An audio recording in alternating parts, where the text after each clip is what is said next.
In a world where ordinary people command hundreds of skills and geniuses master thousands at once, this man was an anomaly, limited to only 7. But this very limitation granted him a legendary trait, infinite skill evolution. A low-level regeneration skill, he pushed it to the brink of immortality. A simple haste ability, he evolved it until it could tear through the fabric of space itself. In his first life, Kang Hansu used this monstrous power to become the sole survivor of the chaotic abyss. It all began one fateful day in the year 2030. 8 billion souls were ripped from Earth and plunged into a world known only as the Abyss. A realm teeming with horrific beasts and nightmarish monsters, where humanity was hunted to the brink of extinction. 50 years after being cast into that hell, Kang Hansu, wielding his heaven-defying evolution, stood as the last man alive, expecting to die alone, consumed by despair. But when he next opened his eyes, he had returned to his very first day in the Abyss. While the newcomers around him screamed in terror, even Kang Hansu was stunned by this second chance. Was he doomed to relive that nightmare all over again?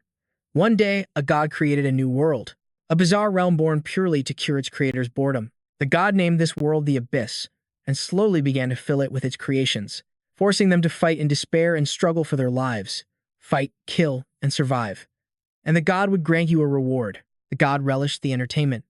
Nothing was more amusing. In a world shrouded by darkness, the silhouette of a massive dragon appeared before him. Its roar shook the very foundations of space, startling the young man for a moment. But once his shock subsided, he could only laugh, lying broken on the ground, unable to move. He glared at the beast and cursed it. You'll all die eventually anyway. But what good were words against a dragon? It opened its massive maw, gathering scorching dragon fire. Faced with certain death, he closed his eyes. If it were them, they would have succeeded. If it was him. Feeling the emblem on her wrist glow, the young woman announced the grim news. The last suicide squad has been wiped out. It was official. The 4 of them were the last remnants of humanity. Her name is Ares, Queen of Valkyrie, one of the 4 final members of humanity's last stand. The man beside her is Candian, the brown-haired warrior, Kang Tae. And finally, the man sitting quietly in the corner, lost in his thoughts, is Kang Hansu. Right now, these 4 were the only ones who could save the human race. As for the swirling, glowing artifact, it was Kenyan's time stone, a legendary orb said to hold the divine power to return to the past. This was humanity's final gambit, the last hope for a species driven to extinction after 50 years in the abyss. But among the 4 of them, only one could go back. At this, Kang Tae spoke with absolute confidence. Is there even a choice to be made? He scoffed. The person who goes back is obvious, isn't it? Just send the strongest among us. I think we all know who that is. Seeing Kang Tae's smug, roundabout speech, Candian looked away in disgust. He actually thought that idiot was going to say something useful for once. He regretted even listening for a moment. What a waste of time. Just then, Ares stepped forward, cutting them off. Most of the warriors who fought the Golden Dragon have fallen. It's only a matter of time before its forces find us here. It may seem unfair, but we have no other choice. The only one among us who can return to the past is you, Kang Hansu. Hearing his name, Kang Hansu finally opened his eyes, looking down at his scarred hands. He had been fighting for so long. Day after day, for countless years, he'd fought again and again. Wouldn't death be a welcome release? Seeing his hesitation, Ares immediately reached out to console him. The hope of all mankind rests in your hands, she pleaded. You absolutely cannot give up. Hearing this, even Candian had to agree. Kang Hansu started 20 years after us, and yet he stands here as our equal. That's all the proof we need. If your power had awakened just a little sooner, even 5 years earlier, the outcome would have been completely different. Kang Tae just offered a faint smile. Ares is right. I have to admit, your talent is undeniable, Kang Hansu. But if you don't want to go, just say the word. If I went back, I could claim all the legendary items I never got my hands on. But you can get everything, because you're the only one who can go back. At that, Kang Hansu slowly rose to his feet. He walked past the other 3, approaching the time stone. As he gazed at the magnificent artifact, he was filled with awe. But suddenly, the ground began to tremble violently. Cracks spiderwebbed across the building, and through the collapsing ceiling, a dragon appeared. Before anyone below could react, it opened its jaws, gathering a torrent of fire. As the beast attacked, the other 3 immediately moved to protect Kang Hansu. Don't lose focus, they yelled. We'll hold it back. A sigil blazed to life on the ground as Candian moved to intercept the dragon's fire. He had to ensure Ares and Hansu could hold the beast's attention while he prepared. With a single hand, he shoved a massive boulder aside. Hansu's confidence surged. This was his chance to finally unleash his power.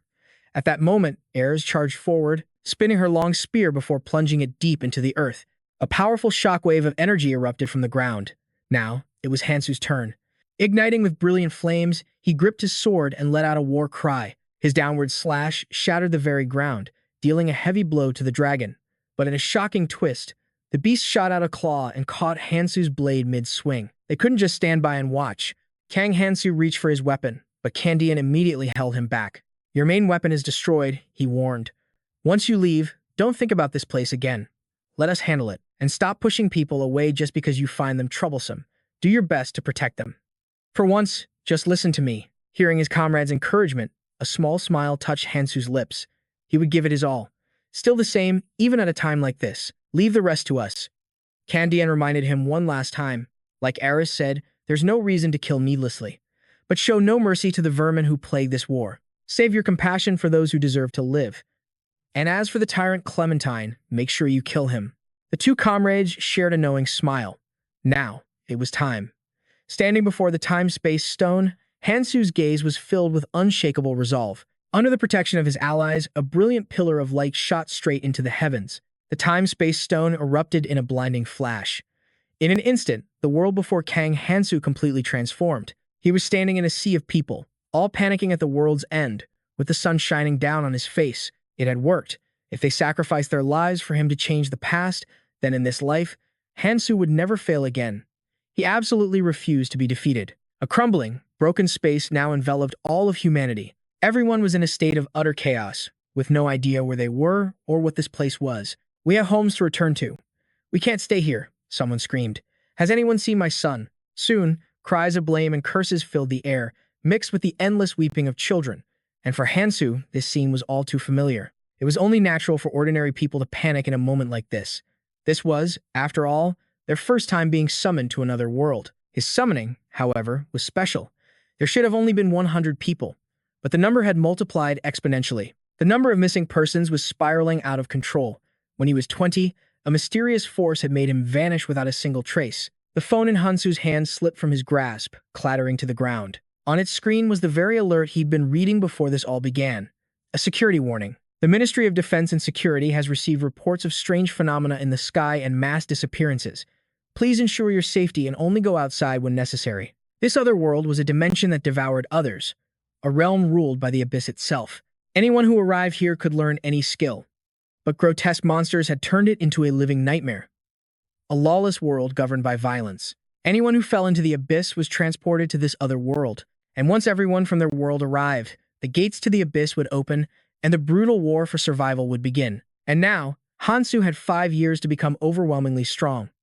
Stretching his muscles, Hansu took a slow step forward. He looked at his own hands, now smooth and free of calluses.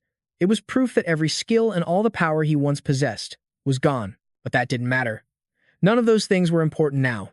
It was about time for that thing to make its appearance. And just as Hansu predicted, the dark sky began to fracture like a sheet of glass, and from the cracks, a strange hole materialized. Of course, the people on the ground could only stare in horror, their shock quickly turning to raw panic. "Is the sky falling?" they screamed. Just then, from within the hole, a dark shape emerged, and then shot out completely. In a flash, a bizarre creature with a truly otherworldly form appeared before them all. After getting its bearings, the creature raised a hand to its mouth and gave a polite, dry cough. It then offered a formal, respectful greeting, its face beaded with nervous sweat. It hesitated, like someone unaccustomed to speaking in front of a crowd. The creature fumbled for a moment before finally introducing itself. It was Assistant Fairy, and it was here to help everyone with the registration process. If you want this to go smoothly, I suggest you all listen up. Looking up at the creature's sickeningly artificial smile, Hansu's expression grew colder by the second. What a bunch of hypocritical bastards. But why would he think such a thing? Because Hansu knew exactly what this so-called procedure entailed. It was a command for everyone here to tear each other apart. Gazing down at the humans who stared back like lost cattle, the creature began to disseminate the information. First, it wanted to welcome them all to this new dimension. From this day forward, everyone would be given an unexpected opportunity. But before the being could finish, a man from the crowd shouted it down. "A new dimension? What kind of nonsense is that? Enough with the crazy talk. I just want to go home." Seeing the old man's utter lack of respect, the creature's smile vanished, replaced by pure irritation. "Listen when I'm explaining, you moron." The creature's tone shifted in an instant.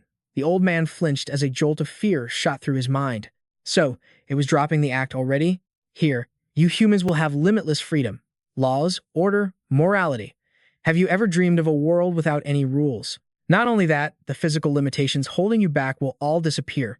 Depending on your own efforts, your power can become infinite, just like the heroes you see in the movies. This is your chance to do everything you've ever imagined. Sounds pretty awesome, doesn't it?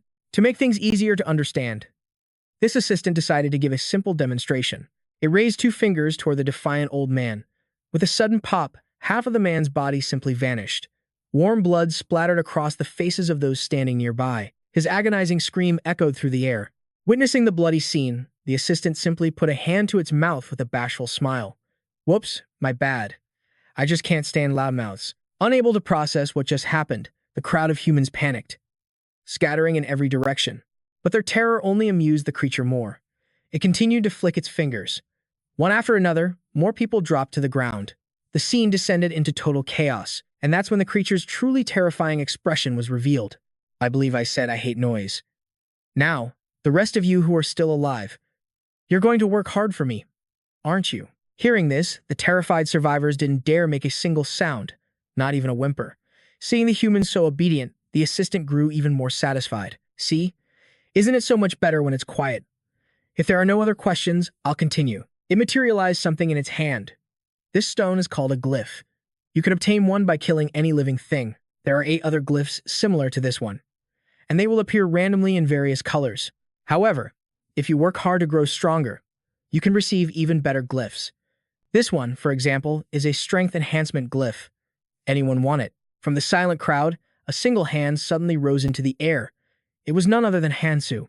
A glyph, you say? It's been a long time since I've used one of these. Seeing the young man volunteer so readily, the assistant It immediately flew over to him, praising him nonstop. Now then, hold out your hand. Placing the glyph into Hansu's palm, the assistant's voice grew more excited. So cool, right? Glyphs can actually bend the laws of reality. Scientifically speaking, your muscle's weight limit was 117.1 kilograms, but it has now increased to 122.3 kilograms. And that's not all. But as it excitedly explained, the assistant suddenly fell silent. Why wasn't this human showing any reaction? Aren't you surprised? It let out a small cough to hide its embarrassment. And continued, different types of glyphs have different effects. Your human science can't possibly explain their full potential. And now, I want to show all of you another example. Seeing no volunteers, the creature let out a sigh. Fine, have it your way. But no matter what happens, remember this. It doesn't matter which glyph or what enhancement you get. They are all useful. So, collect as many as you can if you want to survive. And just like that, the previously silent crowd surged forward, pushing and shoving to get their hands on the items. Seeing that spectacle, the assistant announced it was retracting the glyphs. Much to everyone's disappointment, it then pointed at Hansu. If you touch your right ear, you can see the number of glyphs you possess. You humans love to quantify everything, don't you? The base number is usually 10. Looking at the status window before him, Hansu saw his strength had just increased by 1. If you collect more glyphs through hunting, your stats for mana and magic power will also increase. It won't matter what you get, things will be unfair at the start, just like the world you came from. But I will grant you one special favor. Forget your pasts and enjoy this new life. As a small dagger materialized in everyone's hand. And the assistant vanished. The official training began. Hey, look over there. What in the world are those monsters? At the horrifying sight, everyone froze in place, but a few of them glanced at the daggers in their hands. Is this supposed to be the tutorial? A piercing scream ripped through the silence. Something was coming. Everyone immediately spun around to face the threat. Just then, a horde of grotesque creatures began to shamble toward them, and from the looks on their faces, they were absolutely ravenous. A heavy silence fell over both sides. Humans and monsters stood frozen, locked in a terrifying standoff. Suddenly, a hand rose to calm the panicked crowd. A woman proposed a plan. Whatever you do, don't provoke them. We need to back away slowly. Following her lead, the group began to inch backward.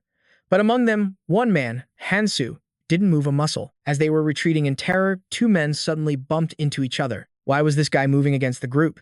But the other man was trembling as he stammered. Something's wrong. Something's blocking our way. Hearing this, absolute panic erupted. Since when had an invisible barrier sealed them in? No matter how hard they punched or pushed, they couldn't escape or even crack the unseen wall. But the horror was just beginning.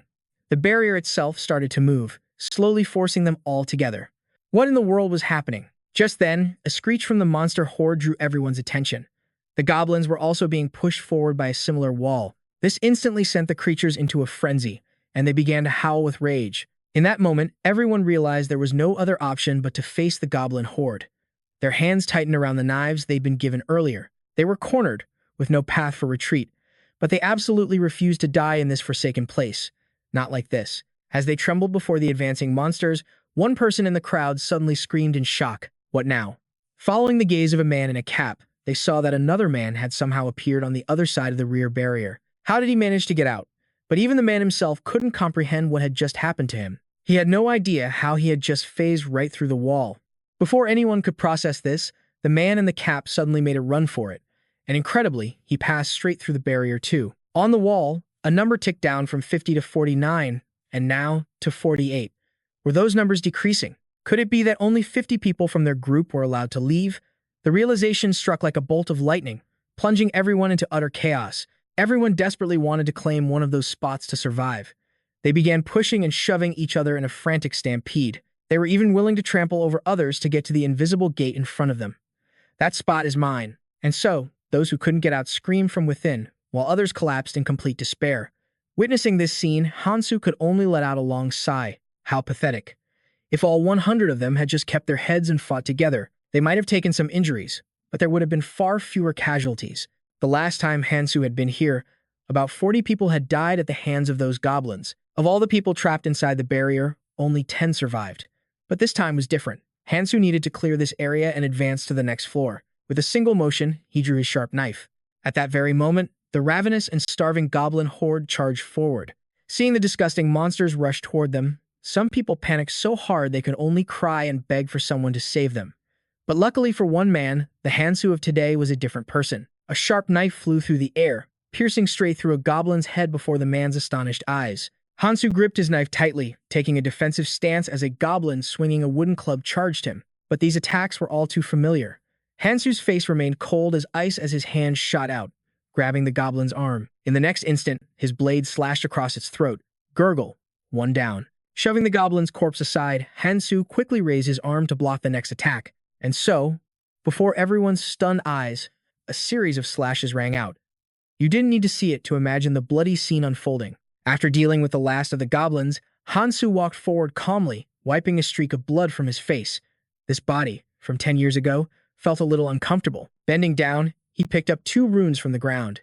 Hansu couldn't help but admit it. He was indeed a little lucky. His agility had increased by 0.1. This stat didn't just increase speed, but the player's cognitive speed as well. That meant a player could perform an action much faster. Suddenly, from behind Hansu, a goblin that hadn't been killed yet threw a dagger at him. But he sensed it instantly. In a flash, he turned his head, and in that split second, he successfully dodged the attack. Then, Hansu spun with the momentum and threw his own knife, nailing the goblin with a headshot and dropping it instantly. Seeing this incredible display, the remaining goblins froze in absolute terror. But then they let out a war cry and charged forward.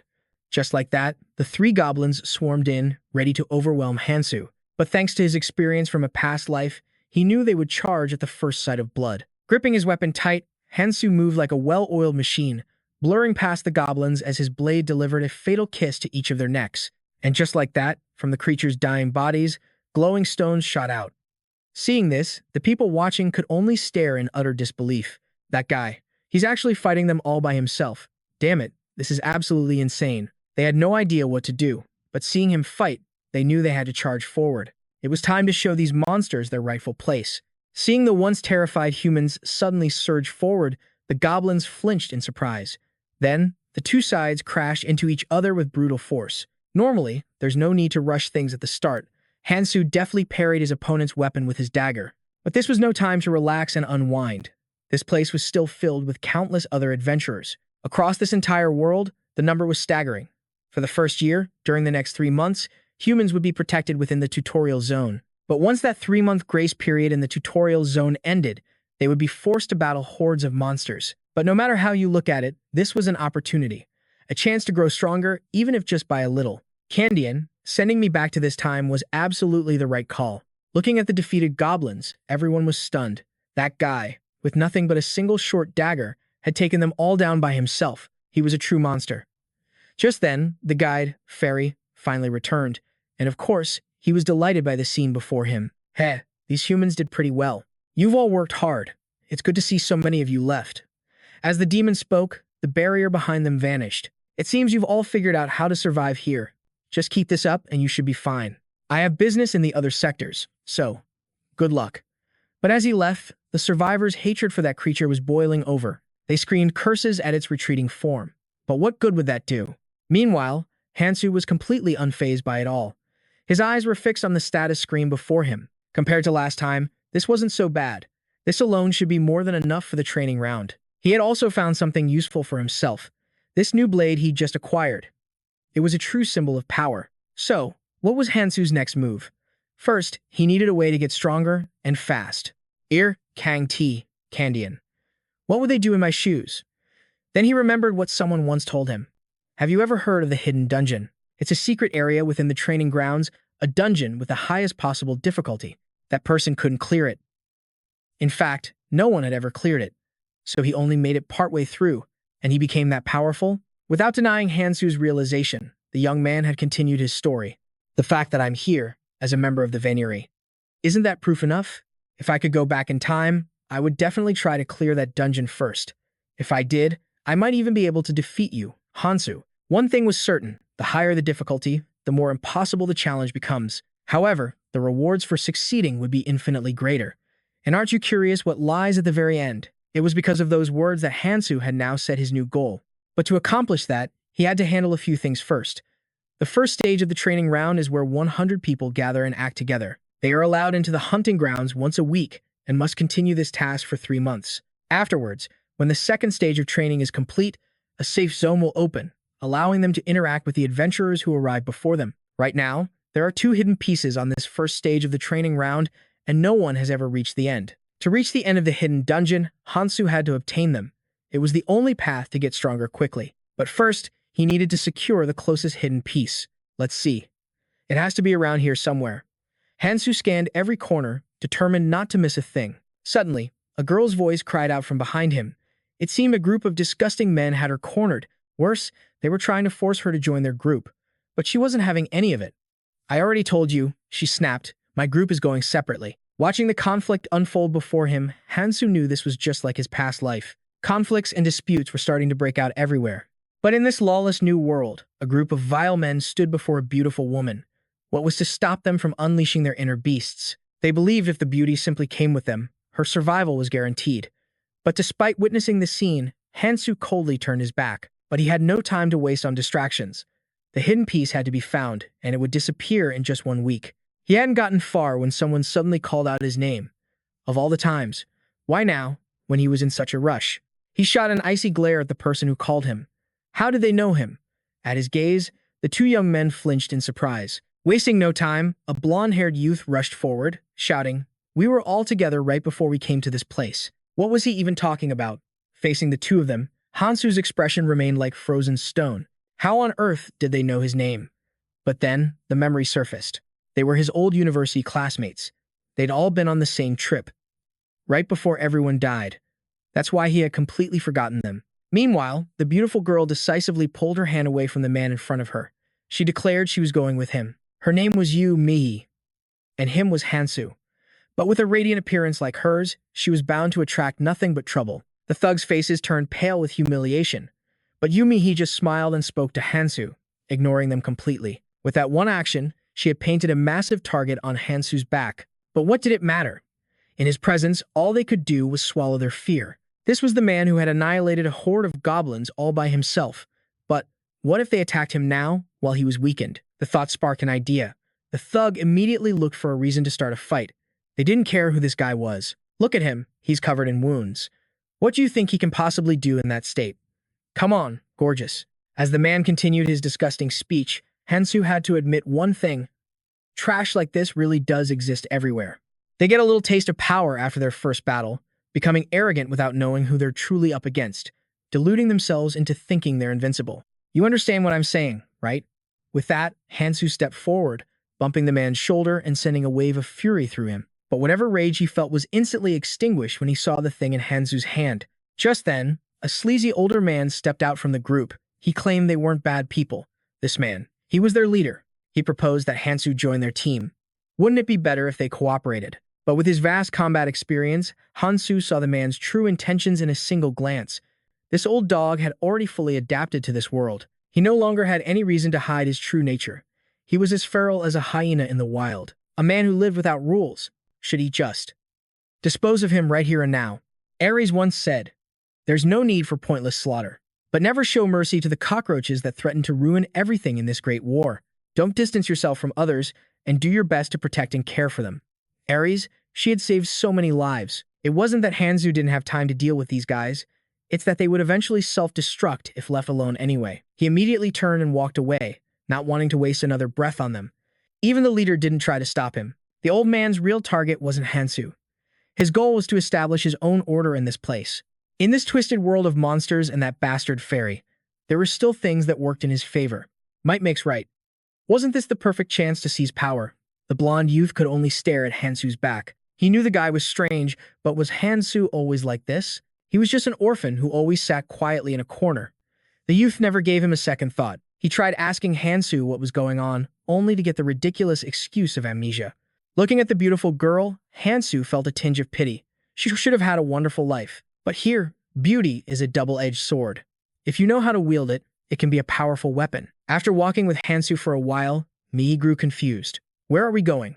But then, they all came to an abrupt halt. That's right. This was their first destination, the subway station, where the hidden piece was located, Gangnam Station. Stepping before the abandoned entrance, Mii turned to Hansu, completely bewildered. But why this place? Of course, Hansu found having to explain these trivial things incredibly annoying. If it weren't for what Ares had said, he would have come alone. Now he had to play the part of a good person. It was exhausting, but he no longer had any other choice. He put a hand to his chin, thinking. It was a gut feeling. The moment he remembered, this was the place that came to mind. I have superpowers. Hearing this, everyone following Hansu stared with looks of utter shock. He couldn't tell if they were genuinely stunned or just thought he was insane. But either way, what did it matter? With him around, I bet superpowers aren't that hard to come by. Just then, Hansu's sharp ears caught the blonde girl whispering to her friend. She wasn't sure if following him was the right move, but one glance at Hansu's face said it all. He didn't care. If they didn't want to follow, they didn't have to. He wouldn't force them. Besides, Hansu was a lone wolf by nature. If they wanted to stand on the sidelines and watch, that was their decision. Because of his cold attitude, the blonde-haired boy was visibly irritated with Hansu, even if he didn't say a word. He couldn't stand it, but in this godforsaken hellscape, all he could do was grit his teeth and endure. Afterward, the entire group hesitantly followed Hansu into Gangnam Station, their movements extremely cautious. That's when the blonde teenager moved closer to whisper in Hansu's ear.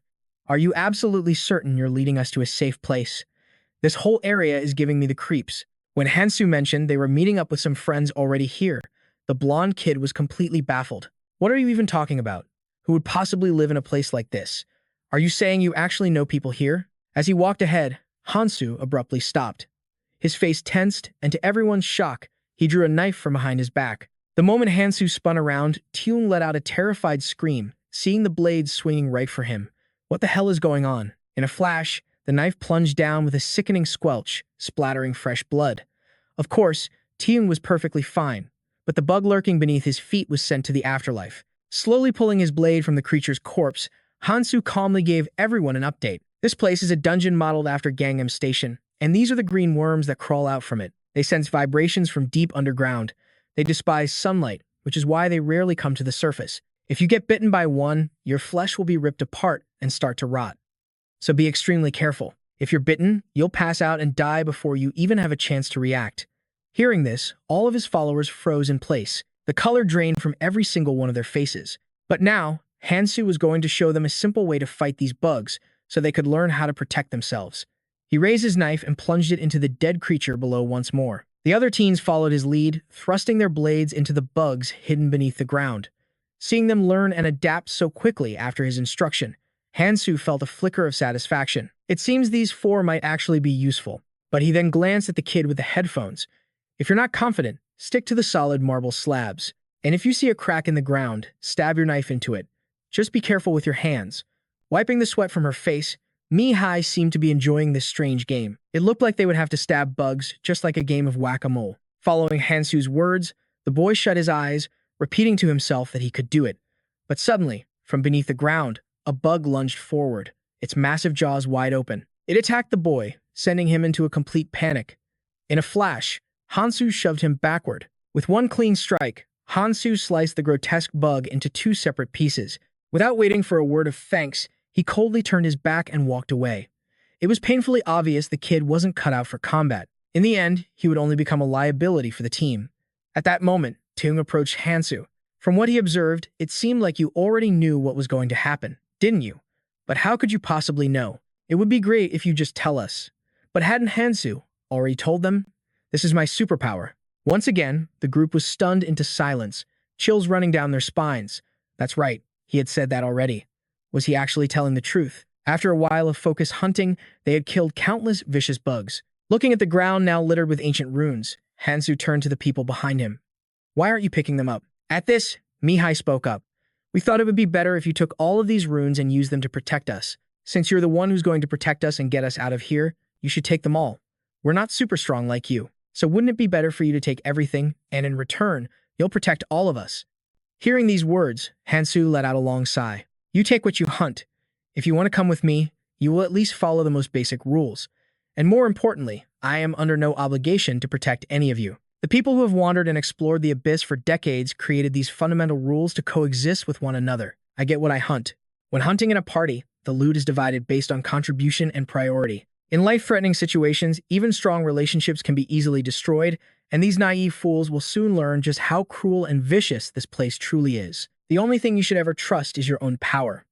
If you are useless, you will be eliminated, because that is the law. Hearing this, everyone fell into a deathly silence. Without a moment's hesitation, Mihai stepped forward. The others exchanged a look, a silent agreement passing between them, before moving to reclaim the ancient scripts they'd left behind. Soon enough, this would become second nature to them. They wouldn't need a battle cry just to claim these scripts for themselves. Just then, while gathering the remaining artifacts, Taesung discovered a script bearing a truly bizarre symbol. He picked it up, a sly, cunning smile spreading across his face. He could feel it in his gut, the essence of the Akon dwarf tribe. If he claimed this, could he unlock a whole new level of incredible power? He immediately shot a glance over at Hansu. He figured Hansu's offer to share items was just for show. If he made a big deal about keeping this for himself, Hansu would definitely try to make things difficult for him. Raising his voice to make sure Hansu heard, Taesung made his position crystal clear. This is in my hand, so it's mine, right? If you agree now, you absolutely can't go back on your word later. But Hansu, without even glancing at the prize in the other man's hand, gave an immediate nod, which caught Taesung completely off guard. He agreed so fast, it was hard to even process. The essence of the Akun dwarf tribe, huh? From what Hansu knew, getting that essence early in the game was a huge advantage, since it boosted defense and granted the user regenerative abilities. Every player needed those two stats, making it a highly sought-after item. Plus, it was more of a passive-type ancient script. However, the dwarf essence also drastically increased the user's appetite. But once you're strong enough, you can just take food from others, so hunger wasn't a real problem. The rank of a skill determines its power and its potential. Individuals with both a sharp mind and vast reserves of mana could typically learn around 100 skills. Kandian, on the other hand, had mastered over 1,000. But we are not the same. Before Hansu lay 3 strange ancient scripts. As he reached out to touch them, a brilliant light flared from within. For a fleeting moment, he remembered Ares' words. Just as I thought, we're only allowed a maximum of 7 skills. If I'd known this sooner, I would have learned much stronger ones. Each person could only learn 7 skills. A rule like that was practically a death sentence for most players, but Hansu wielded a power so immense that such a limit meant nothing. With that overwhelming strength, he could infinitely evolve his own skills. The Dororo Lizard Essence, which initially just sped up regeneration, eventually evolved into a power strong enough to challenge gods. With the Immortality Art and Gang's acceleration, he became as fast as Kandian's signature skill, Spatial Pierce.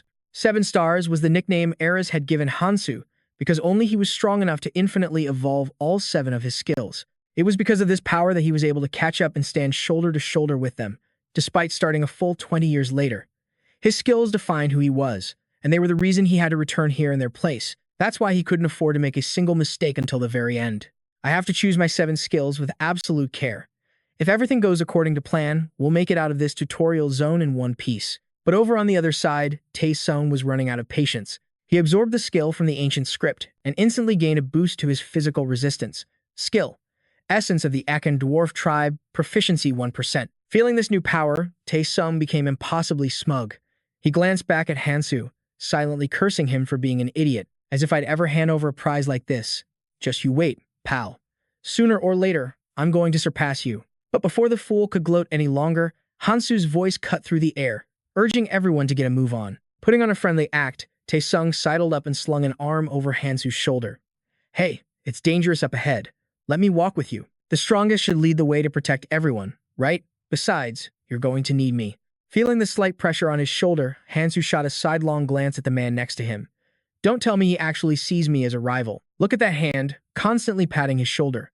Seriously, if you're going to be ugly as sin, at least don't try to act cute. Hansu had no intention of letting their earlier conflict go, either.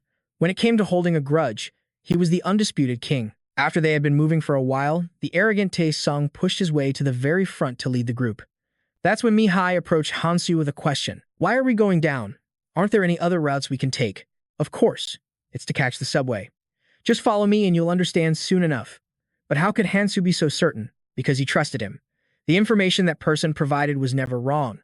When someone once claimed those dungeons were a piece of cake, that guy put them in their place instantly. A large, powerfully built man stepped in front of them, sitting down between the two. He had to intervene because he'd heard enough of this kid's baseless boasting. Worse, your basic knowledge is all wrong. Let me tell you how it really is. The fastest way to get stronger is to get your hands on the most important item in the entire tutorial area, and it's down in the subway. The stations are all in different locations, and each one has a unique structure. But from the third floor up, every level was an exact copy. Pass through the gate in the center of the stairs, head straight down, and you'll find a subway train. Its departure frozen in time. If we can just get on board, we're practically home free. The only problem is, reaching it seems almost impossible. The train leaves in one more day. Whatever Hansu needs to do, he has to finish it today, no matter the cost. Let's see what we're up against. Right before them stood a bizarre, otherworldly door. From the swirling vortex within, a mysterious energy pulsed outwards. This definitely wasn't the Gangnam Station she knew. Mi realized it in a single glance. She'd been to Gangnam Station countless times, but she had never seen a gate like this before. A knot of anxiety tightened in her stomach as she turned to Hansu. Are you seriously planning to go in there? You have no idea what's waiting on the other side. But right now, Hansu was simply trusting his instincts, following the whispers of a gut feeling he couldn't ignore. Just as he said before, anyone who wants to back out can leave. He had no responsibility, nor any desire, to keep anyone with him. They were following him of their own free will. Hearing this, Tung hesitated for a moment, weighing his newly learned skill. But his confidence quickly won out, and he volunteered to be the first to step through the portal. Seeing the unwavering resolve in the young man's eyes, Yu Mi-hee mustered every ounce of her own courage. She stepped forward as well. She would go in there with everyone else. Though she spoke with a strong front, Hansu could instantly see the girl was terrified. But that was completely normal. Humans are wired to feel uneasy when stepping into the great unknown. There was no telling what dangers were lurking inside, just waiting for them. But there was one thing Hansu knew for certain. Mi-hee was now painfully aware of her own situation. Someone like her was in even greater danger than the rest. From this point forward, Mi-hee had to get stronger, by any means necessary, even if it meant sacrificing her heaven-sent beauty. At that moment, the blonde girl seemed conflicted, before suggesting she would stay behind. After all, she could just keep hunting here. She and her friends didn't have any grand ambitions. Even though some chose to remain, for another young man, staying behind wasn't an option. He had to see what was inside. Hearing this, Tung, who was up front, let out a sneering laugh, his tone dripping with contempt. You? What the hell can a weakling who can't even fight do in there? A moment ago, you were too scared to even move. His pride wounded, the boy immediately shot back. What's it to you? What I do has nothing to do with a guy like Tung, does it? Feeling disrespected, Tung instantly flew into a rage. You've got a big mouth for someone so pathetic. Take back what you just said, now. But before he could even threaten the other guy, Hansu stepped in and stopped him. We don't have time for this. Just try to get along. With that, he ignored Tung and walked straight into the gate. And of course, after that display, Tung burned with resentment. How dare those bastards humiliate him in front of Mi-hee? Stepping before the gate, he recalled the training area. It held over 1,000 monster types and varied terrain. There had to be a common element here, too. And just as Hansu suspected, there it was. Before them all stood that familiar convenience store. Inside, Hansu searched every single nook and cranny. There was always a convenience store on the second floor of the station. Could this be some kind of reward? While everyone else was scrambling to find supplies for themselves, Hansu headed directly for a small cabinet. That person had said it was more like a supermarket than a simple store, and they were right. It had everything he needed. He reached out and grabbed a small pot. Seeing this, Mihi was a bit taken aback. What on earth are you doing? What else could he be doing? Obviously, he was going to cook. He grabbed the bag of green worm blood and poured it directly into the pot, much to Mihi's astonishment. She had no idea what he was up to before, and now he's using it to cook. But this was a secret only Hansu knew. A goblin's skin becomes highly toxic when it comes into contact with green worm blood. Goblins evolved to counter green worms, and their poison is incredibly potent. When Sung brought his dog-like nose closer, hoping for a taste, the moment Hansu said it was poison, he leaped backward. He had been just about to dip his finger in for a sample. When they finally asked how Hansu came up with something they never would have thought of, he simply replied, "Special powers." Your brain is overflowing with knowledge, isn't it? But from his evasive attitude, it was obvious he was dodging the question. The truth was, Hansu felt like his brain was about to explode from trying to remember everything. Even if you go back in time, it's useless if you don't have the right knowledge. That's what the person told him. The amount of information you have is what matters most. It's not just about collecting items, but also about strengthening them. You'll never understand why it's important if you don't use your head. Remember this well, knowledge from the future will accelerate the collapse of the abyss. You must not become a Prometheus. You can only use this knowledge when it is absolutely necessary. He gazed at the fragrant concoction before him.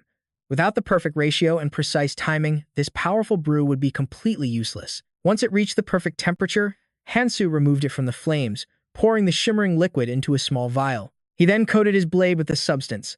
The others could use it as well, but each use would cost half its power or drain their physical strength rune. Hearing this, Sun immediately started yelling, calling Hansu unbelievably stingy. Hansu could have given it to them for free.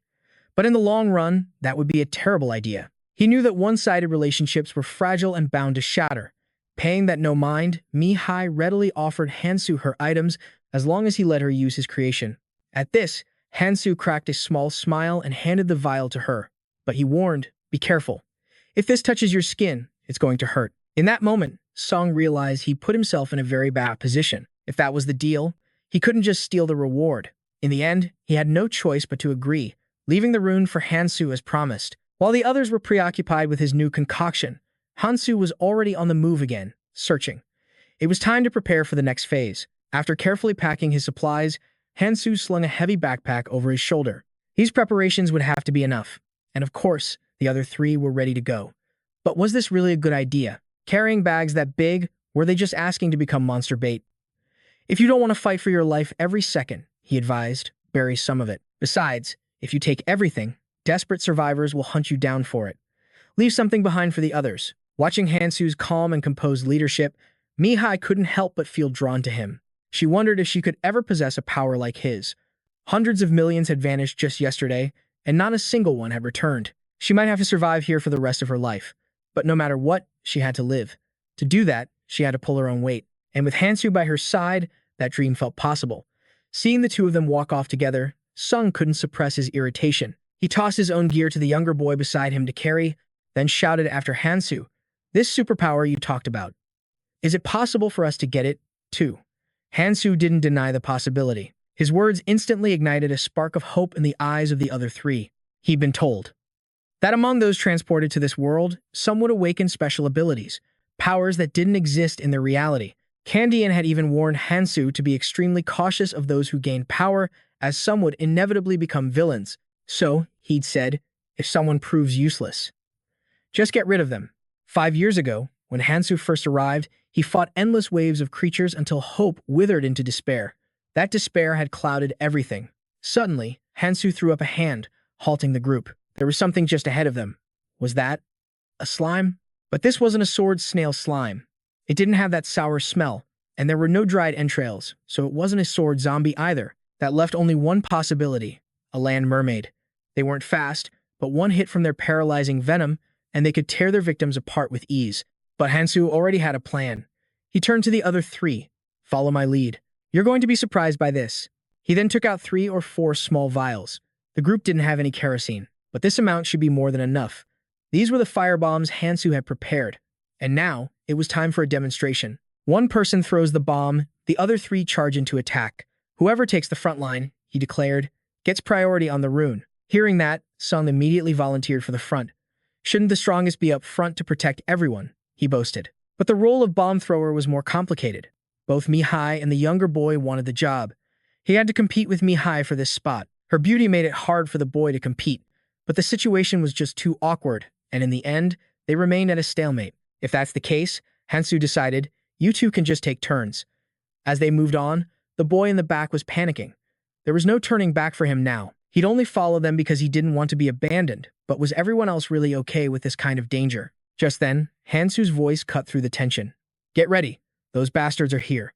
And just like that, eerie, unsettling sounds echoed all around them. On Hansu's command, Mi-hai immediately lit the vial in her hand and hurled it directly toward the source of the noise. The moment the glass shattered, a massive explosion erupted, and a torrent of fire instantly engulfed the stranded mermaid. With Mi-hai's throw a success, the other three immediately launched the next phase of the plan. They would charge in to attack. Be careful, Hansu yelled. Don't let their paralyzing venom touch you. Without another word, Hansu led the charge, storming the mermaids ahead and claiming all the runes that Sung had so desperately coveted. Frozen in shock, the man watched in horror as a merman lunged toward him.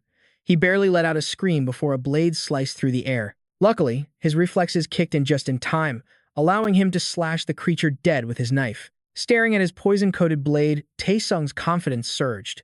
With a weapon like this, he'd catch up to Hansu in no time. And so it began.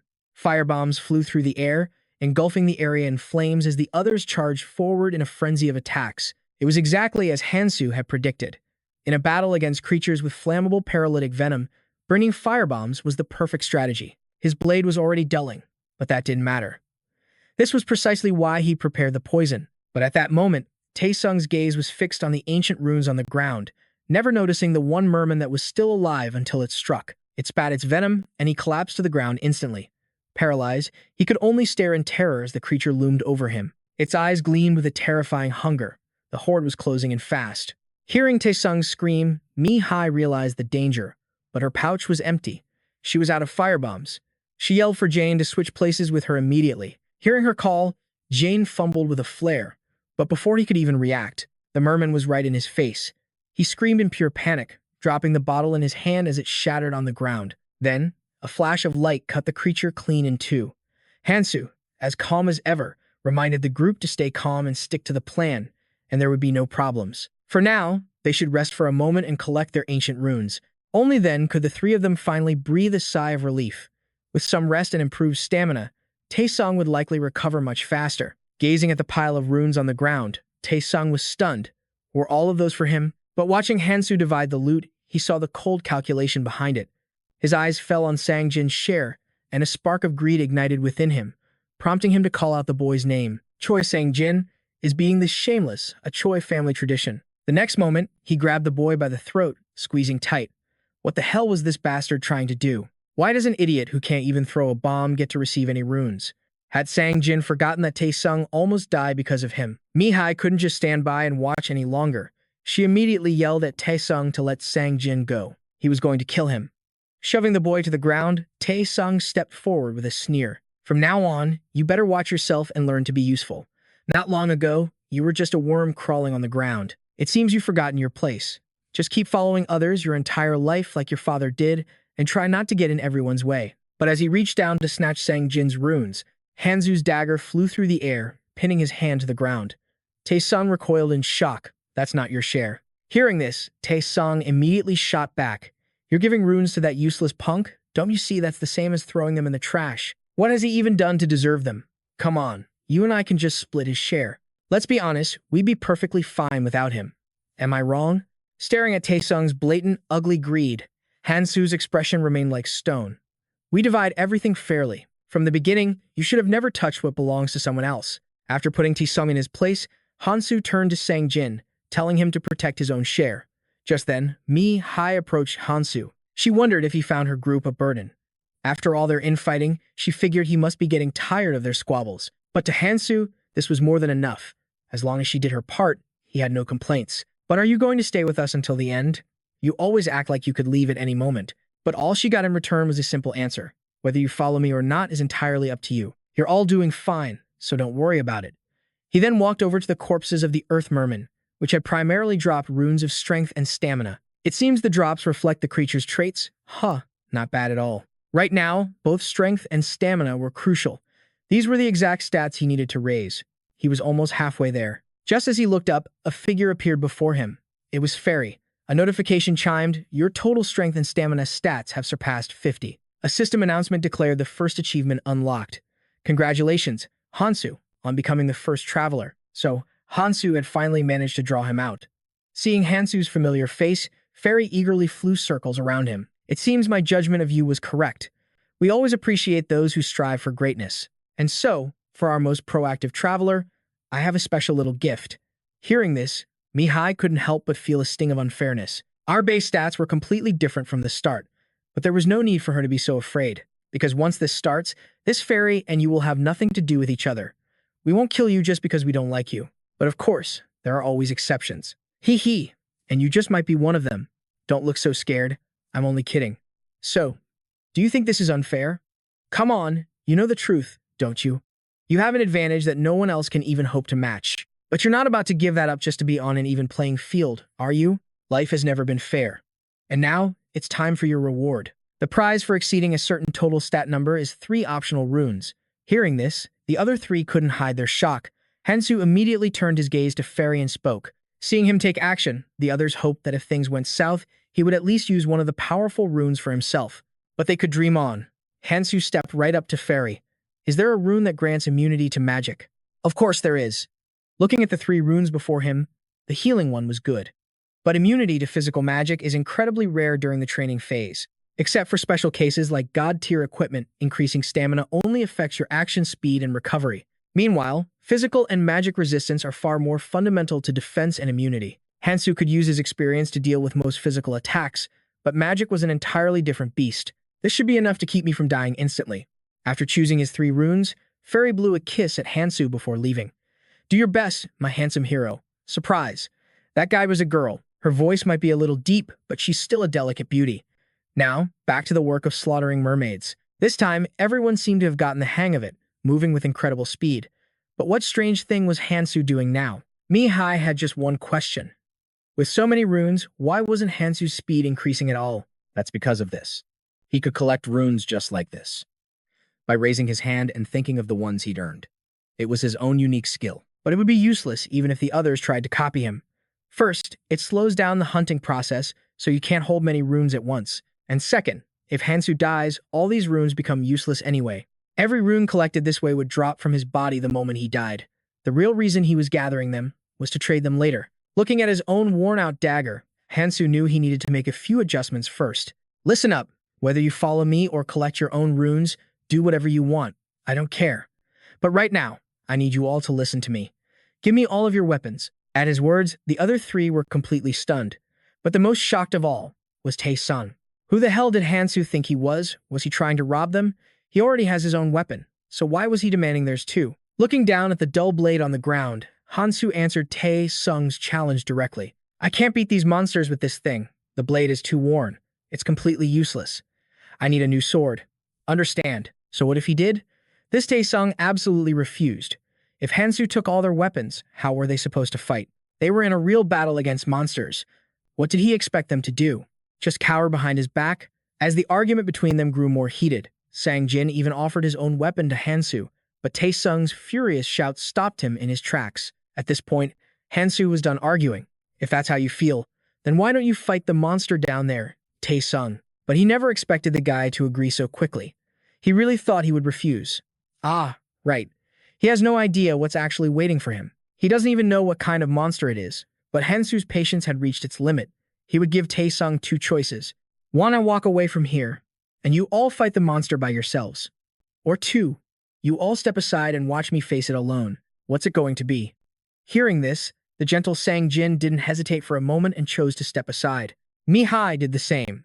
They both trusted that if Hansu was this serious, then the creature below must be incredibly dangerous. Hearing this, Tae-sung spun around to face the girl behind him. This is exactly why we should be working together. We're supposed to help each other in times of danger. That Hansu guy is trying to abandon his friends and steal all the rewards for himself. Are you two really going to let him do that? Right now, Tae-sung didn't care if that failure, Sang-jin backed out. But if Mihai left too, things would get difficult for him. Staring at the smug guy, Hansu thought he should be grateful that Candy hadn't returned. He's probably wandering the purple zone right now. I can't afford to be stuck here for too long. I have to get there as soon as possible. With no more patience to wait for an answer, Hansu urged them on. Let's just go down and figure it out. If I knew you'd all argue this much, I would have just kept my mouth shut. Watching Hansu leave, a wicked smile spread across Taesung's face as he watched the man try to descend all on his own. Hansu knew something important was down there. Only a complete fool would pass up a chance like this. What if he lucks out and finds some high-tier item? Below the stairs lay the dark, foreboding basement. At a single sound, the other three turned pale with fright, scrambling away as fast as their legs could carry them. Just as they'd been warned, the monster below was a different breed of dangerous. But what kind of beast could instill such primal terror in them? Rewind to a few minutes earlier. As they descended into the cellar, they came face to face with a colossal serpent. The power radiating from it was on a completely different level from the others. A truly lethal presence.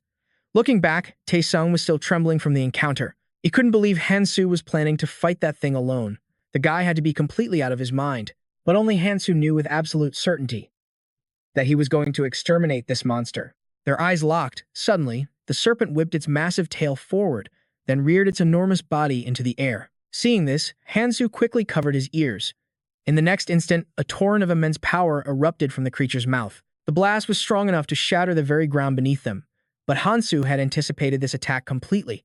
Thanks to his magic resistance stat, he could withstand some of the impact. The intense shockwave proved the serpent possessed incredibly high magic. Its scales were so tough, no ordinary sword could ever hope to pierce them.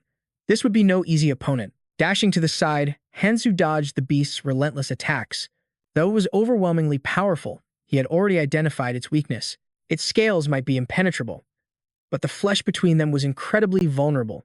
With a single forward slash, Hansu struck a vital point, causing the monster before him to shriek in agony. The monster backed away, its rage toward Hansu now boiling over. Instantly, it opened its massive jaws wide and lunged for him, but its attack missed its target. Refusing to give up, the serpent unleashed another devastating blast.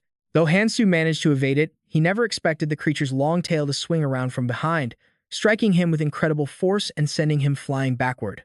Hansu slowly rose from the rubble. So, the monster finally reacted to having its weak spot attacked. Since this was its nest, its physical resistance was also boosted, and Hansu was still vulnerable to the poisonous gas it spewed. He had 5 daggers left. 1 or 2 of them wouldn't be enough to inflict serious damage. Time to have a little fun until he achieved his goal. A thunderous crash echoed through the basement, and Mi-hai, who was still fleeing, flinched and spun around. Hansu was fighting far from here, yet the sound was deafening. Was he going to be okay, facing that monster all by himself? Seeing Taesung constantly urging them to return to the convenience store, Mi-hai hesitated for a moment, then turned around with newfound resolve. I have to go help him. This decision made Taesung incredibly unhappy. But with no other choice, he and Sang-jin had to follow Mi-hai back into the darkness. When the 3 of them returned, an absolutely chilling sight greeted them. Hansu's arm was trapped inside the serpent's mouth. He looked completely exhausted, letting the beast clamp down on him. He had dragged this on for far too long. Gripping a small dagger in his free hand, Hansu plunged it deep into the monster's chin, making it shriek in pain and release him from its jaws. Watching the beast writhe with the small blade embedded in its chin, Hansu felt a deep sense of satisfaction. Excellent. He had managed to land 3 daggers. The bite wound was severe, but thanks to his increased vitality, it would heal quickly. On the later floors, the races gain enhanced attack resistance and regeneration as part of their evolutionary traits. Normal poisons become useless, and relying on pure power or skills only makes things more difficult. However, on these early floors, poison is an extremely effective method of attack. Without his paralysis poison, Hansu never would have made it this far. Now things were about to get much easier. Staring at the giant serpent lying dead on the ground with its mouth agape, Hansu was lost in thought. Just then, Mi-hai and the others ran up to him, checking to see if he was okay. She came back because she was worried, but seeing this outcome, maybe she shouldn't have. Is your arm all right? But for him, this kind of wound was merely superficial. It's already healing, so you don't need to worry, Mi-hai. As for Taesung, he was speechless. Seeing the massive serpent slain by Hansu left him completely stunned. He couldn't believe Hansu had fought a monster like this all on his own. He knew the guy was strong, but the gap between them was immense. How could he ever hope to catch up to him? Meanwhile, Hansu knelt and picked up the rune that had dropped from the serpent. Perhaps because this monster was so powerful, the reward was pretty amazing too. Scale Serpent's Shockwave. If Hansu had a magic rune, this would be an incredibly useful skill. But he couldn't use it right now. It required magic to be activated. Just then, Tae-sung cautiously approached his side. Based on that monster's size, that rune must be incredible. He couldn't hide the envy in his voice. But Hansu had no use for this rune. He could only equip 7 ancient scripts, so this one was completely redundant. The moment Sang-jin heard Hansu wasn't keeping it, he shot his shot. Uncaring if anyone called him greedy, he shamelessly begged Hansu to give him the spare rune. But of course, Tae-yoon wasn't about to stand by and watch. He violently shoved Sang-jin out of the way. Then, without a shred of shame, he demanded Hansu give it to him instead. This only fueled the burning hatred Sang-jin felt for the man. Seeing the two vultures circling, Hansu cut in with a proposal. Who said anything about giving it away for free? I'm selling it, he declared. And if you buy now, I'll even throw in a 5% discount. After a moment of debate, Mihai stepped forward to claim the ancient script. She approached the other two beside her, gathering the runes they had managed to collect. Mihai then presented the collection to Hansu. It contained 3 perception runes, 7 stamina runes, and 7 strength runes. True to his word, Hansu only took 6 of the strength runes. The fair trade left Mihai feeling a strange pang of regret. You're incredibly precise, she noted. She then accepted the rune from him, already steeling herself for the next fight. Just as Hansu suspected, the presence of a basilisk meant one thing: a Jutorium had to be nearby. After walking a short distance, Hansu spotted a gemstone. He broke off a piece with ease and immediately began to skillfully craft it. Drawing his knife, he approached the serpent's corpse, making precise incisions. This time, he wasn't interested in harvesting its venom. The basilisk's scales were tough, but not nearly hard enough to serve as a weapon on their own. He would need to forge something new. This was weapon number 11 out of 134 possible combinations craftable using monsters and materials in this training zone. A training level of 1 to 11. The needle's area of effect damage was practically non-existent, making it incredibly difficult to apply indirect damage like a bleed effect. However, if you could pinpoint an enemy's weak spot and had absolute confidence in your ability to strike it, this needle was the deadliest choice imaginable. After a few moments of intense focus, Hansu finished carving a wickedly sharp weapon. This new weapon was the key to defeating the monster that guarded the second hidden piece. Looking at his creation, Hansu felt a deep sense of satisfaction. Tung immediately sidled up next to Hansu, wanting to buy the very weapon he held in his hands. He was even willing to trade all of his runes for it. Tae-yoon figured any weapon Hansu crafted with such care had to be leagues better than his own. But in the end, Hansu flatly refused him. Suddenly, Hansu's question cut through the air, startling everyone. Why did you all get on this train? This is a ride for one, he stated coldly, so get out. But how could he be so unreasonable? This place was massive. What kind of rule said they had to leave? Tong even reminded Hansu that they were the reason he'd made it this far. He looked at the foolish group before him. Trying to take advantage of the opportunity was smart, he'd give them that. But there was one fundamental truth they just didn't seem to grasp. There's no rule saying I have to go first, because this world has no rules at all. Either you get off this train now, or we settle this right here. If you want, go talk to your lawyer and file a complaint. That's a great idea too. Now choose one. Watching the train pull away, the three of them stood in stunned silence. As for Tae-yoon, the more he thought, the more rage boiled inside him. Was Hansu actually serious? But if all three of them attacked at once, surely they'd have a chance to beat that kid. If they won, he'd take all of Hansu's weapons and runes. If they lost, they could just apologize, right? He wouldn't actually kill them, would he? But the thought vanished as quickly as it came. Hansu's gaze had never been so terrifying, and Tae-yoon understood with chilling certainty. If he made even the slightest move, Hansu would execute him on the spot. How could he be frozen stiff by a single glare? It was impossible. With no other choice, the three of them turned and walked away. But that was just what the other two were thinking. Tae-yoon's resolve was different. Aren't we all here to become stronger? He would become stronger.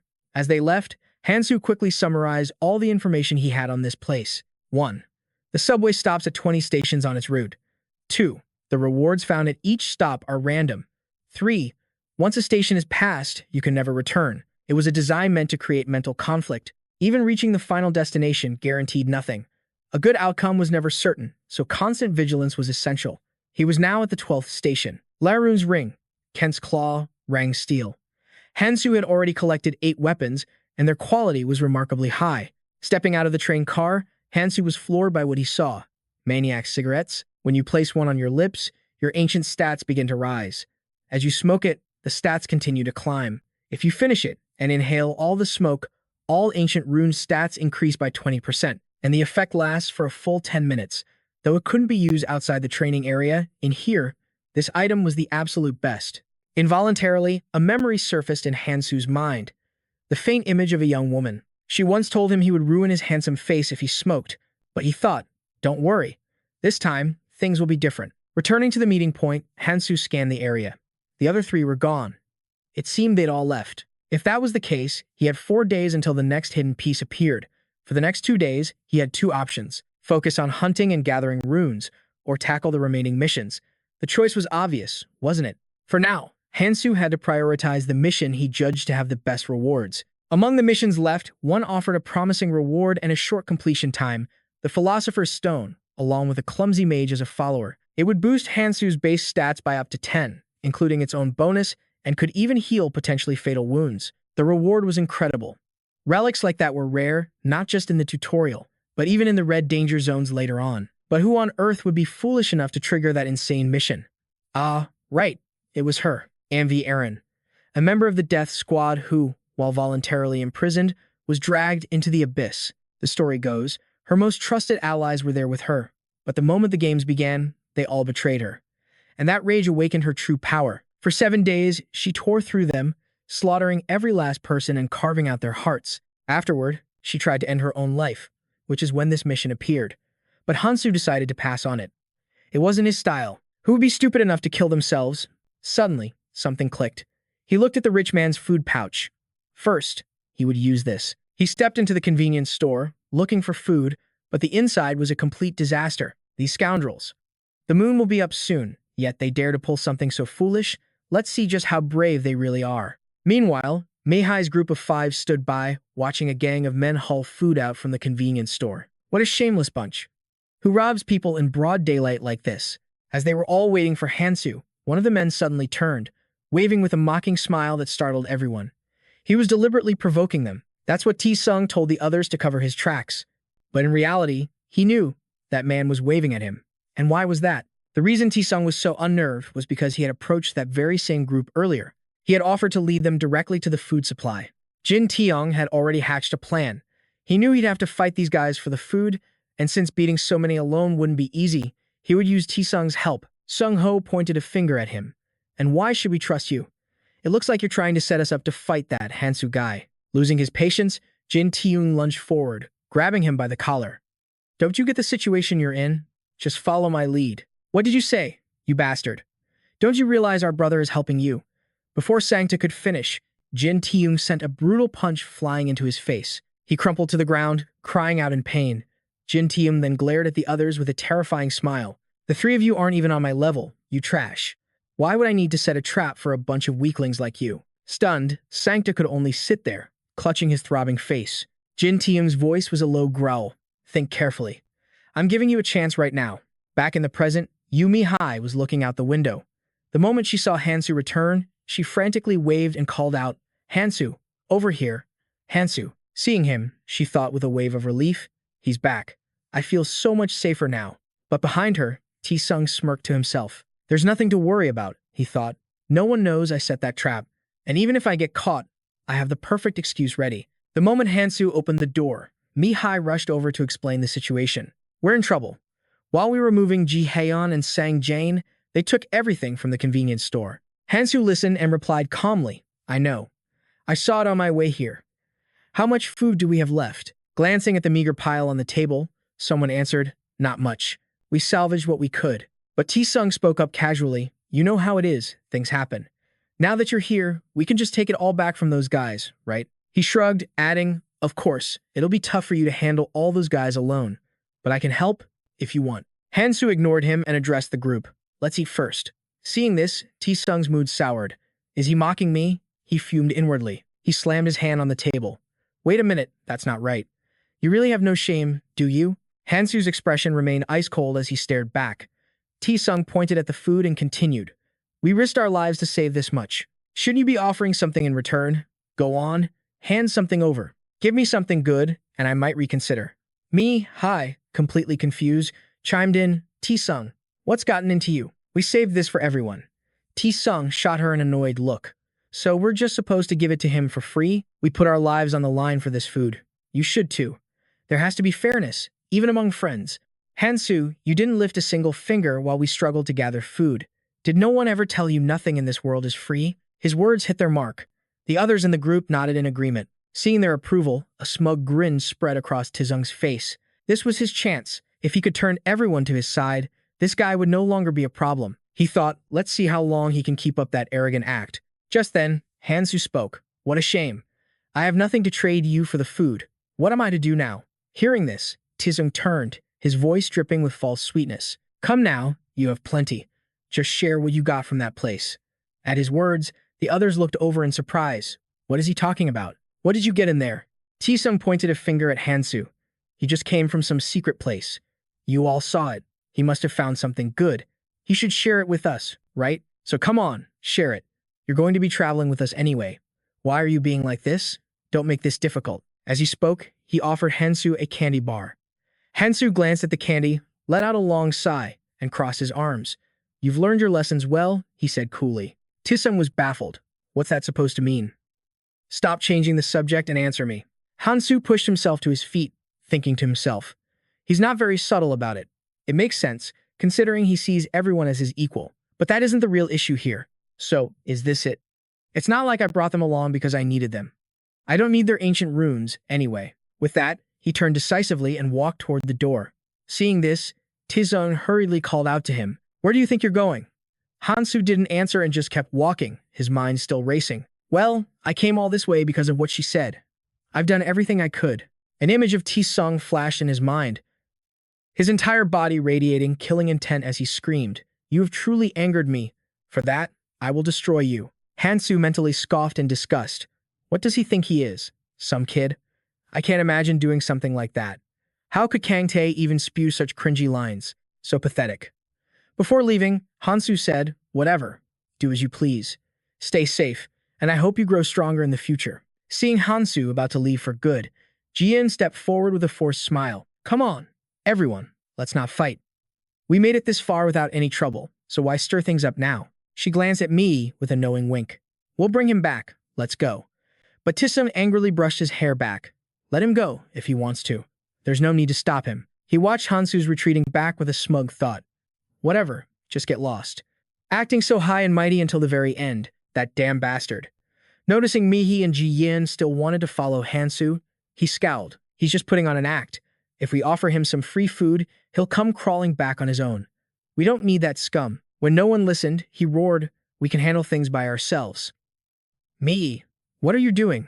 Are you abandoning us to follow that guy? She hesitated for a moment, then ran out the door and grabbed Hansu's sleeve.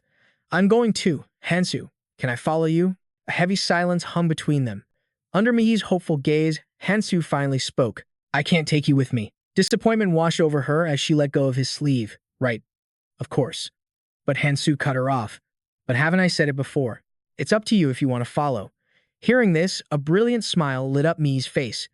The two of them then started to walk away. Behind them, Tizung's voice echoed, No. You are not allowed to go. You haven't received your ancient runes yet.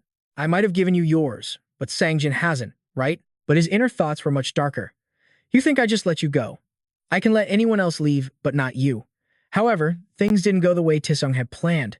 A voice called out from inside the house. That's fine, because I'm going with them too. Tizung stormed back inside and slammed a hand on Sangjin's shoulder. Do you have any idea what you're saying? An invisible pressure radiated from him, making the entire room feel suffocating. You can't act like this. Do you really think my father would just let your father off the hook? I took in a stray dog, and now you have the courage to bite back? Don't you know who your master is? I should, he growled, shoving him backward. Stumbling, Sangjin clutched his shoulder. What are you going to do? We can't even get outside right now. The others don't know we're alive. So how exactly will you tell my father anything? At this point, none of that matters anymore. I have no reason to obey you like I used to. Got it. Seeing this defiance, Tizung gritted his teeth in fury. After everything he'd done to crush his spirit, watching the three of them leave, he screamed, Fine, get lost, all of you. We'll have all the food for ourselves anyway. You think things will be any different out there? You'll all come crawling back here eventually. So we'll just see about that. Under the cover of darkness, the three continued on. After a while, Sangjin spoke up. About the food. Are you sure we shouldn't have brought some? We don't have much in our bags. Mihi nodded her head in agreement. You have a point. But he wasn't listening to their conversation. Hansu's attention was caught by some clothes in a shop window across the street. He casually snatched them and changed out of his own torn outfit. Then he said, "It doesn't matter. It'll all be meaningless soon anyway." The two stared, completely baffled. He continued, "We've got work to do. Let's get moving." Sang Jin muttered to Min, "Hi, what is he even thinking? He has the power to do almost anything," he thought to himself. Even so, why would getting into trouble now make everything meaningless? Glancing at Sang Jin's frustrated sigh, Hansu thought his confusion was obvious. How could he possibly know about the moon? He looked to the sky and said, "Because it's almost midnight." Min Hai followed his gaze. Midnight. Suddenly, the color drained from her face. She pointed a trembling finger at the sky. "Is it just me, or is something wrong with that moon?" High in the sky, a massive full moon glowed with an eerie brilliance. Abruptly, a line tore across its surface, and a terrifying eye opened, staring down from the heavens. The colossal eye swiveled, its gaze sweeping across the earth. Min Hai's jaw dropped in utter shock. The moon opened its eye. Beside her, Sang Jin's voice trembled with panic. What the hell is happening? The food. It turned to sand. Seeing the candy in his hand was now just a pile of grit, Min Hai frantically ripped open her backpack to check. No way. All the food we gathered. Every last bit of it is sand. Just then, Sang Jin noticed something else. What is that? It's glowing. Are those people? They're glowing. Their locations are completely exposed. They both looked down at their own hands. We're glowing too? Sang Jin then said, "I think we can't see it when we're this close. But everyone else out there is shining like a beacon, even through walls. So now everyone can see each other. This whole thing is designed to force us to fight." Sang Jin turned to Hansu, who hadn't shown even a flicker of surprise. "Hansu, did you know this was going to happen?" Hansu just chuckled. "Come on. Just because I have superpowers doesn't mean I can see the future." Sang Jin was floored by his answer. "But you seem so calm about all this." Just then, furious shouts echoed from somewhere nearby. "Who's the wise guy? Who took all the food? You ate it all, didn't you? I'm gonna kill you. Give us the food." "We don't have any either." Hansu scowled in disgust. "What a worthless world. This is why I told you not to bother hoarding. Because the moment that moon, a thing unique to this world, appears, all the food anyone has collected simply vanishes." As Hansu began to walk forward, Sang Jin asked, "Where are you going?" He replied flatly, "To do what needs to be done." Elsewhere, Taesung lost all control the moment he discovered his entire stash of food had turned into sand. "What is this? All of our food is gone." Ji Hee's voice was laced with worry. "What do we do now? Should we try to find more?" Yang Yu added, "The convenience stores have probably been picked clean by now." Rage flared in Taesung as he gritted his teeth, thinking, "That bastard, he knew. Did he set me up? That damn superpowered freak." Suddenly, Ji Hee's expression contorted in terror as she screamed, "Taesung, outside." Outside, shrouded in the oppressive darkness, glowing figures roamed the streets. It was Sung Ho and his crew, the ones they'd fought earlier, and they were back for blood. He was frantically searching for Taesung. "Where's that two-faced liar? How dare he trick me? Find him now." Peeking out from their hideout, Taesung felt a knot of dread tighten in his stomach. "If they swarm us, we won't stand a chance. Should we run and try to pick them off one by one?" Just then, Ji Hee shouted at him, "Let's go to Hansu." Hearing that, Taesung jabbed a finger in her face and snapped, "What? You mean we should crawl back to the trash that abandoned us and beg for help? Have you got no self-respect?" But Ji Hee shot back without hesitation. "Then what do you want to do? You think you can take on 5 guys alone? Hiding here is useless. Think about it. If they can't find us, they'll just go after Hansu. We can back him up if he gets into trouble, right?" At this, a smile of agreement spread across Yang Yu's face. "Yeah, strength in numbers. We crush them. If we just talk to him, it should work out." Watching them work each other up, Taesung turned away, deep in thought. They're right. A temporary alliance isn't a bad idea. I hate it. But this could be a good chance to use him. His mind made up, he declared, "You're right. Let's go help him." He pushed the door open and stepped outside. "All right, if we slip out quietly, they'll never know. The path we took before is lit up now. Follow me." But as his foot hit the ground, something wrapped around his ankle, yanking him flat on his face. Staring at the slimy substance clinging to his leg, he panicked. "What is this stuff?" He tried to pry it off, but it was no use. It wouldn't let go. Looking at his 2 teammates, he reached out a hand, begging, "Hey, pull me up. Hurry. What are you 2 morons staring at?" At that moment, a menacing voice rose from right behind Taesung. "Are you sure about that? If you dare to pull him, you 2 might just end up in wheelchairs. How about you come over here instead? I just want to talk." The moment they saw the hulking thug approaching, followed by his entire crew, Ji He and Yang Yu froze in absolute terror. They immediately turned tail and ran, leaving Tiun trapped there screaming after them, "You damn cowards!" Now, only Tiun was left, struggling on the ground. The old leader crouched down to face him. "Oh dear," he said, such harsh words. "You're still so young. Why do you think it's called Orin's flytrap? While you were busy with your pathetic little games, I was setting all this up. Besides, what's the fun in ganging up on someone?" Then, he slowly rose to his feet. "All right, enough idle chatter. But why are there only 3 of you? Where is the rest?" As he spoke, he lifted his boot and slammed it down right beside Tiun. Tiun trembled in absolute fear, but luckily, it was just a warning. He was completely unharmed. Shaking, with sweat pouring down like rain, Tiun raised a hand in surrender. "I'll tell you everything I know. Ask me anything. I can show you where they are." Hearing this, the leader smiled. "I'm so glad you're being reasonable." A moment later, he turned to Sung Ho beside him. "Before that, however, this man has something he needs to say to you. Let's get this handled so we can move." Sung Ho, whose nose tongue had broken, stepped closer with a malicious grin. Well, we meet again. Are you doing all right? Because it would eat me alive if I didn't do the same thing to you." Tiun was cornered and helpless. All he could do was grit his teeth and seethe with hatred. This worthless insect. If only those bastards hadn't abandoned me. The boss turned to leave, but not without one last instruction. "He's going to be working for us, so keep the damage under control." Sung Ho grinned victoriously, emphasizing the words, "You hear that? Everyone, beat him up, under control." And so, unable to run or fight back, Tiun could only curl up on the ground as they took turns, beating him senseless. His hatred for Ji Yeon and Yang Yu festered. "How dare they abandon me? I'll slaughter all of you and your families." Meanwhile, Ji Yeon and Yang Yu finally reached Hansu's group. They stopped in their tracks, shocked to see them casually sitting around, cooking and eating meat. Ji Yeon and Yang Yu were filled with envy and immediately spoke up. "What do you think you're doing? Is this some kind of camping trip? They have to know that all the food is already gone, right?" Ji Yeon, acting as if nothing had happened, stepped forward. "That looks pretty good. Let's eat together." But Hansu stood up, sweeping his sword in front of her. She recoiled in fear. "What are you doing?" With his mouth still full of meat, Hansu muttered, "Don't come any closer." Ji Yoon's anger flared. "Why are you being so childish? We weren't the ones fighting you. It was all Tiun's fault." Then Yang Yu stepped up to test him. "And what exactly are you going to do if I join you?" Hansu shot him an ice-cold glare. "My superpower says you're not going to have a good time." Yang Yu gritted his teeth. "And what kind of nonsense is that damn power telling you?" Hansu replied, "It tells me other things too. For instance, that the 2 of you are in grave danger." Just as he finished his sentence, a voice called out from behind them, "You're a sharp one." Ji Yoon and Yang Yu whipped around, their faces pale with fear. And just like that, their worst nightmare had come true. The other group had caught up to them. The selfish rich man's food pouch, the condition to obtain it was brutally simple. Cook and eat as much food as possible while the moon is visible in the sky. The condition sounded easy, but there was another hidden requirement. You had to become truly selfish.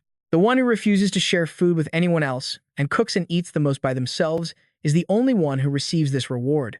In a world where everyone was desperately scrambling for any source of food, they had to cross the dangerous moral line this condition demanded. The creator of a mission like this had a truly twisted sense of humor. Hansu simply sat back down, skewered another piece of meat, and lifted it to his mouth. You have to remain calm, even in a situation like this. When Sierra turned back, she suddenly saw Tiun, covered in injuries, being dragged along by the enemy grunts. She cried out in horror, "Tiun! Tiun, are you okay?" His face was twisted with pure hatred as he screamed back. "Shut your mouth! How dare you leave me behind?" Tears streamed down Ji Yeon's face as she pleaded. "We only wanted to help." Tiun cut her off, roaring uncontrollably. "Nonsense! You liar! Don't you dare try to make excuses. If you all hadn't run away, I would have." Sung Ho, standing beside him, cut in. "Hey now, calm down. Newbie, perhaps you need to cool your head a bit." The leader then stepped forward with a polite greeting. "It's a pleasure to see you again. You've got some impressive skills, young man. Where did you find all that meat?" "Be a good boy and tell me," Hansu answered while still chewing. "Isn't there meat everywhere? Surely I don't need to explain to you what kind of meat this is, right?" Hearing this, the entire enemy group grimaced. Even their leader was shocked, thinking to himself, "He actually dared to eat that stuff? I had my own people test it, but the poison just dehydrated them. Yet, this group is eating it like it's nothing." The leader spoke again. "It seems you found a way to prepare it safely." Hansu shot him a look and said, "If you stew it in goblin blood, it becomes edible. Give it a try. That's the only hint I'm giving you. The leader fell silent. He suddenly remembered what Tang had told him before they arrived here, that the man in front of him possessed a superpower. He also said that power helped him acquire a precious item at the train station. Today seems like the perfect day to make our move. There might be a skill gap, but we have the numbers. Besides, our opponent is just some 20-year-old kid. He may be used to fighting monsters, but that doesn't mean he's prepared to fight people. The leader glanced at the bruised man beside him and said, "What's the holdup, rookie? Go on, ask for a bite. Chat with his little friends. No harm in asking, right?" Taesung's eyes burned with irritation. Who wants to be friends with him? Why is he ordering me around? But this way, the leader could avoid causing a scene in front of everyone else. With that, the man limped forward. The boss is right. Let's just have a little talk. Hansu's group of 3 also stopped eating and stood up. Unlike the other 2, Minhai's face was filled with dread as she yelled, "No, stay back. Don't cross that line." But he completely ignored her words. "Shut your mouth. You're just like the rest of them, you wench. You'll get what's coming to you." Hansu stood there, his voice chillingly calm. "This ends now. Don't blame me for what happens next." A flash of blue light sliced across Taesung's leg. He crashed to the ground, his body shaking uncontrollably. "Why? My leg." He clutched his ruined limb, letting out a blood-curdling scream. He completely lost his senses and began screaming curses. "You psycho! Are you out of your mind? Damn it! My leg. Where's your humanity? How could you do this to me? All for a damn piece of meat. Think about it. He did this just because he wouldn't share his food. If he gets any stronger, do you think he'll leave you in peace? He'll slaughter every one of you just for those runes. You have to kill him now. You think you can get friendly with him, you fool." The leader's brow furrowed, and he gave the command, "Get ready." Sung Ho, at his side, tried to object. "But, boss." Then he reconsidered. That guy wasn't wrong. He might not want to fight now, but if he grows stronger, he could easily wipe us all out. Our side is armed to the teeth, and with his body glowing under the moonlight, there's no way he can escape. We need to handle him right now. Damn it. What kind of college student has eyes like that?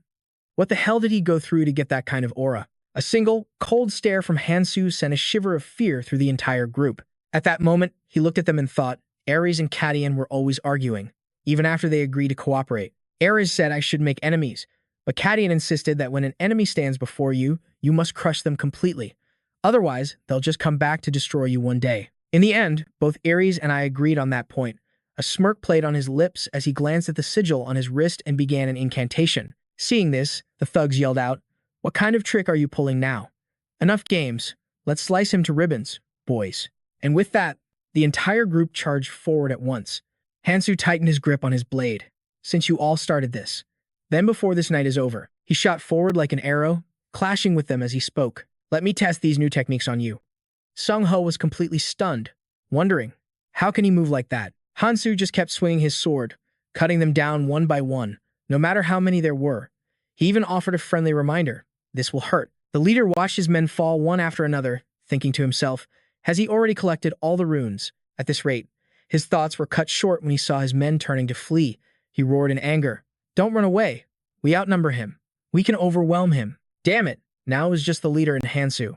The man spat, "You think I'm going to retreat, you little brat?" His courage lasted all of 3 seconds. As Hansu advanced on him, step by deliberate step, the leader began to tremble. "Wait, think about this. You think killing people will let you live in peace? This is entirely different from killing monsters. What you're doing right now is murder. That's murder. That's not a line a kid like you can just cross so easily." But Hansu tuned out the pathetic nonsense. He stood before him and, without much effort, raised his sword to end it. After the fight, the bloody ground was littered with groaning bodies. They weren't dead, just wounded and moaning endlessly in pain. I didn't go too far. The last man fell just as the couple, Jihan and Yang Gyu, watched. They were both trembling in fear of Hansu. Standing in the middle of the chaotic scene, he shot them an icy glare and said, "You're still here? Want to go around too?" The two glanced at each other, then immediately turned and fled for their lives. Hansu sheathed his sword at his hip and returned to his pot of food. He quickly took another bite, then turned to speak with Min Hai and Sang Jin. "What's wrong?" "Looking is fine, but I'm not sharing." The tension between them was thick. Minnie awkwardly scratched her face, avoiding eye contact. "It's nothing," she mumbled. Then they sat in silence, waiting for Hansu to finish eating. The long night was finally bleeding into dawn. As the sky lightened, the eye on the moon slowly closed, vanishing as if it had never been there at all.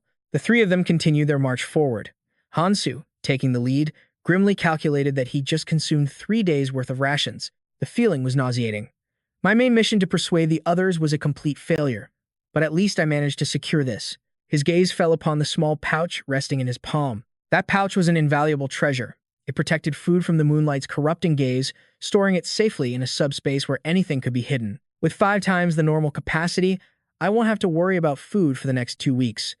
Hansu carefully stowed the pouch away. His 2 companions, trailing behind him, finally broke the silence. Are you sure this is okay? What happens if you don't kill them all? Hearing the question, Hansu shot them a look before letting out a heavy sigh. You really think I should kill them all? That's a terrifying way to think. A blush crept up Minnie's cheeks as she stammered, No, that's not it.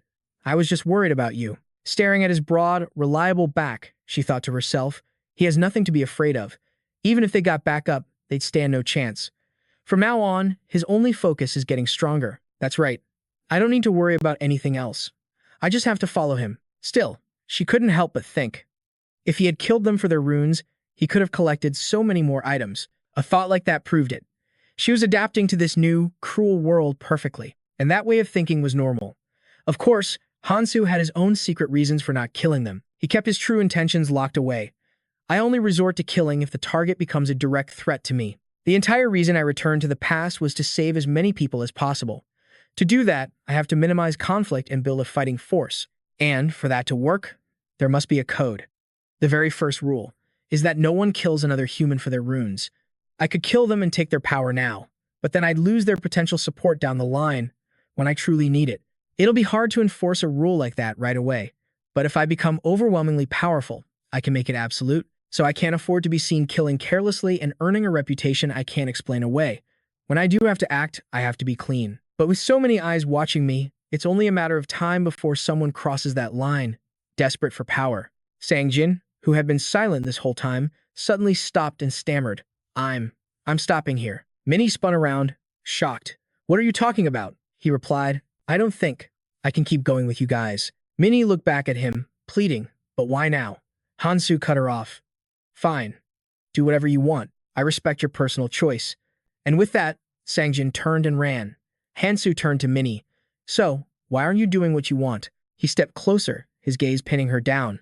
Aren't you afraid? Following me? Panic flashed in Minnie's eyes. She didn't know how to respond. Yes, I am. But an image flashed in her mind of him mercilessly cutting her down. She told herself, as long as I don't cross his line, I'll be safe. Finding her courage, she lifted her head and met his gaze. If I leave now, you'll never let me come back. So I'm going to stick to you for as long as I possibly can. Hearing that, he said nothing. But inside, he was impressed. Her instincts are sharp, I'll give her that. Hansu turned away, stuffing his hands in his pockets. A small smirk appeared on his face. If that's your decision, let's go. And so, the two continued on their journey. The scene shifts back to the bloody battlefield, where Taesung lay pinned beneath another man's body. Trembling with effort, he shoved the corpse off of him, cursing under his breath. Useless bastard. All bark and no bite. He completely wrecked you. He should have killed you all. You made a mistake, Hansu. My little wounds are already healing. Once I'm fully recovered, I'll slaughter all of that trash. And then I'm coming for you. He struggled to drag himself forward. How dare you abandon me? Especially you, Minhee. I'll never forgive you. Just you wait. As he was muttering, a shadow fell over him. He looked up, surprised, to see Sang-jin standing there. The moment he saw him, he wondered, this bastard. He's been watching me this entire time. Why is he coming to me now? What does he want? No, this is my chance. He then raised a hand, a wide grin spreading across his face. Sang-jin, help me up. Sang-jin looked down, his face an emotionless mask, and asked, Me? Taesung's voice softened slightly. Who else is here but you? Come on, you wouldn't leave me here after everything that's happened, would you? We have to help each other. This is your chance to get stronger. In the distance, the angry screams of the gang's leader echoed. That bastard Taesung glanced over at the old man and sneered, trying to act tough when you're about to die, old man. He was completely oblivious to his own situation as he gave Sang-jin an order. You kill that idiot for me first. But he failed to notice Sang-jin picking up a knife from the ground, a powerful killing intent radiating from his entire body. That's right. The ancient rune we got from killing that guy. We can split it, so don't you worry. But in the next instant, Sang-jin was in his face, yanking him up by the collar. Huh? What are you doing to me? What is this? He screamed. His voice was terrifyingly cold. I see now. Taesung was completely terrified, wondering, when did this guy get so strong? Sean leaned in close, raising the knife. I have to seize this chance. This is what I should have done from the very beginning. Right? Let me go. Tyson screamed, struggling against him. The small blade plunged deep into Tyson's chest as his voice came out in trembling, broken gasps. You bastard. How dare you? He tried to fight back, his hands weakly grabbing Sean's collar, but ever since Sean started following Hansu, that chance was long gone. Sean's voice was ice cold. You're the one who said it. You said I needed to know my place. Maybe it's your turn now. Alone, you are nothing. All this time, you had so much fun ordering me around, using my father against me. Sean released his grip, and Tyson collapsed to the ground with his final, fading curse. Damn you, you bastard. Sean looked at his own blood-stained hands and let out a chilling laugh. He tossed aside the knife that had just taken Tyson's life and fell to his knees. He then punched his own face, whispering to himself, Stop being so weak. This is nothing. Less than an ant's struggle. To him, this would be nothing. To him, this is what must be done. I have to be just like him. He picked up the knife, got to his feet, and walked toward the gang leader. The man frantically held up his hands. Wait, my friend, let's just talk about this. If you let me live, we can join forces. Together, we could become so much stronger. So please, just spare me. Please. But Sean paid no attention to his words. Now, I finally understand. I understand why you didn't follow me, Hansu. Just how pathetic did I look in your eyes? Flashes of his own cowardice appeared in his mind. I wouldn't have needed your protection if I just had the courage to fight beside you in that crisis. If I had been determined to get stronger instead of cowering before your power. Could I have stood by your side? Looking at the runes in his hand, he thought, if I were stronger, you wouldn't have left me behind. So in the end, nothing about the past can be changed. Before, I would have shrunk back and been wary of everyone. But now, I'll prove myself. I will become strong, just like you. If I use these fools to catch up to you, then even you will have to see me in a new light. The scene shifts to a desolate city, where carrion birds circled the sky. A few of them began to target Min-hee. Seeing their intent, she took a deep breath and let out a powerful roar, scattering them instantly. But she failed to notice one coming from behind. Min-hee spun around in shock, but thankfully, a lightning-fast sword strike sliced it clean in two. Hansu approached, sword in hand. Seeing him, she smiled and said, Looks like I needed your help after all. Hansu scanned the dead creatures on the ground, searching for something. There's a difference between self-reliance and acting recklessly alone. If a skill has a clear weakness, it's only natural to seek help from a teammate. He then tossed her some of the runes he had collected. This is your share. Make sure you understand the strengths and weaknesses of your own abilities. Staring at the runes in her hand, Min-hee thought to herself, he's always so strict when it comes to splitting rewards. She then opened her system window to check her status. Has it been 2 days already? Today is the 3rd day since we arrived. Buying those acceleration skills for magic and stamina from Hansu was a good idea. Without them, it would have been impossible to keep up. But I'm still trying not to rely on him too much. Thinking this, she couldn't help but sigh. Elsewhere, Hansu was also checking his own status window. Hansu. Strength, 54.3. Agility, 55.8. Stamina, 42.1. Perception, 42.2. Physical resistance, 22. Magic resistance, 13. Looking over the numbers, he felt satisfied with his progress. Good. The best method is keeping all the stats balanced. I won't run into as much trouble if my stats are even. This way, everything grows in harmony. Suddenly, a voice boomed through the air, startling them both. Ahem, mic check. Can everyone hear me? Gather at the starting point immediately. Latecomers will be penalized. Min-hee instantly recognized the voice as fairies. Let's go, Hansu called to her. The two of them began heading toward the assembly point. Along the way, Min-hee kept stealing glances at Hansu. He noticed her wanting to say something. If you have something to say, just say it. Min-hee jumped, surprised she'd been caught. Gathering all her courage, she blurted out, Okay then. Hansu, do you have a girlfriend? The question hung in the air, freezing them both in place. The atmosphere became suffocating.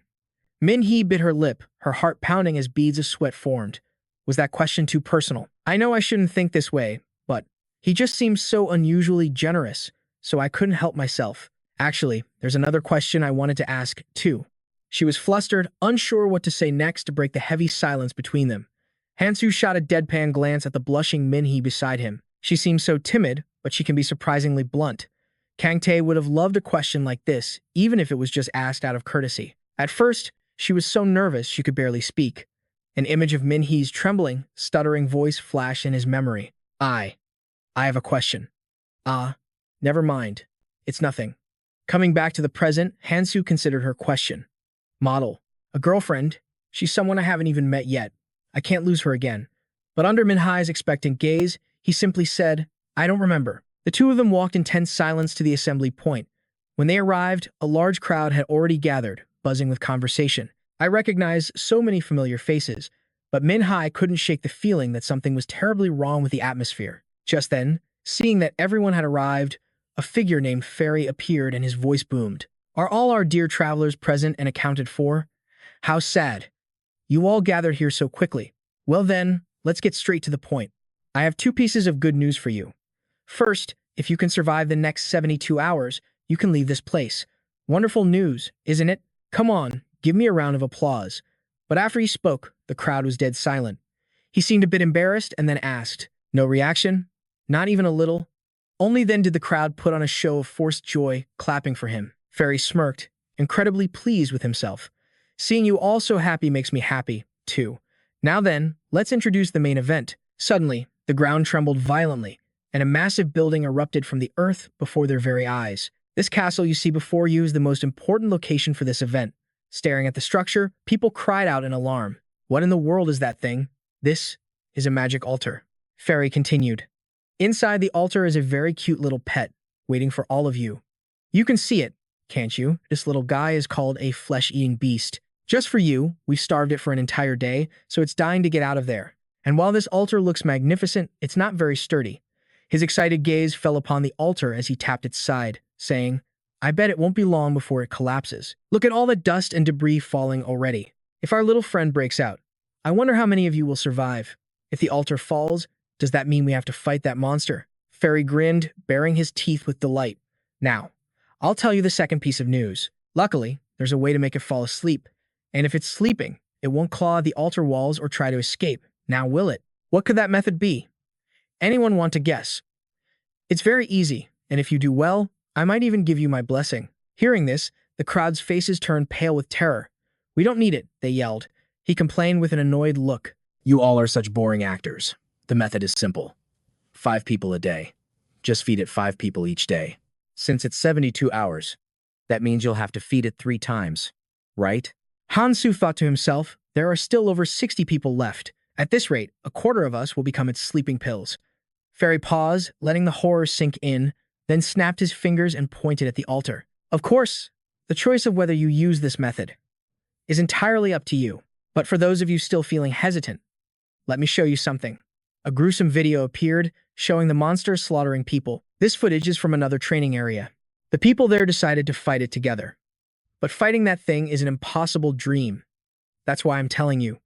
There's only one way. In the crowd, a man in a beanie raised his hand. How are we supposed to choose the people? A terrifying voice cut his question short. Why are you asking me that? Fairy answered impatiently. Whether you force someone or draw lots, figure it out yourselves. As long as the offering is alive, I don't care what you do. You should know, you have 1 hour to make your choice. Let me start the countdown for you. Do this, and you'll be safe for 24 hours. After that, you'll have another hour to choose the next sacrifices. I hope you all choose wisely. After starting the clock, he vanished. Panic instantly erupted among the crowd. We're all going to die. That sadistic demon. Minhai turned to Hansu. Hansu, what do you think we should do? He answered flatly. The outcome has already been decided. The young man in the beanie shouted, We need to be fair. How about we draw lots? We can pick 5 people for the first day, and then 5 more for the next. Sang Jin suddenly appeared, a chilling smile on his face as he challenged the idea. And why should we do that? Hearing his question, everyone fell silent, their eyes locked on Sang Jin. He asked again, his voice like ice, Why should we be fair to each other? The man shot back, What did you just say? Sang Jin stared at him with soulless eyes. You heard me. Is there any reason to be fair? The man pointed a shaking finger at him. Then what do you want us to do? You can't expect us to just walk in there with that monster. Sang Jin turned away, not even bothering to look at him, and spoke coldly. Why not? There's a much simpler way. He took a few steps forward, his power flaring to life, and slammed his hand into a nearby light pole. The pole crashed to the ground with a deafening roar, causing everyone who witnessed it to turn pale with fear. Sang Jin continued, his voice void of all emotion. We start with the weakest, most useless ones, and just throw in 5 of them. Simple, right? He finished speaking, his gaze sweeping over their faces, thinking, this will prove my overwhelming strength. Now, everyone here has no choice but to listen to me. A smug grin spread across his lips. He liked this feeling. In the heavy silence, only the sound of shallow, nervous breaths could be heard. Sang-jin's voice boomed again. Now is not the time to be sentimental. We must sacrifice the weak so the strong may live. Fighting that monster together is impossible. Everyone knew this was a harsh reality, but there seemed to be no other way. You won't have to lift a finger against it. All we need is to cooperate for this one noble cause. And to achieve that, we can't afford dead weight like you. It's only logical we throw the weakest in first as bait. Isn't that right? Finishing his speech, he shot a look at Hansu. What do you think about my plan? Sang-jin stared hard at Hansu, his thoughts racing. I'm not the same weakling I was before. You can see that now, can't you, Hansu? I am so much stronger now.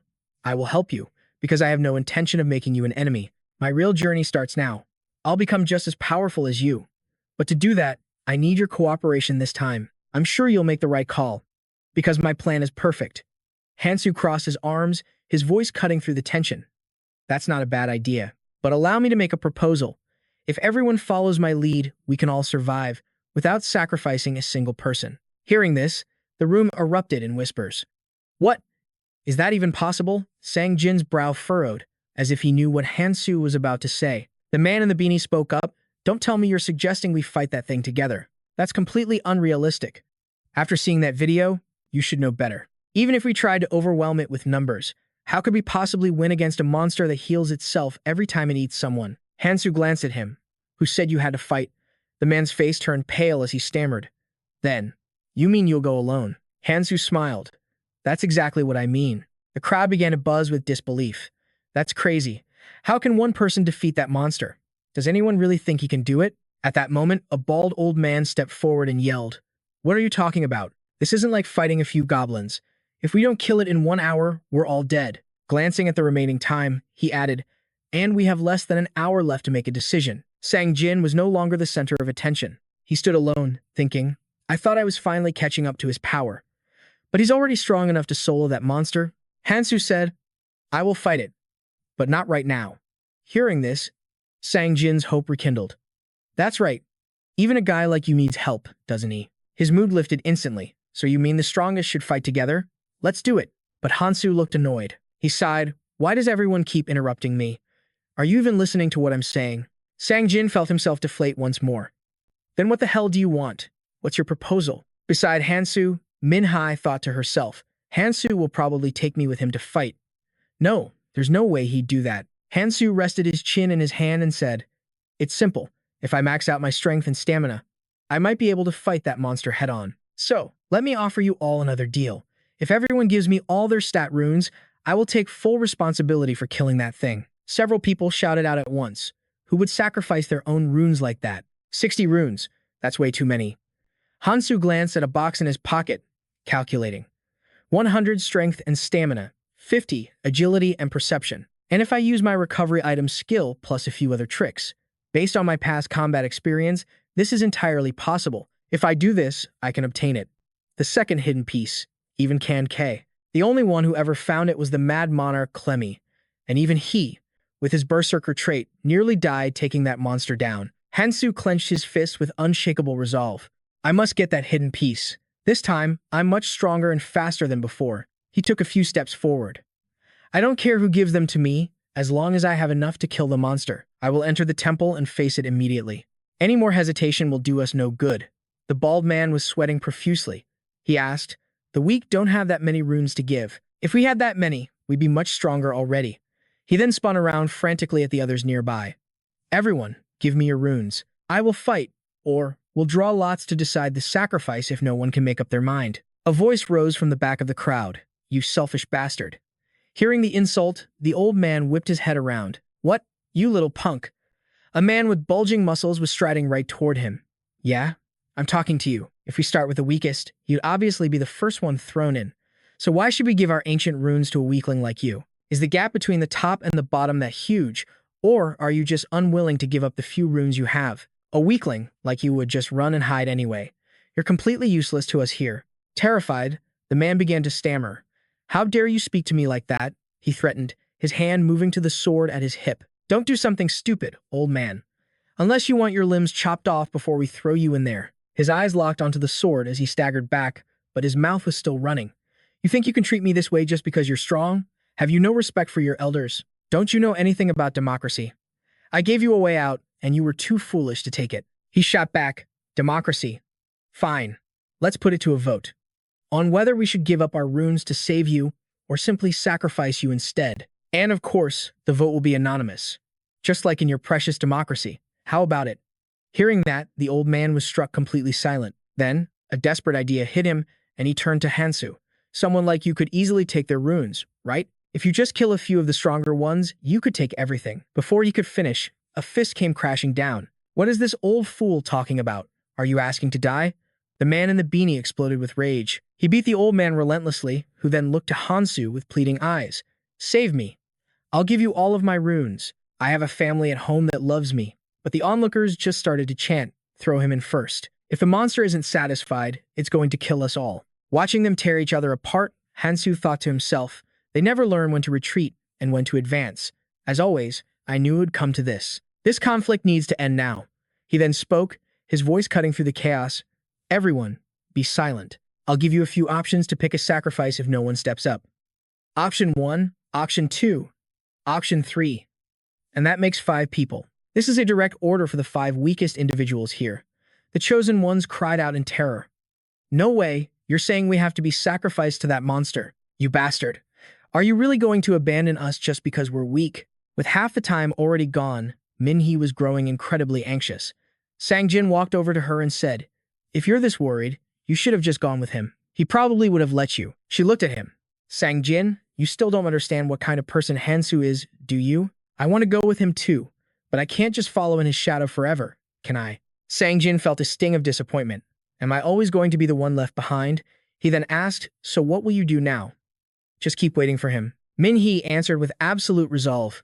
No, if I did that, Hansu would be disappointed in me, and I'd be no different from those people. Looking at the 5 weakest people trembling before him, Hansu asked, while everyone else was fighting to survive, what were all of you doing? I don't care if you were resting to regain your strength. You made your choice, and now you have to face the consequences. They aren't abandoning you because you're weak. It's your own weakness that's keeping you from catching up to them. Did you really expect to get a free pass in a world like this? If you want a chance to survive, each of you will bring me 2 ancient runes every day. All 15 of you.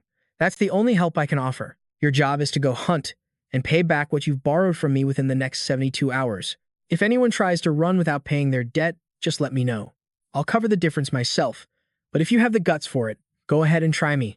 Back with her group, Minhee told Sang-jin, Hansu always keeps his word, so I'm certain he'll handle this on his own, which means I have to get moving quickly so I can catch up to him. Seeing her determination, Sang-jin said, you could just travel with us.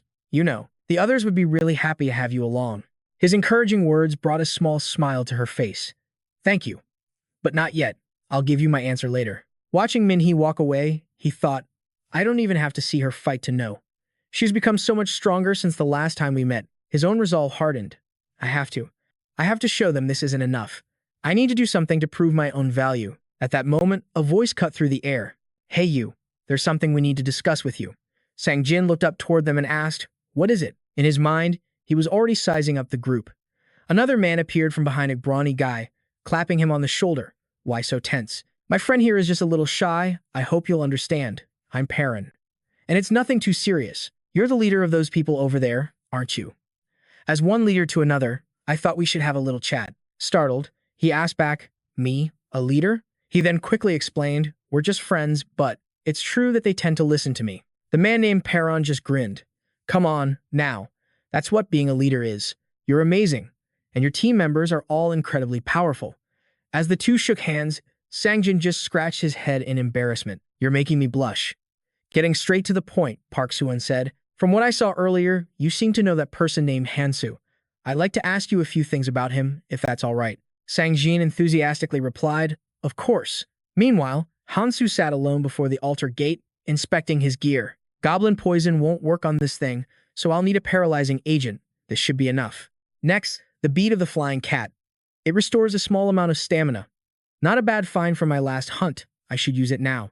He then stood up and walked step by step into the beast's prison.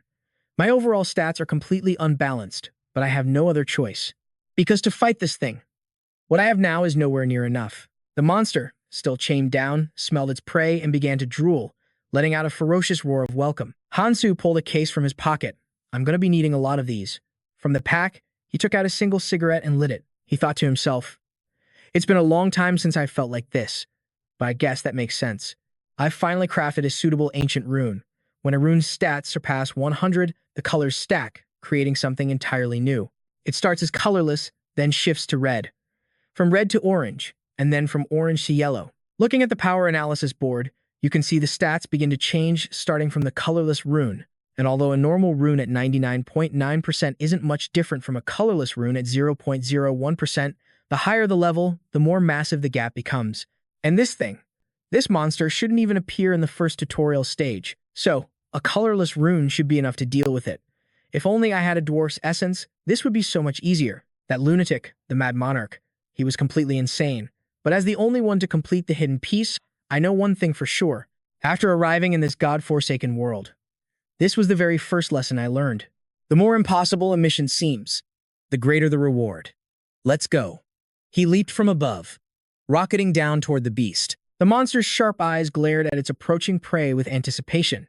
Back at the portal, the others were finally stepping through together. All right, everyone, keep quiet as you enter. Park Soo-eun stepped through the gate, smiling as he spoke. What do you think you're doing? Get in here. As Sang-jin entered, he continued. So, are you glad you didn't bring your friend along? Sang-jin nodded. Yeah. Now, let's hurry up and help Hansu. Racial skill. The carnivorous beast is one of the few monster clans born with these abilities. They utilize two of their own unique racial skills. Hansu barely dodged a devastating blow from the monster. He thought to himself, there it is. The first skill, fear. 3 horrifying eyes materialized before him. As if to hypnotize their target, they stared directly into his soul. After locking on, the beast swiped its massive claws toward him, trying to snatch its prey. In the split second before impact, he dodged backward, narrowly avoiding the blow. In that moment, he thought, it paralyzes its prey with fear, and then activates Predator. It's a skill that fully restores its health by devouring its target. The attack patterns are the same. Thankfully, it hasn't grown larger, because if it uses blood-sucking swamp after a full heal, it would drain every drop of blood from a living creature. The monster shot a glare at Hansu and unleashed another attack, shattering the ground once more. Hansu leaped away to safety. Even I can't fight this thing head-on, he thought. My piercing needle will only create a tiny hole in its body, but I know the most effective way to beat it is to restrict its movement. He landed firmly on the ground, looking up at the ferocious beast. The monster raised its claws again, continuing its assault. Hansu knew that trying to pierce its hide would be useless. But if I aim for a central nerve and inject the poison right there, the effect will be magnified. With that thought, he sprang into action, leaping up with his sword held tight, zeroing in on a point on its leg. The nerve that controls pain and restricts movement is located right between the 2 joints. I just need to wait a little longer. There it is.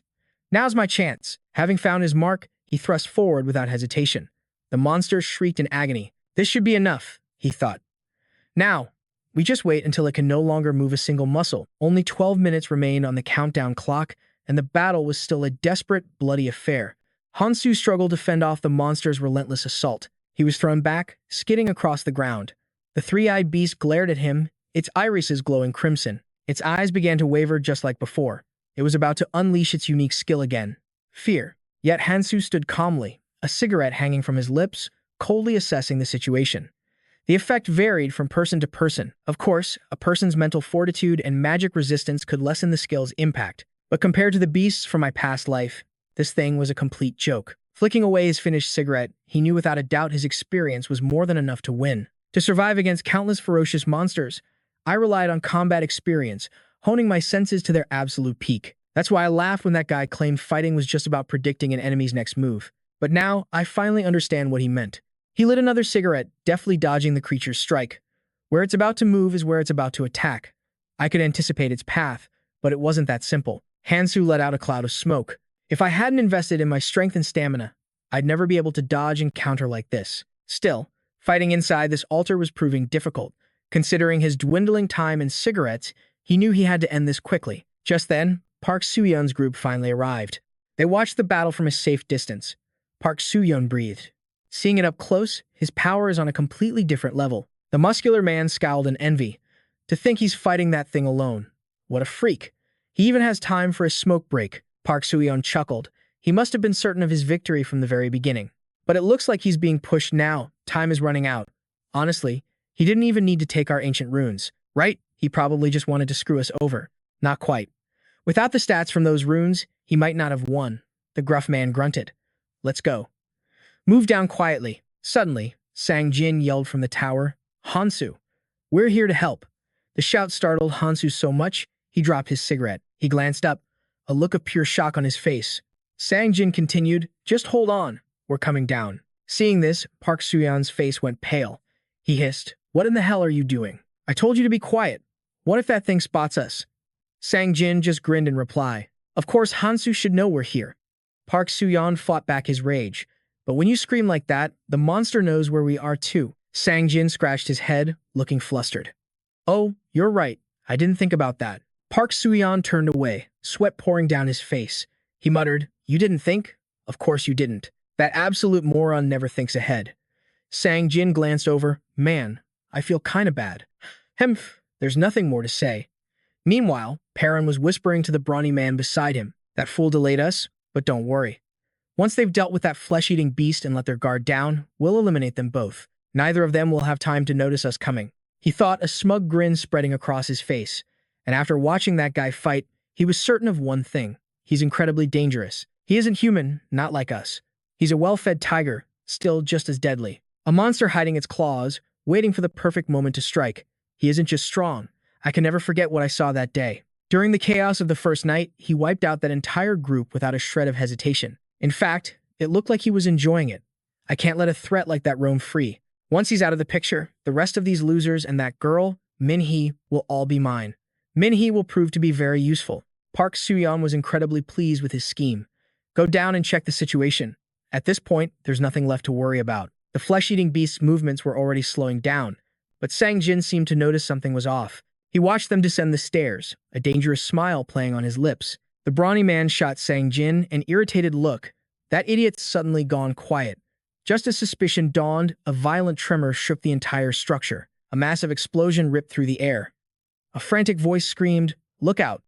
It's coming down. The group scrambled in a panic, but a huge chunk of debris fell from above, completely destroying the staircase. Curses filled the air. Damn it! What the hell was that? Why did the stairs just collapse? They plummeted to the ground below, but miraculously, no one was seriously hurt. The brawny man coughed, covered in dust.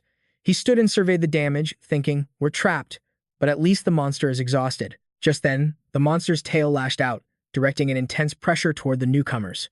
Then, it unleashed its unique fear skill once more. They cursed internally, damn, the pressure down here is nothing like it was from above. Now, trapped face to face with the beast, a wave of pure dread washed over them. Park Soo-yeon desperately calculated their chances. It's fine. We can't hurt it, let alone beat it. But we have Hansu. It's going to be okay. But where had he gone? Suddenly, the muscular man spotted Hansu on the stairs and screamed, where are you going? Park Soo-yeon chimed in. You should be down here helping us. If we work together, we can take this thing down quickly. A horrifying thought suddenly flashed through his mind. Don't tell me he plans to bail when we're this close to the end.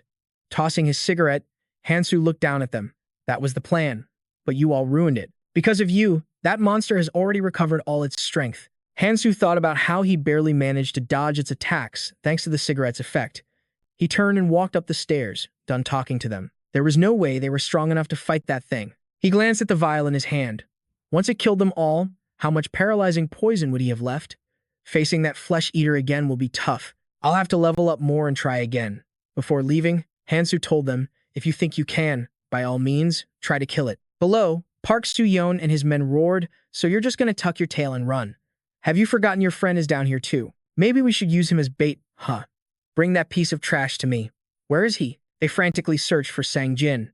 From the top of the stairs, a voice called down to them. Looking for someone? Did you all assume I fell down there during the explosion? Realizing they'd been tricked, they seethed with rage. No wonder it had been so quiet. He destroyed the stairs because he was wary of us? The muscular man gritted his teeth and bellowed. I'm going to kill you. Sang Jin's voice dripped with provocation. If you've got the guts, then come and get me. But you don't really have time for that, do you? That monster is drooling, just waiting for you all to be frozen by fear. Only now did they realize the creature was staring at them with ravenous hunger. The monster was enjoying this. Park Soo-yeon screamed. If it recovers its strength, we're all dead. If you abandon us, things will only get worse for him. He shouted in desperation while his mind raced for a plan. We have to cooperate with this guy. It's the only way we'll survive. Hansu saw right through his intentions. You don't need to worry about the monster breaking the stairs, he said. Weren't you all willing to come in here and sacrifice yourselves? Hearing this, they froze in place, unable to believe what they were hearing. They began to tremble, recalling the words Fairy had spoken earlier. The method is simple. Just feed it 5 people each day. 5 people. Every single day. The monster lowered itself, its tongue lashing out to snatch them one by one. They screamed in pure terror, completely unable to resist. Hansu paid them no mind. I'm truly grateful for your spirit of sacrifice, he said. Turning from the altar, he came face to face with Sang Jin. Why would you do that? I know you had a reason for bringing those people here, but from now on, you better watch your mouth. Sang Jin lowered his head with a self-mocking laugh. I finally get it now. How I can be useful. He then looked Hansu straight in the eye. Now, use me as your tool, Hansu. Sang Jin's eyes suddenly lit up, fixated on him. The two stood facing each other. Hansu asked, You want me to treat you like a tool? Sang Jin immediately replied, Why wouldn't I? Hansu placed a cigarette in his mouth. Sang Jin answered, sweat beading on his face. Because I know your goal is different from everyone else's. Because you're always able to see the bigger picture, and you never stop moving forward, he thought. I was certain after I saw him fight Jae-sung and those thugs. He had attacked them with overwhelming power, but he didn't kill a single one, even though sparing them could have caused him trouble later. Even after the altar appeared, no matter what anyone said, he could have easily eliminated them with force, but he didn't, which made him curious. I don't understand why you don't kill people, he said with a forced smile. Anyone can see that's not your true nature. Hansu just stood there in silence. Sang Jin pressed on, so please, use me.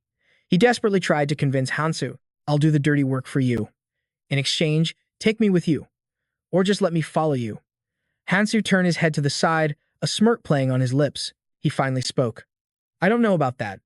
Not after the way you just handled things. Sang Jin clenched his fists tightly.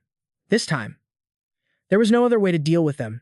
You got dragged into it because of me. But I swear, I won't let anything happen to you next time. Then his voice rose to a roar.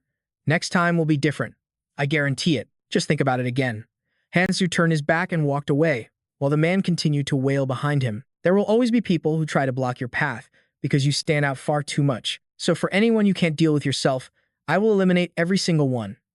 That way you can focus on your goal. In return, I'll follow you and become stronger. He thought to himself, the faster Hansu gets stronger, the faster I can grow too. If I follow you. If you just tell me what you're aiming for. If you'll just let me come with you. He was still chasing after Hansu when he suddenly stopped and turned around. Hansu spoke. Even if I agree with you, what will you do if a situation arises where you can't join me? For example, what if you're forced to stay behind? As he stepped closer, the man's mind raced. This is a hint, which means something is going to happen in the second tutorial round. Then I'll just get stronger and come find you. After that, you can keep treating me as a temporary ally. A faint smile touched Hansu's lips. Go on down. Then he turned away again. The man thought, damn it, is he still refusing me? He lost his patience and yelled, Hansu, please give me one chance. I will make up for all the mistakes I've made until now. Hansu dropped his cigarette and crushed it under his boot. The man continued to beg, please, just use me. Don't get the wrong idea. Hansu's resolve seemed to soften, and he replied coldly, meet me here tomorrow at 1 o'clock. Then he pulled out another pack of cigarettes and added, because at that time, the monster down there will be gone. His words left the man both curious and stunned. Also, take all the runes from down there. You killed those 10 men, after all, so take their runes. With that said, Hansu turned to leave. I'm heading out. See you around. Right. See you later. Hopefully, we'll both be in a better mood. And with that, he was left standing there all alone. A sense of unease still lingered. I'm still not sure about him. As Hansu departed, he thought, but I'm definitely going to need him later. The voice of Valentine echoed in his mind. No matter what, you are returning to the past to save all of humanity. But the irony is, there will always be people who want to stand in your way. For times like those, you need to prepare a punisher. Someone who will act in your place. She believed that a punisher was an essential piece. One that not only Alice, but all the monarchs possessed. They are the ones who handle the dirty work for their monarch, helping them get closer to their ultimate goal. He thought back on her words and muttered to himself, in my past life, I was a punisher too. At first, I was planning on choosing Envy Aaron, but I'll give this guy a chance. I don't know how much I can trust Sang Jin once the second tutorial begins. Everyone here will be forcibly teleported to different locations, and when that happens, he might just change his mind. But for 8 runes and a few cigarettes, if I can gain a useful punisher, this investment is more than worth it. Then, he smiled as if he had grasped a profound truth. He glanced down at the man's retreating figure, then quickly looked away. But if he fails, there's nothing I can do about it. For now, what I need to focus on is obtaining the hidden piece.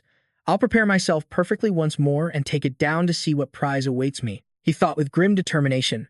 The condition for the second hidden piece is incredibly simple. Defeat the flesh-eating beast before it shatters the altar and escapes. He mused to himself after clashing with the monster. It's just that no one ever thought it was a condition that could actually be met.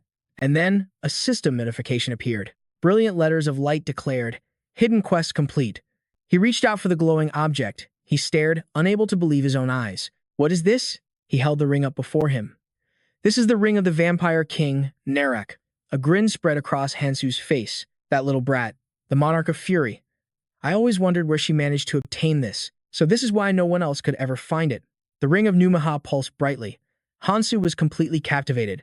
There are countless ways to classify the grade of an artifact. However, the most important factor is always its color. A normal artifact's color can't compare to a high-grade one. But exceptions always exist, like the evolving runes created by travelers. These growth-type artifacts absorb runes and change their very color. He could already picture it. And among them, the greatest items are... Instantly, a powerful light flooded the distant platform, revealing a numbered series containing only the number 9. The Ring of Numaha, Clementine's signature artifact, is one of the numbered series.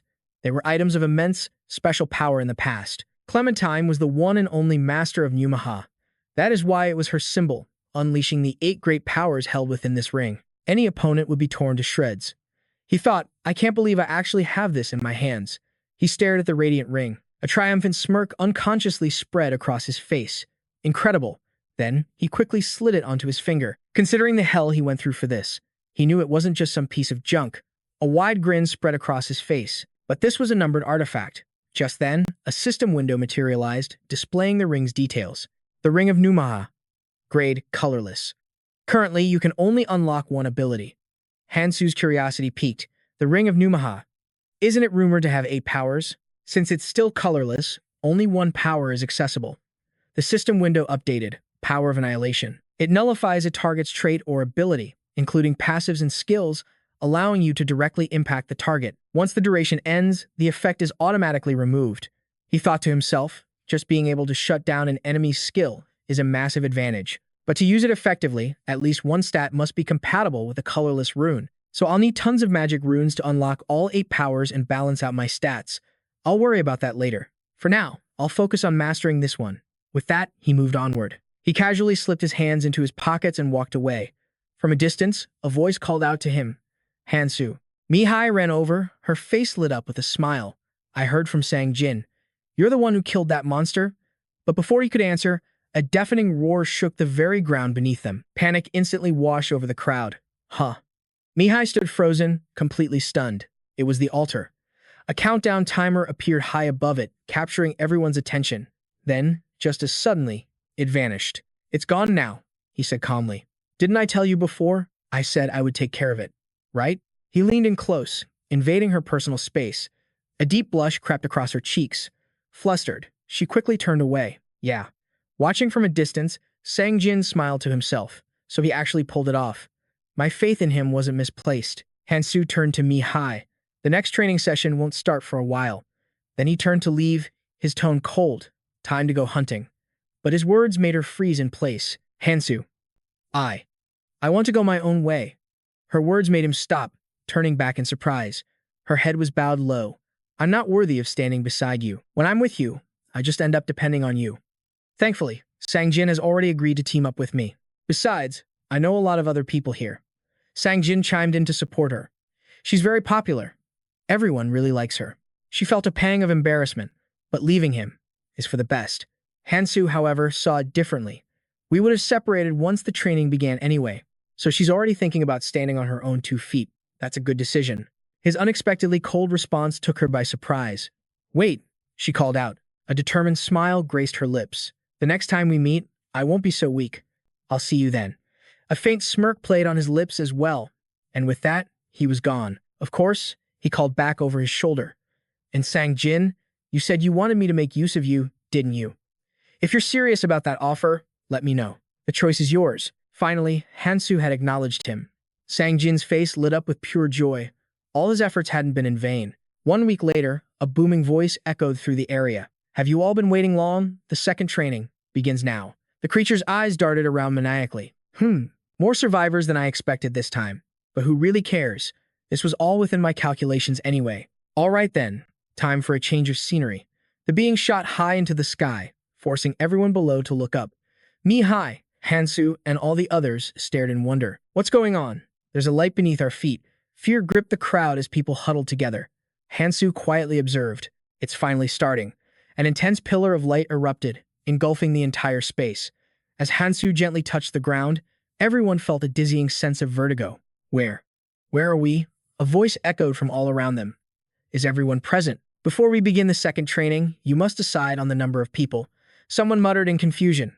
The number of people? The voice continued, its tone growing colder by the second. From this moment forward, ensure that there are no more than 7 people per room. A system message rang out for all to hear. Ensure no more than 7 people occupy the same room. The trial will resume once this condition has been met. Confusion and dread spread through the room. Resume after the condition is met? Damn it, but there are 8 of us in here. The voice chuckled darkly. I certainly don't mind if you reduce that number further. Each room may face a different scenario, but the required stats will be roughly the same. Isn't that right? Now, why don't you all have a little chat? Hannon thought to himself grimly. No wonder.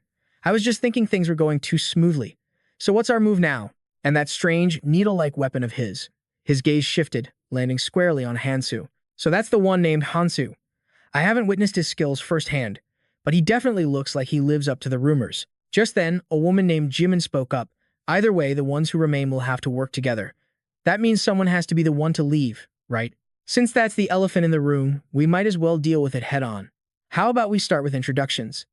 A chance for everyone to prove their worth, to prove you deserve to stay. Suddenly, another man's voice cut in. I'll go first. A man named Desh declared, gazing at his glowing sword. I bet none of you have ever seen anything like this before, right? The name's Deshe, and I doubt a single person in this room has what it takes to bring me down. All eyes locked onto him. I'm no dead weight, Hansu thought. So that's his famous key art. It's a rune skill, one that uses magic to boost every single stat. It can even be used to enchant a weapon by shrouding it in magical energy. Without a doubt, key art is an incredibly unique and powerful skill to possess. Hansu watched the man's overflowing confidence, but nothing he could have found here should be that effective. Still, it was better than having nothing at all. Kang Min shot everyone an arrogant look. When it comes to important skills, I clearly have the biggest advantage. I'm Kang Min. I possess a recovery skill. Unprompted, Hannon also introduced himself again. I'm Hannon. I have a combat skill. He was trembling uncontrollably. Did you say someone has to die? We're a family. Please, just spare us. His desperate plea made everyone freeze for a moment. Dan Cheon's gaze shifted to Jimin. And you, my lady. If I recall correctly, you have yet to introduce yourself. You were the one who suggested this little game. Shouldn't you lead by example? The young woman simply smiled. My name is Jimin, and as for my skill. Suddenly, her expression darkened as she stepped forward. I'll show you right now. An inexplicable chill ran down Dan Cheon's spine. Why are you getting so close to me? You'll regret it if you rush at me so recklessly. She drew nearer, a horrifying smile spreading across her face. A razor-sharp blade lunged forward, followed by a crimson spray. She had stabbed Dan Cheon from behind, giving him no time to even gasp in pain. Everyone watched, utterly stunned by the scene, while the family of 3 trembled in pure terror. As Dan Cheon collapsed, she let out a single phrase. How lucky. She held up a pink gem, a triumphant smile on her face. I can't believe a skill rune actually dropped just like that. Oh my, I'll be taking this skill. She pointed at the gems that fell from Dan Cheon's body. As for the rest, you all can share amongst yourselves. Just like that, Han Cheon thought, his blood running cold. She took a life without a second's hesitation. That woman is completely insane. I need to be careful around her. Standing nearby, Hansu silently observed him. Hansu mused to himself. A powerful rune is wasted on an incompetent fool. This just made everything much easier. He glanced at the family of 3, shaking in the corner. People who were dead in my past are alive now. It seems the flow of time has already started to change. Things are progressing in a very interesting way. The guide, Fairy, appeared with a laugh. You've reached a party of 7 before any other group. Let's see. Excellent. Now, shall we begin the explanation? First, let me show you. In an instant, the world around them shifted. The path before you, Fairy announced, is the road to ascension. Your mission here is simple. For the next 3 months, you will do nothing but climb upward. Your destination is the dormant volcano at the center of the second level. That will be your first objective once you clear this tutorial. And from there, a world of adventure will open up to you. I wish you all the best. With that, Fairy vanished, leaving the bewildered group standing alone. A scorching sun beat down on their every step as they trekked across a bridge. Seeing Hansu's incredible speed, Han Cheon called out after him, "We're going to be together for a long time, so we should probably get to know each other." But before he could finish his sentence, Hansu had already disappeared from sight, enraging him. What's wrong with that guy? Why is he in such a hurry? Suddenly, the father of the family screamed, "Wait, the bridge. It's collapsing." Behind them, the wooden planks began to fall away one by one. "Run," he shrieked. They ran faster than they ever had in their lives, barely making a safe landing on the other side. Hansu turned his head, looking back at the others as they panted, out of breath. Fairy reappeared and said, "Oh, that's right. Did I mention that the lower parts of the island will start to collapse over time? The bridges fall even faster, you know, so be careful." The group erupted in fury. "You should have told us that from the very beginning." Hansu didn't seem to care in the slightest. He was about to walk off when Hanan called out to him again. "Hey, where are you going?" he demanded, glaring. "That damned antisocial bastard." Jimin turned to Hanan and said, "For now, let's just follow him and see what happens." He was immediately curious. "What? Why?" "Who knows?" she shrugged. "But he seems so confident. Maybe he actually knows where to go." And so, the party continued their journey, venturing deeper into the wilderness. Hanan grew restless. "We've been walking for hours now, and there hasn't been a single bridge. Does this guy really know where he's going? I don't know either. Now stop talking to me. These insects are so annoying," Han Cheon thought to himself. "We've seen the same scenery for a while now, and there's nothing here. How much farther do we have to go?" He curiously watched Hansu, who was chewing on something with puffed-out cheeks. "What in the world have you been munching on this whole time?" Hansu held out a piece of tree bark. "If you eat this, it provides a slight anti-poison effect." Han Cheon was baffled. "Why are you eating an antidote?" Just then, a massive serpent materialized in the canopy, ready to strike. Seeing it, Hansu yanked him back by the collar. The man yelled, completely bewildered, "What the hell are you doing?" Its massive, fanged maw and flicking tongue were inches from his face when Hansu violently pulled him aside, saving his life. He stared wide-eyed at Hansu, a single thought racing through his mind. "I see it now." The terror was still fresh, but curiosity was taking over. "Hey, how did you know the thing was about to attack?" Hansu, still chewing lazily on a piece of oak bark, gave a nonchalant reply. "A superpower." The man blinked. "A superpower?" Just then, the serpent, impaled by a dagger, lunged forward with furious aggression and sank its fangs into his arm. Rage exploded within him. Damned, stubborn pest. He grabbed the monster's head, threw it into the distance, and drove his blade into its neck. The creature shuddered violently, but a second later, it rose again as if completely unharmed. A system window appeared. Adult Rune Serpent. Its temperament shifts based on the arrangement of the runes on its head. The runes change at random, causing unpredictable shifts in aggression. Panic began to set in. "Damn it, they're relentless. They won't even give us a second to heal. That guy Hansu showed us how to trap them, but now I'm injured. I don't have the strength to pull it off." Worse yet, he spun around and roared at the others cowering behind him. "Why aren't you fighting? Stop hiding back there. Get up here and help us fight." The father from the family tensed up.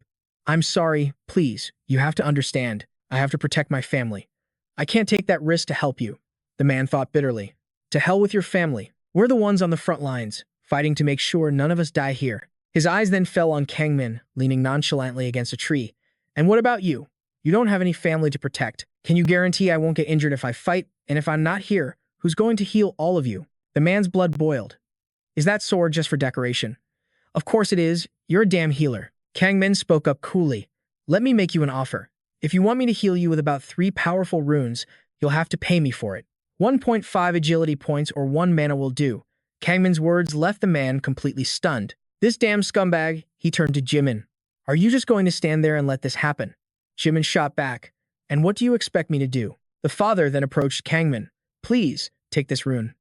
And heal my wife." Hanan felt a deep sense of dread. He thought to himself, "Am I the only one who sees how screwed we are right now?" Kangmin finally broke the silence. "Well, what are you just standing there for? Get over here already." The man thought, "That bastard's only acting high and mighty because he has a healing skill. My luck is trash. I ended up with a team of useless strangers. Suddenly, a voice echoed in his mind. Cheon, can you hear me? It's Dunghan. How's the area you just reached? Don't even ask. How are things on your end?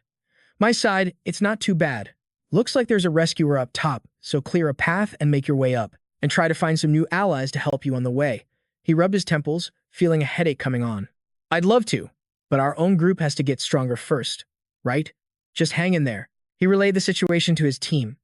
I don't know who among these people is even capable of coming with me. The guy claiming to have a superpower, this sword-wielding lunatic, the cunning healer, or that useless family of three. The voice on the other end replied, Isn't surviving the only thing that matters right now? For now, I'll put recruiting on the back burner. Captain, I'll report to you later. Hansu's gaze shifted towards him, he thought. Their monarch traits are developing too quickly.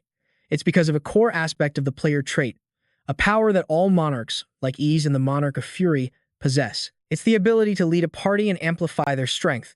A monarch bestows a unique symbol upon their party members. Those who share the same symbol can form a mental link. They can communicate telepathically, which dramatically increases their combat synergy. However, the number of people a monarch can recruit is limited, he thought. But right now, everyone is scrambling to recruit members. If I have to compete with them directly, it's going to be a struggle. He picked up a shimmering white stone from the ground. Ultimately, if I want people to follow me, I have to be strong enough to actually support them. The ground was littered with the corpses of dead serpents. Someone let out a sigh of relief. Looks like their numbers are finally thinning out. But this doesn't mean we're safe. Fewer monsters could mean we're entering the territory of a much more powerful boss. The sound of steady footsteps echoed. It was Hansu, fearlessly advancing on his own, clearing a path as he walked. We're approaching the mutant rune serpent's lair. He thought to himself, finally, I'm getting close to the real reason I came here. The serpents here. They seem far more powerful than the ones we fought yesterday. A colossal serpent coiled around a massive green orb. Its immense body twisted, a truly terrifying sight. An adult ancient tongue serpent. Suddenly, one of the men held them back. Hold on, he said to Hansu. Do you seriously think we have to fight that thing? I'm sure it won't attack if we just keep our distance. Why don't we just get out of here? Hansu shot back. If you want to run, then run. I'll take it on myself. I don't mind if the rest of you climb ahead to get away from it. No, that's not what I meant. We're supposed to stick together. Why are you choosing a suicidal mission like fighting that thing? Hansu scoffed. You seem to have a few things confused. I was never with your group, he told them flatly. We're just heading the same way. Our paths were always meant to diverge. Well, then I guess my hands are tied. Wait, so who's going to be the fighter in our party now? Jimin turned to the man. I mean, it's not like we can force him to stay with us. Or are you planning on staying here and following him around? The man froze, a look of pure panic on his face. Let's just get going. Hanan instinctively glanced toward Hansu. As he walked, he thought to himself, he's just as stubborn as the rumors say. But I can't just leave him like this. Kangmin called out to him. What are you waiting for? If you're trying to figure out how to get him to join us, just give it up. But why? Hanan asked. Everyone else has needed my healing so far, but not him. He hasn't needed healing even once. Exactly. It's terrifying, Kangmin explained. He acts like these life or death battles are just a walk in the park. Guys like that don't listen to anyone. And from what I've seen, guys who insist on fighting alone, they don't tend to live very long. He's so skilled, yet we can't get him to join our party. What a waste. He seems like a handful, anyway. Back with Hansu, the serpent suddenly lunged, shattering the oak bark in his hand. As his ancient tongue magic flared to life, he dodged out of the way. But once it senses my ancient tongue is gone, once it thinks the threat has vanished, it will strike without hesitation. Its eyes began to glow, a strange rune shimmering on its head. Fearless, Hansu charged forward, driving his spear straight into its massive body. He thought to himself, it's stronger and faster than a Lin serpent, but it's nothing compared to that carnivore beast from before. The monster was completely unharmed, blocking his path. When it gets hit, its ancient tongue rune shifts, activating a defensive state that hardens its scales. My attacks will be weakened, dragging this fight out needlessly. It won't put me in any real danger, but it's a pain, especially if something unexpected happens. Still, the method to defeat it is simple. Focus on that cluster of trees in the middle of the clearing. The ones that look like a nest. I'll ignore the serpent's attacks and aim for that spot first. As he charged forward, its instincts would take over. It would lower its defenses to protect its nest, and in that moment, its weak point would be exposed. The great serpent's maw gaped open like a cavern, but Hansu was faster, darting forward and seizing the advantage. He used its body as a foothold, unleashing a series of swift strikes before landing gracefully on the ground. Got it. As the beast collapsed, he casually got to work. Heh, that was faster than I expected. Lying next to the monstrous serpent were its eggs, the eggs of an ancient tongue-eating serpent. He carefully picked one up. He placed it beside a white gem he possessed. It was so tiny compared to its adult form. Suddenly, cracks began to spiderweb across the egg's surface. A tiny pinpoint of light appeared from within. It looked like the eye of the hatchling, a juvenile ancient tongue-eating serpent. The shell shattered, and the tiny serpent slowly emerged. Holding it in his palm, Hansu began to think. These hatchlings have a unique trait. They hunt down ancient tongues and immediately spit them back out. He thought, all right, little guy, eat up. It consumes any 3 ancient tongues and spits out 2 specific ones that its owner desires. For most people, trading 3 for 2 would be a net loss. But Hansu smiled, stroking the creature in his palm. You can eat whichever ones you want, as long as you spit out the exact ones I need. Good boy. He resolved. Right now, I need to focus on boosting my magic and my physical damage resistance. Then, he let the tiny serpent crawl into his sleeve. You can rest for now, he thought. With this little guy's help, I can definitely reach my goal. Should I get started right away? Meanwhile, the family of 3 had broken off from the main group. The father nervously studied a map, while his wife and child huddled together, trembling in fear. Daddy, where are we going? Quiet, the man snapped, his eyes glued to the map in panic. This island map we got from the last room. It doesn't show any of the detailed terrain. We can't just move recklessly when we have no idea what's waiting for us. Where can we possibly go to be safe? If only the others hadn't left us behind. Suddenly, his wife cried out in alarm. Honey, did you hear that? Over there. Is it a monster? Or maybe another survivor? Though he was shaking with fear, the man stood protectively in front of his family. Get behind me. But it was just Hansu, parting the bushes to look through. Hansu, you came back. He stepped into the clearing, curious. What are you 3 doing out here? Did you run away during your fight with that serpent? Hansu replied casually. I already took care of it. The man gasped, thinking. He defeated that monster, and all he has to show for it is that tiny scratch. How much time has even passed? Then he asked. But where's everyone else? Them? The old man began to recount what happened. At that moment, he was in shock. What are you people talking about? What do you mean, leave this place? If we split up, it'll be far too dangerous for us. Please, don't do this. There's no reason for us to fight amongst ourselves. A man named Hannon sneered back, so you just want to relax and hide behind our backs. That's right. Jimin chimed in. He's got a point. A huge number of players have already been eliminated. It's a pain having useless baggage slowing us down. Kangmin added his voice to the chorus. I don't care who gives me their ancient language, but it's obvious I should be finding powerful ones for myself to get stronger. I can't let the weak leech off of me. The old man looked defeated. That's what he said before going his own way. They even blocked the path so we couldn't follow. The main character's anger flared. Those heartless monsters, he seethed. How dare they look down on people like that? Before the man could finish, he was already walking away. Hey, where are you going? I'm older than you, and I'm still talking to you. He replied coldly. We're moving. We're wasting too much time. His wife watched, confused. Honey, we haven't even finished talking. But Hansu was already gone in a flash. The other family quickly started to follow him. He glanced back, curious. What do you think you're doing? The man answered. Didn't you say from the start you wouldn't go with us? You go your way, and we'll go ours. The main character walked off, thinking to himself, what a ridiculously stubborn argument. Whatever. Do what you want. I'm fighting alone anyway. This might get a little tricky. Still, my stats are in peak condition. He crouched down to feed his baby serpent. He thought to himself, it was definitely a smart choice. To boost my debuff resistance and physical defense first, a system window displayed his information. Thanks to this, fighting solo had become much easier. The family watched his every move with fascination. He pulled out a knife. I need to butcher what's left for food. The little girl thought, he's getting stronger and stronger. It's incredible. It's lucky. He's not interested in our ancient language. Should we be fighting recklessly like he is? The man wondered aloud. Calm down, dear, his wife cautioned. It's not wise to needlessly interfere in his battles. Just being together as a family like this is a blessing from the gods. If we just stay safe, we can get stronger later. Okay, let's follow him. The 3 of them hurried after him. They were filled with curiosity. Where is he going? A tunnel. Seeing him enter a pitch-black opening, they followed without hesitation. Stepping inside, the man couldn't hide his amazement. This is our destination? He shouted with joy. We're safe. we're still alive. Honey, you were amazing. The other survivors turned to see what the commotion was about, their eyes filled with curiosity. Hanchan stared at Hansu, thinking. He survived all alone and came back in pretty good shape. The rumors that he fought those beasts by himself must be true. His assistant, Fairy, exclaimed in awe. Look at you all, arriving late and making such a racket. Anyway, you're the last ones. Time to close the gate. Instantly, a massive sound echoed as the cave entrance was sealed shut. The voice continued, all of you, prepare yourselves for a large-scale event.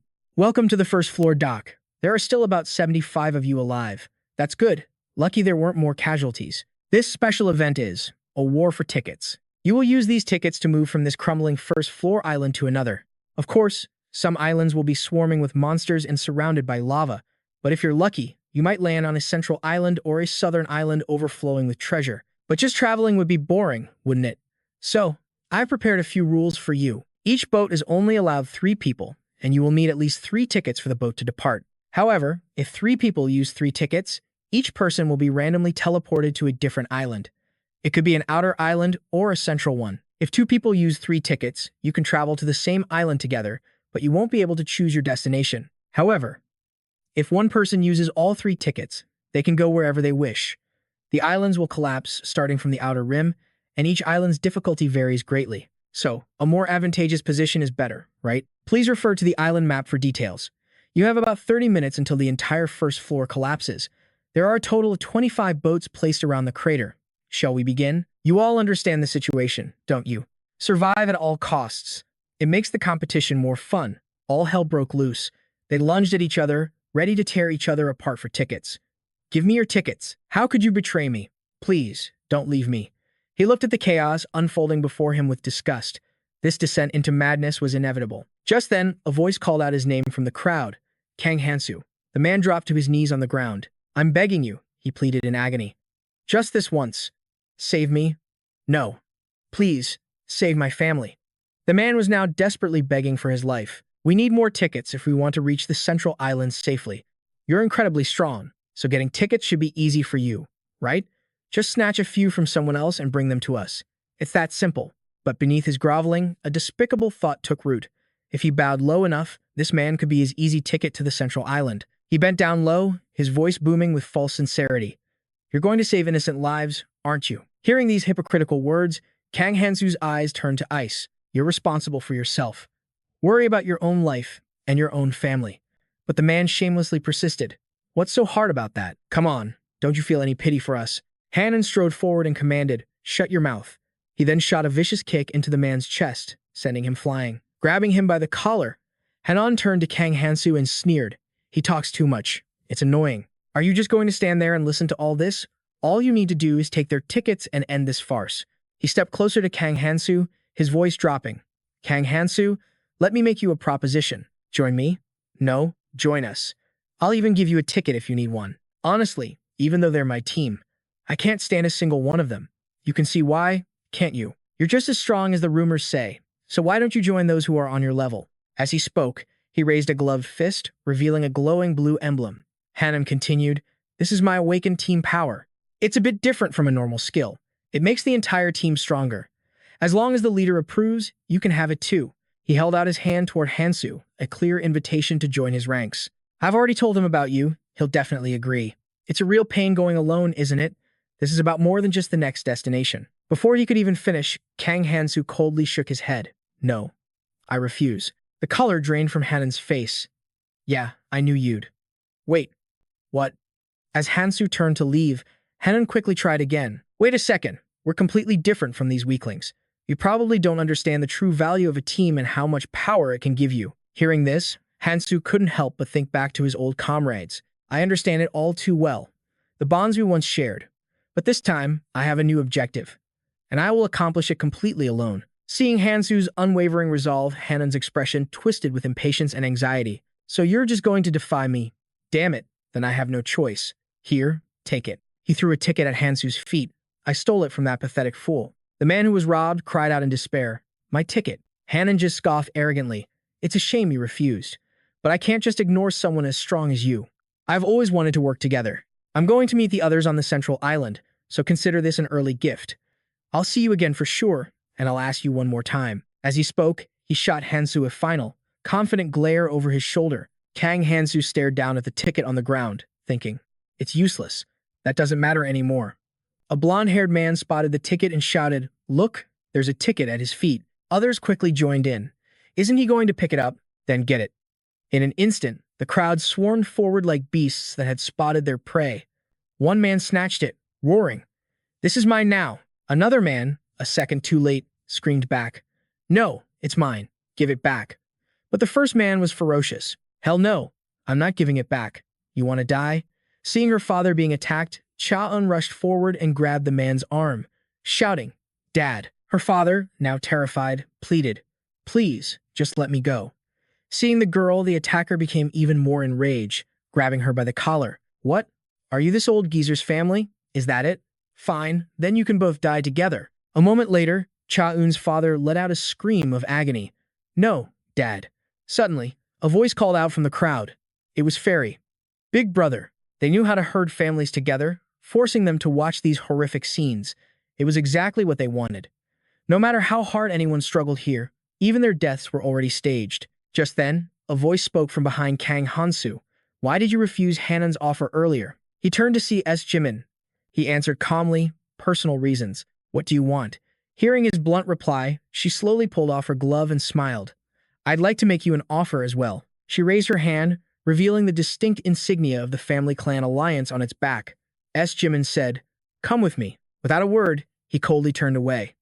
But she seemed unwilling to give up, her smile never faltering as she continued. "Hey, I figured you'd say that. But before you go, I have one question. You're not here on some mission where you can get distracted by things like compassion, are you?" Her eyes held a deep, knowing look. "I have a feeling you don't have that much compassion to spare." Hearing those words, his eyes turned to ice. A bitter smirk played on his lips. Pity, he thought. A cold realization washed over him. Those who couldn't make it onto the ship were already dead. In the end, only one vessel remained, a prize for every soul here to fight over. Whatever fate befell the islands behind them was a story they would never live to hear. And even for those who escaped, survival was far from guaranteed on the treacherous island ahead. The desperate pleas of the fallen echoed in his mind. "Please, take me with you. Hansu, you know me, don't you? Please, just this once. You have the power to save us." He knew there were countless people he should have saved, but in this multi-island training zone, the monsters were just too powerful. He couldn't save them all. That's why he had to do what was necessary. Because if he were to fall here, everything would become meaningless. He remembered his only reply. "I'm sorry." He knew all too well the fate awaiting those who couldn't advance to the next island. They would be dissolved by the rising toxic tide, and all he could do was stand there and watch. His voice was firm. "Everyone can hate me as much as they like, but instead of letting them use you until you're nothing but a corpse, I offered my own kind of mercy." He then looked up towards the sky. Fairy's voice cut in. "You're quite something. I never expected you'd have the courage to do that. It's a bit of a shame it ended so easily for you. But then again, you are the new rising star. And don't worry, we never spread rumors about what people do to survive." A wicked grin then spread across its face. "I will be waiting for you on the central island up ahead." Hearing this, his resolve hardened. He would not regret his choices. He wasn't here to save everyone, but to achieve ultimate victory. His will could not be shaken. He had to keep moving forward. The next target, the central island. An announcement suddenly boomed across the island. "Excellent. All 1,921 adventurers have made it this far. Welcome to the land of opportunity, the Central Island." On the Central Island, there were 3 crucial objectives: defend the castle, protect the crystal inside, and grow stronger by training in the underground dungeon. And finally, the monsters are coming. At that exact moment, a horde of skeletons began scaling the fortress walls. Panic erupted among the defenders. "Stop them," I said. "Hold them back. We don't have enough people here." The skeletons charged forward, a merciless tide of death without emotion. They slaughtered the island's defenders, as the announcer's voice calmly continued. "If you can just hold out, you can overcome this. Daylight is approaching. Hang in there." A man struck down by a monster cried out in agony. "I can't do it. How can they expect us to survive this for a whole month? Somebody, save me." A voice roared from somewhere in the chaos. "Maintain the defensive barrier." His command was followed by a piercing scream. Elsewhere, a hand slammed down hard on a table. "We need to establish some rules. Our defensive line was almost completely destroyed in a single day. The losses are huge. How much longer are you all going to just stand by and watch? If this continues, we won't just fail to protect the crystal. We'll all be slaughtered by that horde of monsters. The man speaking was Park Dong-guk, the master of the MK clan. A brown-haired man, and Do-hyun of the Wejong clan, spoke up. Shouldn't we wait until the other clan masters arrive? Hong Xie, master of the Noah clan, calmly replied. All the people with real power are already here, so it's fine. Lee Guk-pyo, master of the Smog clan, then asked, so what are we supposed to do? Park Dong-guk was quick to answer the question. Our biggest problem is the lack of bodies on the front line. Therefore, we must bring the unaffiliated adventurers here, even if we have to force them. Hong Xie raised a question. But we don't have anything to bind these free adventurers, do we? Park Dong-guk replied. Then we'll solve it with force. I don't think words are going to work. The next attack wave hits in 3 hours. We have no guarantee we can even hold them off this time. Are we just going to let it happen? Lee Guk-pyo spoke up at this moment. What if our clan alliance deploys its own members? Can you guarantee we'll succeed? And what about the casualties? The underground dungeon is already a massive problem. Because their numbers have grown too large, they can now rival the total number of members in our clan alliance. Those people have created a group called the Dungeon Alliance. How amusing. Ever since they began to act, things have spun out of our control. Can the clan alliance, which is only focused on defense, truly handle them? After hearing this, Park Dong-guk spoke softly. Then, what if we let the other clans face the monsters on the front line first? And Do-hyun shot up in shock. If we send them all to the front, who will defend the castle? If that's the plan, Hong Xie thought to herself, then the lesser clans should be the first to suffer the losses. All they ever do is bicker about their selfish desires. It's pure chaos. Damn it all. In the beginning, everyone helped defend the walls. Our very survival depended on it. But then, people returned from the dungeons with legendary items, overflowing with power, and they started abandoning their posts. She stressed that protecting the crystal stone was their absolute top priority. Just then, the door swung open and Jimin walked in, her sweet voice filling the room. Xia looked utterly exhausted by the interruption. Not now, Jimin. I'm dealing with a massive headache. But CEO Jimin just smiled cheerfully. The important news is that I won't be teasing you anymore this week. I received a report. Someone went berserk after a clash with the Dungeon Alliance. At these words, Hong Xie's eyes shot wide open. What? Suddenly, a terrified scream echoed from outside. Help me! The cry jolted everyone to their feet. Calm down. When did I ever say I wasn't going? I just plan on hunting for 2 more days. I'll join when I'm stronger. Let's discuss this properly. Meanwhile, down below, a terrified man was kneeling, begging for his life. The words barely left his lips before a blast of magic shot forward, piercing straight through his chest and sending him sprawling in agony. A cold voice echoed from the shadows. It's too late for that. Starting tomorrow, everyone fights, both up here and in the dungeons. You slacked off today, so tomorrow, you'll work twice as hard. The man scrambled backward in fear. Stay away from me. He watched him, thinking. I can sense his stats are lower than mine. So that must be the reason I can't win. Something isn't right. He spoke with cold confidence. Give me a weapon. One of the thugs sneered. The bald-headed man exploded with rage. You bastard. Who do you think you are, giving us orders? He gripped his blade and charged, roaring, die. The main character simply watched him approach, a single thought crossing his mind. So the knife has a berserker and sharpness effect, huh? A pretty decent item. Completely wasted in the hands of a useless fool. As he lunged, the crowd roared. Kill him. Yeah, finish him. But his charge was met with a single, devastating punch straight to his gut. The bald man's entire body trembled, his mind reeling in utter disbelief. The knife's effect. It's gone. Why can't it even pierce his skin? This bastard. Just how high is his defensive power? The main character then asked calmly, Is it my turn now? Instantly, the brute's face twisted in agony as he let out a horrifying scream. The man collapsed to the ground. The hero feigned concern. You know, it's pretty hard trying not to kill you. But what can I do? You're useless. However, you are still a valuable resource here.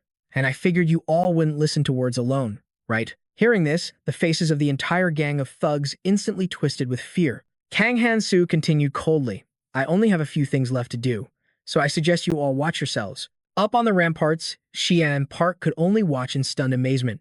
Just who in the world is that guy? Back in the meeting room, the atmosphere was heavy.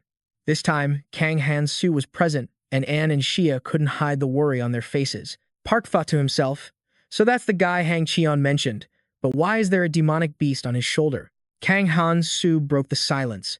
Starting tomorrow, the Dungeon Alliance and the Family Alliance will cooperate, alternating between hunting and defense. If anyone has any objections, speak now. After all, without my help, you can't control them anyway. So whether you're fighting in the dungeons or defending the castle, Take as many of them as you need. Just be sure to reward them when they return. I will personally guarantee they follow your orders, so there won't be any problems." Xia listened, her mind racing. This plan benefits the families, not him. What is he really after? Lai finally asked, "What do you want?" A sinister grin spread across Kang Hansu's face. "There are a few people who aren't part of this plan. If we don't understand your true motive, a man as powerful as you will only cause trouble here." "Are you sure you don't have some other agenda?" Kang Hansu replied. "As long as the basic principles are followed, no one will have a reason to object." Lai pressed on. "Who knows? What if you suddenly change your mind and destroy the family alliance?" Hearing this, Kang Hansu wasn't angered in the slightest. Instead, he calmly rose to his feet. "I have no interest in these petty debates. But if you're that worried..." He then activated his skill and vanished into thin air. This shocking move stunned everyone. Park yelled, "He's gone." Jia immediately took a fighting stance. "He's about to attack. Prepare for battle." Lai, however, just scoffed angrily. "It's just a simple stealth skill. You can't have moved far from that spot." But just as he was about to draw his sword, Kang Hansu's voice echoed behind him. "You're mistaken if you think I can't attack you." At that moment, Lai felt the cold steel of a blade press against his throat. Lai froze, his mind reeling in absolute shock as he thought, This isn't just a simple stealth skill. It can even deceive my senses. I can't believe he tricked me and slipped behind me so effortlessly." Kang Hansu's voice cut through the tension. "Before I arrived, I experienced exactly what your people have been doing out there. So don't even think about trying to fool me." At that moment, Lai collapsed to the ground, causing his men to cry out in alarm, "Master!" They immediately moved to protect him. But Kang Hansu calmly stated, "Relax. I have no intention of starting a war with you. The current situation demands that we form an alliance against those monsters, doesn't it? So let's try to work hard. I want to do my part here so I can get out of this alive, too." With that, he walked out of the meeting room, his mind racing. The two factions had always been enemies. An alliance would be difficult, but he didn't have time to go easy on them. This was just the beginning. What came next would be far more difficult. Jimin stepped in front of him, her voice smooth. "Wait, if you leave just like that, I'll be quite sad. I want a different answer from you this time. What do you say? I've asked you before, haven't I? About joining our guild." Jimin moved closer, invading his personal space. "This time, I'm making a formal offer. What do you think? It must be lonely exploring all by yourself. Or is there already someone in your heart?" She shot him a knowing glance. "I heard that at the South Station. You were with a girl named Mi. Hi." Seeing no reaction, she thought to herself, "No response. Guess not." Jimin's expression immediately brightened, a stark contrast to a moment ago. "Then there's no problem, right? It would be wonderful if you joined." Before she could finish, he brushed past her without a word. Jimin was stunned. "What is this? Are you not even going to pretend to listen to me?" Kang Han-soo felt a wave of exhaustion. He needed to get to the city wall. Jimin's frustration boiled over as she yelled, "You annoying bastard." All he did was sigh. Down below, at the base of the wall, Hang Chan's voice rang out, "Everyone, gather around. We need more relief supplies here. Anyone with support skills, this way." A voice called out from behind, "Sergeant, the southern city wall has been mostly secured." He immediately replied, "Good, the injured fall back. The rest of you, take a break. What's our guild's status?" The young man quickly responded, "Our defense is much better than last time. We've assigned positions to everyone without any delay. The allies from the shelter were uncooperative at first, but they still performed well. Thanks to them, we didn't suffer much damage." Hearing the report, the sergeant broke out in a cold sweat. In a situation like this, they couldn't afford to let their guard down. Against the monster guarding that defensive line, did they even have another choice? It was shocking to watch that man handle so many monsters by himself. Kang Hansu had just finished wiping out another horde. Hang Chan thought to himself, if he were just a little more polite, I would have already invited him to the guild. He remembered all the previous times he tried to recruit him, only be completely ignored. So, is this finally a fair trade? Is it? If things continue like this, we can hold the wall indefinitely. Suddenly, a loud voice shouted, "Wait, Sergeant, there's a crack in the sky." From the heavens, a pair of cunning eyes peered down. A creature named Fairy flew out, smiling brightly. "All right, everyone. Have you been waiting for me long? Did you enjoy your 2-day break?" Hang Chan's face paled with dread. Damn it. Whenever that twisted demon shows up, it's a terrible omen. Fairy continued cheerfully. Now, for all of you who are getting bored, we're about to start the main event. Starting today, demons will begin appearing in the defense battle. Now, demons are much stronger than those monsters, but don't you worry. The zombies you've been killing all this time drop nothing. But killing a single demon will drop a small crystal shard. This is a real opportunity for all of you. You can exchange these crystals for incredible artifacts in the exclusive shop here. And it's not just artifacts. You can also use crystals to buy an escape ticket and get out of this hellhole. Isn't that what all of you want more than anything? After hearing Fairy's words, the crowd began to murmur with suspicion and hope. One person spoke up, "If we get crystals, we can really escape." Another added, "This is our chance. We have to take it." Fairy's voice boomed again, "So do your very best to collect those crystals." The moment it finished speaking, a blood-red gate tore open the sky. It radiated an overwhelming demonic power that blanketed the entire city. A monstrous hand with razor-sharp claws reached out, followed by a creature with a truly terrifying face. It let out a deafening roar, as if to announce its arrival to the world below. The defenders stared in absolute terror. Damn it, it's coming this way. The ferocious monster charged relentlessly towards the crowd. Panic set in as they screamed, "Someone, get out there and face it, model. We don't even know how powerful it is. But I want those item drops." But just then, a voice cut through the air. "Everyone, fall back." With his sword in hand, he leaped high into the air and dove straight for the monster. He unleashed a powerful slash, aimed right for it. The beast reacted instinctively, raising an arm to block the attack. The monster quickly conjured a sphere of demonic energy, preparing to blast him away. Not so fast. He instantly sliced the orb, deflecting it into the ground. He thought to himself, just as I predicted, even if it's only a low-class demon, a normal attack won't be enough to deal critical damage. And I'm out of strength potions. I already boosted my defense and magic resistance with Serpent's Tongue, so my attack power is lacking. I'll have to rely on the artifacts from the dungeon. He then activated the Hunter's Swift Boots. The user's movement speed increases during combat. I'll overwhelm it with pure speed. He instantly shot toward the monster with incredible velocity. Raising his sword high, he brought it down in another vicious strike. The beast quickly raised both arms to parry the blow. What followed was a furious exchange of slashes and blocks between man and monster. A look of sheer determination crossed his face as he unleashed a mighty swing, carving a deep gash into the monster's chest. But the wound didn't seem to slow it down. The beast began to gather its demonic energy again, aiming a condensed blast right at him. Kang Hansu swiftly used his sword to block the attack, triggering a massive explosion. But he had used the first ability of the Ring of Numaha's destruction to negate the blow. It instantly nullifies one enemy's skill or ability on contact. On the city walls, the crowd was buzzing. He's fighting that demon all by himself. Han Chan spoke up, his voice filled with awe. Just how much stronger has he gotten? Park, standing beside him, said, "Get ready, Han Chan. We need to seize this opportunity, too." Han Chan looked back, confused. "Captain, are you saying we should join that battle?" "I'm not sure that's a good idea," Park replied coldly. "If we don't, other teams will." Then he commanded, "It's only one demon. Everyone, gear up." The others became incredibly excited. "I'll take it down. We're with you." Seo Jimin, who was observing from a distance, spoke. "I don't like this either, but should we join them?" Shai replied calmly, "No. Let's wait.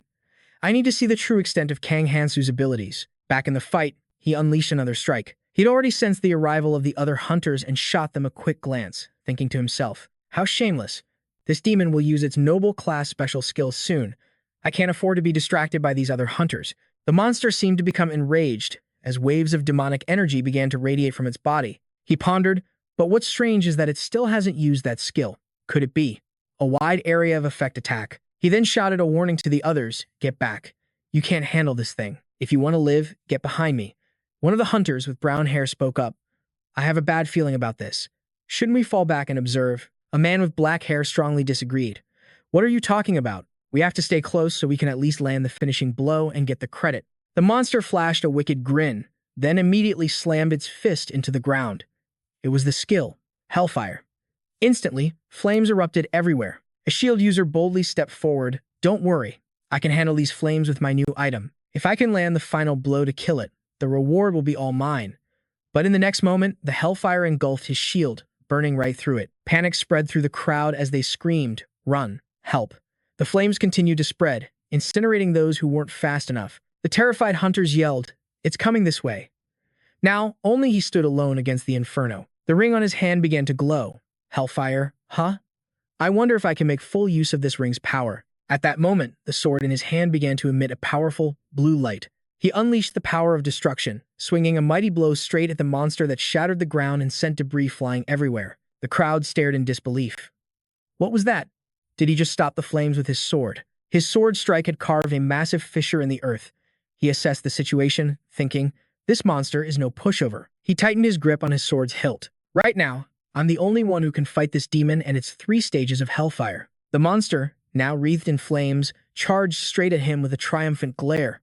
He focused, tracking its every move. The beast raised its fiery fist to deliver a devastating punch, but he was already prepared, lunging forward to meet the monster head-on. Lee was fighting off an intense, suffocating heat that radiated all around her. Seeing Kang Hansu in action, Lee couldn't help but ask, is he a player just like us? She wondered silently. We all began at the same starting line. So, how did the gap between his power and ours become so immense? Just then, he raised his sword, effortlessly blocking the monster's attack. Lee's mind raced. I have to come up with a plan, and fast. If this situation continues, I'll lose every advantage I have. A voice suddenly boomed from the base of the wall. Prepare for the next monster wave. All guild members, assemble here. We need to fortify our defenses immediately. Jimin leaned against the wall, quietly observing everything. A voice suddenly whispered in her ear. If you just wait for him, you won't accomplish a single thing today. Jimin turned and replied, what do you mean by that? Hang Chan explained, I mean that waiting here is pointless. I've waited hopelessly for him countless times myself. Jimin stammered, Who are you waiting for? Hang Chan sighed in frustration. Who else could it be but Kang Hansu? You're following the orders of your king, aren't you? Every captain gives me these kinds of missions. It's just the 2 of us here, so you can speak freely. Are you aware that the Guild Alliance has been starting to fracture recently? You must know the reason why, right? Jimin glanced up and said, Why are you telling me this? Hang Chan continued, Isn't it obvious? I'm talking about the offers from the opposing factions. Suddenly sensing something, he whipped his head around, making Jimin ask, What's wrong? Hang Chan hesitated. For a second, I felt like someone was watching us. Was it just my imagination? From her vantage point above, Lee looked down and murmured, Kang Hansu is starting to manipulate more of the players. That's been happening for a while now. But he hasn't done anything out of the ordinary, has he? We haven't received any reports to the contrary.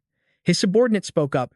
We have people monitoring him at all times. But aside from hunting monsters and clearing underground dungeons, all he does is rest. Thanks to him, the battles here have gotten easier, but another problem has surfaced. The players who haven't joined a guild are constantly picking fights with our members over the rewards from dungeon raids. Lee listened, then said, Just as I thought, a powerful player like him staying unaffiliated. It's only natural that other non-guild troublemakers would rally around his example. Even the Guild Alliance itself bends to Kang Hansu's will. That's why I've already made preparations. A sinister smile spread across his face. If our authority is shaken, we'll lose all control over them, won't we? For the sake of our future plans, something like that can never be allowed to happen. A massive crowd of people began to file in. Standing above them, he announced, Perfect timing. Everyone is here. Let's begin our discussion on the future of the Guild Alliance. Meanwhile, Kang Hansu had just finished slaughtering another horde of monsters. He pulled his sword from a corpse and declared, This is useless now. Good thing I hit level 60. I can finally use that high-grade item sold exclusively at the Crystal Shop. The Crystal Shop. Most of its inventory is reserved for major guilds, and the items it sells have incredible effects. If these items fall into the hands of the guilds, they'll undoubtedly fight over them, starting countless pointless wars. I have to buy as much as I can before they get the chance. He spoke aloud. But there's an even bigger obstacle to deal with here. A system window appeared. Item exchange successful. 60 crystals have been deducted. A chain materialized before him, radiating a powerful, violet magical aura. I can use almost any weapon, but it's always better to stick with what you know. It seemed he had exchanged his crystals for a wicked-looking chain scythe. A new notification flashed. Druss's trial has begun. His eyes hardened with determination. Having this weapon will make the fight much easier. So, shall we give it a test run right now? From a pit of sludge, grotesque monsters began to crawl out one after another. He was already in motion, practicing with his new weapon. He thought to himself, there are still 10 days left until the defense battle ends. Who will be the first one to shatter this peace and unleash a tidal wave of chaos in the time we have left? 10 days later, Fairy appeared once more and announced, It seems the players are certainly making things interesting this time. For those who have survived the longest, we have prepared a special event. At that moment, a terrifying scream echoed from inside the fortress walls, catching everyone's attention. What's happening? It's not time for the monster wave to start. Just then, the skeletal monsters everyone had already killed suddenly had glowing eyes again. The crowd panicked. What are those things? The corpses of the demons are piling up inside the fortress. Deep within, a colossal monster was absorbing their skulls. Someone's grand scheme has just begun. Inside the building was a gigantic, hideous beast, its long tentacles reaching out in every direction. It began to morph, and from within its core, a woman emerged. This was the final battle to vanquish the Demon King. A sinister grin spread across Artisvus's face as he erupted in chilling laughter. Outside the fortress walls, Fairy appeared once more. If I were human, she mused, I wouldn't get too close to these walls. There's no escape anyway. You have two choices. Stay here and face the coming undead onslaught, or flee using the escape crystal. And just a heads up, these zombies aren't like the last ones you fought. You should look forward to it. Or, if you'd rather not, you can always challenge the Demon King being summoned inside the fortress. A man with brown hair stared in shock. The Demon King? Another survivor cried out. You never said anything about that. Hearing their outrage, Fairy casually pulled out a nail file, speaking with utter disdain as she worked. I didn't want to bring out the Demon King, she sighed, because there's a high chance you'll all just die. But what can you do? Far too many of you travelers survived until now, as you can clearly see. The crystal activates 30 minutes before the undead attack begins, and it can only take 500 people. Half of you will be left behind. However, if you defeat the Demon King, all of you can leave. Since this is a special event, I'll patiently wait for your answer. The morale of one survivor shattered. Damn it, I thought we just had to survive for 1 month. Just then, a sharp clap echoed through the crowd. It was Lai who had spoken. We will hold out for 30 minutes and escape using the crystal. All we have to do is endure. Everyone, prepare yourselves. The Guild Alliance will gather near the crystal. Everyone else forms the... A voice suddenly shot back. You think we don't know you're just trying to save your own guild. The sheer hatred in the man's eyes caught Li completely off guard. But Lai quickly regained his composure. Isn't a solid defense better than a reckless attack? We need a strategy to save the majority. The other man spat, spoken like a true king. You don't care what happens to the rest of us. You're only focused on saving the people you can control. Lai's voice turned to ice. Do you have a better plan?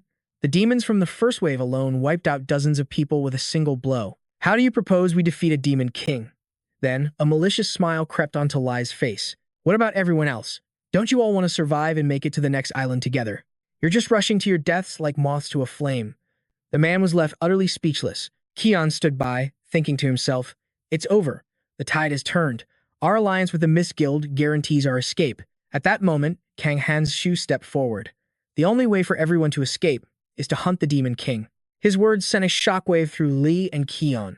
He continued, if we defeat him, everyone survives. Everyone gets to leave this place. Kion seethed internally. That bastard. He's interfering again. Lai retorted, and you're so confident that you'll survive? Kang Hansu sighed, completely unfazed. Who knows? But if we aim for that crystal, it's a guarantee that over 500 people will die. Possibly even more. A blonde-haired woman spoke up. In that case, we're with you. We never trusted those guild members anyway. There's no reason to side with them. Right, she asked her companion. The young man with brown hair thought helplessly. Of course I get roped in with this guy. Kang Hansu's party raised their hands, their determination shining in their eyes. Let's defeat the Demon King and survive together. Then, Shia's voice rang out. Then we'll join you too. We will fight alongside Kang Hansu. Seeing this, Kion's face twisted with rage. So, it has come to this, he thought. We have to stop him, even if it means by force. The key is to shatter their morale. Once the battle begins, it will be every man for himself. So if we can just ambush him. As if reading Kion's dark thoughts, Kang Hansu shot him an icy glare. Don't even think about it. His chain whipped out, shattering the tiles right at Kion's feet, making him jump back in shock. You won't like the consequences, Kang Hansu said coldly. Kion was frozen in terror by the overwhelming display of power. Lai broke the tension. For now, let's cooperate and wait for the perfect moment. We have time, after all. Besides, we're quite looking forward to this. His words spoke of teamwork, but his mind was already weaving a web of deceit. For now, we'll follow his lead, but our chance will come. Kang Hansu's voice boomed. It seems everyone has made their decision. But before we begin, let's settle this. He gripped his chain, taking a stance and aiming it at the escape crystal. The chain slammed into the stone and cracked spiderweb across its surface. With one powerful tug, he shattered the crystal into 1,000,000 pieces. Leah and Kion were completely stunned by this. Leah yelled out, "What in the hell do you think you're doing?" Kang Hansu heard her and replied calmly, "Because we're going into this fortress, no matter what, we don't need it. Leaving a way out will only make everyone's resolve weaker." After hearing this, the others agreed. He's right. We only look forward. Everyone, follow Hansu and let's defeat the Demon King. Let's follow Hansu. Hearing this, he continued, "Don't follow me. Look ahead for your own sake and fight for your own survival. The system's clock finally hit 0, signaling the start of the battle. The gate creaked open, and everyone charged inside together. As he walked, Hannon looked around and said, "I can't believe it. This is the same fortress we saw from the outside." The interior was completely different.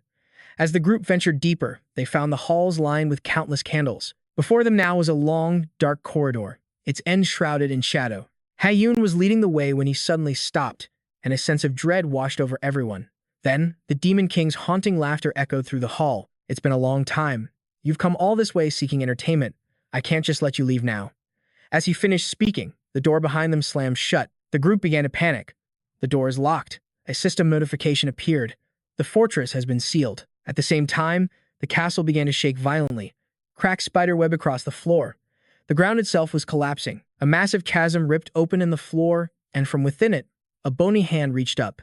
Seeing this, a man screamed in terror. "Something's climbing out." In the next instant, a horde of demons with razor-sharp teeth surged from the pit, lunging at them. The targeted man was frozen in fear.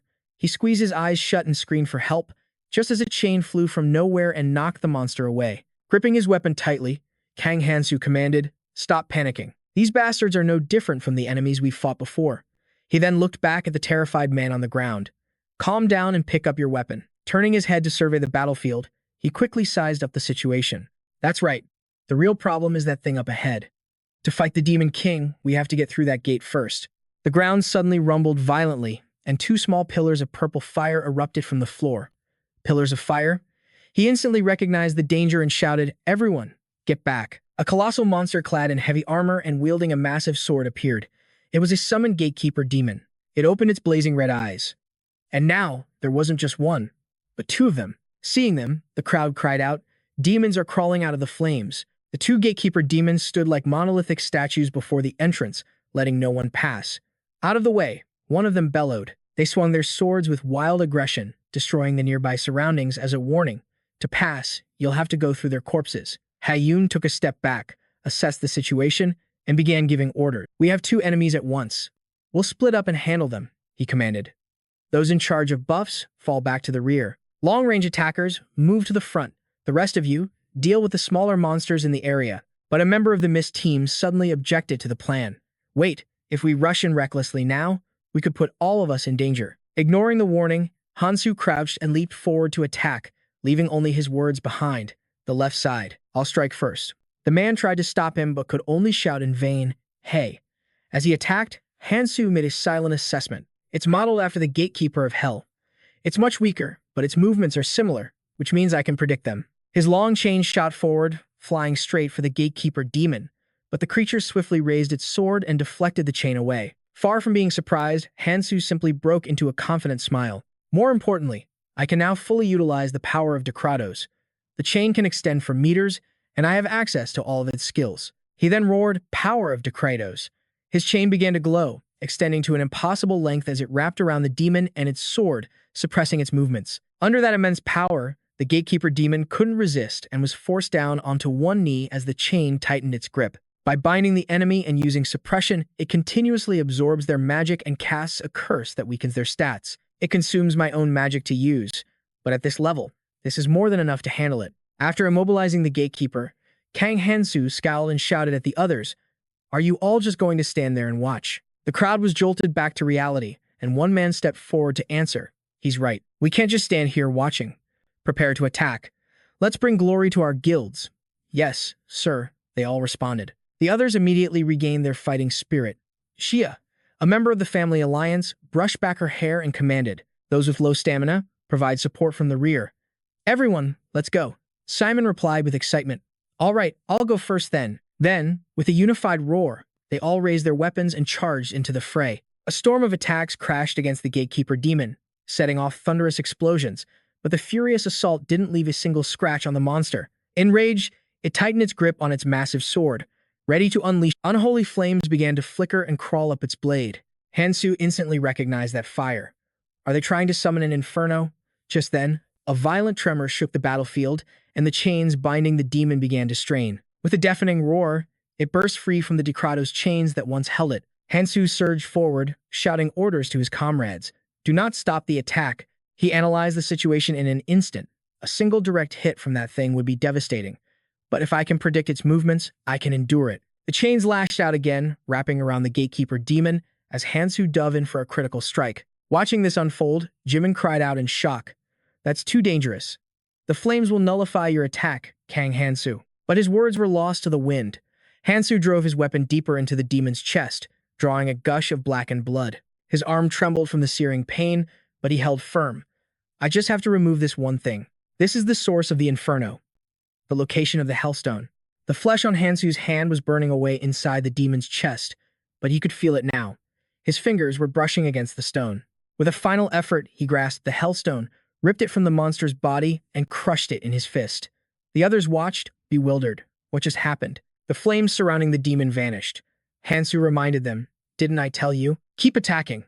Don't worry about a thing and just hit it. It can't use its fire anymore." A desperate scream erupted from behind. Kang Hansu, look out! He leaped back, narrowly dodging a crushing blow from the gatekeeper. Just then, everyone's attention shifted to the other demon, the one being fought by the unaffiliated members. A man from the Mist Guild turned and gasped in horror. "Look over there. The ground is littered with the wounded. There's blood everywhere." The fighters on the right flank had been nearly wiped out. The few survivors cried out in despair, "Help us, please." Staring at the horrific scene, the other guilds were frozen in fear.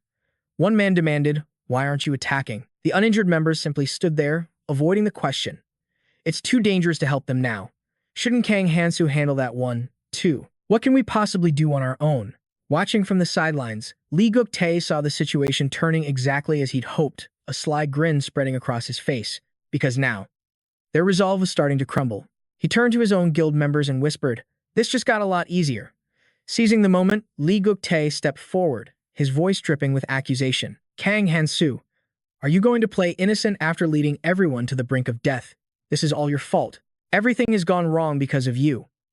The one who dragged us into this mess should take responsibility." Hansu, still locked in a fierce battle, couldn't believe what he was hearing. "Then why don't you stop talking and start fighting?" he roared, smashing his foot into a monster's head. "You're the one who's doing nothing." Lee Guk-tae didn't even flinch, his voice taunting and sharp. He and his cronies stepped forward. "You think I won't act just because I'm weak? I'll show you I'm different from those other loudmouths." With that, he dramatically threw back his cloak and ordered his guild forward. Witness the power of a special task force, an impressive sight.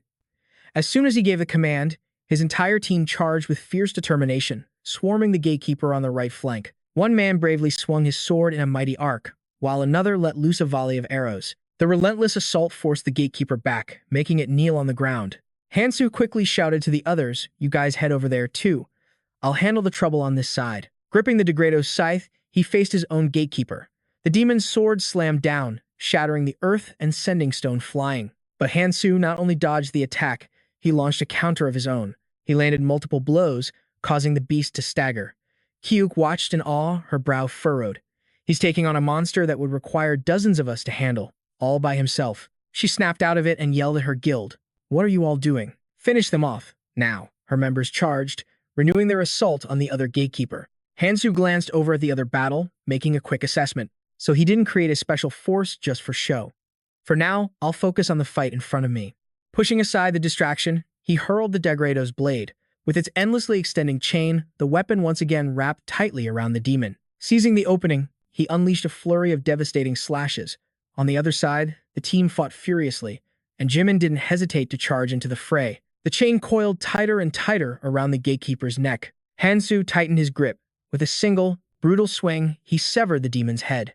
As it rolled across the floor, he coldly wiped the creature's blood from his cheek. Lee Guk-tae glared at him, his annoyance clear.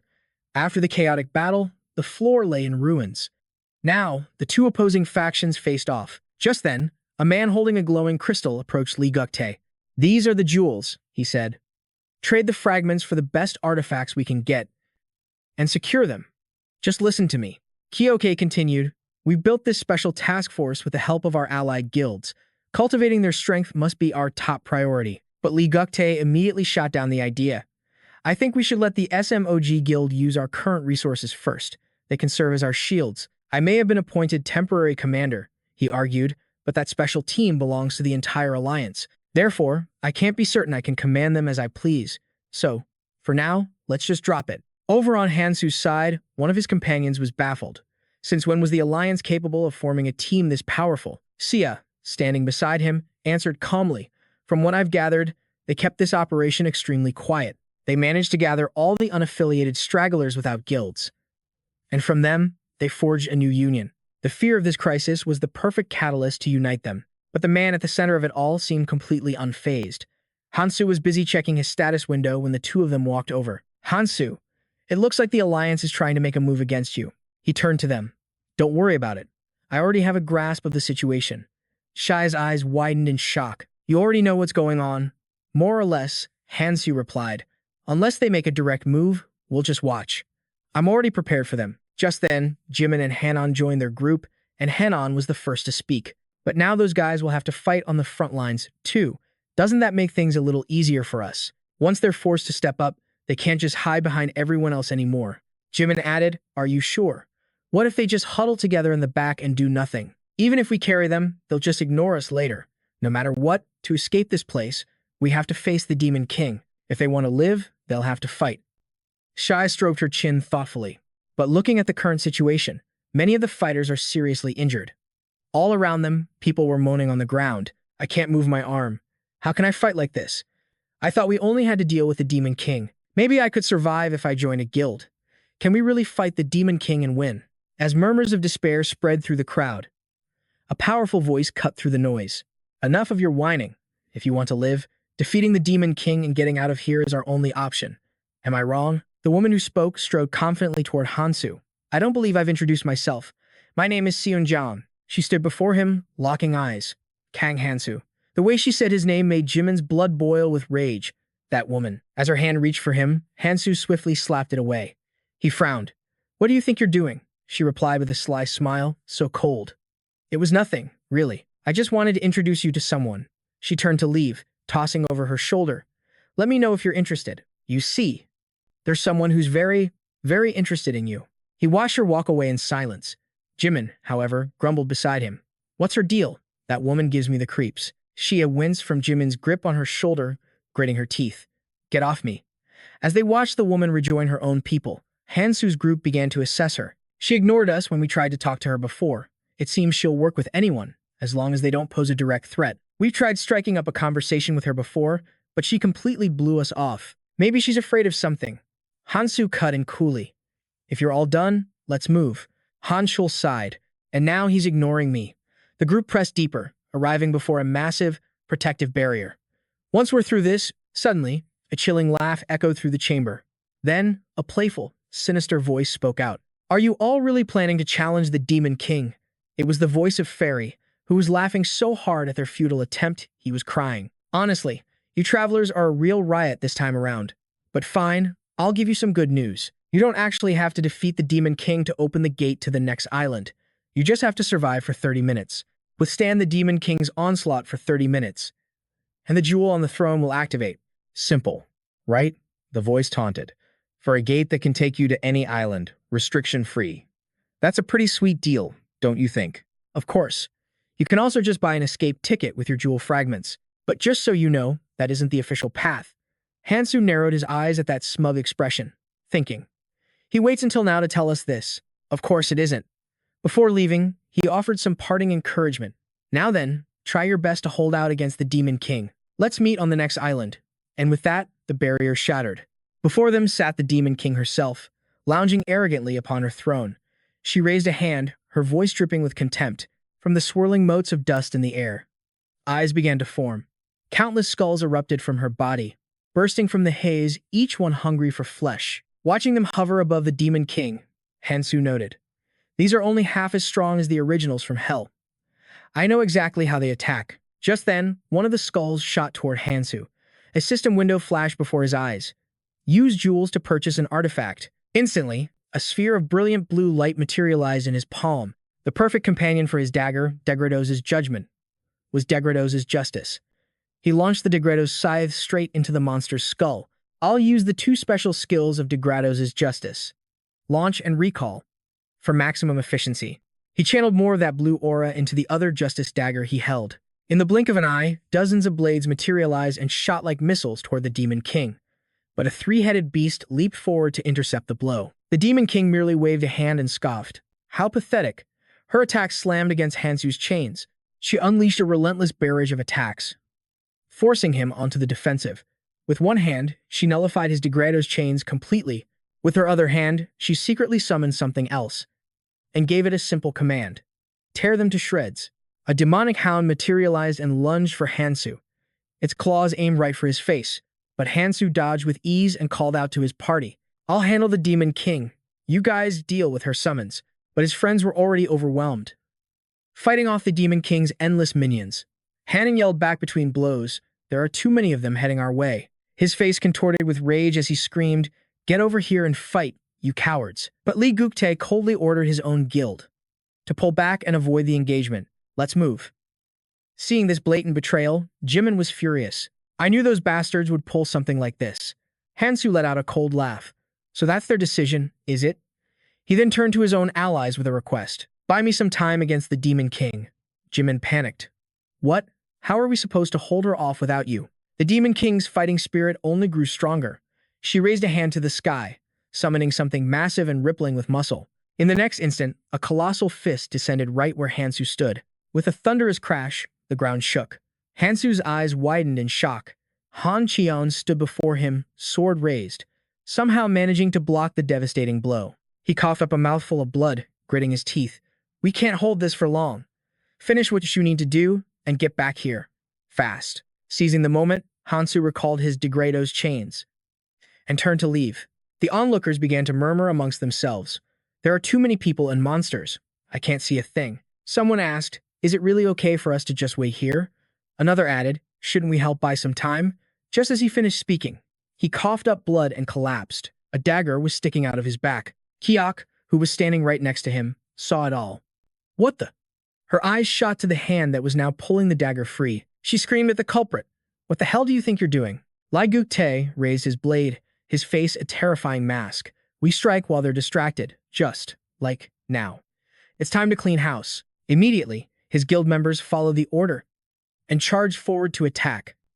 Kiok watched in a rage as her own people were cut down. You think we'll just take this? She roared. What are you all doing? Fight back. I was born ready for a fight, but when she turned around, her allies were already on the ground. Kneeling, they stammered, but I can't move my body. Lai Guktae's men slaughtered them without mercy. Paralyzed and unable to fight back, all they could do was scream. Monarch, what's happening? You traitors. Kiok's face went pale watching the carnage. She screamed at Lai Guktae. The battle isn't even over. At this rate, we'll all be annihilated. You and your guild won't survive this either. At her words, he just smirked with pure arrogance. The mark of a monarch glowed on his hand as he spoke. They were just trash, anyway. They all chose to sacrifice themselves for their monarch. Seeing that mark, Kiok's mind raced. A monarch? Who is he talking about? A blade shot straight for her face. And now, he hissed, it's your turn to die. But just in time, something deflected the blade, sending it plunging into the ground beside her. Kiok collapsed in fear, gasping for air. Hansu had returned. So, you've finally shown your true colors, he said. Your filthy tactics haven't changed one bit. Seeing him, Li Guktae's face twisted in disbelief. Why would someone fighting the Demon King suddenly return? But you're far too late to interfere now. With a gesture, his special ops team surged toward Hansu. So this was his true identity. A puppet of the Dark Monarch. A pawn that had to be eliminated at all costs. The man, Lai Guktae, spoke his name. Kang Hansu. Even if we can't kill you, we just need to stall you. The Demon King will slaughter everyone else soon enough. Then you'll be completely alone. I'm ready to sacrifice myself. And when I die, I'm taking you with me. Watching him rant, Hansu cut in. You seem to be misunderstanding something. I didn't come here to block your path. I came to make a deal. A confident smirk spread across his face. So, what do you say? Are you going to listen? This deal isn't half bad for you either. Lai Guktae fell silent, weighing his options. Just then, a barrage of explosions erupted from the ongoing battle. Han Qian was fighting to the point of collapse, his sword hand trembling uncontrollably. He cried out, Kang Hansu, when are you coming back? A demon hound saw the opening and lunged for Hanwoo. Startled, Hanwoo yelled, damn it, I dropped it. In the nick of time, Hansu leaped into action. He unleashed his chains, which shot out and clamped the beast's jaws shut. In the same moment, more chains coiled around its body. With one brutal pull, Hansu tore the creature to shreds. Xia appeared behind him. "Where have you been?" Hansu simply rubbed his shoulder and said, "I was busy preparing for what comes next." She could only gasp. "What?" In the chaos, Jimin took a direct hit. Hanwol screamed his name, Jimin. Just then, the Demon King's voice boomed. "I'm starting to get bored." Its massive hand shot forward, aiming a fist right at Hansu, who dodged back instantly. He summoned the Blade of Justice, Degrados. It flew toward the Demon King, combining with his chains to bind the massive foe. The beast, having never been treated with such disrespect, roared in fury. "How dare you!" Then it summoned a raging inferno. Just as the others prepared to charge, Hansu held up a hand to stop them.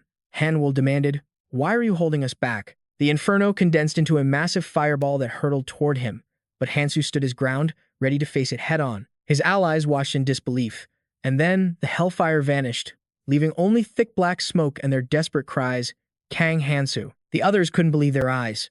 What in the world just happened? I can't see him. Is he gone? But Xia stared into the smoke with conviction. No, there's no way he'd fall that easily. Jimin struggled to his feet. He's up there. Everyone's gaze shot upward, wondering when he had even managed to get up there. Hansu offered no answer. He simply continued the battle. He now held 3 blades of justice. He hurled them forward, anchoring the chains binding the Demon King and forcing the creature to its knees. Seizing the opening, Hansu raised his blade and brought it down hard. The Demon King shrieked in agony as the attack connected. The onlookers roared. The attack was a success. But then, the Demon King began to laugh. "Oh, I'm starting to enjoy this." And with that, she summoned the giant hand once more. Hansu analyzed his enemy. This boss was a real pain. It could absorb surrounding life force to get stronger. His attack landed, but it didn't do nearly enough damage. It seemed he still lacked the power to end this fight. In that case, he took out an ancient stone and clenched it tightly in his fist. Brilliant points of light began to gather on the Demon King's 2 giant hands. Seizing the moment, Hansu launched himself forward to attack. In response, the orbs of light shot toward him like missiles. Hansu rapidly swung his chains, creating a defensive barrier. But the beast raised its left arm for another attack, and Hansu yelled, "Hanwol, the great sword, throw it to me now." Hanwol didn't hesitate, hurling his massive sword. "All right, catch." The Demon King's fist was already plummeting. The blow smashed into the ground with catastrophic force, shattering rock and earth. Everyone held their breath, waiting. Not a sound came from the rubble, but in the next instant, Hansu erupted from the debris, wielding the great sword to slice clean through the Demon King's arm. The Demon King roared in disbelief. How is that possible? Hansu used the severed arm as a ramp, racing toward his target. He leaped into the air, raising the great sword high. The monster opened its maw and unleashed a torrent of hellfire, but the flames didn't even touch him. With one decisive strike, Hansu brought the blade down on its shoulder, and blood gushed everywhere. Looking at the wound, it growled, "How dare you?" Watching from a distance, the others asked in a daze, Is it over? Did he finally take down the boss?" Then, their eyes fell on a nearby orange crystal. But why hasn't the crystal reacted at all? Hansu's voice cut through the silence. "This battle isn't over yet." Just then, the Demon King began to laugh loudly. "Impressive. I have to praise you. It's been a long time since I've felt pain like this." Its eyes glowed a blood red, fixed on him with a murderous glare. Then, a terrifying aura exploded from its entire body, shattering Hansu's chains and sending him flying back in a massive blast. A massive sphere of pure power formed in its hand. "Listen here, hero. To honor your efforts, I will finally fight you with everything I have." From out of nowhere, a long spear materialized, piercing straight through the Demon King's palm and shattering her orb of power. The one who threw it was none other than Hong Xia. The Demon King glared at her, her voice dripping with contempt. "That's right. There are still a few insects left to crush." Instantly, a demonic minion charged toward Hong Xia, but Jimin leaped forward, cutting it down with a single, decisive strike. Shaken, Hong Xia quickly thanked her friend. "Nice one, Jimin. But that only bought us a few seconds. We need to retreat, now. We can't possibly defeat the Demon King." But the Demon King had no intention of letting them escape. She unleashed a massive wave of energy that enveloped the entire fortress, her voice echoing, "You think you can run? Go ahead and try. I will annihilate every last one of you right here. And as for you, this is your reward for entertaining me." She pointed her finger at the wounded Hansu, who was kneeling on the ground, and launched a devastating attack straight at him. A world-shaking explosion rocked the very foundations of the fortress.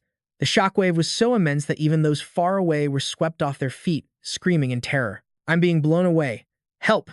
Thick smoke obscured the battlefield, making it impossible to see what was happening. Coughing violently, Hannon struggled to his knees. I can't believe it. We were sent flying just by the shockwave from the Demon King's blast. What about Hansu? Is there any way he could have survived that? As the dust began to settle, a lone figure emerged from the haze. A razor-sharp sword strike flew from the smoke, piercing the Demon King directly in the chest. The Demon King looked down at the grievously wounded Hansu and spoke. I never thought you'd have the strength for an attack like that, especially after taking my magic explosion head-on. Sitting on the ground, Handu pointed at her and said, Finally. Maybe now we can have some peace and quiet. But she just laughed, ripping the blade from her chest. You think a pathetic attack like this is enough to bring me down? If only I had a little more time. If only I had the true power I've been craving. You wretched human. Impressive. I never thought you could wound me like this. At that moment, cheers erupted from the crowd. The Demon King has been defeated. Look over there. The crystal is glowing. A system window appeared, announcing, conditions met. The crystal gate is open. Everyone screamed with joy. Hansu, he defeated the Demon King. We did it. We can all move on to the next island. But suddenly, the Demon King's corpse stirred, and infernal flames violently erupted from her body. Everyone shielded their eyes. This sudden burst of fire. What's going on? Even Handu was in disbelief. The Demon King's heart should have been destroyed. The demon slowly rose before their very eyes and spoke. I was finally starting to have some fun. We can't let this battle end just yet. No matter the price, I will annihilate every last one of you right here, right now. Before this body burns to ash, I will end you all. But then, Fairy appeared, issuing a stern warning. That is enough. A gigantic arm emerged from a spatial rift, grabbing the Demon King. Oh my, did you really think you could use your true power in this zone? Violators who use forbidden magic to regenerate themselves must be punished. And that means you, Demon King. You are the one who will be removed. Fairy pointed at her, his voice cold as ice. I never gave you permission to do that. The demonic arm began to drag the Demon King away from the fortress. Independent actions are not permitted by the rules. I am taking you back. The Demon King cursed in defiance. You brought me here, and now you stop me from using my power? I am not leaving like this. I will exterminate every last one of those insects. Fairy glared, his warning sharp. This is why I hate dealing with mongrels. A cold, authoritative voice boomed. Silence. And with that, the massive hand crushed the Demon King, her body disintegrating right before their very eyes. A chill ran down everyone's spine. Fairy casually took out a handkerchief to wipe the Demon King's blood from the giant hand. He said, A bit noisy, wasn't it? Don't worry, I'll take care of the rest. Afterward, he tossed the cloth aside with a bright smile. Now then, it's time for your reward, isn't it? Congratulations on defeating the Demon King. Not many people get to experience an event like this. Ah, by the way, there's only one reward from the Demon King. So I'll give it to you, the one who contributed the most. Here is your prize. He handed Hansu a red runestone as an info panel popped up, providing a brief description. When used, all rune stats will be temporarily boosted to 99.99% for 1 day. Penalty after the effect ends. All CE stats will decrease by 0.01%. Fairy began to fly away, wagging his tail. I'll handle the cleanup. To use that magic stone, just think of the island you wish to travel to. See you on the next island. Hansu stared at the runestone in his hand, thinking to himself, with this, I can finally reach the central island. And that energy I just felt, it was definitely power from hell. I still have a long way to go. Just then, Han Qion stepped forward and spoke. You worked so hard to kill the Demon King, and you only get one reward? Someone else tried to comfort him. Don't worry. Everyone knows you took them all down. Besides, even if someone else wanted it, they aren't strong enough to take it from you. Hong Xia scratched her head, saying, I don't know. The Miss Guild won't just let this go, but they're being strangely silent. I need to contact our members in the rear guard, because they never showed their faces when we fought the Demon King. Jimin leaned on his hands and told her, Why don't we just settle that right now? He let out a sigh. It's all over anyway. Hearing this, Hanan asked in surprise, What do you mean, it's over? At that moment, Hong Xiao was talking to someone, and it looked serious. What are you saying? The monarch has vanished. The others panicked when they heard the news. Where could the monarch have gone? The tattoo is gone, which means that person is dead. They finally caught them. Hong Xia blurted out in shock. What? The Miss Guild betrayed us? I can't believe they used special forces to kidnap the monarch. Listening to the whole story, Hansu just smirked. The scene changes to a dark forest, shrouded in shadow and bathed in faint moonlight. A figure clad in black had single-handedly wiped out the Li Guktae Guild. It seemed the cleanup was complete. The story flashes back a few minutes to when the Li Guktae clan escaped the fortress through a spatial gate. Li Guktae looked up at the tower, making an assumption. I don't know where this is, But if there's a tower here, we're in the right place, he thought with satisfaction. Excellent. My original mission as a disguised monarch was to sabotage the monarchs of the central island and kill them all. But my own life and the heads of these monarchs are enough to cover up my insubordination. It's easy to set a trap when the monarchs are on high alert. He ordered his subordinates, tie them up here, then began to strategize. Now, I can bring immense power to my guild. He remembered the deal he'd made with Kang Hansu. The man had handed him a fistful of crystals, saying, use these to ascend. You can even control the lower ranks of other guilds by turning the monarchs into your special forces. Since you've already created a special force, you must know how it works. Just don't cause any trouble, and I'll turn a blind eye to what you do with them. Li Guktae thought smugly. That fool made a deal just to escape a temporary crisis. He turned and instructed his men. Contact the guild. It seems we're in a different location than the rendezvous point. One of his men spotted something, shouting, there's someone over there. The words had barely left his mouth when a dagger plunged into his chest, ending his life. Li Guktae yelled in shock. Who's there? He felt a chill of fear. I can't sense anything at all. A voice echoed from the shadows. So you really came? I had my doubts. To prepare like this. That's some serious skill.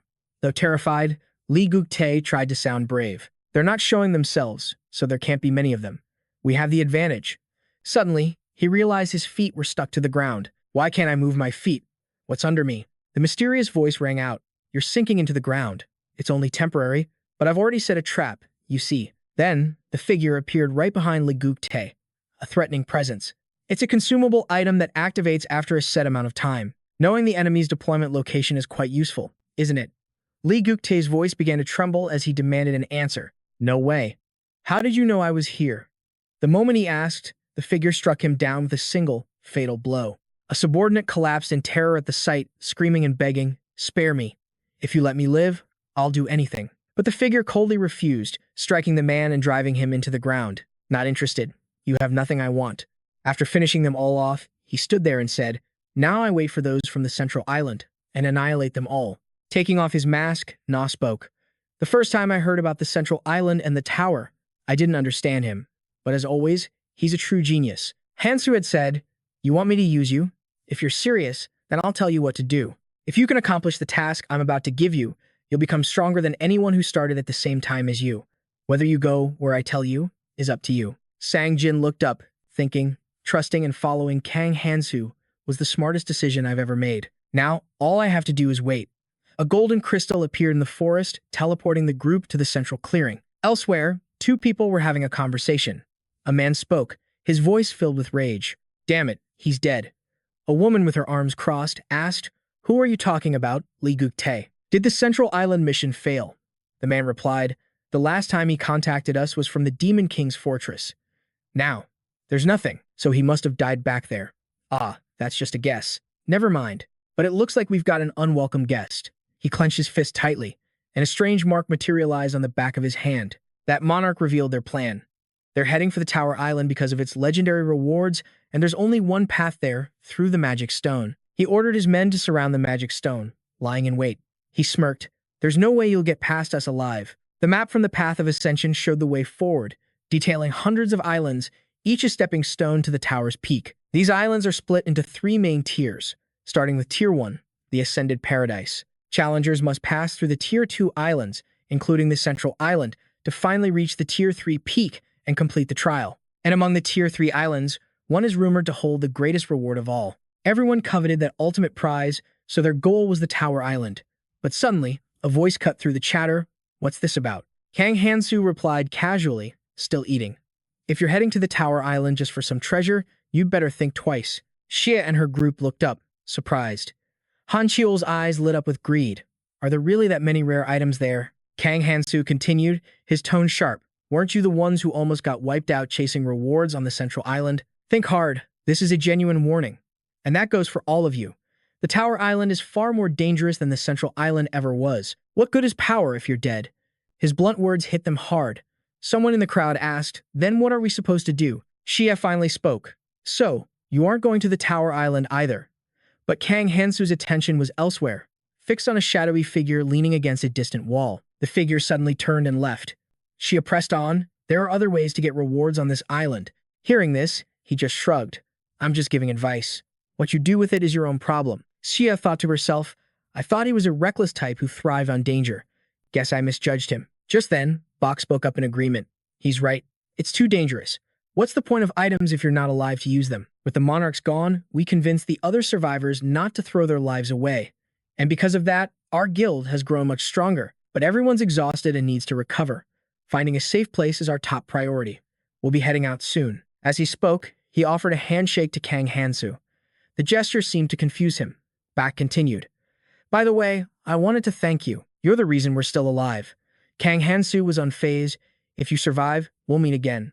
Bach smiled at his straightforwardness. Right. Take care. Hanan. Yes, sir, Hanan replied quickly. Then, Jimin spoke up. Xia, should we get ready to leave too?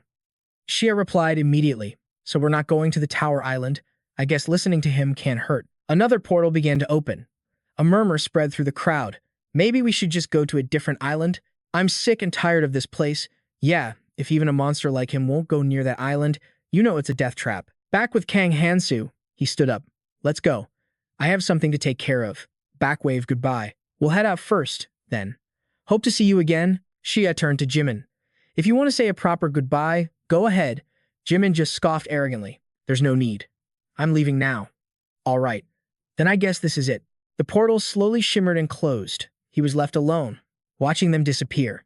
He turned to the side. You're not going with them?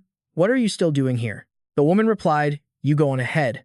I need to confirm something first. He turned to leave. Fine. Have it your way, you witch. I'll see you on the next island. As he spoke, he used a skill, and his body began to fade away. She watched him vanish, her eyes narrowing with suspicion. What was that he said?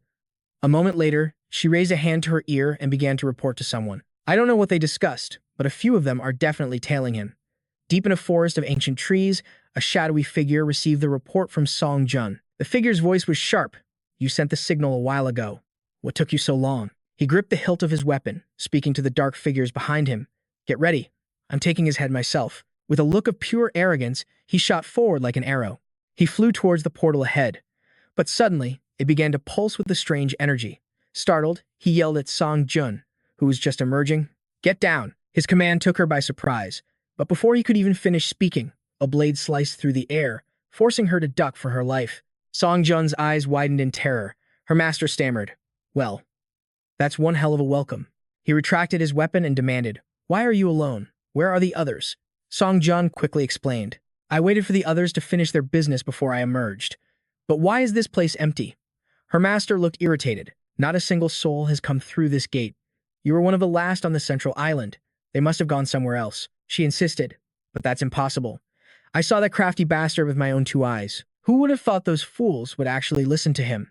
He claimed the Tower Island was even more dangerous than the central one. It was as if he was desperate to convince everyone of the danger. Hearing this, his eyes blazed with fury.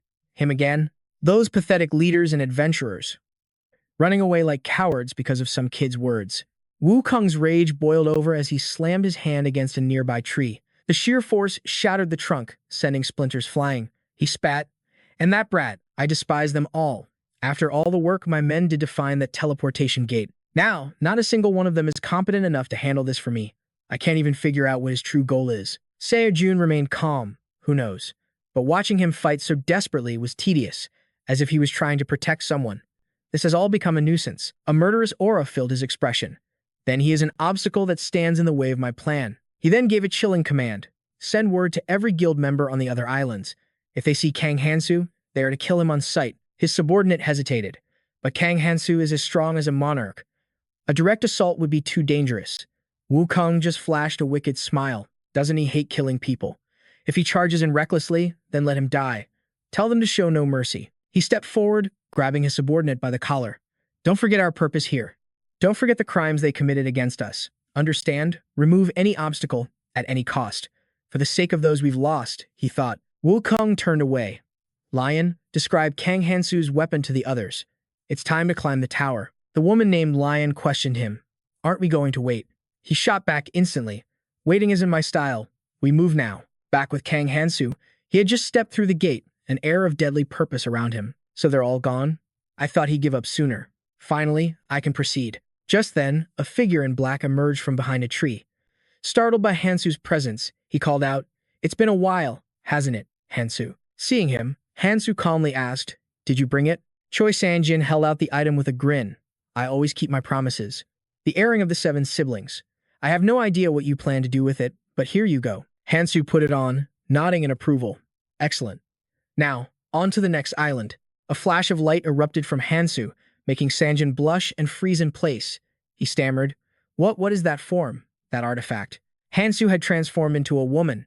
He answered nonchalantly, "With this disguise, no one should recognize me, right? Now then, let's head to the Tower Island." An oppressive darkness loomed over the entire space. Inside the Tower Island's first-floor main hall, a huge crowd had gathered. Whispers filled the air. "This place is packed. Better find somewhere with fewer people." A young man looked around anxiously.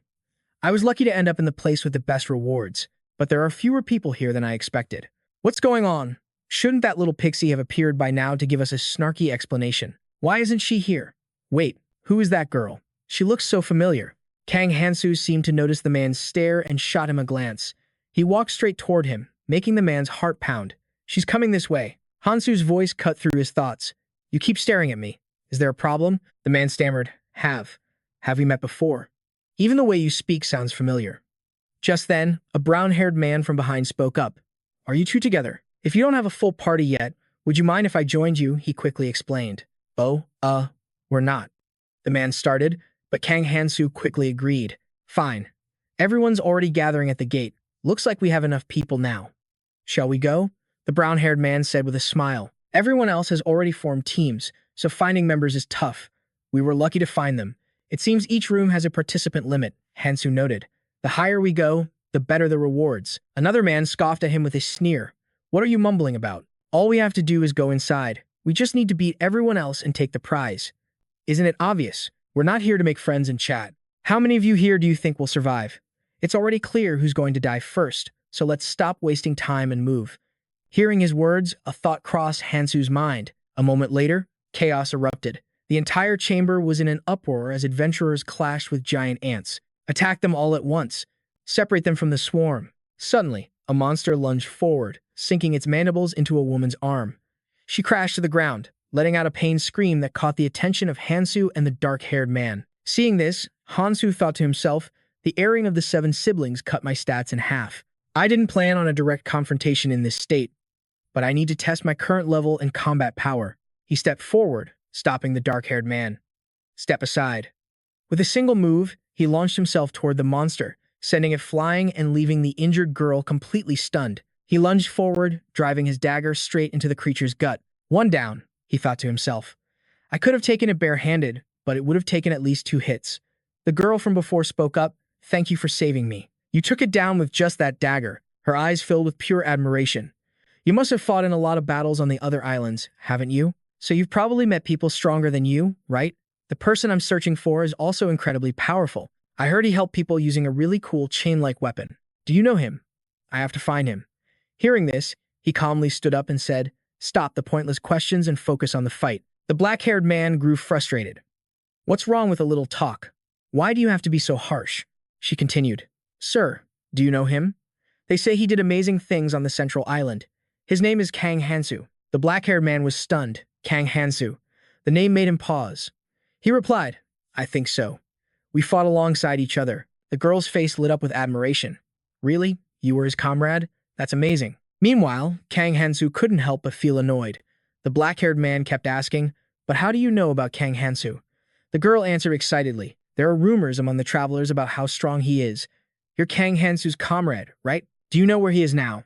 Hearing this, the black-haired man started sweating bullets. "I'm not sure. He's always busy moving around, so I have no idea where he is now." He thought to himself, if the rumors are about a powerful man named Kang Hansu, it has to be him. Then he glanced over at the girl, thinking, "Come to think of it, she kind of looks like him. At first I thought he was all talk, but if it weren't for Kang Hansu, so many more would have died. He must be far ahead of me now." The purple-haired man, having just finished off a monster, spoke up. "Killing these ants doesn't drop any artifacts, just a few runes. Low difficulty and high numbers like this just sink the artifact drop rate." The brown-haired man spotted something and shouted, "Over there! There's a gate just like the one we came through." A massive portal materialized before them. The group began to murmur, "Can we find an artifact as soon as we leave? Let's go, everyone." But suddenly, a voice cut through the air. "Not so fast. It was followed by a scream of agony. The fewer the people, the higher the artifact's grade. But if we all go in, the quality drops, making it pointless to choose a room with fewer people. The purple-haired man's face twisted into a terrifying grin. I'll kill every last one of you and take the artifact for myself. Instantly, he raised his weapon and cut down a girl. The brown-haired man pleaded, let's talk about this. Blood sprayed as he continued his massacre, sneering, all you people do is run. You don't even bother to fight back. That's what makes this so easy. Unfortunately for him, the next person he was about to kill was our hero. As he lunged, our hero quickly blocked with his dagger, but his opponent easily smacked the weapon away. Slamming him to the ground, he mocked, what the hell? I thought you were the strongest one here. How pathetic. You're even weaker than I thought. Seeing this, the black-haired man urgently warned the girl, kid, get behind me. When I give the signal, run as fast as you can. Don't look back. The girl, however, already had a weapon ready in her hands. To the man's shock, she raised her crossbow, saying confidently, if I move, I'll miss. Then, a single bolt flew, taking down the purple-haired killer. The black-haired man was full of praise. Amazing. You took him down the second he let his guard down. Suddenly, her voice became eerily different. Ah, I guess since it's my first time using this, I still missed. The man was confused, but that was a perfect shot. Then he saw her crossbow aimed right at him. She spoke coldly, I was supposed to skewer you both at the same time. With that, she fired a bolt straight into his head, sending him crumpling to the ground. She casually walked over to pick up the stones. This should be enough, right? She chirped. Then she raised a hand to her ear, reporting to 1Q. My liege, the hero isn't in floor 1, room 10. I got bored, so I killed the rest of them. It would have been much better if I could have captured him. If I see him on the next floor, I'll report everything. A satisfied voice replied, very well. But she didn't notice that the man on the ground was getting up. Kang Hansu's voice rang out, and what if that hero was right here? When she saw him, her face contorted in pure shock. But you were clearly knocked out. At that moment, his chains shot out, wrapping tightly around her and making her scream in agony. He stepped closer, pressing his blade to her throat, his eyes ice cold. Weren't you looking for me? Bound tightly with a knife at her neck, she was terrified. I saw you pass out. He looked amused. Seems my acting wasn't half bad. Don't even think about contacting your liege. She tried to say something, but he cut her off. You should stay quiet. From now on, I'll be the one sending my regards to your master. As he spoke, he transformed back into his male form. He then tightened the chains, causing the woman to shriek in pure pain. He spoke with an icy tone. It seems they left one behind. The ancient serpent replied, I'm surprised they gave up so easily. We'll face them again eventually, he answered. There's no need to rush. He thought to himself. From what I recall in my past life, hidden dungeons aren't completely separate. The floors in this tower share the same structure. If clearing a stage lets you ascend a floor, that means a dungeon must exist on the third floor. This is the final destination for the second floor's main hall. Now in her female form, she mused, but there's something I need to do first. First off, my current artifacts aren't up to par. Except for the growth-type Numaha, they're all losing their edge. I need to get new artifacts to replace the colorless one. Kang Hansu, she thought, I'll make good use of the path you showed me. Then, she glanced over at the crowd of people waiting by the next gate. Fairy suddenly appeared, announcing, only 50 remain from the first floor. Let's move it. Welcome to the second floor.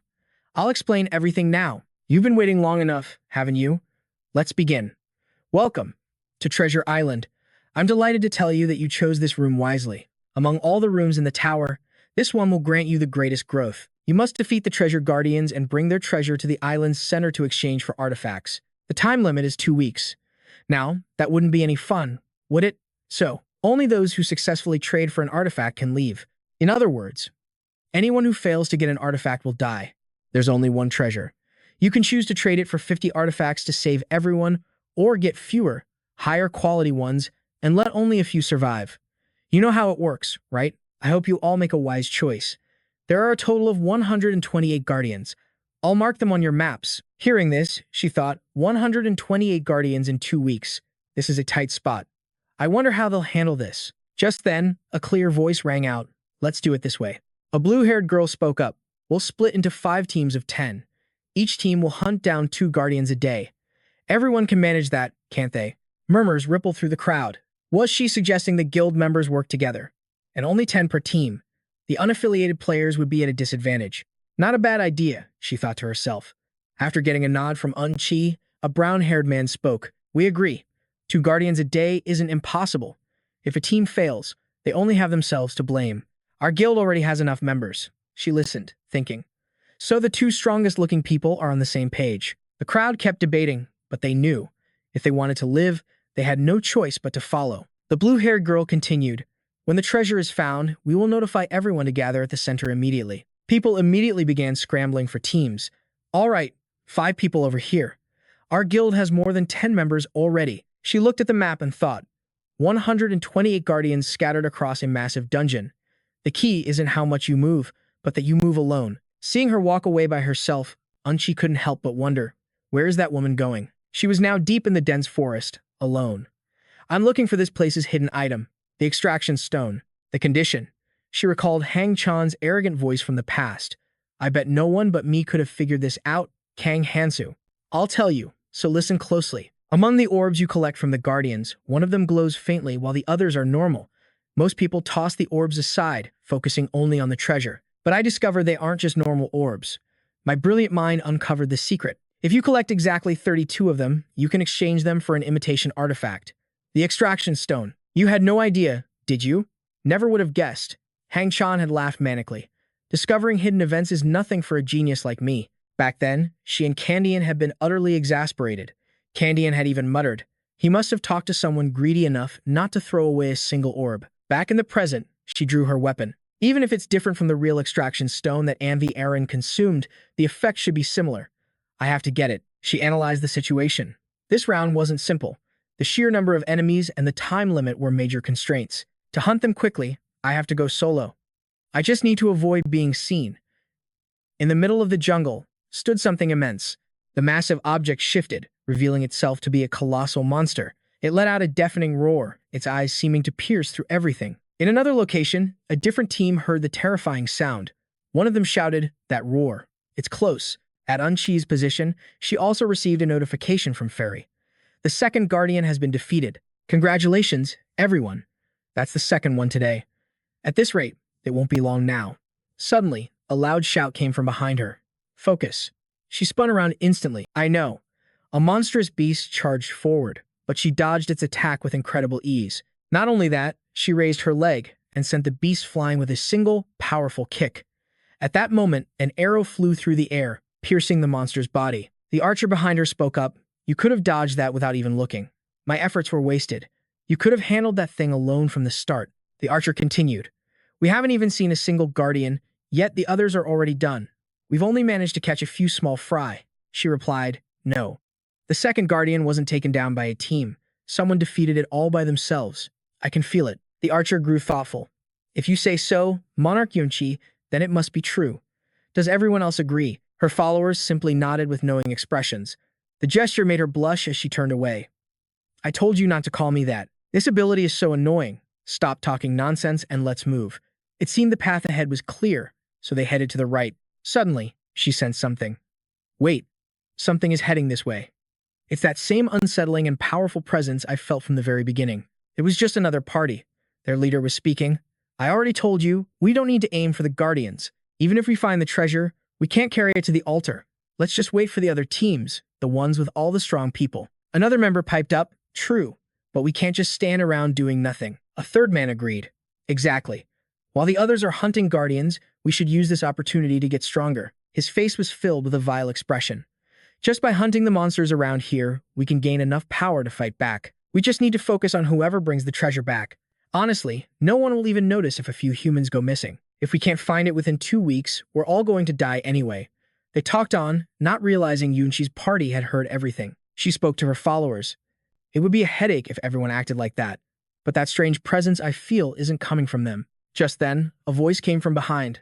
I agree. In a situation like this, you need a chain of command more than anything. His sudden appearance shocked her party. Who are you? Yunchi thought to herself, he's covered in bruises. Why is he traveling alone? More importantly, I'm getting a strange feeling from him. At that moment, Hansu glanced at Yunchi with a knowing look. He leaned against a tree with his arms crossed and said, in times like these, orders are essential. The moment they saw him, all three went on high alert. The brown-haired archer immediately drew his bow and demanded, you bastard, sneaking up on us like that, what do you want? You seem to be alone, so you'd better answer honestly. Hansu said flatly, nothing much. I'm just here to make a proposal. Hearing that, the archer was so stunned he almost yelled, "What? Are you out of your mind? Why the hell should we listen to you?" Hansu scanned them and said, "Being cautious isn't a bad thing, but you're wary of the wrong person. I'm not here to talk to you."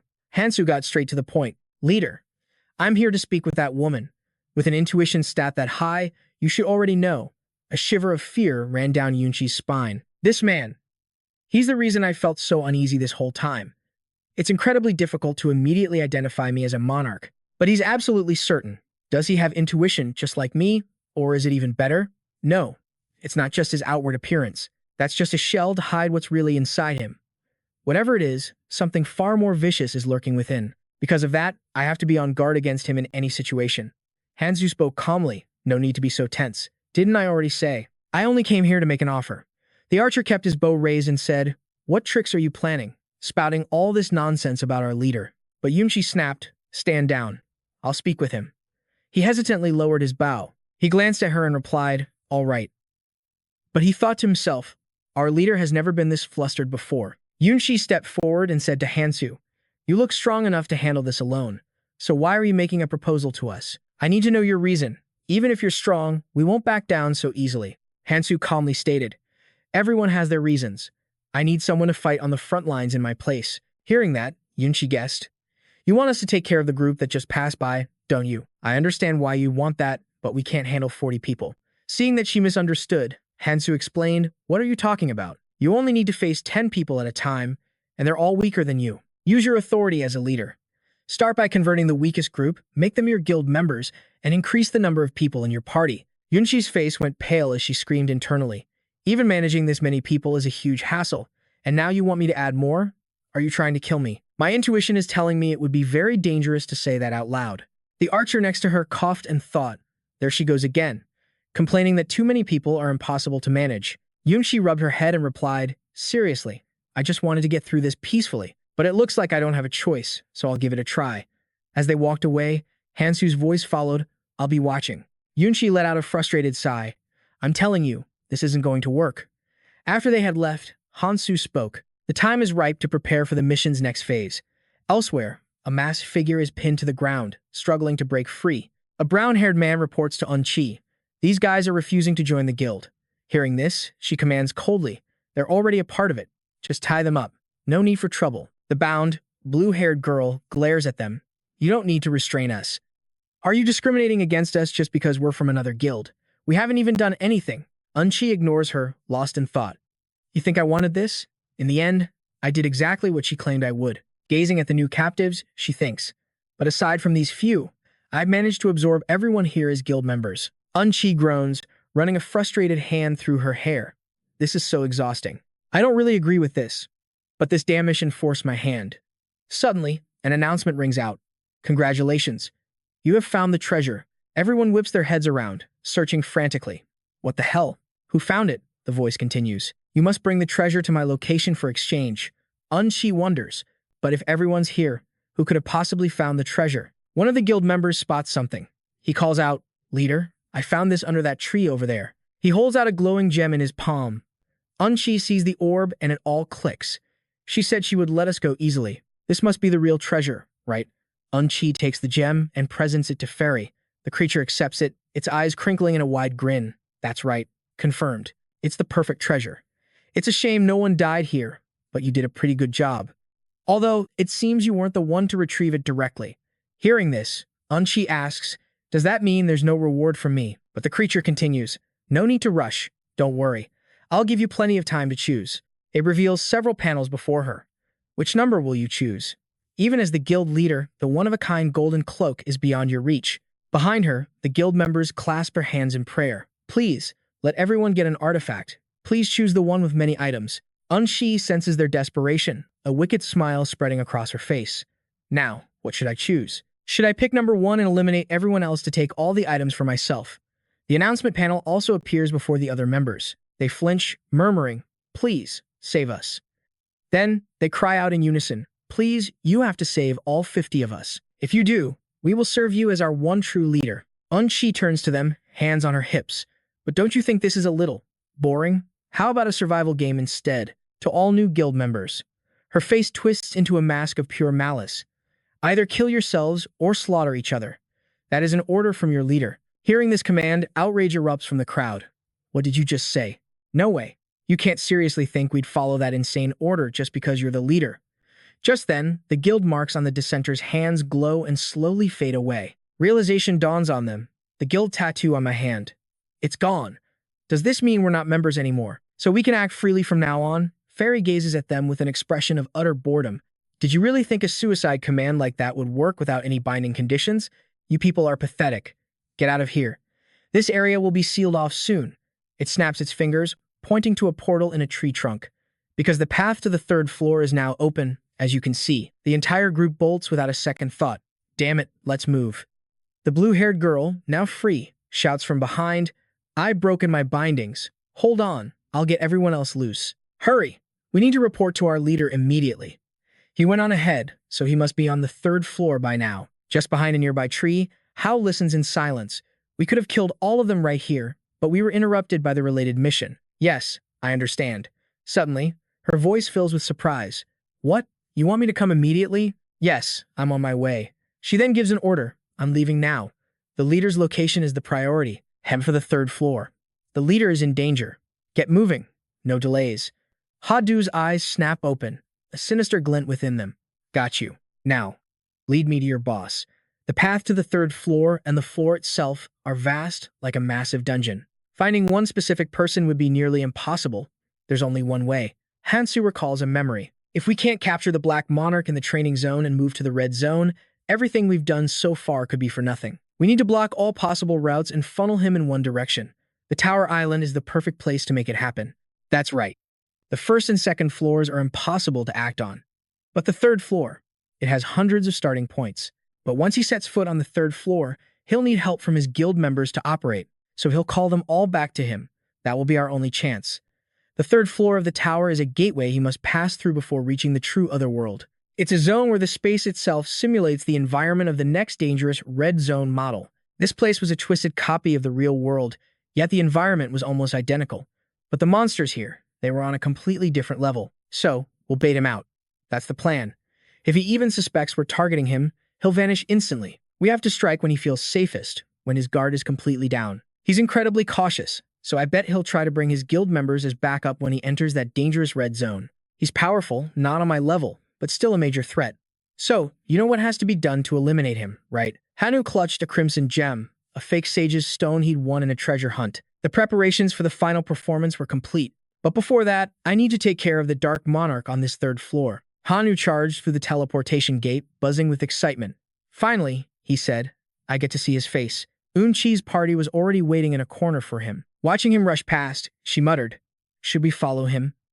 The third floor was a desolate landscape of rock and flowing lava. Lumion barked a frantic order. Contact every single member in the guild. Tell them to get to the third floor now. They were caught in a death trap. An entire team of several dozen people was completely encircled by a horde of monsters. The air was thick with scorching heat and toxic fumes. They stared in horror at the grotesque monster bearing its fangs, a place where monsters spawn without end. With a grim expression, Li Wunqiang said, and this is only the beginning of the otherworld. He glanced at his comrades behind him. They said they wouldn't interfere, but it looked like he wouldn't need them anyway. A monster lunged forward, aiming its attack directly at Li Wunqiang. With his greatsword already in hand, he swung it at the beast's gaping maw. But its jaws snapped shut on the blade, and he found himself in a desperate struggle.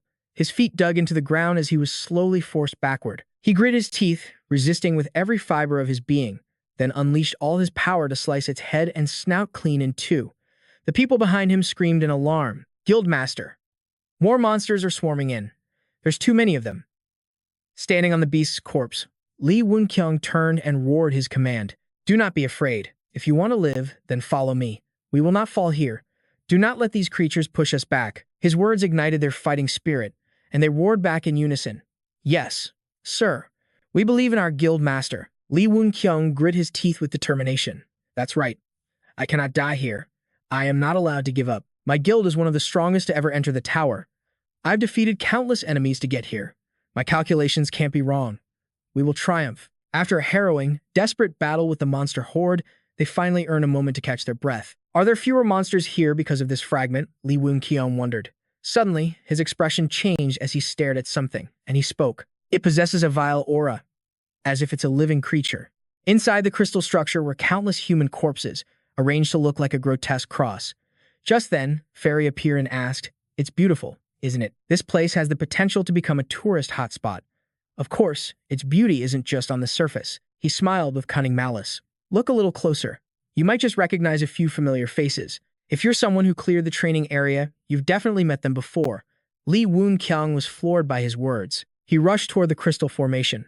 Inside this cross, peering inside, he saw faces he knew all too well. His trembling hand reached out and touched the crystal. He whispered a name, "So-dong, my daughter." He collapsed to the ground, crying out in absolute despair. If only I gained my monarch attributes sooner." The memory flooded back to him. The day a massive, multi-eyed monster hunted down his people. At that moment, his monarch had been screaming at him, "Let's get out of here. Just leave them behind." A woman crawling on the ground grabbed his leg, pleading, "Don't leave me behind, please. Father, save me." Li Wun-kyung immediately lunged to save his daughter. "Hold on, I'll save you." But the monarch seized him from behind, holding him back. "Stay put. You have to protect me. That is an order." He cried out in panic, "But my daughter." The man didn't care at all, puffing out his chest and declaring, "Your job is to protect me, not those useless weaklings. I am your monarch. If I knew these monsters would show up here, I would have used them as bait from the start." Li Wun-kyung clutched his daughter's body, his heart shattering as he choked back sobs. "So-dong. No. Please, wake up." The monarch continued his heartless monologue. "Just consider it an honor to have died for me, their monarch." At the sight of his dead daughter, Li Wun-kyung could no longer contain himself. A burning hatred welled up inside him as he spoke. "If I had known my daughter would be used as bait for her monarch, I never would have joined this cursed guild." The man paid no attention to his words, turning to run away. "Shut your mouth and run while they're still eating the bait." Li Wun-kyung rushed forward and drove his fist into the man's gut. The monarch shrieked, "You can't disobey me. How dare you defy my order?" Gripping the dagger in his hand tightly, Li Wun-kyung's voice was like ice. "If a piece of trash like you can become a monarch, then so can I. Model." After finishing the old man, a sigil burned itself onto Li Wun-kyung's hand. It was the mark of a monarch, a destiny to slaughter insects like these. He clenched his fist, trembling as he spoke, "Because of this power. He fell silent as tears streamed down his face. But then, Li Wun-kyung's resolve hardened. "For my daughter, I will dominate all the other monarchs. I won't stop until I find her." Tracing his daughter's face through the crystal, Li Wun-kyung's voice shook. "I thought I would never see you again. Thank God, you still answer my prayers. Just tell me how to get her out of there. I can revive her, can't I?" Fairy just smirked. "Calm down. That's only a replica we created when we brought you here. We copy your information and store it in that cross network. They may be copies, but they share the same power and memories. She must mean the world to you. The rules are simple. I need material to create a new one, so just bury someone alive." The people behind him broke into a cold sweat. Li Wun-kyung asked, "Then my son, can he be revived too?" "All the dead reside within that cross network. But where are we supposed to find his sacrifice?" Li Wun-kyung's expression darkened. "I understand. Just one is all it takes. Seo will return if I offer up the weakest one." Looking at the comrades behind him, he thought, "If I just kill one of them." But Fairy saw his intent and said, No, that won't work. You obviously can't use members from your own party. That would be too easy, and I don't enjoy that kind of script." It continued with a triumphant grin. "You won't be able to come back once you leave, so think very carefully." Oh, and while we were talking, 4 more people just entered. Thanks to a certain someone, the tower is practically empty now, isn't it? You should have seen this coming. Consumed by rage, Li Wun-kyung slammed his fist against the glass panel to vent his frustration. "Damn it, to make it this far only to be completely helpless? This is my only chance to see my daughter again. My only chance." Just as he was falling into despair, a voice rang out, "Monarch, someone is approaching. Our guild members have been taken down." Li Wun-kyung seized this sliver of hope. A sinister grin spread across his face as he ordered, "Capture them alive." The bodies of the guild members were scattered across the ground. The last one collapsed. Hansu wiped the blood from his face, saying, "A pity I don't have any smoke bombs." He glanced towards the distance. "They're here." The group led by Li Wun-kyung was approaching. Seeing him, Hansu knew. This was one of the targets that had to be eliminated, along with the Monarch of Fury. The mad dark monarch, Li Wun-kyung. His list of crimes would be as thick as a dictionary. Of course, that was all in the previous timeline. But it was a future that would soon come to pass. Driven mad by his inability to revive his daughter, the Dark Monarch frantically searched for his son and was dragged into the abyss. In that despair, he became a murderer far beyond his current level. Hansu tightened his grip on the degrader's chain, thinking, I will save your son, no matter what, even if it means killing you right here and now. Lee Woon-kyung recognized him instantly. You're him, the one who uses chains. Then he laughed like a madman. He sneered, This is truly a lucky day. To think the very person I was trying to eliminate would walk right up to me. This must be a gift for Seo. I will make good use of your worthless life. Hansu ignored the pointless words, focusing on the fight. In the next instant, they charged at each other. Just then, the ground began to shake violently, catching both of them by surprise. With a thunderous crack, the ground where they were fighting exploded, and a massive, long monster clawed its way out from the earth. The monster continued to rise from the ground, shattering the earth around it into pieces. It emerged right in front of Lee Woon-kyung. The guild members cried out in fear. Monarch, staring at it in horror, he commanded, Damn it. If that monster goes berserk, our only choice is to retreat. Immediately after, Lee Woon-kyung turned to give an order to Jinan. Don't let the chain user escape. Jinan, return to your post and guard him. But she adamantly refused. There's no need. While they were scrambling in fear, the monster was suddenly ensnared by a heavy chain. It was Hansu's doing.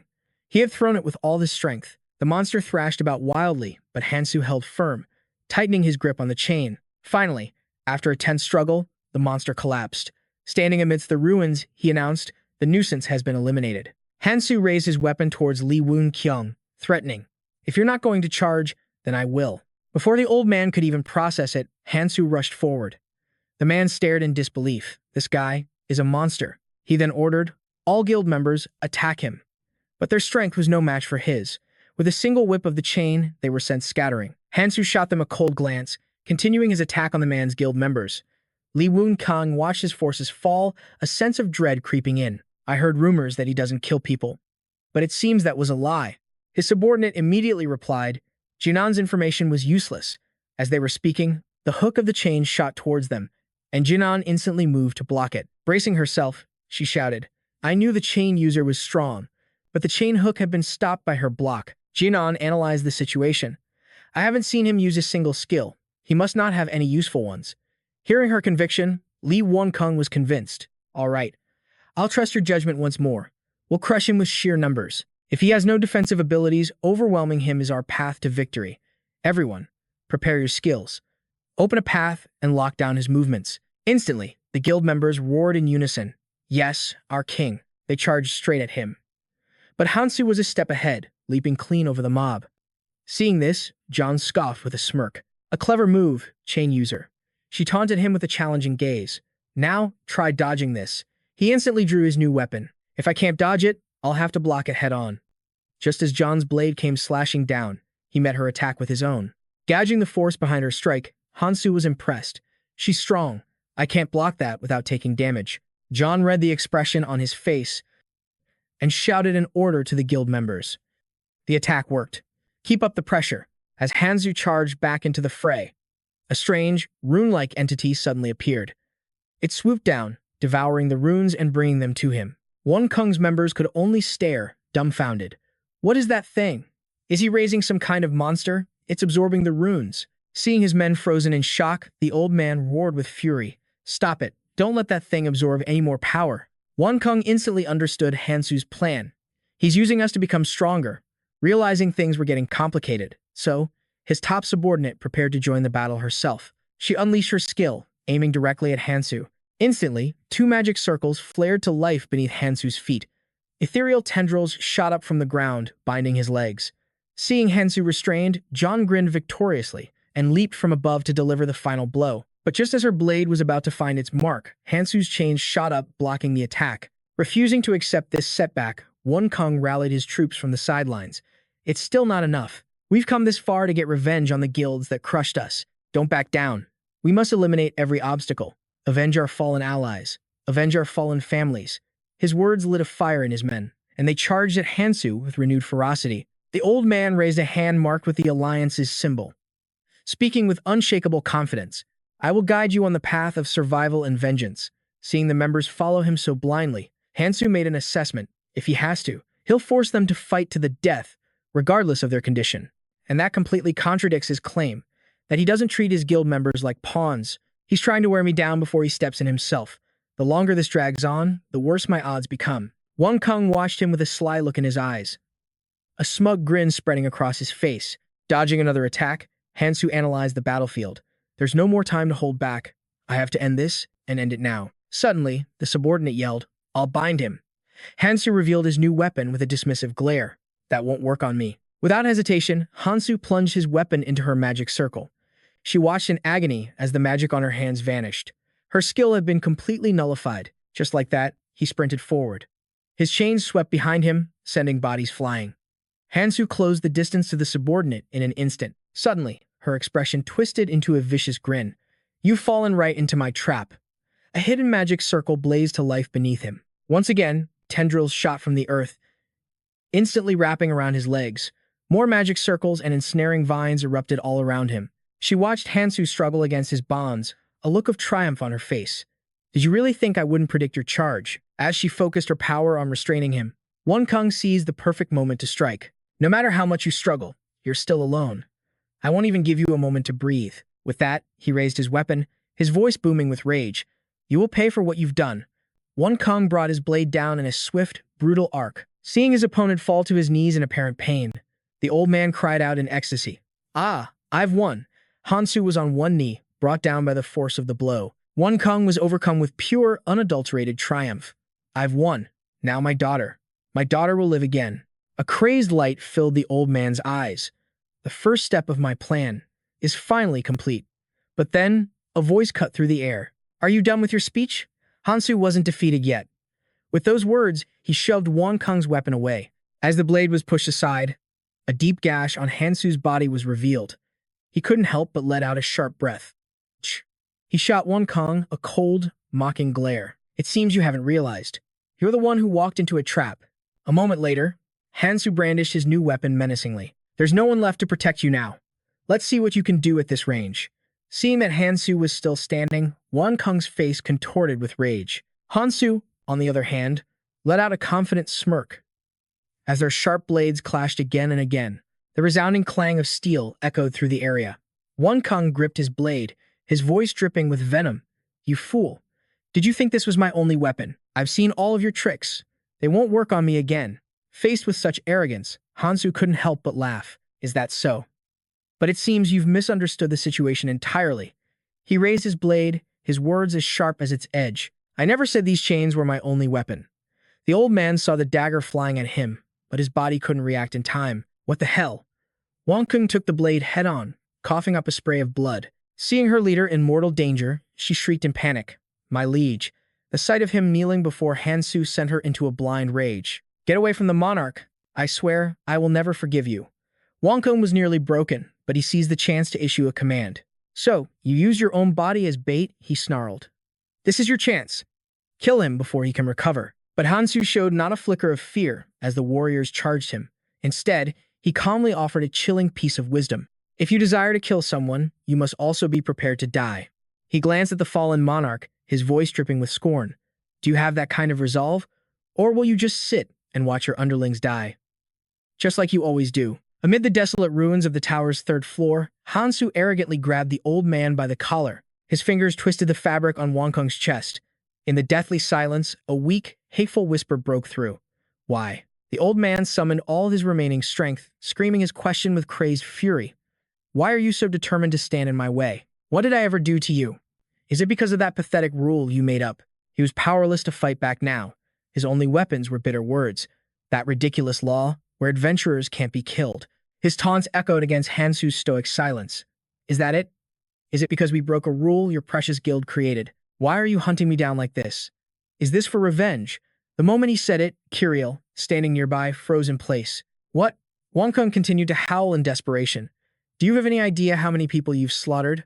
Because of that, even my own guildmate, Kang Hansu. Another voice cut in, seething with rage. Step aside.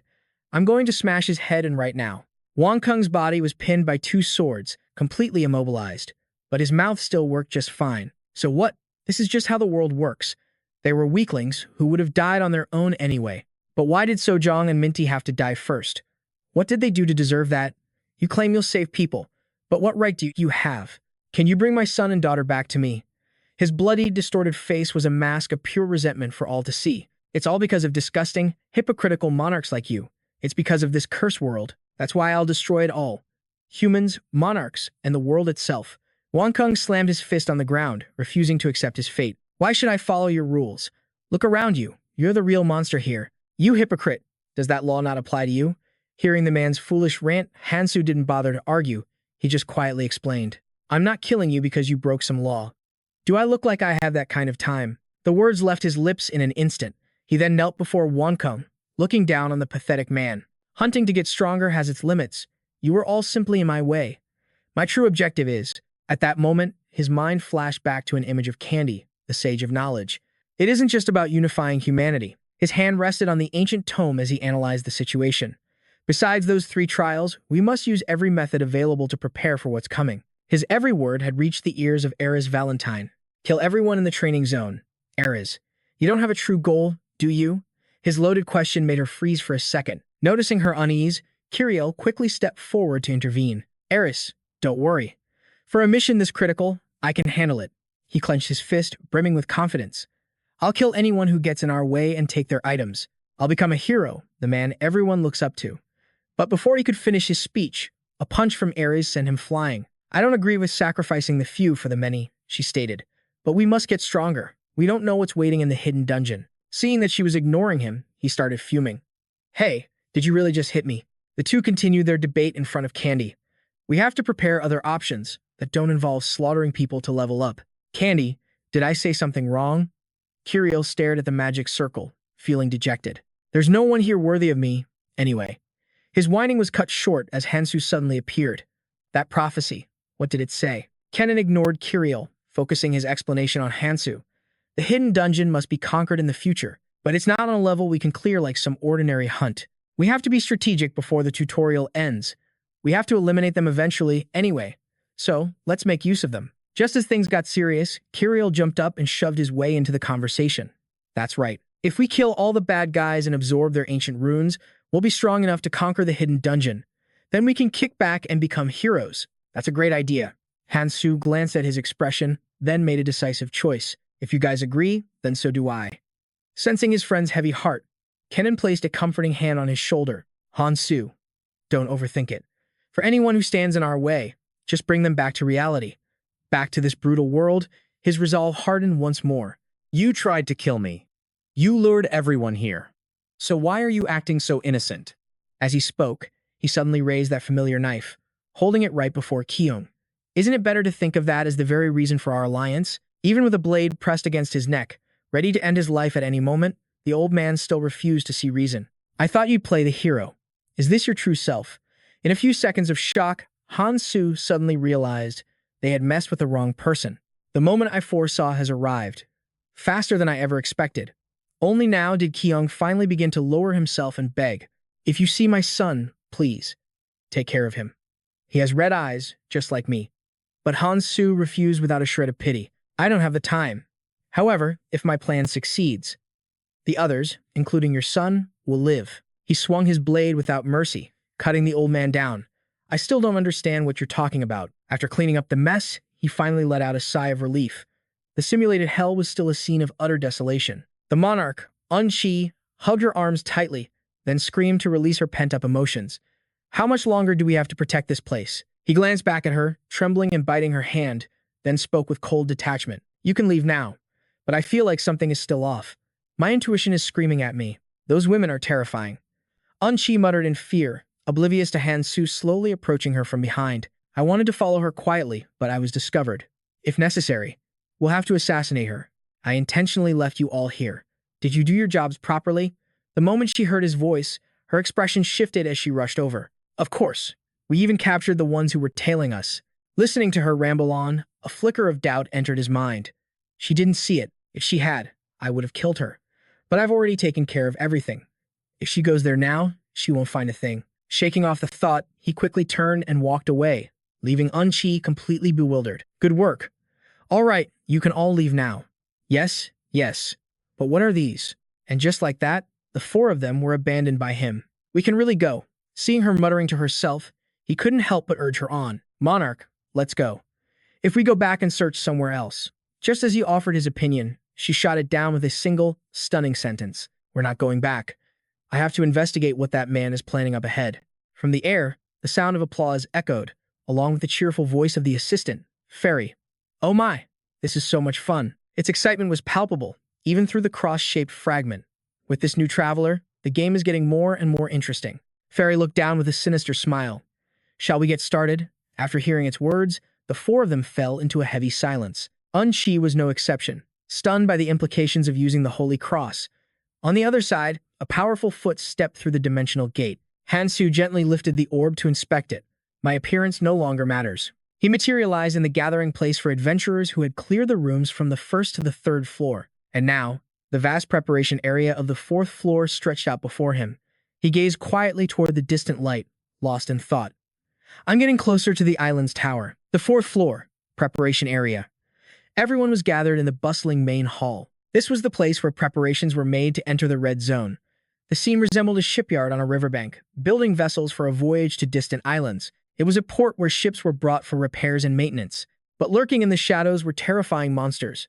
Materials had to be gathered by hunting the beasts and monstrosities nearby. A voice was explaining the rules to everyone. It sounds simple, but you all know better by now, don't you? It raised a single finger. Nothing is ever that simple.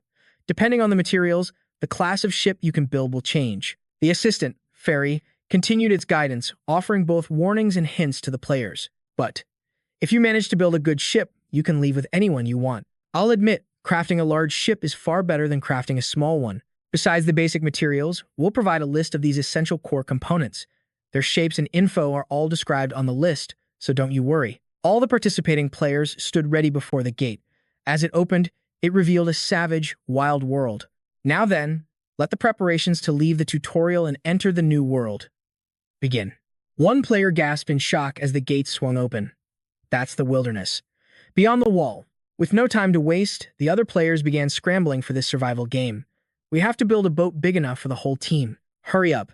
Another player rushed over, wanting to join the effort, while Kang Hansu watched from the shadows. Our guild will help too, he declared. Right now, we all need to work together. I need to find that place, he thought to himself.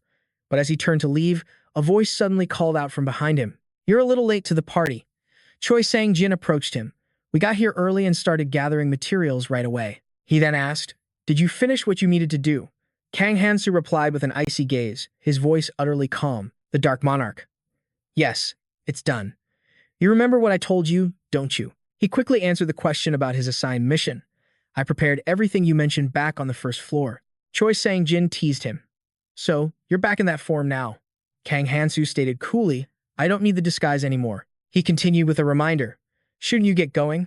The resources for a large boat are limited, and you should know that you're running out of time. Choi Sang-jin replied with confidence, You, Mihi, and the guild are handling it. Kang Hansu questioned him. You, Mihi? Meanwhile, deep within a dense forest, a monstrous beast was being hunted down, pierced by two swift arrows. The image of the archer became clearer through Choi Sang-jin's words. I teamed up with her on the first floor of the island tower, and she's changed. Back in the forest, Yumihi called out mid-hunt. I need support over here. Returning to their conversation, Kang Hansu tossed a white snake to Sang-jin, who fumbled to catch it in confusion. And as he did, he said, Yumihi will be happy to see you again. What is this? I don't need to explain, but you'll probably figure out what to do with it. I'm busy, so I'm leaving. He turned and walked away, leaving a completely bewildered Choi Sang-jin staring at the snake, with no idea what was happening. Before stepping through the portal, he added one final, parting message. We won't have many more chances to meet and talk like this. The red zone beyond this tutorial area will be on a whole different level. Choi Sang-jin fell silent for a moment, then admitted with a hint of shame. I've gotten stronger because of you. I'll see you up there. Kang Hansu didn't say a word. He simply glanced back with that same cold expression, a silent acknowledgement. Then he was gone, without another response. A flicker of disappointment stirred within him. I wasn't expecting an answer anyway. But a voice from behind suddenly shattered his thoughts. See, we're too late. The girl continued, we wasted too much time at the cross. It was none other than the pair, Jian and Yuna. They continued to whisper amongst themselves. Maybe we shouldn't have brought Win. Someone might hear him. The two went on, let's get out of here. We have to move quickly to catch up. Before they could leave, someone else emerged from the portal, offering an apology. He stood with a confident air and said, I was worried about my daughter. The girl replied with a cold, even tone. Our people are guarding the rear. What's there to worry about? Besides, you still don't remember anything? The man's voice dropped low as he answered. I don't know where this place is. I was just taking a walk with my daughter. She responded with clear irritation. I see. Her thoughts raced. I was planning to let someone powerful lead the way, but I never expected that resurrection would erase their memories. She shook her head in frustration. This makes everything more difficult. Her tone turned serious, giving a new command to get to the bottom of this. You two, stay behind us. I need to speak with the dark elf who guided us here. Meanwhile, Choi Sang-jin was pressed against a corner wall, listening in on everything. His face was a mask of indifference, as if plotting his next move. At the same time, Kang Hansu was making his way alone through the dense forest.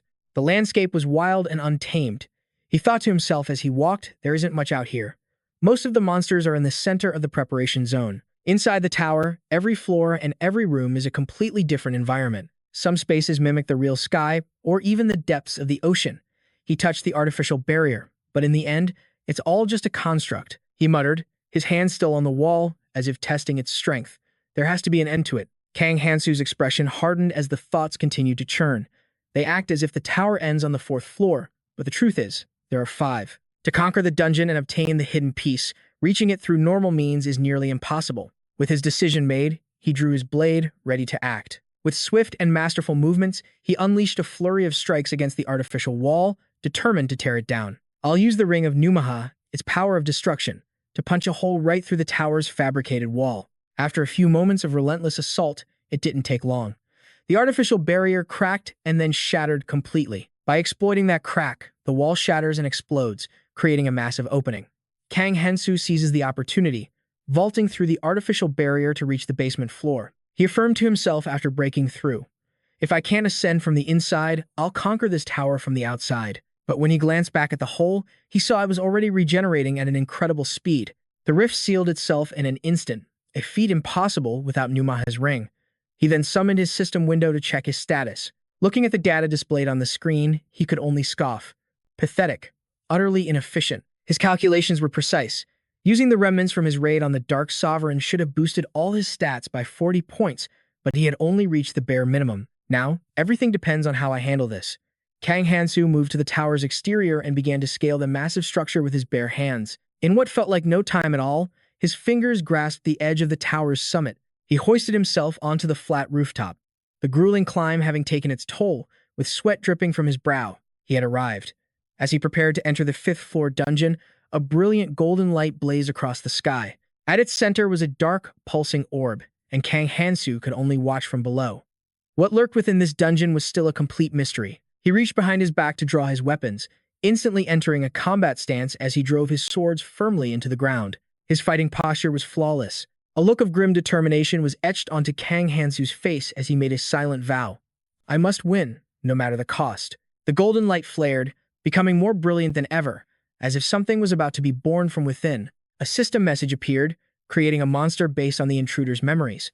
A majestic, golden dragon then materialized from the light, roaring down at the lone warrior below. Seeing that beast before him, Kang Hansu's unwavering heart was shaken, thrown into utter turmoil. It was that very same dragon, perched high above, breathing fire that left countless comrades scorched and broken, unable to even crawl away from the flames. In his memory, a blood and grime-covered Air Valentine screamed in desperation, Kiriel, Kang Hansu, where are you? Ken gripped his staff, trying to rally the few survivors. All of humanity is buying time for us. We have to move. We can't hold this line any longer. We need to get through that crystal gate. Everyone was exhausted and wounded, but they fought on with everything they had, on leaving command to Anvi Aaron. But in that moment, Kang Hansu was lost, trapped in his own world of despair. The surrounding chaos and bloodshed faded into nothing. All he could see was Kiriel, held gently in his arms. Her body was covered in blood, her life force fading. Why? He choked out. Why did you do it? If you hadn't saved me, you would have. His voice was strangled with guilt, but instead of answering, she only offered him a weak, sad smile. Kiriel, he whispered, but her spirit was already slipping away. The memory shifted, her hand gently rising to touch his face. Her voice was a soft whisper. Thank God that you are safe. Every word was a struggle, but she still managed to smile, her eyes filled with pure happiness as she gazed at him. Kiriel continued, her slender fingers gently stroking Kang Hansu's cheek. You cannot stop. Not here. Promise me. With those final words, she was gone, leaving him utterly shattered. Despair, regret, and a burning rage consumed him. He grinds his teeth, the memory so vivid he can feel the silent scream of anguish tearing through him. And then, he is back in reality. He faces the dragon that cost him everything. So, we finally meet again. This was his one chance for revenge. Facing its terrifying, colossal form, he felt no fear, only a cold, unbending determination to destroy it. The Golden Dragon of Bellum. Kang Hansu glared up at the beast, a product of a hidden dungeon that recreates a challenger's most powerful enemy. He gave a slight, mocking bow. I should thank you for giving me the chance to finally kill this thing with my own hands. Even if it's a downgraded version scaled for a red-tier ancient rune, I can't afford to hold back for a second. He produced 2 glowing artifacts, one red and one pink. The items I brought with me had a single purpose, to conquer this very dungeon. A system window materialized, displaying information on the artifacts. It was a high-quality imitation of the Philosopher's Stone, a consumable item from a treasure hunt. He remembered the real one he traded for 32 soul marbles on the second floor. He glanced at the cracks already forming on the imitation stone's surface. Kang Hansu thought to himself, it's imperfect, but if I use this, all my ancient rune stats should just barely reach the red-tier threshold. His expression grim, he clutched the fake Philosopher's Stone and this demon jade essence. He then brought the jade-colored magic stone to his lips. This artifact alone holds enough power to slay a demon king. He took a decisive bite. For the next 24 hours after absorbing it, a system window displayed his skyrocketing power levels. His entire body surged with an overwhelming power as arcs of raw energy crackled around him. All stats will be increased to 99.9 to 9, but the boost only lasts for a single day. Once it wears off, his stats will plummet to a mere 0.01%. He stared up at the dragon. I pushed myself to the limit, forging the ancient tongue iron chain just for this moment. As the beast let out a deafening roar, he declared, "Let's begin." The ground itself exploded around them. The sheer force sent Kang Hansu skidding backward, and he dug his hand into the earth to regain his footing. His hand shot to the hilt of the blade on his back. Ring of Numaha, First Authority. The sword erupted in a crimson glow. Destruction Authority, 99%. He launched himself toward the golden dragon and brought his blade down in a vicious strike. He stared at the shattered half of his sword and clicked his tongue. The dragon had only lost a single scale. He thought, my attacks still aren't getting through. Suddenly, the dragon's jaws gaped open. A brilliant sphere of light began to form within its maw. Kang Hansu's eyes narrowed. Is that its breath attack? The beast opened its mouth even wider, and the sphere of energy grew impossibly bright. Then, it unleashed the devastating blast right at him. But Kang Hansu just smirked. Nearby, the corpse of a slain Kyo lay on the ground. Choi Sang-jin leaped on top of it. From a distance, Yumi ran toward him, calling out, "Sang-jin, that was the last Kyo in the area." Hopping off the creature's body, Choi Sang-jin announced, "We have enough slime pouches from the Kyo. It's time to build the boat." She couldn't help but add, "I just wish Hansu could come with us." He didn't even turn to look at her. Even if Hansu weren't going his own way, it would be hard for him to join us. Hearing this, she couldn't hide her confusion. "Hard for him to join us? What do you mean by that?" he replied grimly. "We're all still trapped in his shadow." Back with Kang Hansu, he watched the golden beam of energy hurtling toward him. Things are completely different now, but I've ended up in the same damn spot. But this time, he launched himself into the air. This time, I can evade it. The ground where he'd been standing moments before erupted violently. Staring at the dragon, he thought, a normal weapon won't be enough, and it was time to bring out the real thing. 2 blades, perfectly stacked one on top of the other. Judgment and Justice, the twin blades of Degrados, were meant to be a set, revealing their true power only when wielded together. He held the chain in one hand and the blades in the other, combining them into the enhanced form of Degrados. A faint smile crossed his lips as razor-sharp blades sprouted from the chain itself. Numaha's second authority, Hemorrhage. With a powerful swing of his arm, the chain shot out and coiled around the dragon's neck, cinching tight. Kang Hansu held the chain fast, watching the beast writhe in agony.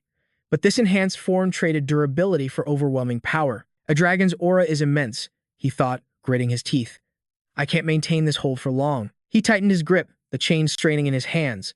He wondered if it would break, but his resolve hardened. No, it has to hold. Even if I lose this weapon, I can't afford to weaken the blow.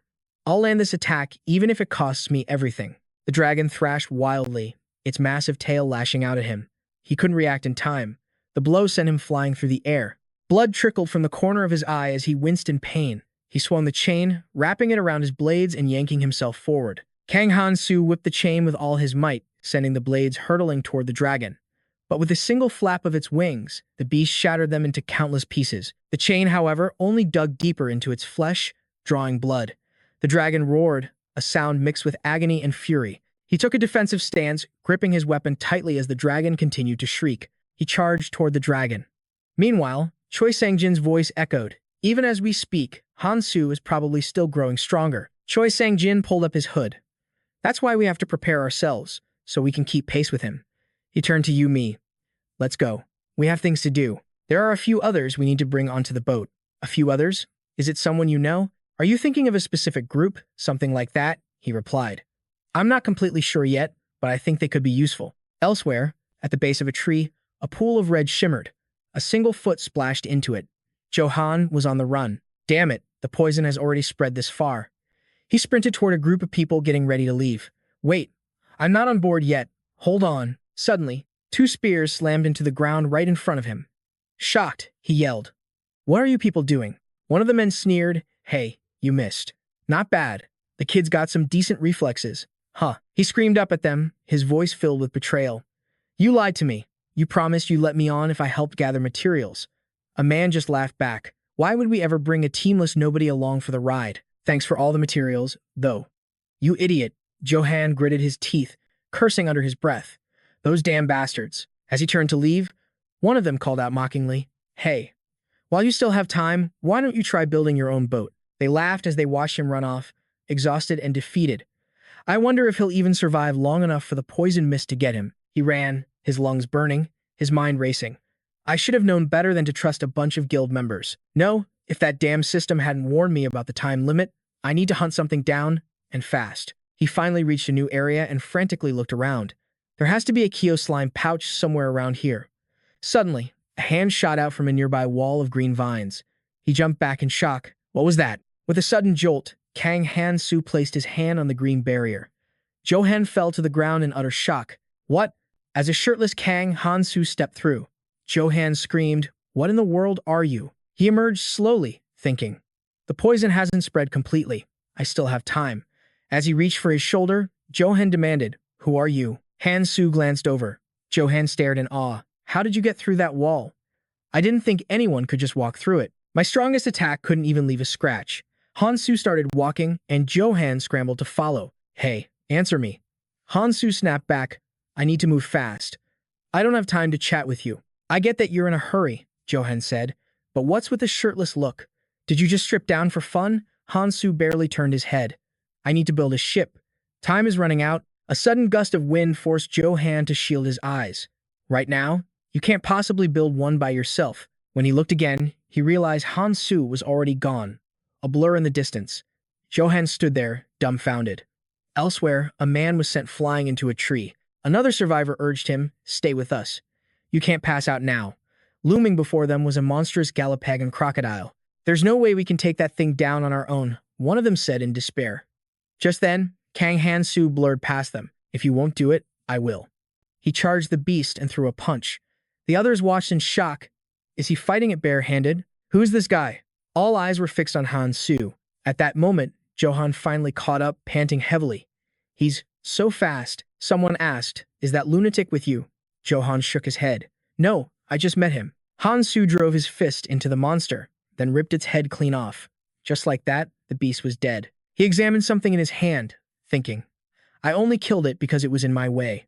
But a Galapagon crocodile parasite, it's not what I need. Someone called out to him, Hey, want to pool our materials and build a ship together? Johan jumped in.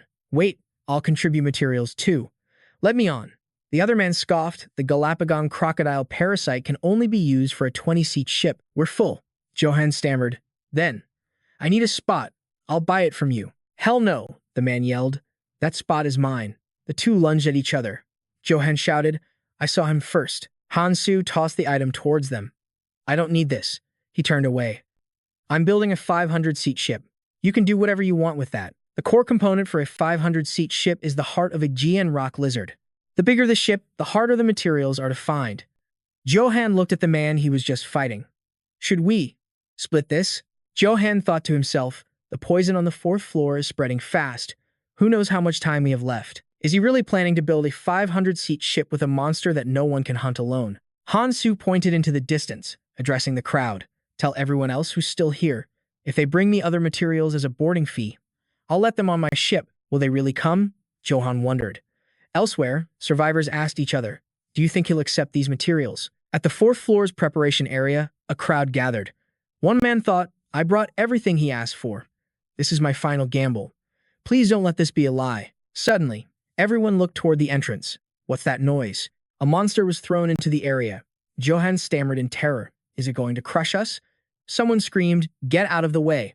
The massive beast slammed onto the ground with a deafening crash. People scattered in fear.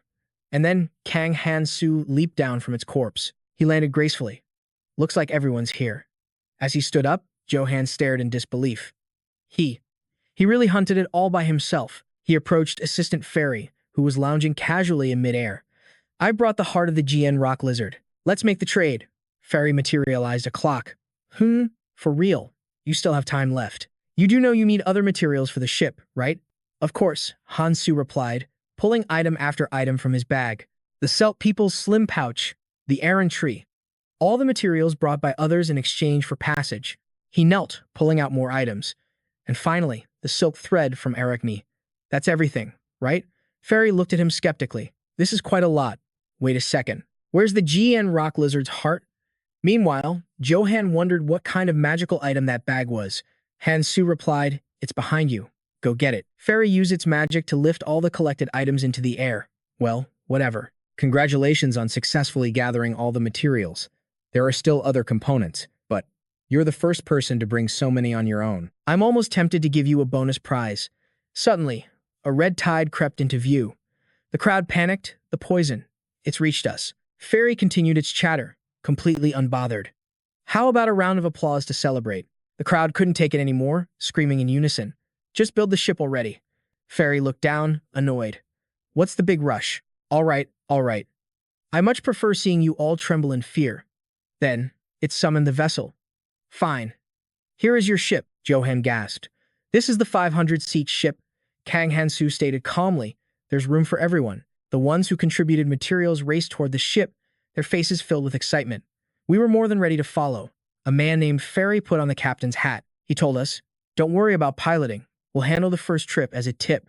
He continued, just sit down and relax. The trip was supposed to last for 3 days. Then, he laughed. From now on, I won't be bothered by any of you again. He wiped away a fake tear. I'm so glad I successfully brought all of you to that red zone. The crowd was utterly speechless. What's gotten into him? He continued. My efforts were not in vain. Then, the ship began to move. Try to stay alive for a long time. The fleet of ships set sail into the open sea. After leaving the training area, you'll encounter your first red zone. Someone on the ship asked, is this the entrance to the red zone?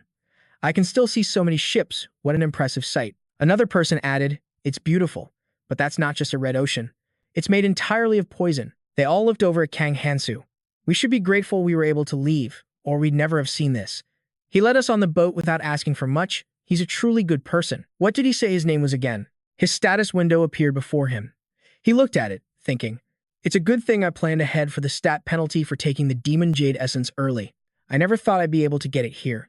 He looked down at his own hand. This is the new skill I received in this life, Dragon Arts. Thinking back, in my past life, I would have looked down on a skill like this. But for me, who can only learn 7 skills, Dragon Arts is more than enough for my first skill slot. As he prepared to use it, a terrified scream pierced the air. What is that? They stared at the other ships. The ones ahead of us. They've all sunk. The people in the water screamed, help me. I don't want to die here. Johan stared at them coldly. They were the same bastards who abandoned him earlier. A man shrieked, they're still around here. Save me. I have to escape. Before he could finish his sentence, the man was impaled. Something had lunged from the water, thrusting a trident straight through him. Everyone screamed in terror. Monsters! There are monsters in the sea. The entire boat erupted in panic, shouting, what's happening? Suddenly, another voice cut through the chaos. Who changed the ship's course? Johan looked up toward the helm. It was him. He saw Kang Hansu gripping the ship's wheel. What is he planning to do this time?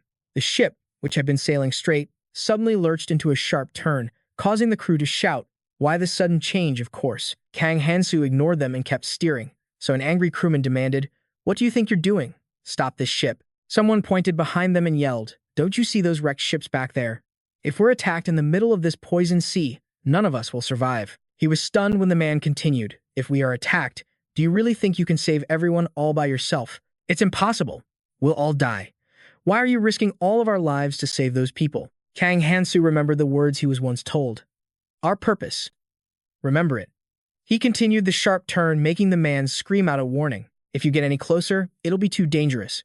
We have to get back on our original course. He ignored the pleas and said, this is good. Then Kang Hansu yelled, they're all on board, which surprised everyone. The crewman who had been shouting was stunned. Yes, that's the right choice. You should just ignore them. Wait a second. What was that? Suddenly, a hand gripped the side of the boat. Two people scrambled onto the deck and loudly announced, I'm still alive. The crewman stood there dumbfounded. When did they get on board? The man who just climbed aboard cursed with fury. I heard everything. You bastard. Were you really planning to abandon us? We only survived because we swam for your ship the second we saw it get close. He angrily grabbed the crewman's collar and shouted, let's see how you struggle when you're the one in the water. But a blade flashed past him, forcing him to let go. He was terrified. Who was that? What just hit me? Kang Hansu warned them, stop talking. It's here. The man was confused. What's here? Suddenly, the entire ship began to shake violently. He knew exactly what was happening. It had arrived. The guardian of the red zone's entrance. A notification appeared. The cursed survivors of the depths. Kang Hansu explained that these creatures can only exist inside the poisoned sea. They have a simple method of attack. They punch holes through the bottom of the ship. The crew began to panic. Our ship is being attacked from below. At this rate, we're going to sink. Stop them. How can we even reach them? Ranged attackers, you need to fire at them from the deck. They're blocking our attacks. We need more firepower. Kang Hansu made a suggestion. If they won't go down there, then I will. The people on the boat were speechless. Go where? He didn't say another word, simply leaping over the side as everyone watched in shock. Hey, is that guy insane? With a splash, Kang Hansu disappeared into the sea.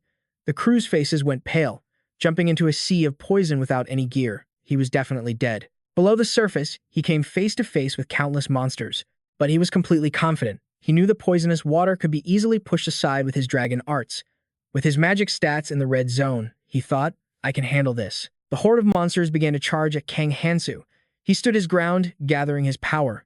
It was known that dragon arts allowed a person to harness the energy of a dragon. Furthermore, it was a skill that gradually transformed the user's body to become more and more like a dragon itself. Parts of Kang Hansu's body began to take on draconic features. He thought to himself, these kinds of legendary skills and items are known as Class 0. This dragon art is truly worthy of its name. I still haven't even scratched the surface of its power. He then channeled the dragon's might into his fist, slamming it into a sea beast. The blow tore a gaping hole through its torso as Kang Hansu observed the result. Even now, its piercing power is incredible. I risked my life for this skill, so I can't let it go to waste. The remaining sea beasts witnessed this power and began to flee in terror. Seeing them retreat, he focused his energy, knowing he couldn't let them escape. If they get away, they'll just wait for another chance to strike. And I'm running out of time. He moved like a bolt of lightning, cutting down the fleeing monsters one by one. As their bodies littered the water, one tried a sneak attack from behind, but Kang Hansu was ready. He grabbed the creature's trident and with a single motion, caused its head to explode in a shower of blood. Kang Hansu scanned the carnage and thought, the situation on the surface isn't over yet. I should head back up. Above, the crew was in a full-blown panic. The ship is flooding. Plug the hole, now. One sailor screamed. Damn it, if you see any more of those things, attack on sight. When Kang Hansu reappeared, their fear turned on him. It's him. Get him. They swung their swords wildly, but he effortlessly parried the blow. Whoa there, he warned. You should look before you swing. They stared, dumbfounded. How did you come back completely unscathed? Kang Hansu shot back. You thought I couldn't handle it. They screamed in disbelief. How can you be so calm? You just blew an even bigger hole in the ship. He replied simply, I know. They continued to yell.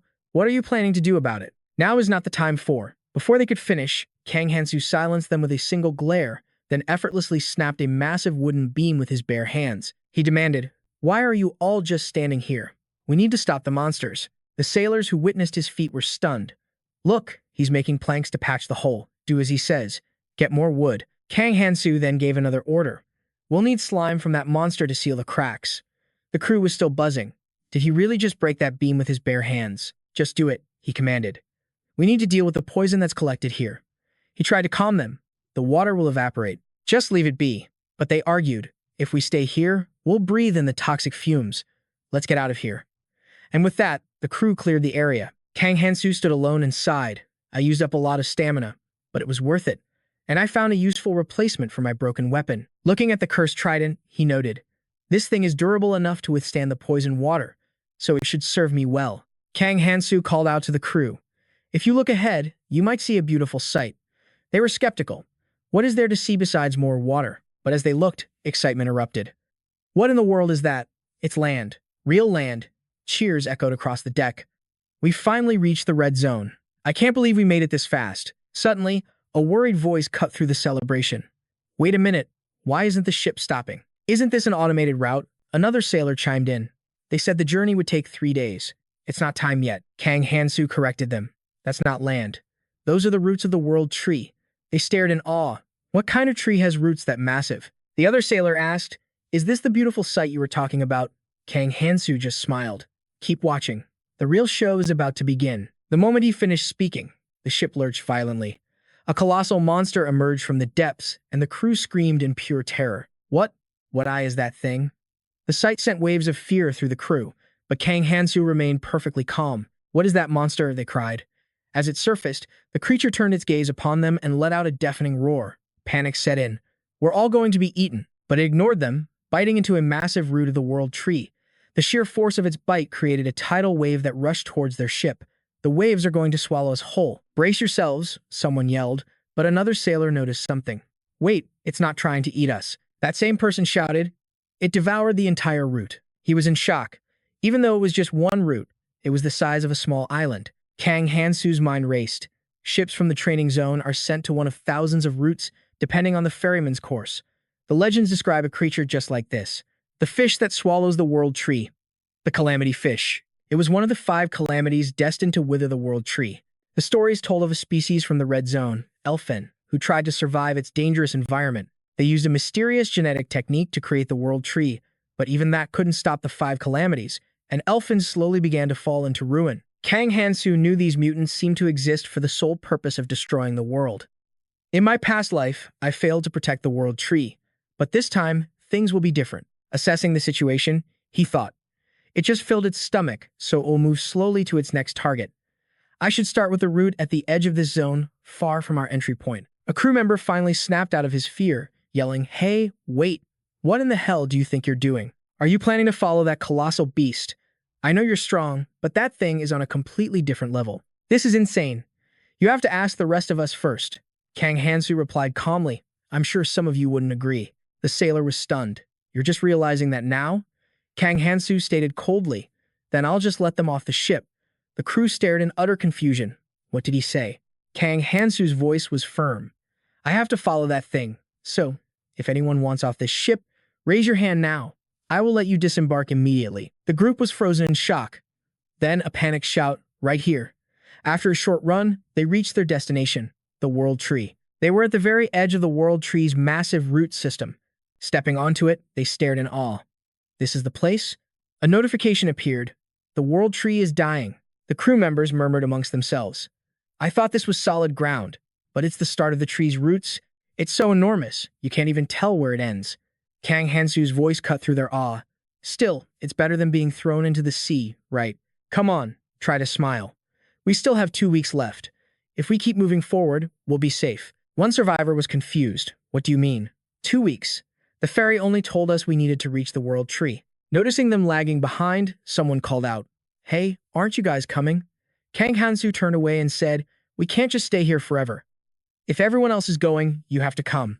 Another person quickly added, "Wait, I'm going too." He stood there, muttering to himself. Moving quickly is the only wise choice. A calamity will arrive to devour these roots in 2 weeks. That's why I have to find that person. And before then, I can't let anyone else use this ship. I'm going to destroy it. With those words, he plunged his trident into the deck. Kang Hansu thought to himself, by now, they probably reached the cross fragment. One person walking ahead glanced back, wondering. I think he said something. Isn't he coming this way? He's so unpredictable. But it's comforting to have him on our side. Someone suddenly yelled, "Wait, that thing on the left." Did he call it a cross fragment? A survivor urged, "It's clearly man-made. Let's head that way." But another countered, "Hold on. If it's artificial, it could easily be a trap. It's too dangerous for all of us to go." Why don't we just send a small team to investigate? We don't have any guild members among us, anyway. Let's split into pairs and survey the area, another person commented. This is why cautious people are such a pain. Looking up at the colossal tree, they spotted figures in the branches. The grumbler continued. It's probably good for survival, but it's a huge pain for us. The group looked up, startled. Who's there? A voice replied from above. You're the only ones calling it a pain, so watch yourselves before you're misunderstood. A figure then leaped down, landing before them. Now, let's see here. 148 of you, huh? I'm surprised a bunch of non-guild members managed to make it this far. I'm from the Valkyrie Guild support team. My name is Aeon Pat. In short, we're your new saviors. This was Aeon Pat, a support member of the Valkyrie Guild. The survivors stared blankly. What is he saying? Is he a foreigner? He just continued his rambling speech. As you all know, after the trial ends, those strange-looking fairy beings no longer interfere or offer any guidance. They might look bizarre, but they're still fairy. Of course, they're watching us from somewhere, but they won't lift a finger to help, which is why all of you should follow us. The survivors exchanged looks. Is this guy serious? There aren't many of them. Maybe we can take them. Just then, two more figures jumped down from the tree. Ha! With an attitude like that, no one's going to follow you. I am B. Minchin, from the support team. And this is Pam Ferris. Allow me to provide a proper explanation. Their identities were now clear. Pam Ferris, a member of the Valkyrie Guild support team. B. Minchin, also a support member, continued. Supporters like us receive an order to provide assistance to the newcomers arriving from the trial. Aeon Pat sighed, annoyed. That's what I said. The survivors asked, and who gave you that order? Pam Ferris spoke up. Valentine, the king of our clan, Valkyrie. She stationed us here 20 years ago when she arrived in the Orange Zone. I know this is hard to trust, but we are here to help you all adapt to the Red Zone. This place is the very end of the route. We're still a great distance from the World Tree itself, so you will all need our help. Aeon Pat and B. Minchin turned to each other. They aren't enemies, and in the worst-case scenario, we have more people. I think this is fine. Aeon Pat let out a sigh. Newbies are always so terrible at listening. All you have to do is follow our lead. B. Minchin just chuckled. You're the one who isn't listening. Did you not hear me say that you work for the clan? One person from the main group spoke up. All right, we'll follow you. The others were shocked. What did you just say? Aeon Pat and B. Minchin started bickering again. A stray dog has better listening skills than you. Didn't you hear me? If you're so smart, why don't you do it all yourself? You're weak, yet you talk so much. Pam Ferris shouted an order. Stop it. Don't waste time here. We still have a mission to carry out. Now, lead the way for them. Before leaving, Aeon Pat gave a warning. A heads up. Don't even think about turning on us just because you have greater numbers. 30,000 supporters have been stationed here for many years. So if you don't want to die, you better behave yourselves. After saying that, he turned away, thinking, newcomers are always easily scared by large numbers, just like them over there. The more you know, the more you realize there are beings whose names alone inspire fear. He added, besides, the Red Zone has its own laws. No one is allowed to touch the newcomers. Suddenly, someone shouted, what was that sound? Is there a fight happening nearby? Aeon Pat just told them to ignore it and keep moving, but they refused. No, look, people are really fighting over there, he warned them. You're not strong enough to handle anyone here. Minchin's eyes widened in shock. Wait, those skills. They look familiar. He muttered. Why is that woman fighting over there? Hearing this, Aeon Pat was stunned. What, a woman? Meanwhile, Kang Hansu was facing off against his mysterious attacker. He demanded, why are you attacking me?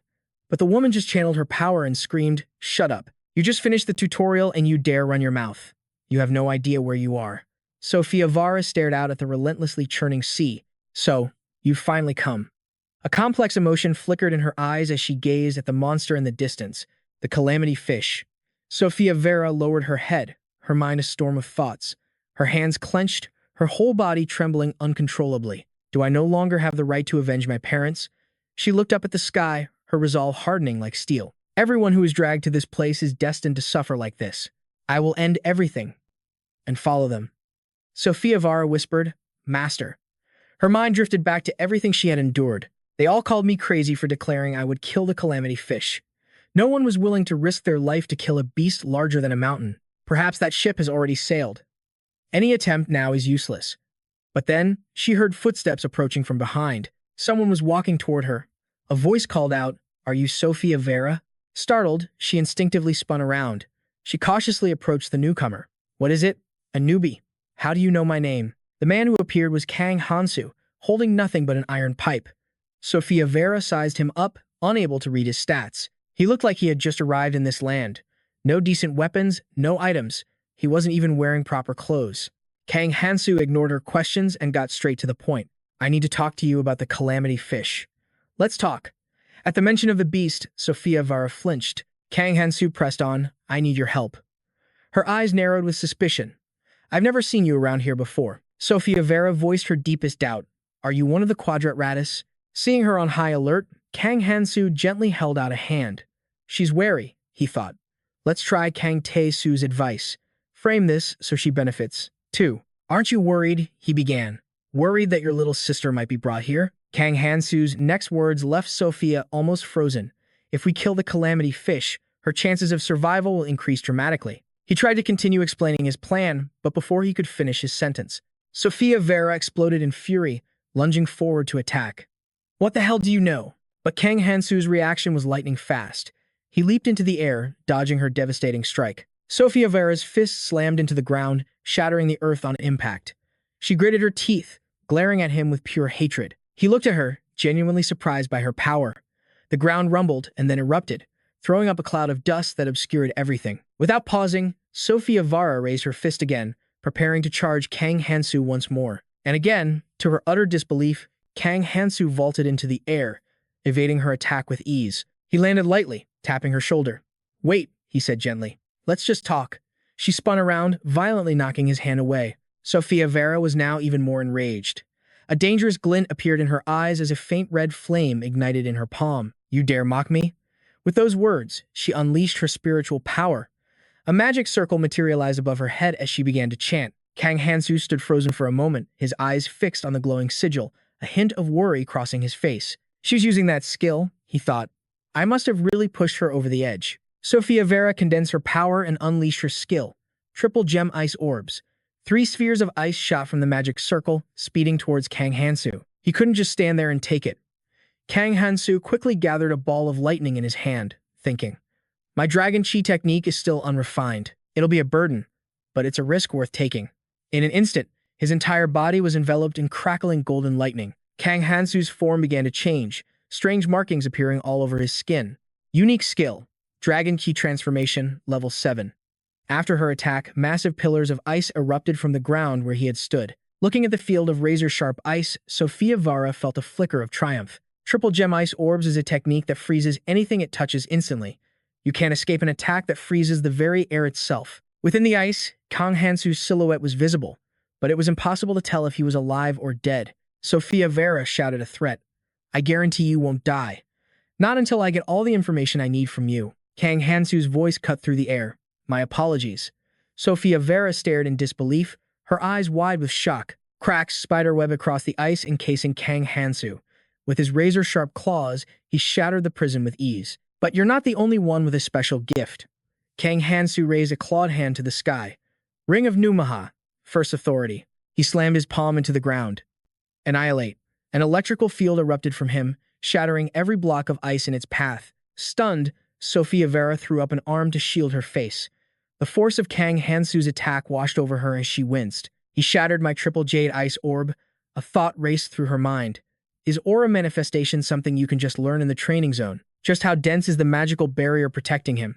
Sophia couldn't accept it, whispering to herself, no way. I can't possibly lose. In that moment, the memories flooded back. The mocking voices, the whispers of scorn, echoed in her mind. If you don't come with us, you're getting left behind. Are you really wasting your time on that unkillable calamity fish? No! Sophia flipped open the grimoire in her hands, her voice filled with rage.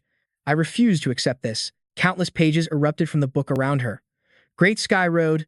Sophia poured all of her magical energy into her arm as the Book of Alice began to rapidly turn its own pages. The book slowly dematerialized. Solidify.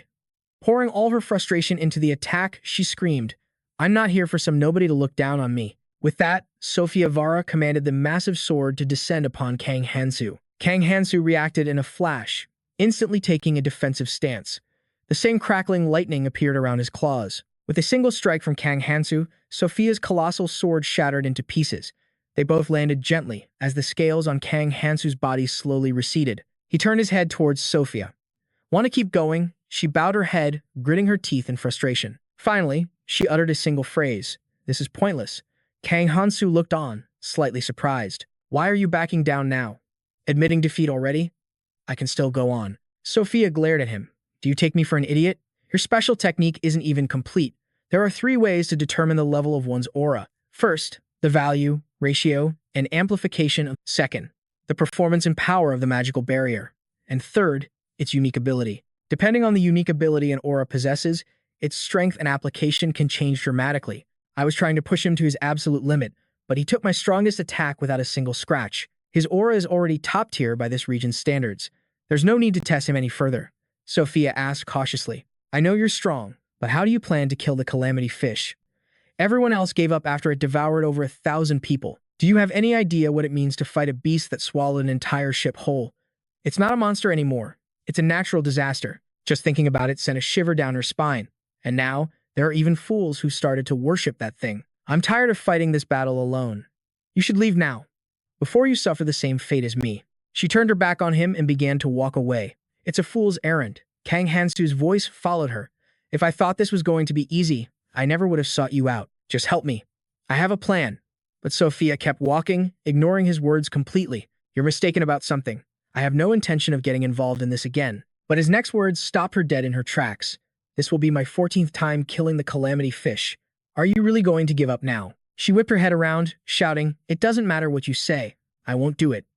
Sophia Vera was the one who stood against the calamity fish. She had watched it devour her parents right before her eyes. She had challenged it again and again. The first time, the second, the third, the fourth, all the way to the 13th. All those failures don't mean anything. Kang Hansu's voice was surprisingly gentle. You may not have succeeded, but you survived all 13 attempts. Without me, you'll only fail again. But this time, I'm here. His words made Sophia look at him in a new light. I will kill the calamity fish with you. His promise reminded her of someone else's words from long ago. You can do it. Just trust me. Sophia remained silent for a long moment. She stopped walking away. Turning to face him, she looked Kang Hansu straight in the eye. Let me ask you one thing. Why do you want to hunt it? His gaze drifted out toward the ocean as Kang Hansu answered calmly. I want to save 1 billion lives. Sophia asked again, completely stunned. What did you say? He corrected himself. No, probably more like 1.5 billion. His words only made her more confused. She breathed out. You're even crazier than the biggest madman I know. Elsewhere, Aaron was watching them from a distance. So that's what all that commotion was about. He watched the two of them interact. Things were starting to get weird. It'll be a real pain if we get dragged into this mess. What in the world are they doing? I need to get out of here before he spots me. He quickly turned to flee. But suddenly, a trident flew through the air, pinning his cloak to the ground. Terrified, Aaron slowly turned his head. No, it can't be. Kang Hansu and Sophia Vera walked towards him. Leaving without saying goodbye, Aaron was completely paralyzed with fear. How does he know I'm here? Sophia Vera instantly recognized the familiar face. Humph. Aaron, she scoffed. What are you doing here? Aaron just gave her a strange smile. Hello, Miss Sophia. Kang Hansu observed him, thinking to himself. Aaron Pat. So he's been here this whole time. Kang Hansu smiled brightly at Aaron. Please, lead the way for us. Just then, in this gloomy otherworld, a brilliant light suddenly flooded the entire space. A voice cried out from amidst the bustling otherworldly crowd. There are so many people. Min Chun, his expression stern, spoke up. These are refugees from the lowest roots. They're forced to constantly move. If the disaster fish devour their location, they have to evacuate immediately. The tall, imposing figure continued. That's why we try to keep these relocations to an absolute minimum. With an air of authority, he went on. You'll all receive a briefing at the central building, and then we'll help you get settled in the upper town. Is everyone hungry? Johan's face lit up with disbelief at the plate before him. Finally, we're getting some real food. Suddenly, a cheerful woman, the cook, gestured toward the plates of food, speaking warmly. Welcome. I heard you all were coming, so I picked out the freshest ingredients just for you. But when Johan saw what was on his plate, he cried out, What is this? I heard we were getting food, but what is this stuff? With a look of pure disgust, he pointed at the cook. You actually expect us to eat this bizarre-looking slime? The cook simply chuckled, clearly amused. Yep, it's what everyone around here eats. It's packed with all the nutrients you need. Glancing over at a group of men, retching their guts out, she continued, If you want something different, you could always ask those guys what they had. I warned them about the toxins in the red zone monsters. Seeing this, Johan and the others were left utterly speechless. Defeated, Johan had to swallow his pride, and each spoonful of the strange food. The texture is so weird. From behind him, the cook's cheerful voice boomed. After you're done eating, I'll be handing out extraction devices for harvesting. At this, Min Chun spoke up with a smile. I'll leave the rest to you. The cook replied just as warmly. Don't worry about a thing. Min Chun. From a distance, another man was startled by the loud voices. Huh. Who was that?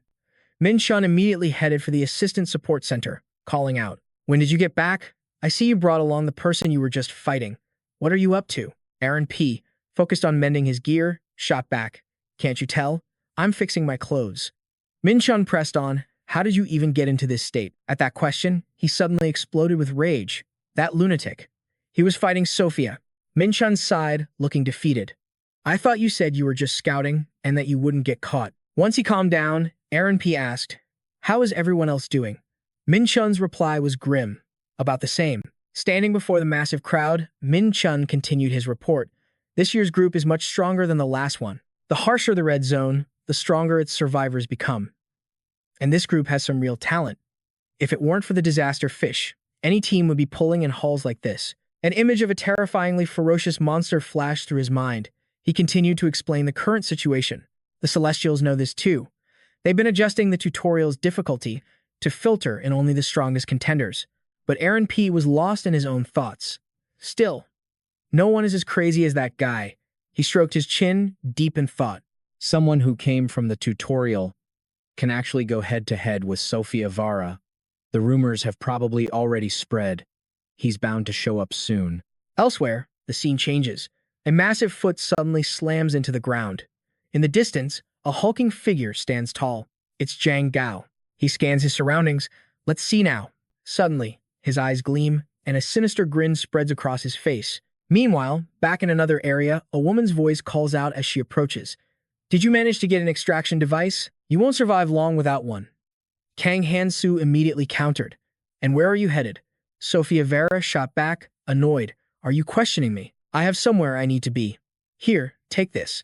I grabbed it in a hurry, but it's better than walking. She looked away, a hint of a blush on her cheeks. I still feel bad about attacking you before. Let's just say we're working together now. He immediately began to unbuckle his belt, making her jump. Whoa, wait. I didn't mean you should change right here and now. Of course not, he replied casually, a slight smile on his face. Thanks. Hearing that, Sophia Vara's face turned completely red. I just didn't want to see you shirtless. That's all. Kang Hansu added, before we head out, there's a place we need to visit. The place they arrived at was the Assistant Support Center, a hub for adventurers who haven't yet advanced to the next zone. Standing before the center, she held up a hand. Wait here. She then explained, this place was created to help those whose families are arriving soon. It's one of the legacies left behind by Ares Valentine. As she approached, a girl on duty at the center greeted her warmly. Sophia. It's been so long since your last visit. Sophia glanced back at Kang Hansu before turning to the receptionist. Hey, can I check the list of new adventurers? And I also need to check on an item I left in your care. The attendant's eyes lit up. Of course. You're a VIP guest, after all. Just one moment, please. The support center wasn't just for rookies. It offered premium services to top contributors. The attendant on duty quickly filled out the information on a blue request form. She presented a list of recent arrivals, saying, this is everyone we've rescued near the routes. Checking the other routes will take 2 more days. Please come back then. Staring at the paper, Sophia's mind raced. Are they still not in this world? No. I have to focus on the calamity fish. Kang Hansu's voice suddenly cut through the heavy silence from behind her. If you're done, let's discuss the plan. Startled, she spun around. Right. He strode forward with a heroic posture, his words sharp and urgent. We have 13 days and 18 hours left. There's no time to waste, so we have to start now, Sophia replied, her face flushed with determination. And what's your plan? Simple, he said, his brow furrowing as his expression turned deadly serious. Just get me inside. I'll use a special weapon to strike its weak point. His blunt statement brought the conversation to a halt. That's it? She asked. That's a pretty lame joke. He shot back, confused. What's the problem? Should I just give up? She was completely exasperated, her face so grim she couldn't even speak. With that, the two of them headed outside together. Walking behind him, Sophia spoke up. You can't kill it from the outside. But it's not that simple, either. Kang Hansu glanced back. Don't worry, we can use a ship. She continued, You've already prepared a ship. I have a 30-seater. Hearing that, he immediately cut her off. A 30-seat ship won't be enough. We'll use mine. At his words, she gasped in shock. What? You have a 50-seat ship? Is it just parked outside? Seeing her astonishment, he explained calmly. I'm not a newcomer. You'll understand when we get there. Hearing this, her surprise began to fade. But you are new, right? I mean, you just got here, didn't you? With a quiet intensity in his handsome features, he said, Let's just say I have a special kind of power. We have the ship. Now we just need to gather the materials. He walked ahead, muttering, Let's split up. If you trust me, everything will go smoothly. Staring at his imposing figure from behind, a thought crossed her mind. That confident tone, that decisive gaze. A small smile formed on her lips as a memory surfaced. He reminds me of my master. With a bright and playful expression, Sophia called out, I'll go gather the materials over there. Don't you dare back out now. He caught the weapon. Sophia tossed him as she added, Oh, and don't forget this. Your weapon is about to break. He held the new weapon high, its presence commanding. This is better than your trident. Don't refuse it. Looking at the weapon in his hand, his thoughts drifted. This is when she taught me how to survive. He remembered her words from the past. This is the first weapon I'm giving you as your master. Accept it. With 2 tridents on his back, he continued his inner monologue. Some things never change, thanks to my knowledge. Sophia returned with everything she needed. I've found all the ingredients required to hunt the calamity fish. He replied with a calm demeanor. I know. Sophia couldn't believe her ears. How did you know? Are you psychic? At that, Kang Hansu paused, then spoke seriously. Yes, I can visualize all the information, even if I don't know everything. But no one understands the red zone better than I do. She looked at him, thinking, Even with that information, I still can't figure you out. He turned to her and said, All right, I'm heading to the outskirts. Are you ready? Matching his imposing presence, she replied, her own thoughts racing with resolve. I'm going to settle this once and for all. Arriving at another location, Sophia thought.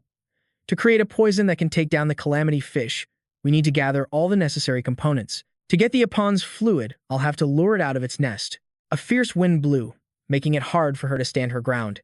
She began weaving magic circles to unleash her skill. Spotting Jangasu in the distance, she called out, What are you doing here? He smirked mockingly. Hey, Sophia, your body's looking as amazing as ever. Want to go out sometime? Hearing his words, she refused with raw fury. Get lost, you bastard. Are you here to get yourself killed? I'm too busy to deal with trash like you, so beat it. He laughed with contempt. So feisty. Is that how we treat old friends? He raised his hand, continuing. Come on, that's part of your charm. He began to power up an ability. A comrade who returned with me from the belly of the calamity fish. The skill launched towards her, but she remained unfazed. I hate people who fight without knowing their own limits, he sneered. She began her own incantation, summoning a grimoire. A magic circle materialized, bristling with weapons. The razor-sharp weapons rained down on him, creating a massive explosion. A blade whispered past his throat, a look of pure terror flashing across his face. Her voice was ice-cold. I hate people who don't know their place. But the fear didn't last. He adopted a defiant look. Looks like this was unavoidable after all. With his sharp sword still pointed forward, he slowly raised a hand to his head. Behind the cloth on his forehead, a terrifying crimson eye stared back. But she didn't even flinch. Raising her hand, a blade of pink energy shot directly toward that horrifying eye. A twisted grin spread across Jangasu's face, though a flicker of fear betrayed his eyes. Hey, you're fast. With a sly, wicked smirk, he taunted her. You recognize this eye, don't you? The guide is watching. Did you really think I'd attack without a backup plan? His voice dripped with provocation. We're part of an entire organization, you know. He gloated, his amusement obvious. I don't just have a guide on my side. I have something that involves you, too. If you choose to fight, things will get very complicated for you. Her pupils contracted, gritting her teeth. She thought, the all-seeing eye of envy. It's an incredibly troublesome skill. He stood up, placing a hand over his heart with a smug, satisfied grin. As expected, you're sharp, Sophia. You know I don't have any twisted intentions, right? He provoked her further. I just wanted to test your skills. I heard you lost to some rookie, so I thought maybe you've gotten rusty. He kept rambling, ignoring her obvious disgust. But your skills are as sharp as ever. I guess the rumors were just exaggerated. Her expression was cold, utterly dismissive. That's none of your business. Her voice was laced with pure hatred. I'm tired of your pointless chatter, so get lost. He frowned, his voice turning into a low growl. Don't worry. As soon as I find what I'm looking for, I'll be gone. I need to know where Kang Hansu is. The rookie you fought. She spun around, shouting, "You'll never find out from me." A hand reached from behind her as his voice echoed. "I knew you'd say that." He lunged and grabbed her arm, his expression predatory. "That's why I'll have to use one of my investigation skills. Thanks in advance for your cooperation." As he charged, she dodged back, questioning him. "Since when did you learn a skill like that?" His eyes were chilling, his smile utterly barbaric. "Of course, you could probably block it if you tried, but you're still too soft-hearted." Her face darkened, her voice seething with rage. "A man like you should have died inside the calamity fish that day." He stepped back, his tone endlessly mocking, so cold. "But I'm not the one in the wrong here." He emphasized each word. "The one in the wrong is you." A demented laugh escaped him, his eyes filled with madness. "You should have joined Quadratus when I gave you the chance. You're the one who acted foolishly, Sophia." Quadratus is an organization that worships the calamities that threaten the ecosystems in the Red Zone. They've turned that terror into a religion, serving the four great calamities. They don't care if these monsters bring about humanity's ruin. She scoffed at him, her words dripping with sarcasm. "Enough of your nonsense. You want me to join a garbage organization like that?" Rage contorted her features as she screamed, sacrificing innocent people just to show off the calamity fish's power, and then selling the relics of the dead for profit. "Are you even human anymore?" Sophia pressed him. "Do you have any idea how many travelers you've deceived?" She laid out his sins for him to hear. "They believe your promises of a safe haven, only to end up dying in the belly of the calamity fish." He replied with a nonchalant shrug. "So what?" He sighed, then answered her with chilling indifference. "I'm just making money using my own abilities, and participating in a few religious rituals along the way." His shameless, cruel words continued. "The fools are the ones who blindly believe me. They wouldn't have survived long anyway. They should be grateful." Murderous intent blazed in her eyes, her voice shaking with hatred. To exist in such a beautiful place, inside the calamity fish, even for a moment, he provoked her again. "I hope you'll see the truth soon. If you journey with us a few more times, I'm sure you'll understand." And with that, he vanished like the wind. She couldn't react in time as his parting words echoed, "Well then, see you later." She was stunned. He's only good at running away. She cursed him silently in her mind. "Jang Gasu. If only I'd known you would turn into this kind of monster." He changed completely after nearly losing his life trying to escape the calamity fish's stomach. A cold sweat ran down her back as she wondered, what if I chase after him now? Suddenly, a handsome man appeared behind her, his voice warm and reassuring. "You don't need to worry about me. Don't focus on anything else. Just concentrate on gathering the materials." Sophia spoke softly, her voice hesitant but pleading. "I'm sorry, but there's something I need to ask you." He moved with incredible speed, his silky black hair flowing. It was none other than Kang Hansu. His mind was already on the mission. The most critical item for slaying the calamity fish was the sclerosing dissolution fluid. Synthesized by a master sorcerer, the fluid is the perfect poison to use against the calamity fish. One of the primary ingredients is its alkali. Touching down, a single goal burned in his mind. He had to claim the Kunza's heart. To find a Kunza, he needed to pinpoint a valley nestled between the trunk and the root system. That had to be it. The Kunza lived in caves near the roots to avoid disasters, burrowing into the wood to make their nests. A grin spread across his face. "Found it." He plunged his feet into the crimson-colored liquid. Compared to the Kukunza heart, the other ingredients for the hardening solution were easy to find, but getting a heart from the root section was notoriously difficult. And yet, I found one. This is perfect. He walked across the water's surface, completely unfazed. "It's coming." With his hands behind his back, he gripped his long qi gong tightly. He then whipped it forward, and a golden aura exploded, enveloping his entire body. Qi activation magic. Qigong enhancement. The crimson pods on the ground began to squirm and pulsate, suddenly birthing a swarm of monsters. He charged into their ranks, swinging his axe with deadly force, each blow making the creatures howl in agony. He leaped into the fray, a storm of kicks and punches, using his raw power to annihilate them. Suddenly, he paused, looking at his axe. It seemed that channeling Qi Gong into the weapon was making it break down faster. "I'll have to adjust my attacks on the fly," he thought, "at least until I can get a better weapon." Out of nowhere, a Kukunza lunged from behind with incredible skill, but it was no match for him. With a single, flawless motion, he sent it tumbling to the ground. Then a second one charged in, completely oblivious to its own mortality. He stood perfectly still, letting it rush toward him before striking it down just like its comrade. From the horde, golden eyes blazed with a ravenous hunger for him. They completely surrounded him, but he remained calm and motionless. One by one, they lunged forward. First one, then two, then three. He leaped into the air and descended upon them, felling each monster in rapid succession. It was almost too easy, he smirked to himself. All the Kukunza he just defeated were mere juveniles. The fully grown ones must be somewhere else. Should I bother hunting down more of the young ones? He looked at the red orb in his hand, exhaustion creeping in. Using my skills nonstop has drained my stamina and mana. He reminded himself that the red ancient stones were incredibly rare and precious. For now, I'll focus on collecting these ancient stones.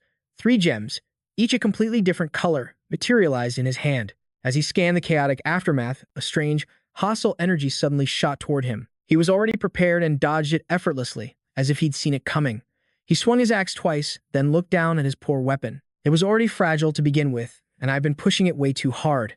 A footstep landed, and a voice echoed before a face appeared. Wow, you actually dodged that. It was none other than Jiang Gesu, with that same arrogant look. He spoke with a taunting smirk. I was planning to stop if that had killed you, but you're more skilled than I expected. He waved his hand toward him, his voice dripping with sarcasm. I wasn't really trying to fight you, just wanted to test you a little. So, don't be mad, okay? The man's tone shifted. I've come here with a proposition for you. Our hero stared, completely baffled. Jiang Gisu extended a hand as an offering. Join Quadratus with me. Someone has taken notice of you. Seeing the suspicion in his eyes, he pressed on. This is a good offer for you, so just come along.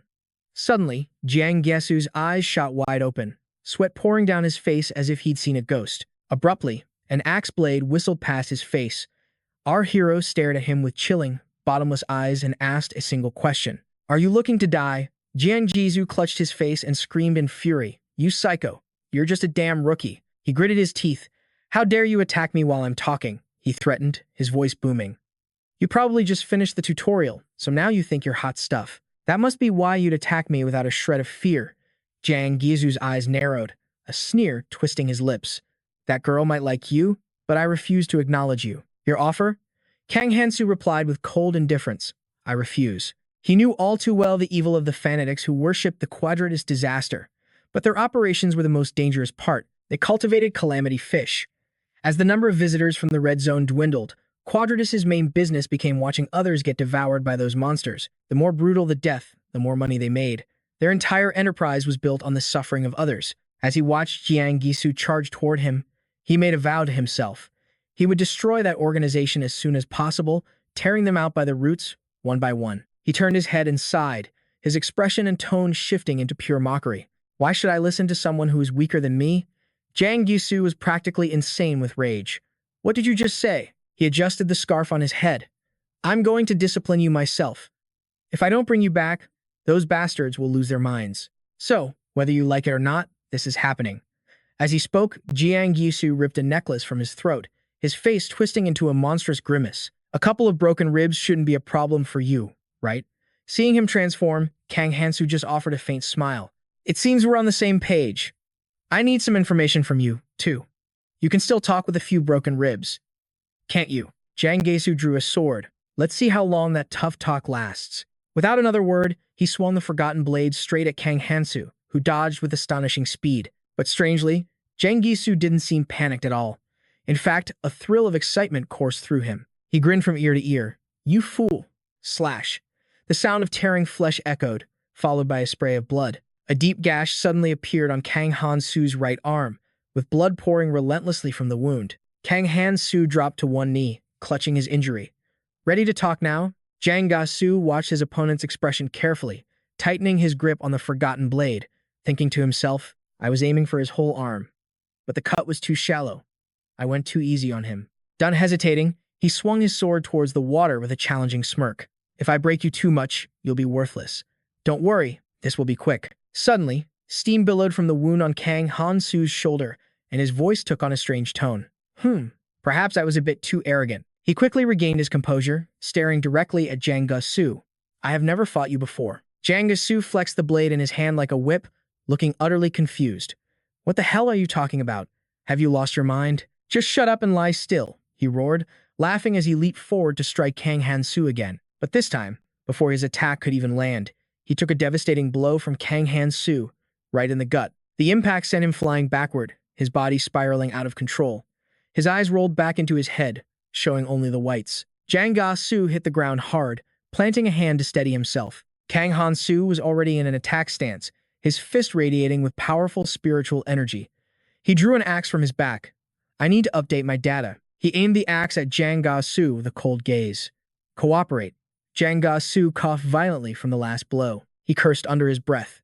That bastard. His eyes scanned Kang Hansu, analyzing him. I didn't even see that last attack. From a nobody with just colorless ancient language stats, he pushed himself up from the ground, wiping a smear of blood from his mouth. Don't get cocky. I let you have that one. Kang Hansu simply raised his hand, and two sources of spiritual energy appeared at his wrist. Good. I'm just getting started. 5 ancient language stones materialized around his wrist. You're not down for the count yet, are you? Jang Ga-su exploded with rage, screaming at the top of his lungs.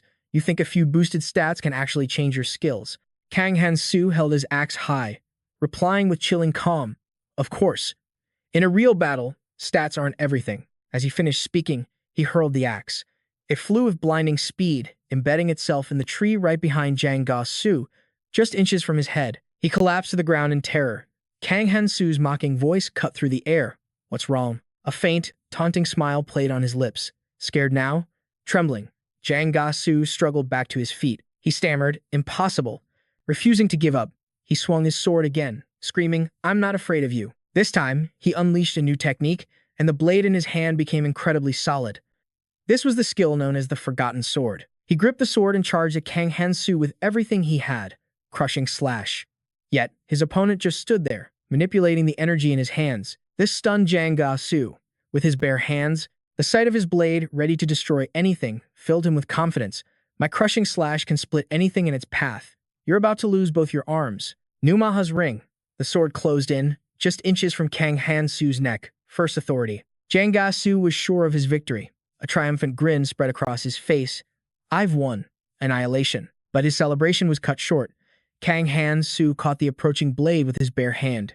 Instantly, the sword shattered, its fragments scattering across the ground. His eyes widened in utter disbelief.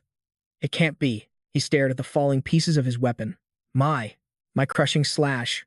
Shattered, the hand still gripping, the hilt trembled uncontrollably. Not even a dismantling expert could destroy an item with such high mana density so easily. In a flash, Kang Hansu lunged forward, grabbing Jang Ga-su by the collar and slamming him violently into the ground. His head smashed against the earth. A pained groan escaped his lips as blood trickled from his mouth. Kang Hansu looked down at the motionless body and grumbled, Stop playing dead. I went easy on you. He then grabbed his collar again, hoisting him up. Hey, you're not unconscious, are you? Jang Ga-su suddenly grabbed Kang Hansu's bicep. Hansu glanced down, almost impressed. Good reflexes. He tightened his grip on Jang Ga-su's collar. He used a skill to block that. A smirk appeared on his lips, and it worked. The Jade Copper defensive skill. It restricts my movement, so I didn't want to use it. Jang Ga-su glared at Kang Hansu, his mind racing.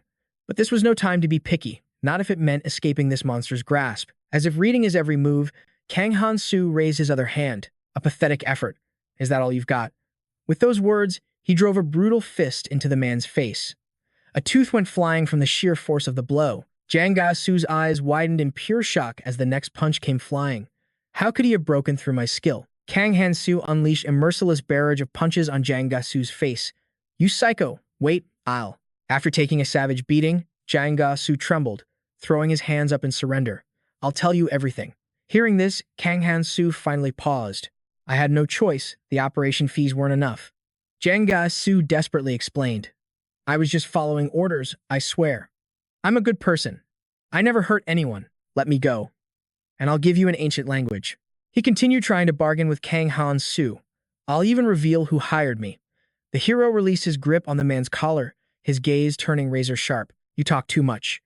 And with that, Kang Hansu slammed another fist into Jang Ga-su's face. He pulled his hand back, speaking with cold indifference. Such a nuisance. At this point, Jang Ga-su couldn't even cry if he wanted to.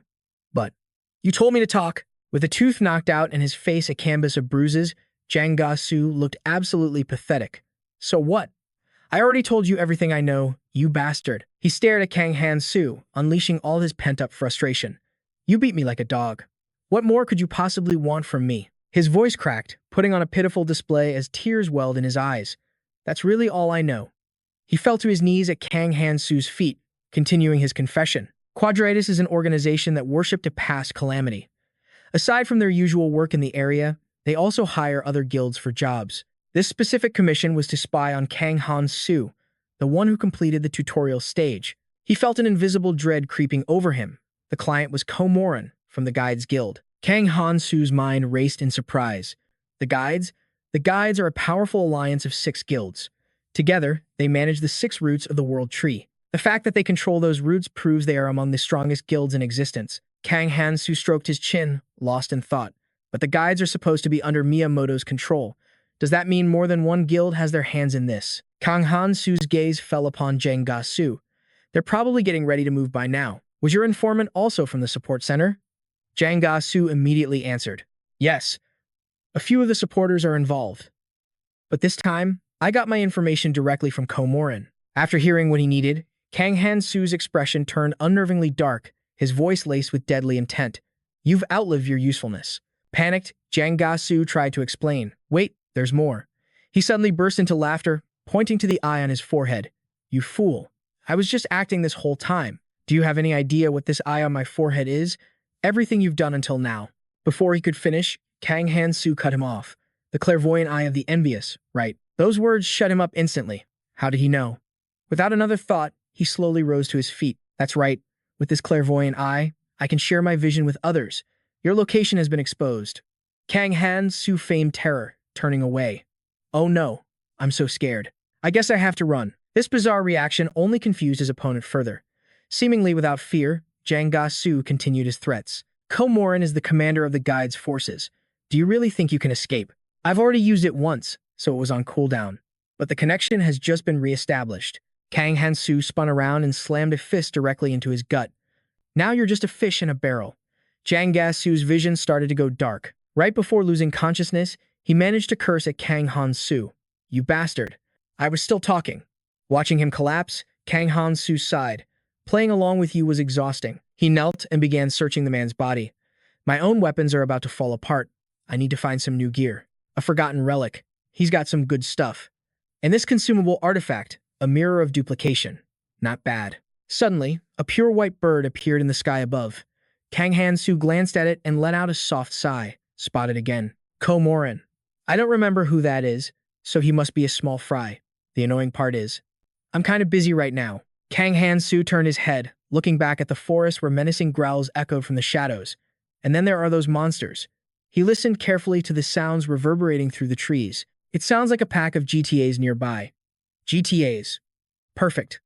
I'll take them down before any reinforcements arrive. The frantic footsteps of monsters grew louder and closer. A horde of beasts charged forward, their mouths wide open, revealing rows of sharp teeth. They were GTAs, a species of monster that hunts in packs. They were chasing 3 cloaked figures running ahead. One of them yelled out, "Everyone, use stealth now."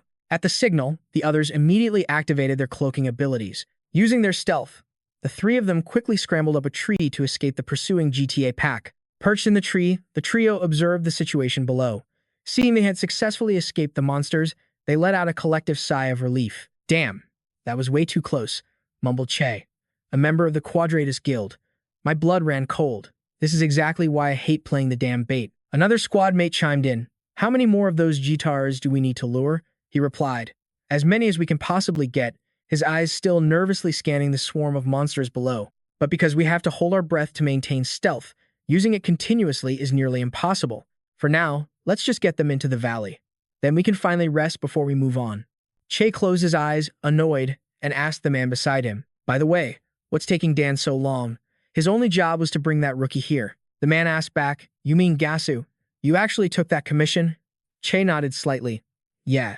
He's probably off screwing around somewhere again, isn't he? While everyone else was focused on the mission, something in the sky suddenly caught their attention. The 3 men perched in the tree saw a brilliant blue messenger pigeon soaring above. Trang raised his arm, and the bird instantly descended, landing perfectly on his gauntlet. A blue messenger pigeon. There's only one person capable of materializing a familiar in such perfect detail. Trang fell silent, lost in thought. Then, as if he realized something critical, he shot to his feet. He turned to the other 2 and said, Let's move.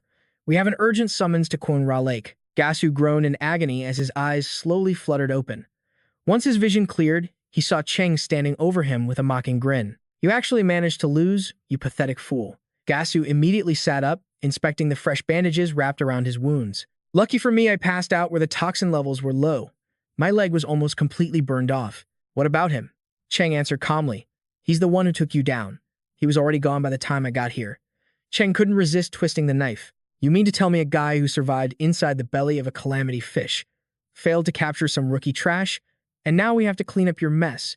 Gasu frantically patted himself down before looking again at his leg. Damn it, where's my weapon? And what's with this weird wound? A memory flashed in his mind. Kang Hansu had done something to his body while he was unconscious. Sleep a little longer. I'll leave you this little gift. In return, I'll be taking your weapon. Seeing that Gasu was awake, the other members of the squad ran over to him. What are you spacing out for? Get up. We have to file a report. Gasu rubbed his head in frustration and yelled. Shut up. I remember he said something. What's with her? Are you high on toxins or something? The man looked helplessly at Cheng. You carry him. We're heading back to the airship. He then raised his hand, materializing a blue messenger pigeon, a support skill that allows travelers to communicate with one another. Just in case, I'll contact the nearest commander and the client who issued the request. He watched the pigeon fly away, thinking to himself. His messengers could only send the most basic information, but they had to be clear. The pigeon flew straight to a man named Morin. He crushed the bird in his hand.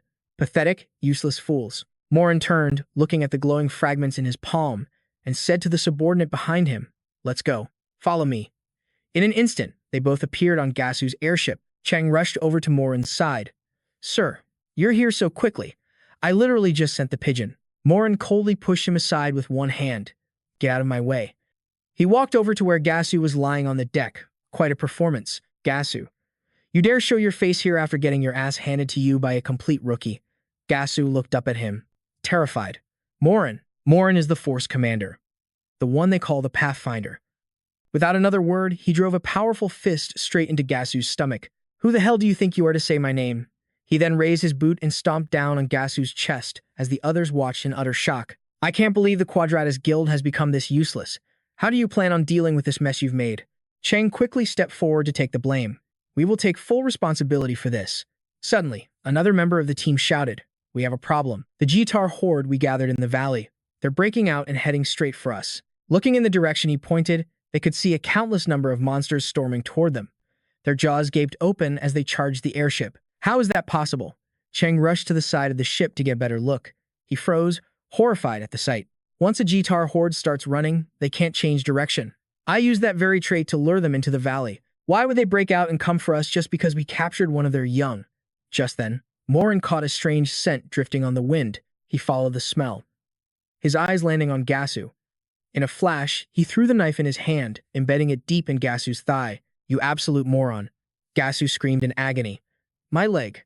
Morin continued to curse him. You just brought us another pile of trash to deal with. He walked over and ripped the knife out. This is Jitar blood. It's a perfect lure, and it's been mixed with an amplifier to maximize its effect. If I hadn't used Erinen's tracking skill, no one would have ever known. He rubbed his chin and thought. A brand new soldier, just arrived in the red zone, knows the Jitars well enough to herd them like cattle. He suddenly burst into a wild, crazed laugh. This is getting interesting. Morin looked at Cheng and gave his order. Bring me this Kang Hansu. I need to see the face of the man who orchestrated this. Terrified, Cheng stammered as he looked at the swarm below. But sir, there's an entire horde of Jitars down there. The airship won't be able to hold out for long. Veins pulsed on Casmoran's furious arms. Let me be clear. His spiritual power flared to life. I'm handling this. Cheng opened his mouth to object, but Casmoran wouldn't let him speak. In a flash, he had Cheng by the collar. Don't make me repeat myself. The hand gripping Cheng's collar burned with power. A terrified scream escaped Cheng's lips. Fire. Kato's eyes were fierce. Bring him here now. But Cheng's desperate screams continued. Please, someone save me, or I'll feed you to the Gerda. He snarled, his voice low and dangerous. I'm taking care of this myself. Casmoran tossed the man aside like trash. An orb of pure energy formed in his hand. He looked completely unhinged. If you think you can stop me, you are sorely mistaken. A twisted smile spread across his face. He pushed the orb forward with all his might. I will make you regret ever being born. The energy sphere shot toward the Gerda horde, detonating in a massive, fiery explosion. With a single blow, the Gerda were annihilated. Deep within the forest, Kang Hansu heard the blast and glanced skyward. It seems my little trap was a success. A slight smirk touched his lips. I've just bought myself a little more time. Now, I have to keep moving. He pulled a flask from the trunk of a tree. Kang Hansu sneered in disgust. Are dry bones the only nutrients around here? 2 days without food is taking its toll. The world tree is slowly siphoning what little nutrients are left. Nutrient fluid flows through its ancient root system.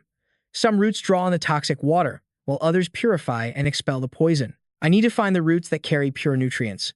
But ever since the world tree died, the number of life-giving roots has dwindled. Kang Hansu held up a small pouch. The system window immediately displayed its information.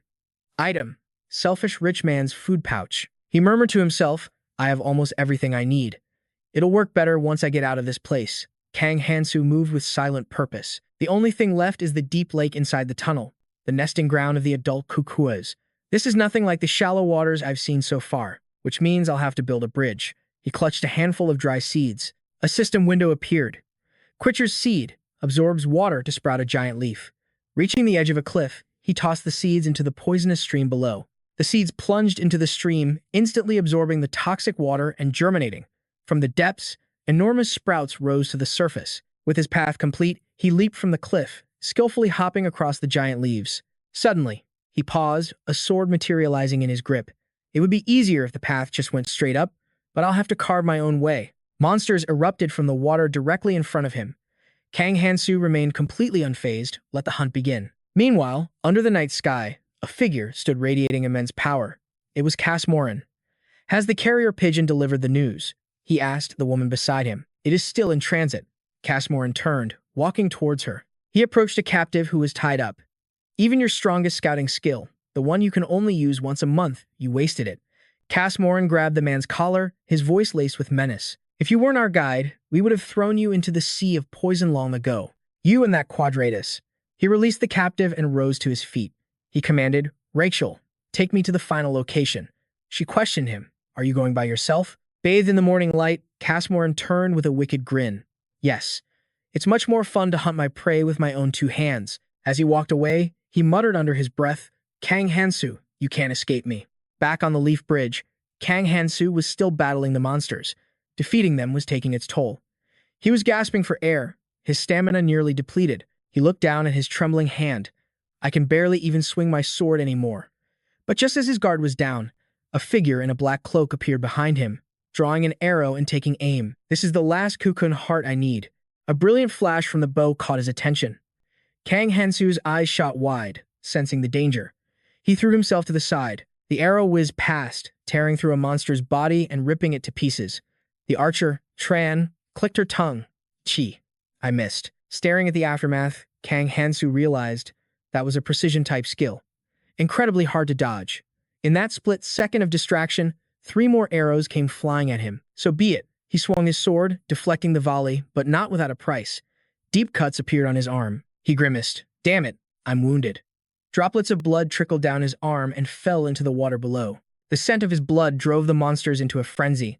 They surged from the water's surface, swarming towards him. Clutching his bleeding arm, he dashed forward. They're frenzied by the blood. This is getting complicated. High above, Tran drew her bow again. The frenzied kukuas are making this difficult.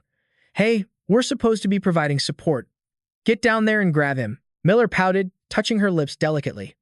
Are you kidding me? You want me to go down into that kukua swamp? The splashback will completely ruin my hair. Tran leaped forward and smacked her on the head. He's going to escape if you don't move. They're only after the one who's bleeding. What are you so afraid of? Miller covered her ears. Fine, fine. Stop shouting. You're going to give me wrinkles. Fuming, Tran began casting a spell while Miller nursed the lump on her head. I'm sending in the dubs. You just handle him. Got it? We're taking him alive. She leaped down, shouting back to her squad. All right, fine. Alive it is. She drew the dagger from her side. You better entertain me. Until we're both completely spent. Chen commanded the other mages, support Miller. Just make sure he can't escape. Miller's eyes blazed with excitement. It's been too long since I've had a proper fight. With a deafening roar, she lunged forward. Die. Her blade sliced through the air, leaving behind brilliant arcs of light. He moved to counter her attack. But suddenly, a monster burst from the side, striking at his blind spot. A flash of irritation crossed Kang Hansu's face as he swung his blade toward the creature. One clean, powerful strike, and the monster was dead. But in that brief moment of distraction, Miller leaped in, thrusting her sword forward. Where do you think you're looking? Hey, handsome. Her blade shot towards him. He dodged in an instant, but the razor-sharp edge still managed to sever a few strands of his hair. Kang Hansu countered with a devastating kick, sending her flying across to a neighboring leaf. She was back on her feet instantly. Heh.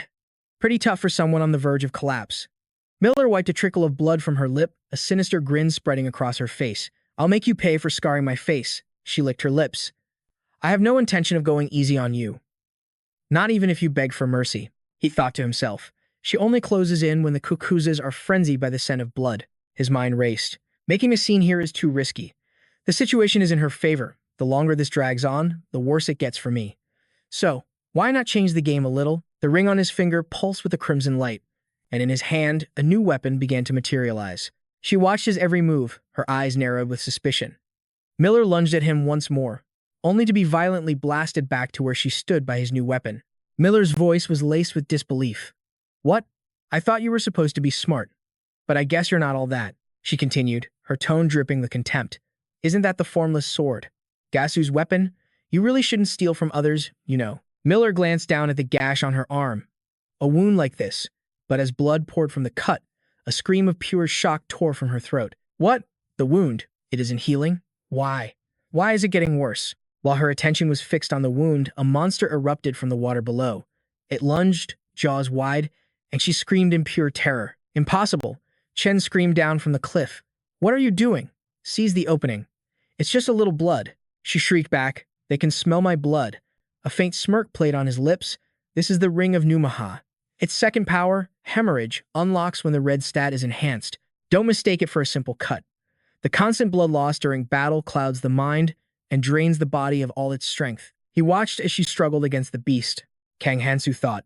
Maintaining hemorrhage consumes a massive amount of magic, so I wanted to avoid it. But these creatures go into a frenzy at the scent of blood, making it perfect for this situation. He turned, thinking, I can get out of here now.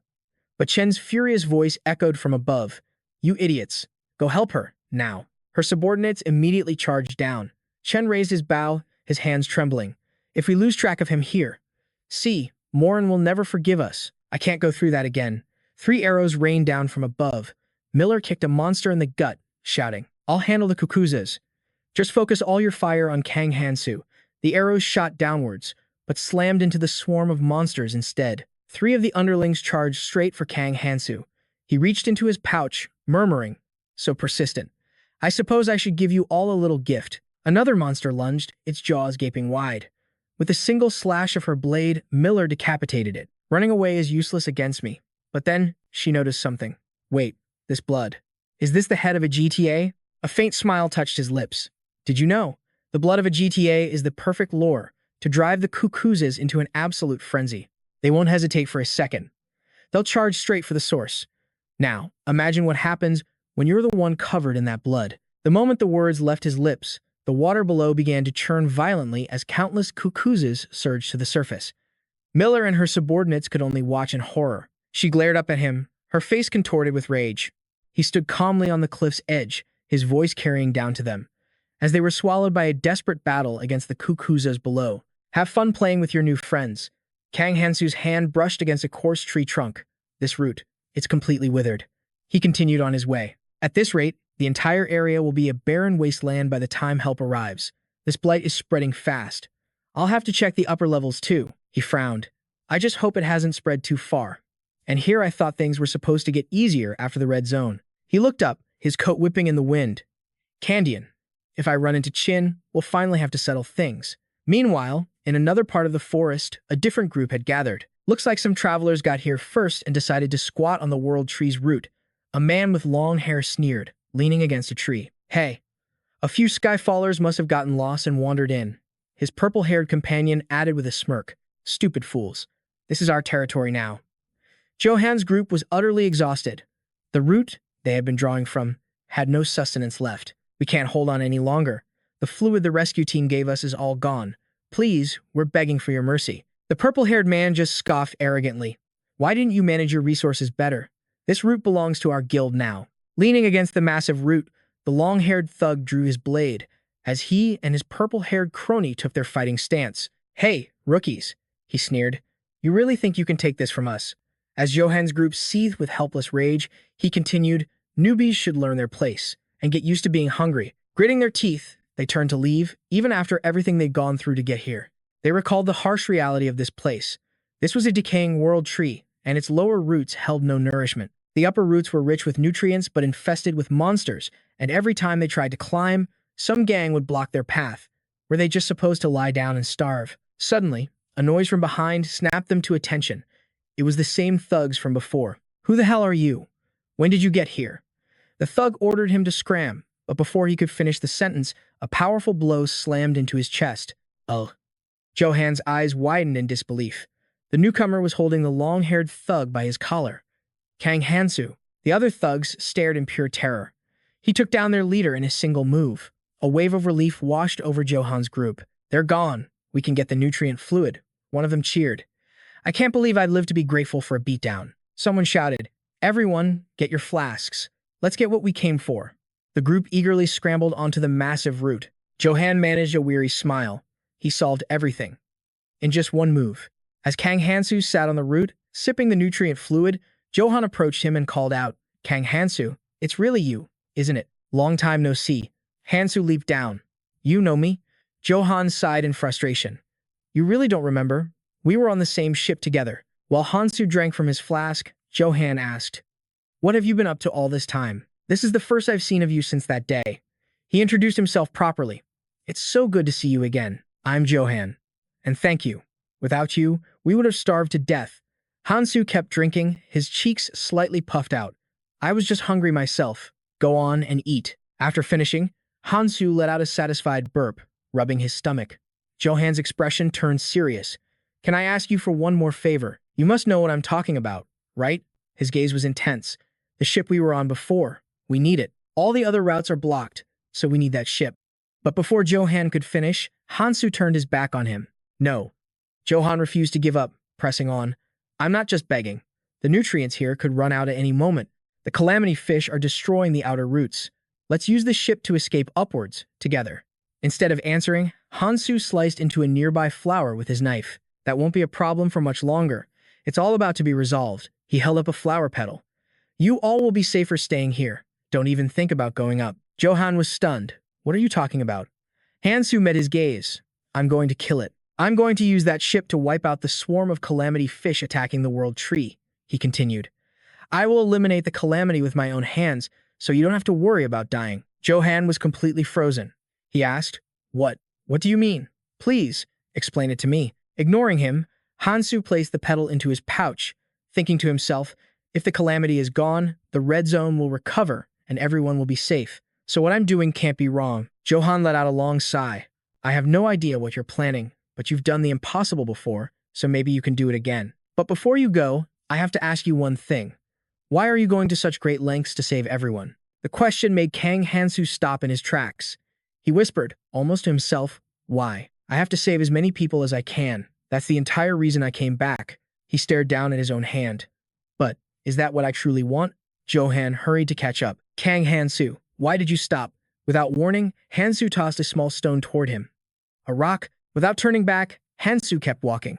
"It's a mimicry stone. It'll come in handy. Just keep it." Johan tried to stop him. "Hey, wait a second." Johan couldn't understand the look on his face. He gazed down at the glowing stone in his hand. This guy. He was truly unbelievable. He remembered then. It was just like that time he secured the ship for them. Back then, they thought he was talking crazy, proposing something that was completely impossible. But he was the kind of man who made the impossible happen. Maybe, just maybe, he could do it again this time. Johan looked up, a spark of hope igniting within him. Elsewhere, Kang Hansu pushed off the ground, rocketing forward.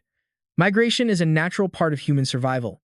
So why does this feel so wrong? "Focus on the mission," he muttered, then called out to the young woman up ahead. "Sophia." He asked her. "You're early. Do you have all the materials?" Sophia Vara replied. "We're still missing 2 items, but I came just in case." "Not bad," he remarked. She studied his face. "You seem troubled. Is something wrong?" He glanced away. "It's nothing. We just have a few tails. Did you notice them?" "Yes," she confirmed. "The Quatus. They're after you, which means they're after me, too." Hansu turned to her. "Yeah, I already ran into them. Karmoran found me." Sophia Vara's eyes widened. "Karmoran, the commanding officer of the Guide's vanguard." He cut her off. I managed to lose him temporarily, but he's good.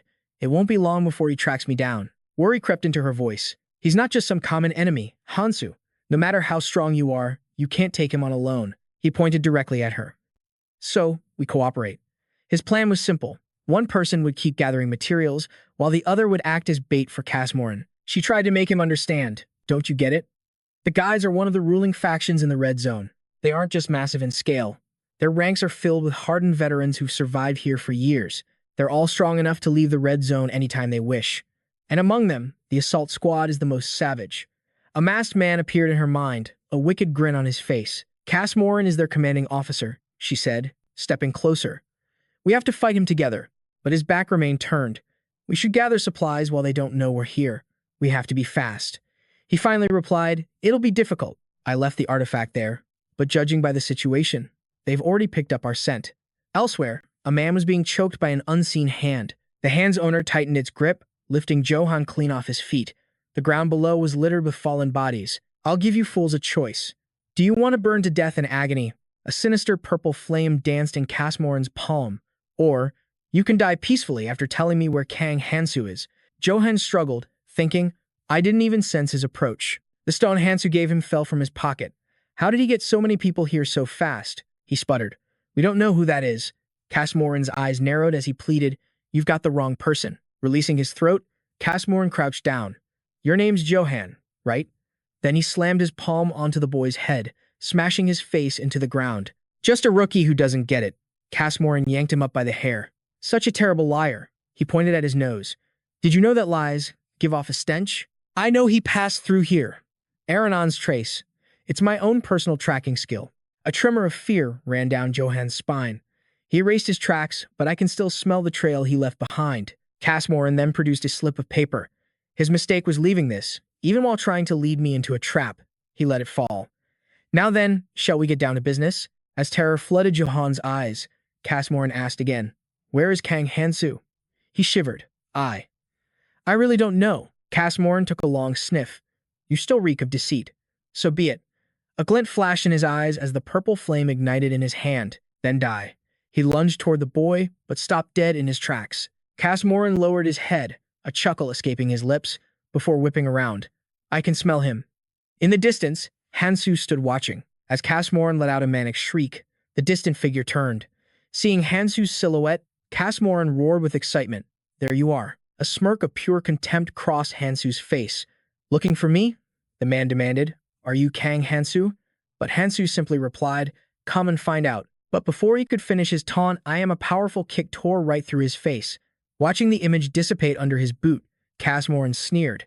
A cheap trick. An artifact that consumes an illusion stone to create a simple clone. That must have belonged to that fool. Goo. There it is. He bent down, slowly scooping up the fallen stone. Looks like the idiot was robbed blind. Lucky for me, the scent hasn't completely faded. A wicked grin spread across his face. Even if it's a trap, I will gladly chase you. In another location, a heavily wounded man struggled to push himself up from under a pile of rubble. He clenched his fist, using the last of his strength, to call out for Kang Hansu. The scene shifts to the Kukunza spawning pool. This is a place created by the Kukunza for the sole purpose of reproduction. It was made by uprooting the outer roots of the world tree and filling the basin with a nutritional fluid from within, a substance that could nearly balance the poisonous waters of the upper stream. Hansu was sitting at the edge of the pool. He raised a hand, feeling the nutrients he just drank working their magic. His wounds had already completely healed. As if sensing someone's arrival, he slowly stood up and spoke.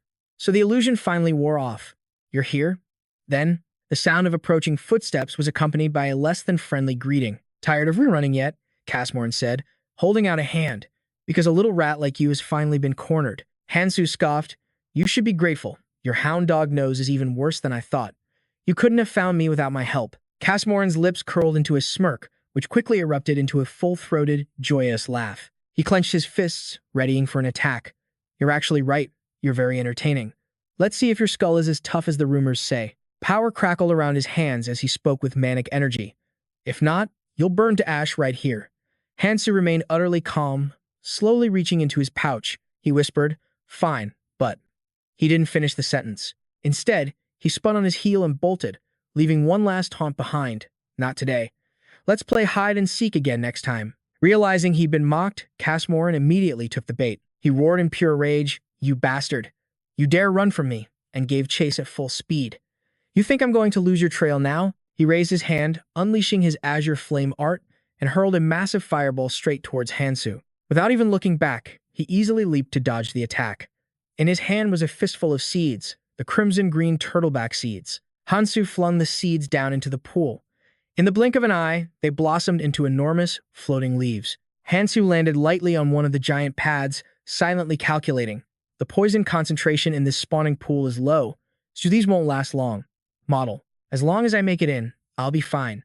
Watching Hansu leap across the water's surface, the man seethed. "You think the water will save you?" He thrust his hand forward, shouting, "Get out here and fight me properly." Seeing his enemy dive in, Hansu smirked. Good, he took the bait. In that moment, a brilliant green sword materialized in Hansu's hand. It was a blade coated in a special fluid from Gasu's body. He sliced it across his own palm, and blood immediately gushed into the water below. He calculated inwardly, mixing his own blood in will amplify the scent. The smell of prey would surely attract the kukunza, especially during their tense breeding season. Drawn by the scent of blood, the kukunza began to surface. Hansu deftly leaped between their emerging forms. The creatures were utterly savage, their massive jaws gaping wide, ready to devour anyone who dared invade their nest. But Morin pursued him relentlessly, his voice dripping with arrogance. "Is that all you've got? Seems like running is your only skill. You really think a few kukunza are going to stop me?" He glanced at the monsters, sneered, and unleashed his crimson flame art. "I'll just burn them to a crisp," he declared, "and then I'll tear you apart." He dispatched the creatures with terrifying speed. "Did I not tell you?" he taunted. "I just needed to eliminate them." He pointed a finger straight at Hansu. "Kang Hansu, you're next. Running won't change a thing. Why won't you just face me?" Hansu's reply was unnervingly calm. "That makes sense." Morin seemed surprised. What's with the calm act? But inside, Hansu was calculating.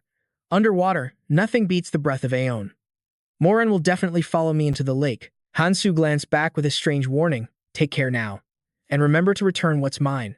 Before Morin could react, Hansu plunged deep into the water. Watching him, Morin cackled like a madman. "What an idiot.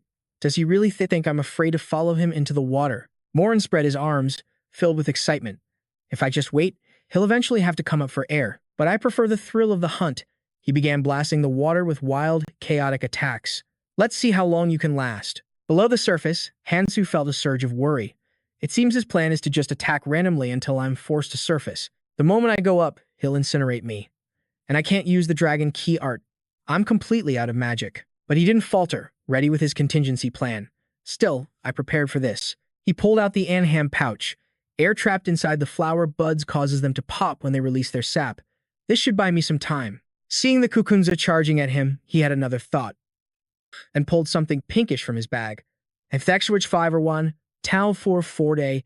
Hansu reminded himself, the calamity fish isn't the kukunza's only natural enemy.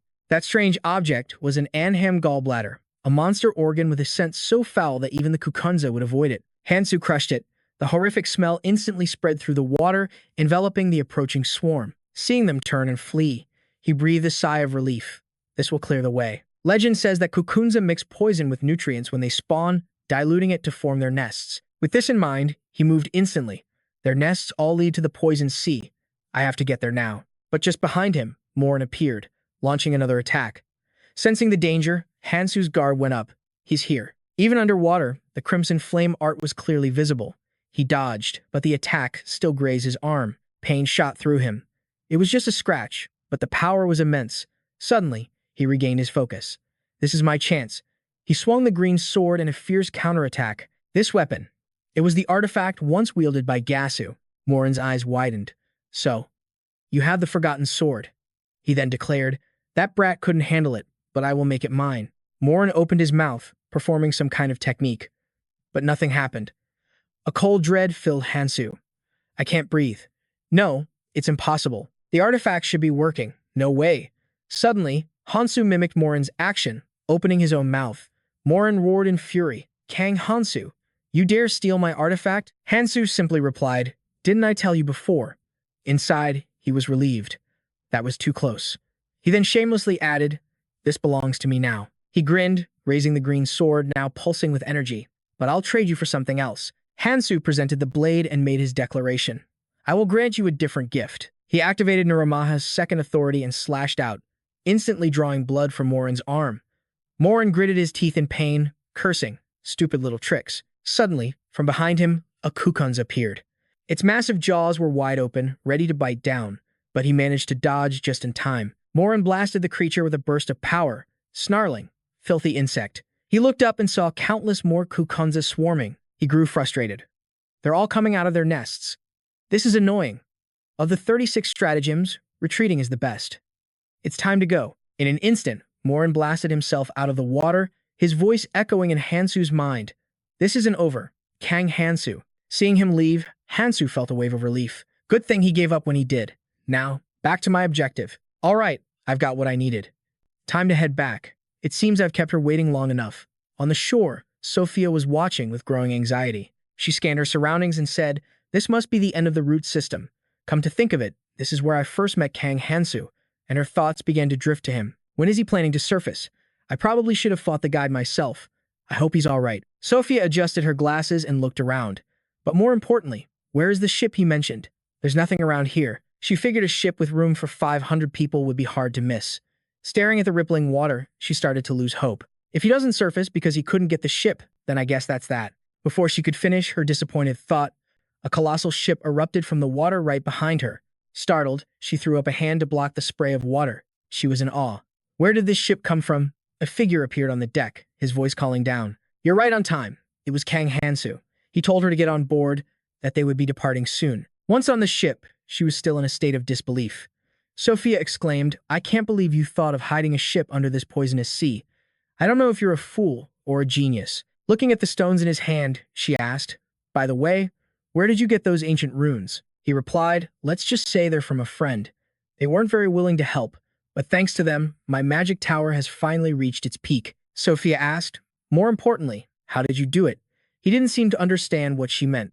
Holding the Guicheo seed, she said, "I'm talking about the method for using the Guicheo seed. Guicheo seeds are only found in Kukunza Lake, so they're extremely difficult to obtain. At a glance, it's impossible to know it will sprout when dropped in poison water, and you only just arrived in the red zone. How do you know so much about the monsters and the ecosystem here?" Her mind was filled with questions. Not only that, but the stats I saw with my librarian's eye showed 13% agility and 14% strength, which is certainly high for a first-year traveler. But it's not high enough. He has a mountain of items that a normal traveler in the red zone wouldn't even dream of using. His stats aren't high, but his knowledge. He grabbed something else as he answered. Crafting can make an item stronger or create something new, optimizing its original form. Instantly, he finished creating a vial of thick liquid. He thought to himself, the culmination of alchemy and crafting. For the sake of humanity. He turned back and told her, "There isn't much, but its uses are endless. This is the key to confronting the calamity fish." Hearing this, Sophia was a little surprised. Using poison to fight the calamity fish? That's the first I've ever heard of it. Even with my librarian's skill, I can't just glance at something and figure out its formula. Then she suddenly said, "Kang Hansu, what are you hiding?" He turned around with a smile. "I wanted to ask you the same thing," Hansu said. 7 shadows. The reason someone who needs to protect their position would run all the way out here is for the calamity fish. She was stunned. "How did you?" But he continued, "We're out of time." Looking into the distance, he warned, "It's here." From far away, a gigantic creature was swimming toward them. It was the fish of destruction, the calamity fish. He crossed his arms and asked, "Do you know the way in?" She replied, "I do. If there are no issues, we should be able to enter through its gills." Glancing behind them, he said, "They're almost here. 2. From now on, you will follow my orders absolutely. If not, I will leave you behind." She tensed up and said, "Don't worry, I won't be a burden." Sophia confessed, "As long as we can kill the calamity fish, it doesn't matter who you are. My goal is to exterminate that fish. That is the only reason I'm cooperating with you." Hearing that, Hansu smiled. "You made the right choice. Don't worry, I'll keep my word." Inside, he began to calculate. "I will start to change the red zone, little by little, to build a foundation for my future survival. There won't be a second chance, so I have to succeed now." From the distance, a volley of arrows flew toward them. The entire ship shook as cracks began to appear. Sophia looked down, reporting with urgency. The hull took a direct hit. "At this rate, we're going to sink." On the other ship, Morin appeared. He sneered. "You little rats, hiding on a nice ship, are you?" Then he ordered, "Rachel, bring me that thing." Holding the item in his hand, he chuckled. "I prepared a special weapon. Just for you." Let's see how long this ship can last. Immediately, Hansu's ship was rocked by a massive impact. Sophia cried out, "We have to attack them," but he stopped her. "No. Wait," she pleaded. "Didn't you hear what I just said? If we wait any longer, it'll be too late. Even if this ship was made by Fairy, it's already damaged. And the only thing keeping us afloat are the leaves from the guichio seed sprout." She was tense, knowing they couldn't just keep taking hits like this.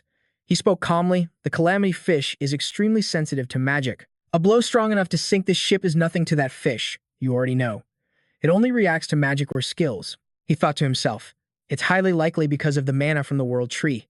Even the slightest movement is enough to be fatal when you're near it. He said, "It's true that we are at a disadvantage." She asked anxiously, "Then what do we do?" She felt uneasy. "Did I come all this way just to fail? What else can we do?" He reached into his pouch again and reassured her. "Don't worry. The disadvantage I was talking about is..." He pulled out a stone orb and began to explain. "We have no way to counter their long-range attacks. Don't use your skills. If you can't handle it, just ask for help." She watched in shock as he produced yet another powerful artifact. She then asked, "Should I act as the decoy?" He replied, "All you have to do is hold their attention for a moment." With preparations complete, he declared, "All right, time to go fishing." Sophia's eyes lit up with anticipation. "I've decided to put my full trust in you." On the other side, Casmoran declared with total confidence, "That ship will be at the bottom of the ocean soon enough. He's nothing special after all." He commanded, "Bring out the rest of the harpoons. We'll force him to jump into the sea himself." But his men felt a growing unease. What was their enemy really planning? Watching them toss ropes overboard, they grew more suspicious. They keep throwing things into the sea. Is it some kind of trap? Casmoran couldn't care less, roaring like a madman. "Who cares? Just blast them to pieces. Destroy everything that stands in my way." His subordinates immediately followed the order. "Yes, Commander." They unleashed a relentless assault, forcing the duo to struggle desperately, just barely hanging on. Just then, one of the boxes shattered. Seeing his plan ignite, he grinned. It took the bait. The monster below instantly caught the scent, surging up with its colossal tentacles. The men screamed in pure terror. "It's a Kraken. We're surrounded. It's targeting us." Tentacles erupted from the depths, encircling their vessel.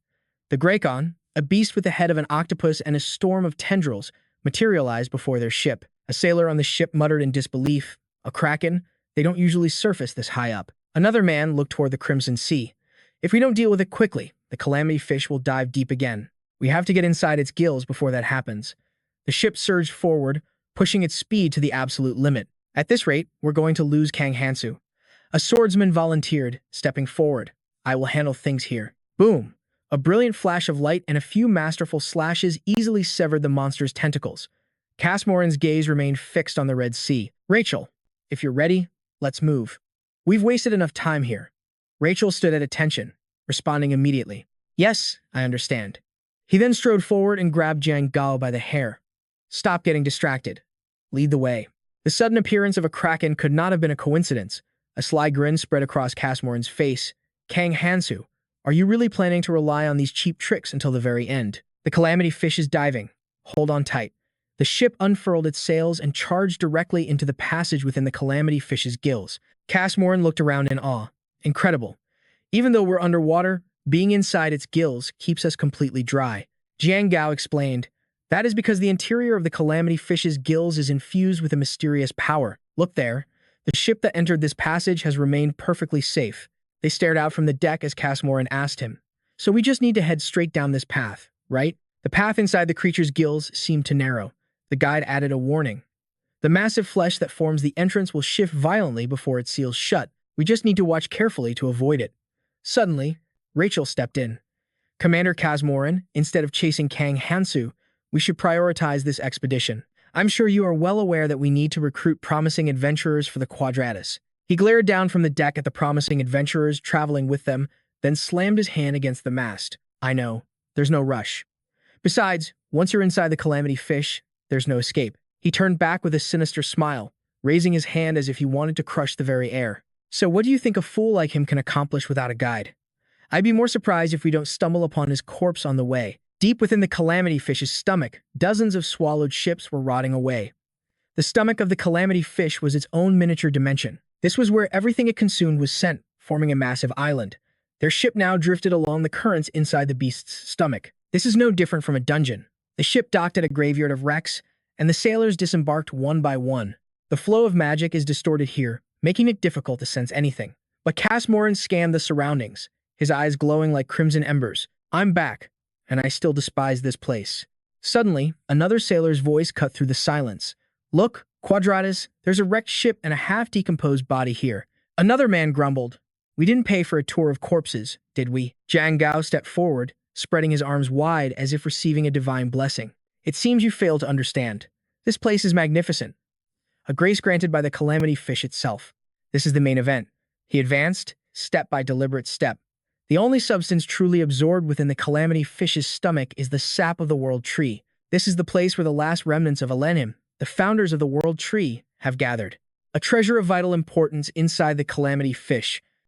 A dagger plunged deep into a skull lying on the ground. He raised a hand. If so many were buried here, what do you think happened to the artifacts they once possessed? From out of nowhere, he produced a necklace with a hexagonal pendant. It's simple. The only reason I survived this hell was because of what I found here. He dangled the necklace before the sailors. You desire power, don't you? If you are willing to bring forth disaster as a member of Quadratus, then all of your wishes will come true. Their faces were mesmerized by his words, smiling like puppets as they chanted, Quadratus forever. Jiang Gasu held the necklace to his chest and clasped his hands. We thank the calamity for this blessing. Quadratus will always welcome you. Please, no sudden attacks or loud noises. If they hear us, we might have to make a run for it. From behind, a shadow crept closer. Just follow the guidance of Quadratus, and you can enjoy everything. The person stood up and asked, how loud is loud? Jiang Gasu still hadn't sensed that anything was wrong. Don't worry. It would take a massive explosion to wake them. Kang Hansu repeated. An explosion, you say. Suddenly, the ship rocked violently as massive pillars of ice erupted from below, shredding the sails. He leaned forward with a smirk, asking, something like this, you mean? The air grew heavy with tension. The ship lurched, throwing the sailors into a panic. Right on time, Sophia. Only then did Jiang Gasu realize the awful truth. No. This is bad. Casmoran was practically exploding with rage. Kang Hansu, you bastard. But surprisingly, the man seemed thrilled. You finally dragged yourself here to die by my hand. A terrified Jiang Gasu stumbled against him. What kind of trick is this? Damn it, they're starting to move. A sword scraped across the ground as a skull and a warrior's cloak began to stir. The sailors shrieked in terror. The corpses are moving. A long line of skeletal warriors marched forward, swords drawn. A cold sweat dripped down Jiang Gasu's face, so they've come too. These are the forces of Elfenheim, sent to defeat the calamity in the distant past. They are the cursed Galadian army, the Ghost Knights. The crew screamed as the Ghost Knights charged. They're attacking. This was never part of the plan. He just said we needed to get an artifact from inside the calamity. Steel clashed against steel, and the battlefield became a whirlwind of chaos. No one ever mentioned anything like this. Boom! An explosion sent a Ghost Knight flying. Even cheap tricks require some skill to pull off. After seeing one fall, their spirits soared. Casmoran roared out his command. Defeat these restless souls. Yes, Commander. One by one, they cut down the Ghost Knights. In Casmoran's hands, a sphere of violet energy began to form. It devoured everything around it, creating a powerful vortex. My flame wall technique will incinerate them all. An inferno erupted, spewing smoke and fire like a colossal bomb. Seeing this, the men roared in victory. That's our attack, Commander. He wiped them out so easily, but amid the celebration, only Jiang Gasu knew the truth. No, they can't be defeated like this. The arm of a Ghost Knight began to twitch. They are the eternal guardians of this place, of the calamity. A hand reached out and picked up a severed head. They possess bodies that allow them to fight forever. The Legion of Ghost Knights retrieved their heads, reattaching them as if nothing happened. As long as the calamity lives, they will always revive. The Ghost Knights charged again. The men who were just celebrating now scattered in fear. Wait, somebody help me. Into the chaos, Casmoran commanded, do not fall back. You fools, hold your positions. Jiang Gasu knew this was a losing battle. Damn it, I can't risk my own life here. I have to seize this chance to escape. Just then, he realized someone was missing. Wait a minute. Kang Hansu. Where did he go? He stirred up all this trouble and then just vanished. If he's here for the same reason as Sophia, the situation up ahead is about to get even crazier. Kang Hansu was already racing forward. Everything is going according to Candian's plan. Just keep the Ghost Knights, the Calamity's first line of defense, occupied. I already prepared for that and gave Sophia her own orders. So I'm heading to the next checkpoint.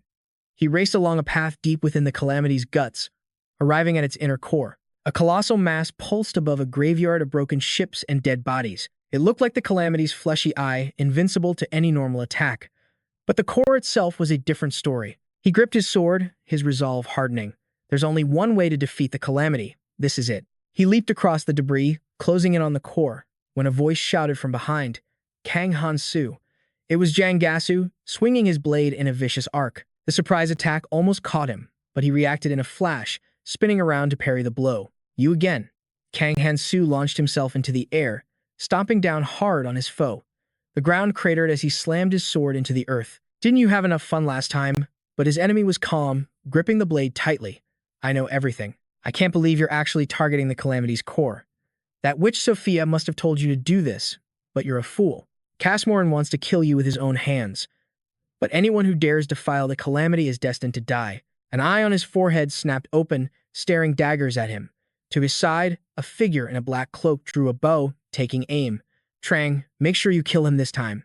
He's in my sights. The 100 arrows skill activated.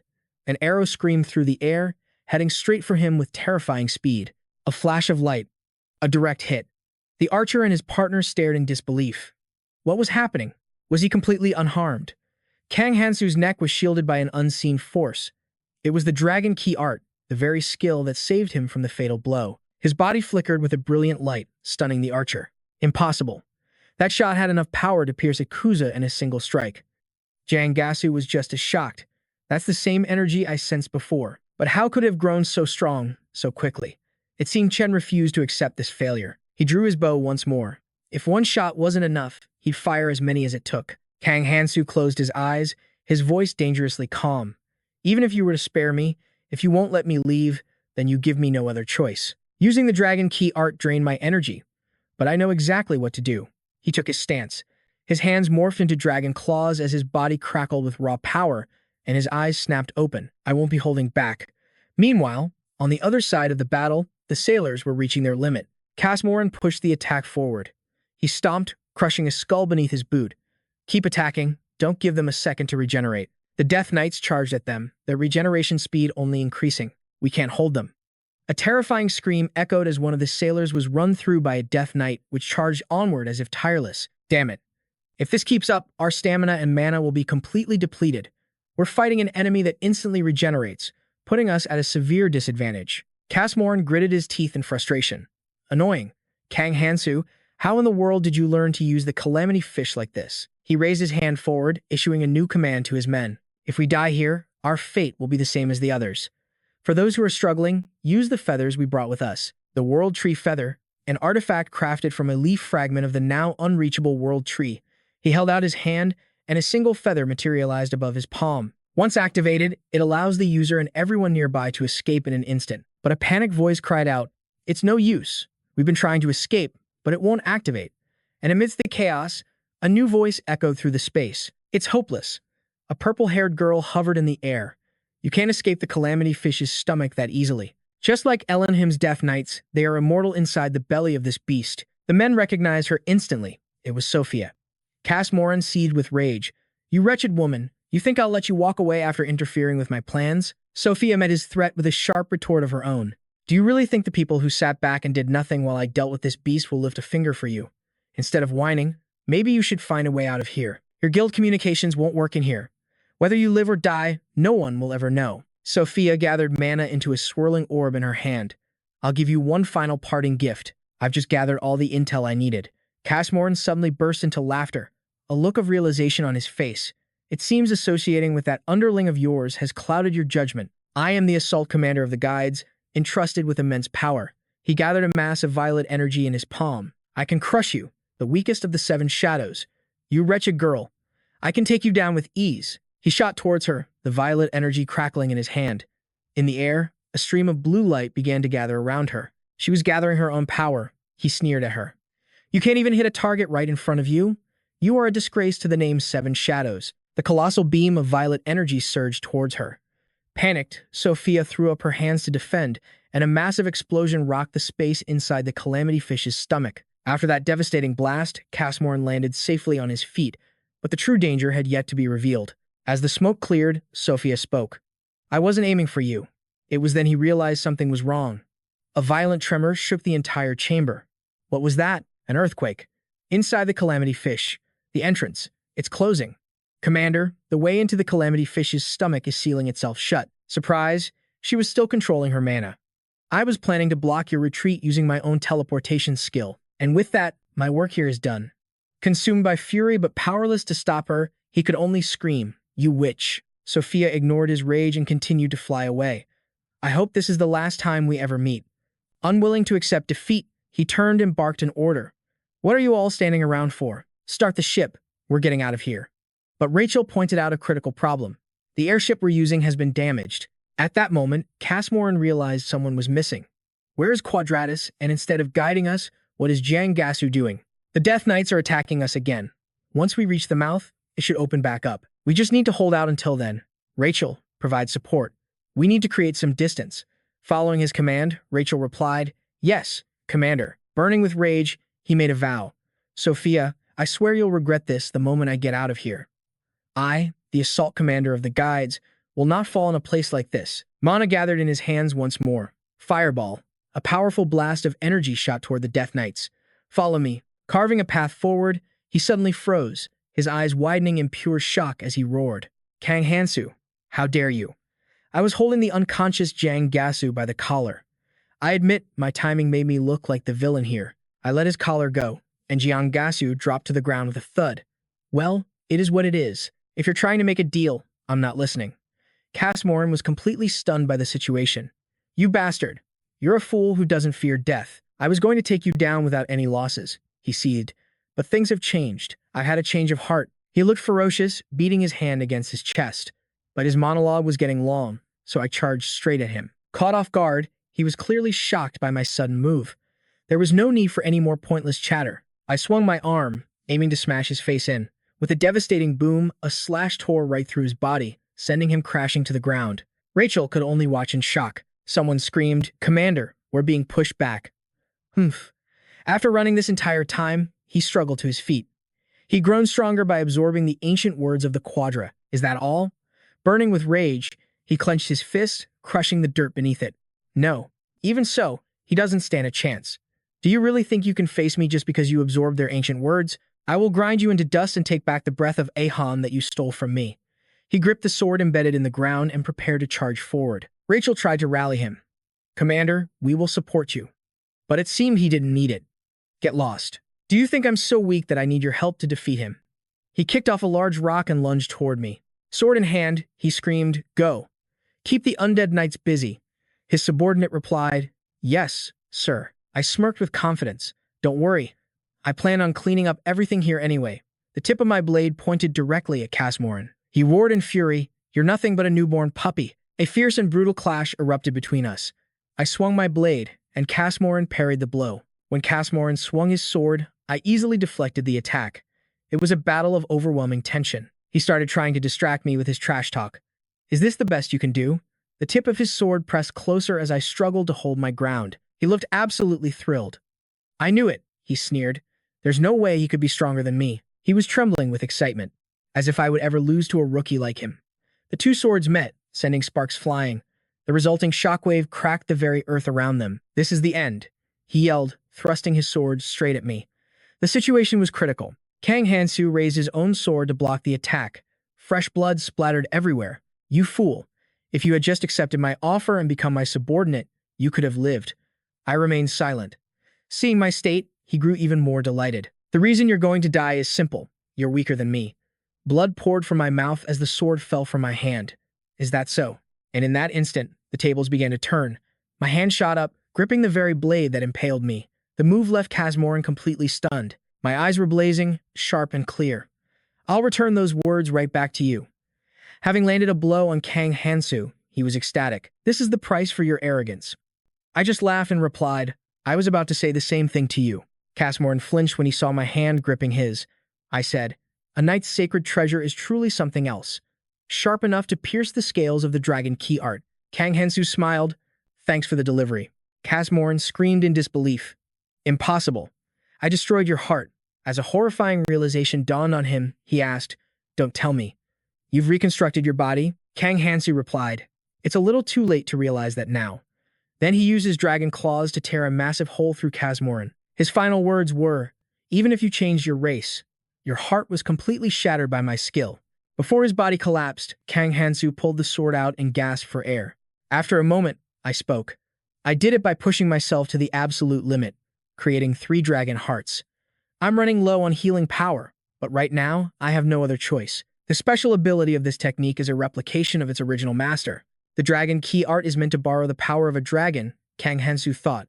But what changed was my own body. Compared to a real dragon, the human body is far too inefficient. The backlash from the transformation is severe, and I still take damage just by using it. I picked up my sword and thought, my mastery of the ancient words is only at about 35%. I still lack the experience, so maintaining this form is incredibly difficult. Kang Hansu stood there, contemplating. Now, it's just a matter of time. If I don't act immediately, I'll be too late. Jiang Gasu's body was lying in the distance. Suddenly, his third eye began to move, looking toward me as he spoke. "Kang Hansu, I will remember this debt." The eye left the body and flew away. As I started running, I thought, they haven't arrived yet. This is my chance. Thanks to Sophia, I was able to get information on the disaster fish's essence stone quickly. The calamity fish's crystal was perched high above, seemingly impossible to reach on my own. But a platform was about to form. A reaction was imminent. It was a known fact that the calamity fish lacked any real defenses against external threats. However, it possessed a formidable internal defense mechanism for emergencies. With that knowledge, he surged forward, realizing he wasn't just facing traps and obstacles, but a true, living fortress. Every approach to the calamity fish's crystal had been violently repelled by overwhelming physical attacks. Kang Hansu charged in, his blade a blur, thinking that sometimes the simplest path is the most effective. I can cut them down, but considering the calamity fish's regeneration speed, merely slashing at them won't solve a thing. To stop the regeneration, there was only one way: a decisive final blow against the beast itself. He resolved to cleave it in 2. Kang Hansu knew the hardening solution didn't just solidify things, it saturated a large area upon contact, completely halting any regenerative process. Seeing the result, a triumphant smile spread across his face. The alchemical formulas were perfect, just as predicted. It really works. Now that I've confirmed the results, Kang Hansu then coated his entire blade in the vial's solution. With that done, he declared that all that remained was to thin their numbers. And so, he dove forward, attacking the mass before him. Outside, the massive fish roared in agony. Baekmin Chun turned to his companion. What did Aaron P. Ferris say? Aaron P. Ferris relayed the report. All nearby support must be on high alert and maintain their guard. Baekmin Chun replied, I've never seen a calamity fish cause such a disturbance. The two wondered what could have possibly agitated it so much. It was as if the beast had swallowed fire and was now writhing in torment. Baekmin Chun's eyes suddenly widened. Wait, something is approaching. Aaron P. Ferris, however, was dismissive. This isn't the time. We have to scout the other areas immediately. We have no choice. But as he turned to leave, a sudden attack sent him flying. Baekmin Chun screamed his name as Aaron P. Ferris collapsed, out cold. Sophia Vara appeared, breathing heavily. A split second later, and I would have been finished. Baekmin Chun stared at her. You're Sophia Vara. Where did you come from? She yelled. There's no time. We need to move. Now. Baekmin Chun was stunned.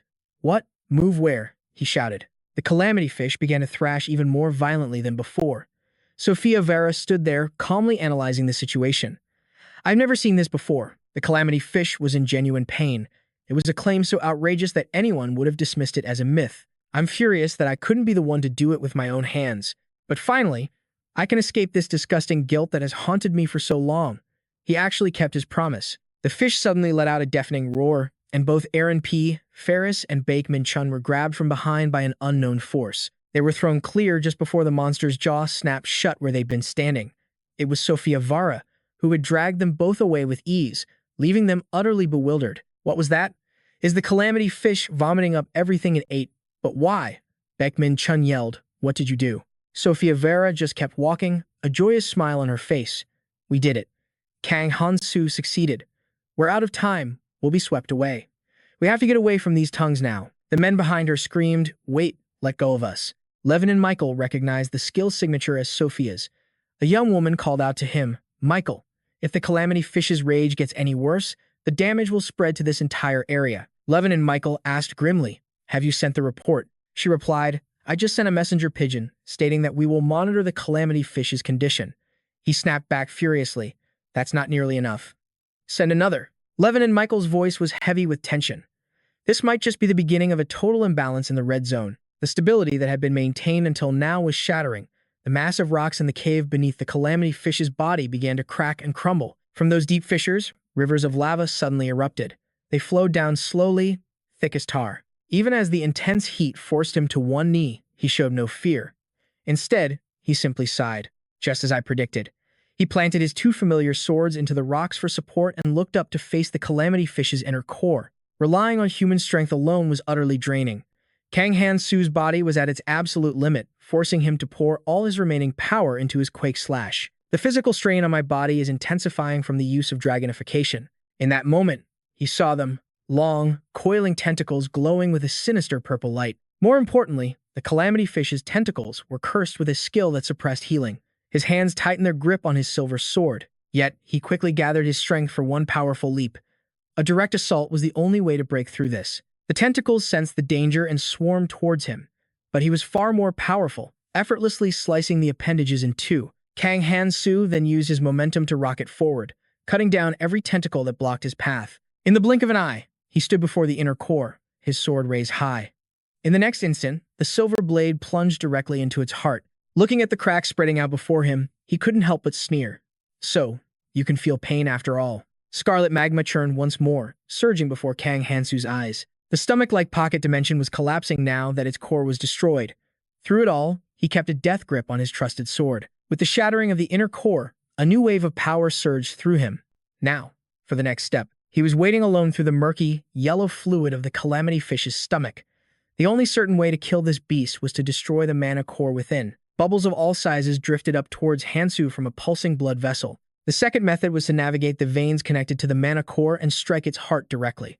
After floating for a moment, he reached a massive, dark entryway. This was it. The final way to end this calamity for good. The intricate purple jewel on his chest flashed as he glanced at it.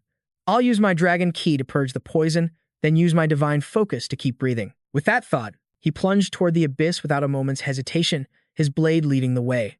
Things couldn't be going any better, but suddenly, a tentacle shot out, attacking Hansu, who narrowly dodged. After that surprise attack, his guard was up, his grip on the sword tightening. Every powerful swing from his hand sliced through the air, quickly dicing the tentacle into pieces. But while he was focused on the obstacle before him, another tentacle struck from behind, a cowardly sneak attack. The assault was so sudden that Hansu cried out in agony. His organs felt like they were twisting into knots, shriveling inside him. Damn it, my heart. Another, much larger tentacle slammed into his back from behind. He could barely keep his breathing steady after that devastating blow. But with the main character's sheer will, Hansu quickly forced his body to recover and gather his strength. A deep, burning hatred filled his eyes. No time to recover. I have to move faster. The Calamity Fish's tentacles were gathering above, blocking his escape. This trap was far more elaborate than I thought. Hansu immediately twisted his body to flee, drawing the attention of the entire swarm. I have to fall back. They descended upon him in an instant, forcing him to block with his sword. His face was contorted in a grimace, his teeth clenched so hard they could shatter. Ridiculous. If I turn back even once, I'll be on the run forever. That very attack became the catalyst, igniting the violent storm of power within him. He showed no mercy, cleaving through every tentacle in his path. After clearing the way, he shot straight up. The only path left was forward. The urgency was clear in the way he held his sword. Just a little faster. His fluid slashes appeared in mid-air, shattering massive chunks of flesh and stone. At that moment, the space around him began to tremble violently, momentarily stunning him. But just as quickly, Hansu's spirit soared as he saw it. A divine fragment. I did it. It was the source of life for the entire Calamity Fish. Once part of the World Tree's foundation, it had been shattered into pieces and embedded deep within this monstrous beast. Gazing at the brilliant treasure before him, even exhausted, he couldn't help but mock it. You're really making this more difficult than it needs to be. The divine fragment was encased by a massive cluster of tentacles, hidden deep within the Calamity Fish. Suddenly, the points where the tentacles connected to it began to spew streams of molten lava. Camouflaged by the magma, more tentacles finally revealed themselves. They bared their terrifyingly sharp teeth right in front of him. Hansu didn't flinch. Instead, he challenged it directly. So, you're going to fight to the bitter end? The silver sword in his hand flared with a blinding light. If that's your choice, then I won't go down easy either. The mindless heads charged recklessly toward him. Their lives were cut short by a few swift slashes of his silver blade. With overwhelming power, he quickly dealt with the troublesome creatures. He now stood triumphantly inside the beast's body, but a tentacle suddenly wrapped around his leg. It squeezed tighter and tighter, instantly grabbing his attention. Where did that thing come from? In that moment of carelessness, his eyes widened as beads of sweat formed. An entire army of tentacles was advancing toward him.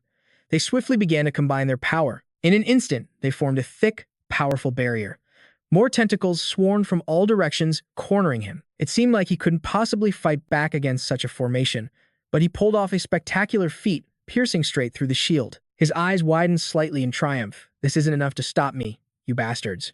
Burning with intense fury and disdain, Hansu lunged for the divine fragment. Let's see how you fight when I drain you of all your energy. But an invisible force stopped his sword just short of its target. With both hands, he pushed down with all his might. This is harder than anything I've ever faced. A storm of slashes rained down, torturing the divine fragment.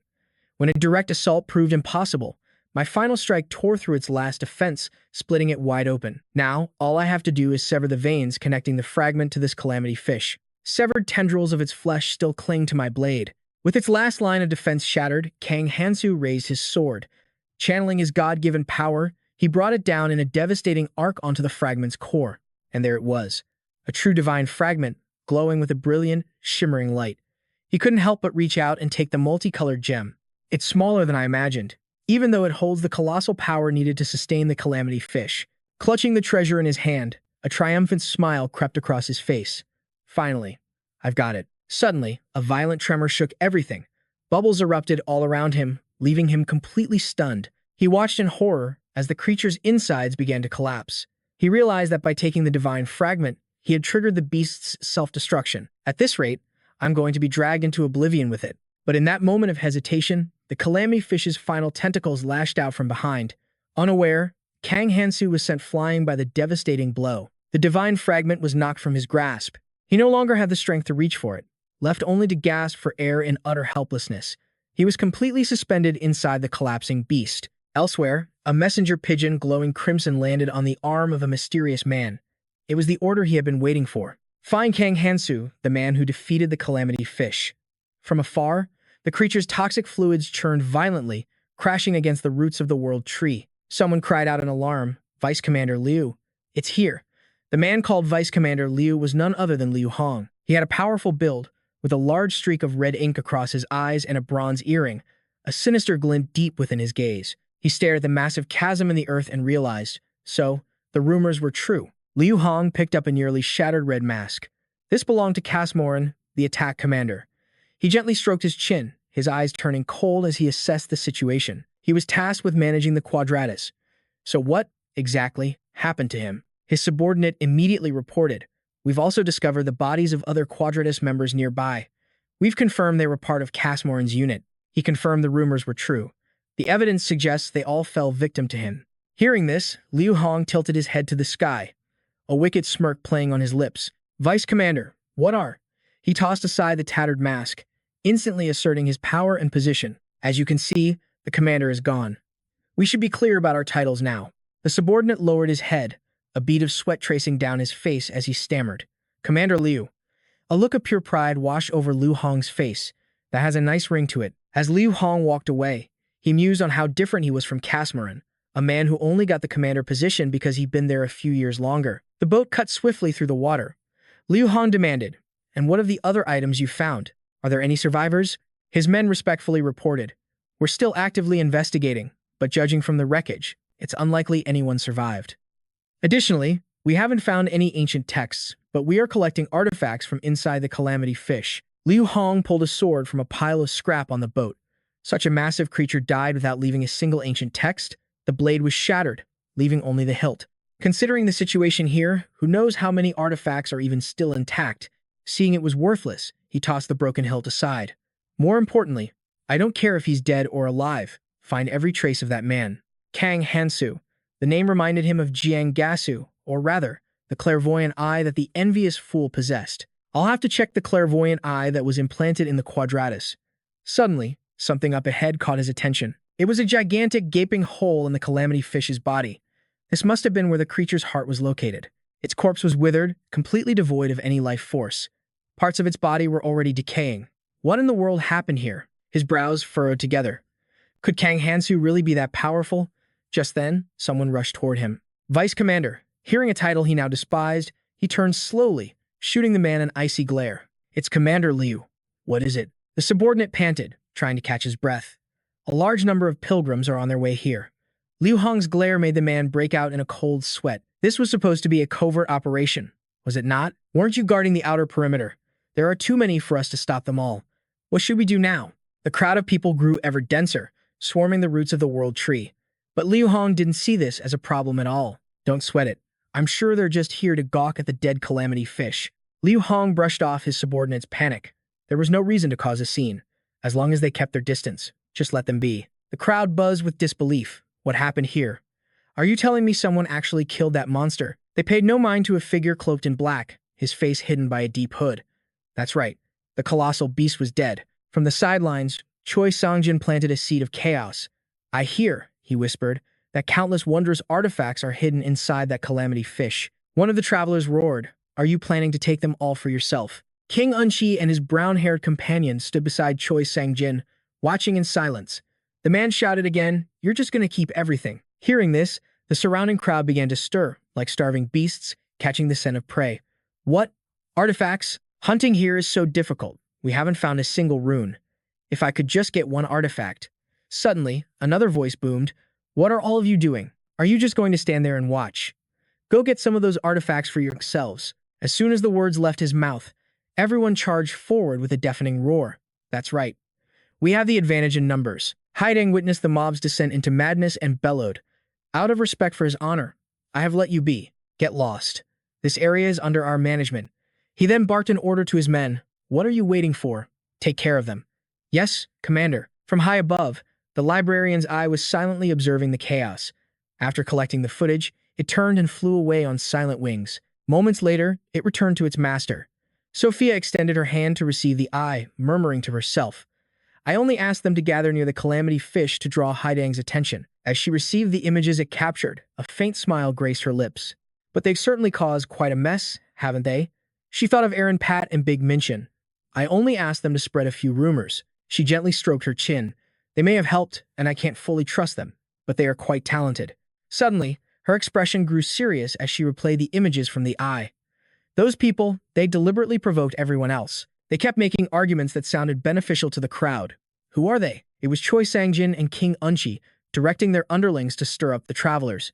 In any case, she thought, this works in my favor. She pushed the clutter of thoughts from her mind. It's good that they're all distracted. But since they're facing Haideng, they won't last long. I have to use this opportunity to search for him. Sophia immediately began circulating her energy. I don't have much time. If one isn't enough, I'll have to use more. Sophia controlled numerous mystic eyes at once, sending them flying in every direction as if searching for something. It was difficult to control all of them simultaneously, but to search this discreetly, I have no other choice. Her heart ached with worry. It's already been 3 days. The mystic eyes flew off, carrying all of her hope with them. This time, I have to find Hansu. He wouldn't die this easily. That's why I must find him. Sophia's resolve was absolute. Little did she know, somewhere else in the red zone, waves of poison lapped against a distant shore. There, Kang Hansu lay unconscious on the sand. I will definitely find him. He was completely motionless. Fairy appeared out of nowhere, a wicked glint in its eyes. It muttered, so, this day has finally come. It then raised a hand and slapped Hansu right across his handsome face. It called out repeatedly, hey, hey. When its slaps got no reaction from Kang Hansu, Fairy's face went blank. Then, it delivered a line that shocked him awake. If you don't wake up, I'm going to kiss you. With that, Hansu slowly sat up, clutching his aching head. Fairy grinned with delight. Oh, you're awake. What a shame. Fully awake now, Hansu moved his hand, testing his body's condition. He saw the divine vein fragment. Good.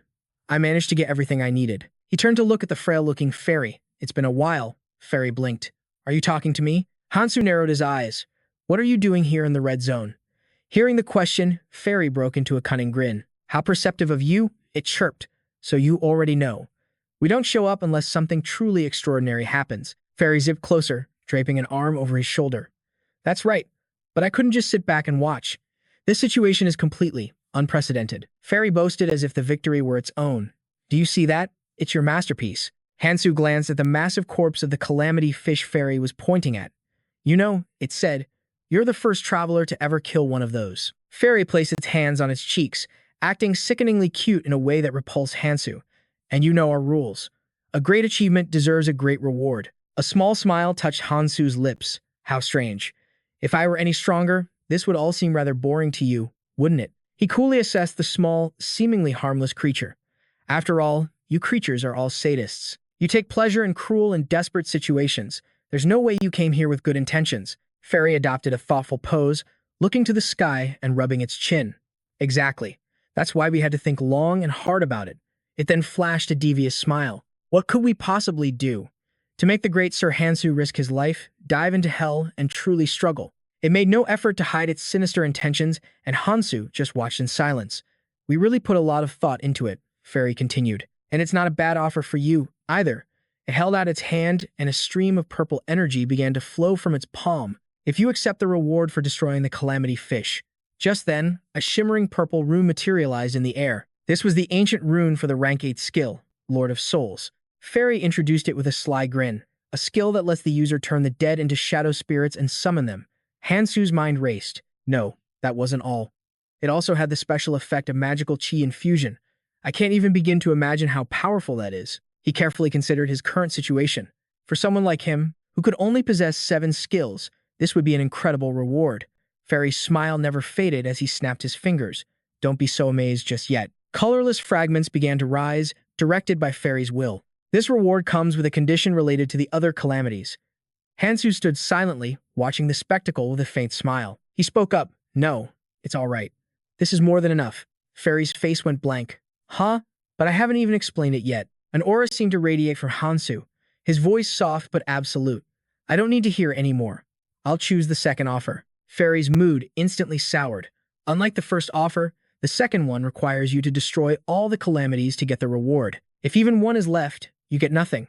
Fairy watched Hansu slowly close his eyes and rise, then prodded him again. He stepped forward without hesitation. It doesn't matter.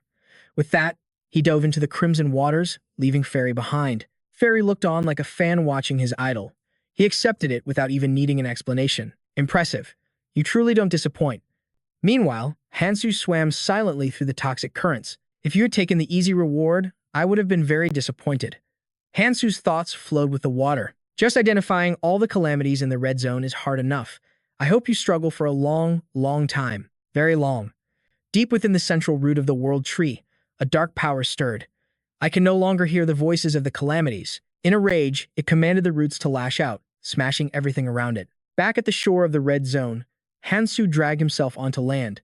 The exhaustion in his eyes was gone as he slicked back his wet hair. He recalled their conversation.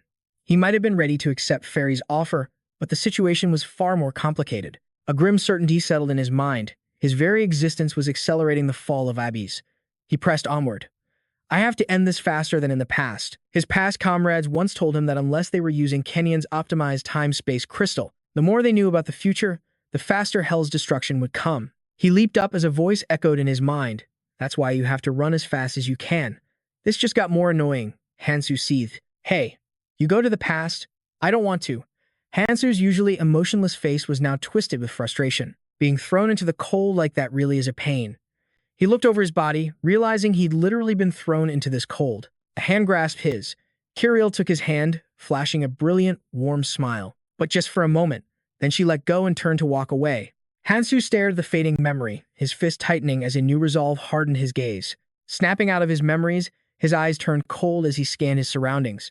He noticed the scrap metal from the Calamity Fish's stomach scattered on the ground. In this situation, every single skill rune is a massive asset. And next to it, the corpse of the monster he fought so hard to kill. I never killed the Calamity Fish, expecting a reward in the first place. He touched a protruding fragment of its body. I had to do it to maintain balance in the red zone and find the next calamity. He broke off a piece, holding it up with a look of satisfaction. To think I can lure them out with just a single piece of this fish. He tucked the fragment into a pouch at his side. Hansu turned away, his mind a whirlwind. Unlike before, I've killed the fish, gotten what I wanted, and paid my debt to Sophia. He put a hand on his hip. I need to see Sophia. But there's another place I have to go first. Suddenly, a group of strangers descended upon him. One of them sneered, "Looks like there's still a grunt left here. What do you think you're doing here?" In an instant, he was surrounded, every single person brandishing a weapon. The corner of Hansu's mouth curved into a smirk. Perfect timing. He cracked his knuckles, getting loose. There's something I need to confirm. Without another word, he shot forward, straight into the enemy ranks. I'm glad there are so many of you to ask. The men flinched back in shock. You. Hansu's face was a mask of pure killing intent as he drew back his fist. Don't worry. I'll make sure you can at least still talk. Model. Moments later, the men around him could only lie on the ground, gasping for breath. Hansu snatched a man by the collar, lifting him into the air. He glanced at the world tree. 3 days had passed, which means the other calamities must have already started to move. Struck by the sudden awareness of time, Hansu immediately dropped the man and broke into a desperate run. This is bad. I can't believe I lost myself for that long. He ran with all his might, but couldn't stop the cold sweat from breaking out. If things keep going like this, I'll miss my chance. But suddenly, a green blur shot forward, blocking his path. Hansu stood silently, staring in the direction it came from. A voice called down softly from above. It's you, isn't it? It was a man with a sophisticated air, his chestnut hair tinged with a hint of green. Kang Hansu recognized him instantly. It was Levon Michael, an aide to the Van Guild. Seeing the man's polite smile, Hansu's brow furrowed with disinterest. What do you want? I'm busy. I have to go. Suddenly, behind Michael, a crowd began to gather, including the very guides he knew. Aelpat broke into a nervous sweat. Sophia was looking for Kang Hansu. Did she not find him? And Michael got to him first. Michael glanced back over his shoulder, flashing a smile that was laced with threat. Iron Pat, I will hold you personally responsible for assisting the Seven Shadows. I am an aide of the Vankiri Guild, so don't try any tricks here. With that, he leaped down decisively, landing gracefully in front of Hansu. His objective was perfectly clear. Dealing with Kang Hansu was the top priority. He slowly drew his sword, and a green aura flared to life around him. Just then, familiar pages fluttered through the air. Sophia landed cheerfully beside Hansu, aided by the librarian's mystic eye. I finally found you. She spotted Michael in the distance, then turned back to Hansu with a smile. Do you really attract all kinds of useless people? She teased. But deep down, she was just relieved he was safe. Michael's voice cut in, cold as steel. Sophia Vara, why are you, who should be protecting your place in the Seven Shadows, helping him? His every word sent a chill of fear through her. He already knows what happened here, which means they also know I was involved. She quietly steeled herself and replied softly, I've already prepared for that. If you plan on stopping Kang Hansu, she pulled out her grimoire and declared, Go, Kang Hansu. I'll buy you time. You have more important things to do. Michael waved his hand dismissively. It seems we have a misunderstanding. I simply want to know. His voice suddenly dropped. Was it really you, the one who eliminated that monster? The Calamity class entity, standing behind Sophia, Hansu answered nonchalantly. What does that matter? Michael adjusted his gloves. I knew it. In that case, I have only one option. He suddenly extended a hand towards Hansu. Let's shake on it. What do you mean? Why would you want to cooperate with us? What do I get for shaking your hand? Besides, you gain nothing from this. Unlike Sophia, the woman beside you, I can guarantee you'll receive direct support from the aides. It's not a bad proposal for you. I want this place to change. The red zone has never changed since I arrived, but you actually did it. I need a powerful wind to stir these stagnant waves. I need someone like you. Sounds suspicious. But you will agree, won't you? So, there are still people who wish for change, even now. Fine. Excellent. You've made a wonderful decision. Then from this moment on, everyone, get back. Michael looked on in utter confusion as the ground began to tremble violently. Where did that come from? It was the monster known as the Night Maw, one of the calamities. It could devour everything in its path, and with its incredibly tough body, reckless attacks were useless. From the ground, hordes of monsters called Night Maws began to claw their way to the surface. There were too many appearing at once. Everyone scattered, fleeing for their lives. Run! But one man, running a fraction too slow, was snatched up and swallowed whole. Everyone who witnessed it froze in horror, their bodies trembling as they slowly backed away. Aren't those things supposed to stay deep below the surface? Then why are they here? The devoured man's hand reached out from the creature's maw as he cried out in despair. Commander, help me. With his last breath, he went limp, and his life was extinguished. Michael immediately spun around and screamed, Damn it. If we stay here, we're all dead. We have to run. Hansu grabbed his arm. You said you wanted to help me, right? Then let's go together. Michael snapped back in terror. And where do you plan on going in this situation? This is no time for jokes. Hansu just drew his sword with a smirk. Don't worry, we're not going far. Hansu slammed his blade straight into the ground. His attack tore open a deep and bottomless chasm. He turned back, his voice cold as he commanded, Here. Get in. Michael was still paralyzed with fear. Cutting it down won't be that easy. Get in where? Wasting no more time, Hansu dragged him forward and leaped directly into the monster's mouth. After landing, Hansu scanned his surroundings. The inside of the night maw is hollow, just as I predicted. He saw Michael land behind him, then immediately turned away. You're pretty bad at leading, Hansu commented. Enraged by the jab, Michael roared. And whose fault do you think that is? What kind of sane person drags someone else into a situation like this? He seethed, his face dark with fury. Why did I have to be dragged in here? Hansu shot him a sidelong glance. Didn't you say you would help me? Defeated, Michael got to his feet and followed. This isn't the kind of help I was expecting. More importantly, what's your plan now? He suddenly noticed a green liquid pooling around his feet. This liquid covering the ground. It looks like some kind of nutrient solution. Hansu didn't even turn back. All calamities share one thing in common. Do you know what it is? A common trait.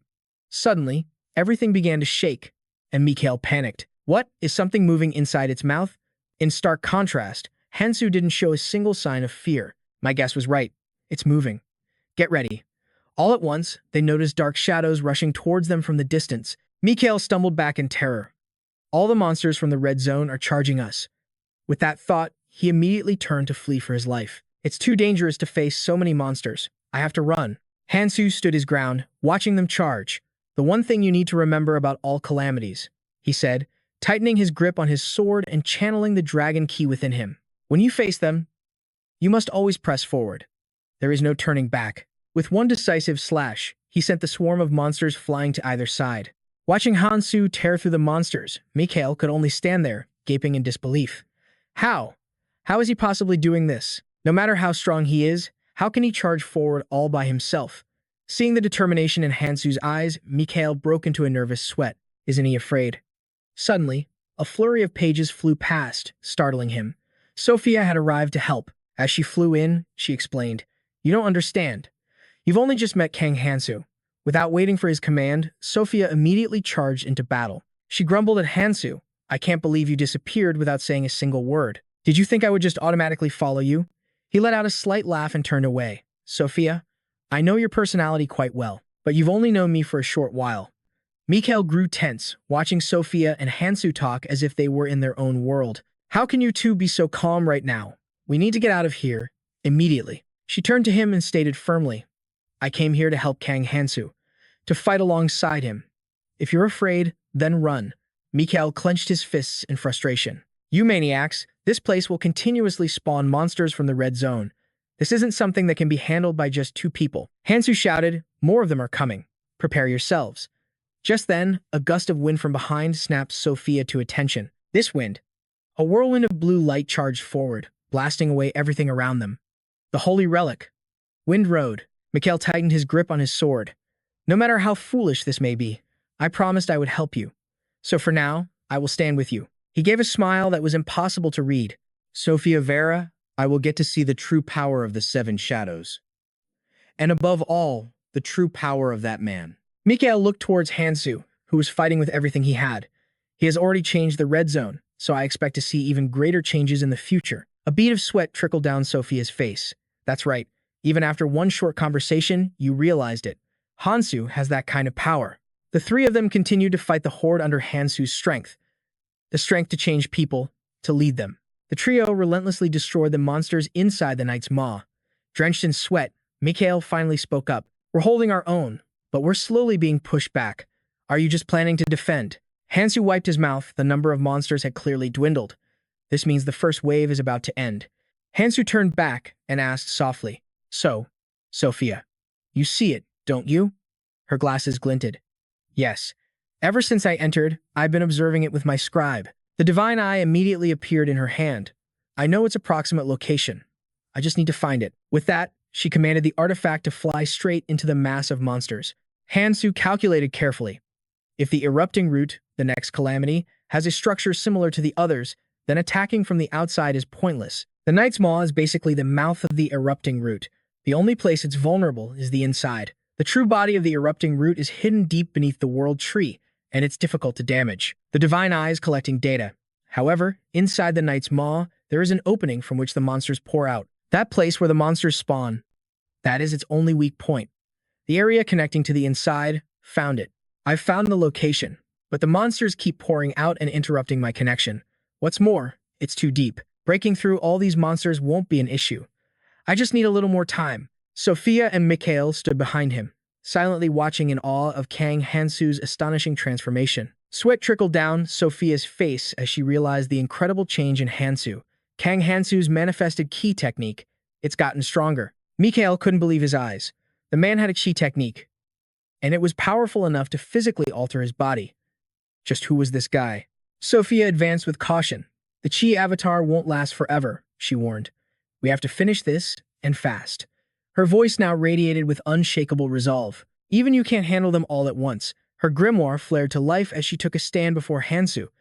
I will open a path for you. A faint smirk touched Mikhail's lips. He refused to be outdone, even in a supporting role. I've sent a request for aid to the Surface Guild, but there's no telling when they'll arrive. His fiery spirit did not go unnoticed by Sophia. I can't just stand by and watch you two fight anymore. He eyed the horde of monsters rushing toward them, his voice now stripped of its earlier fear. Even if I don't know if we can handle them all. Watching Mikhail and Sophia coordinate with him, Hansu froze for a moment. The feeling was a nostalgic echo of the days he'd fought shoulder to shoulder with his old comrades. He raised a hand, stopping them. Wait. Hansu reached into his pouch, pulling out a fragment of the divine vein. I'm going to use this thing I just acquired. Panic flickered in their eyes as they saw the object. What are you doing? What are you thinking? Smashing it. His gaze turned impossibly cold. I'm not just smashing it. Under Hansu's control, the divine vein fragment shattered into smaller pieces. I'm using a portion of it. He infused a shard into his sword, testing its performance with a single swing. You people certainly have a good eye for treasure. His strike sent tremors running through the entire night mouth. He let out a sharp breath. Ha! Finally, something useful. Mikhail and Sophia looked on in utter disbelief. How could a single slash be so powerful? This was no longer the weapon Hansu had carried before. He held out the remaining fragments of the divine vein to his two allies. The two drew their weapons.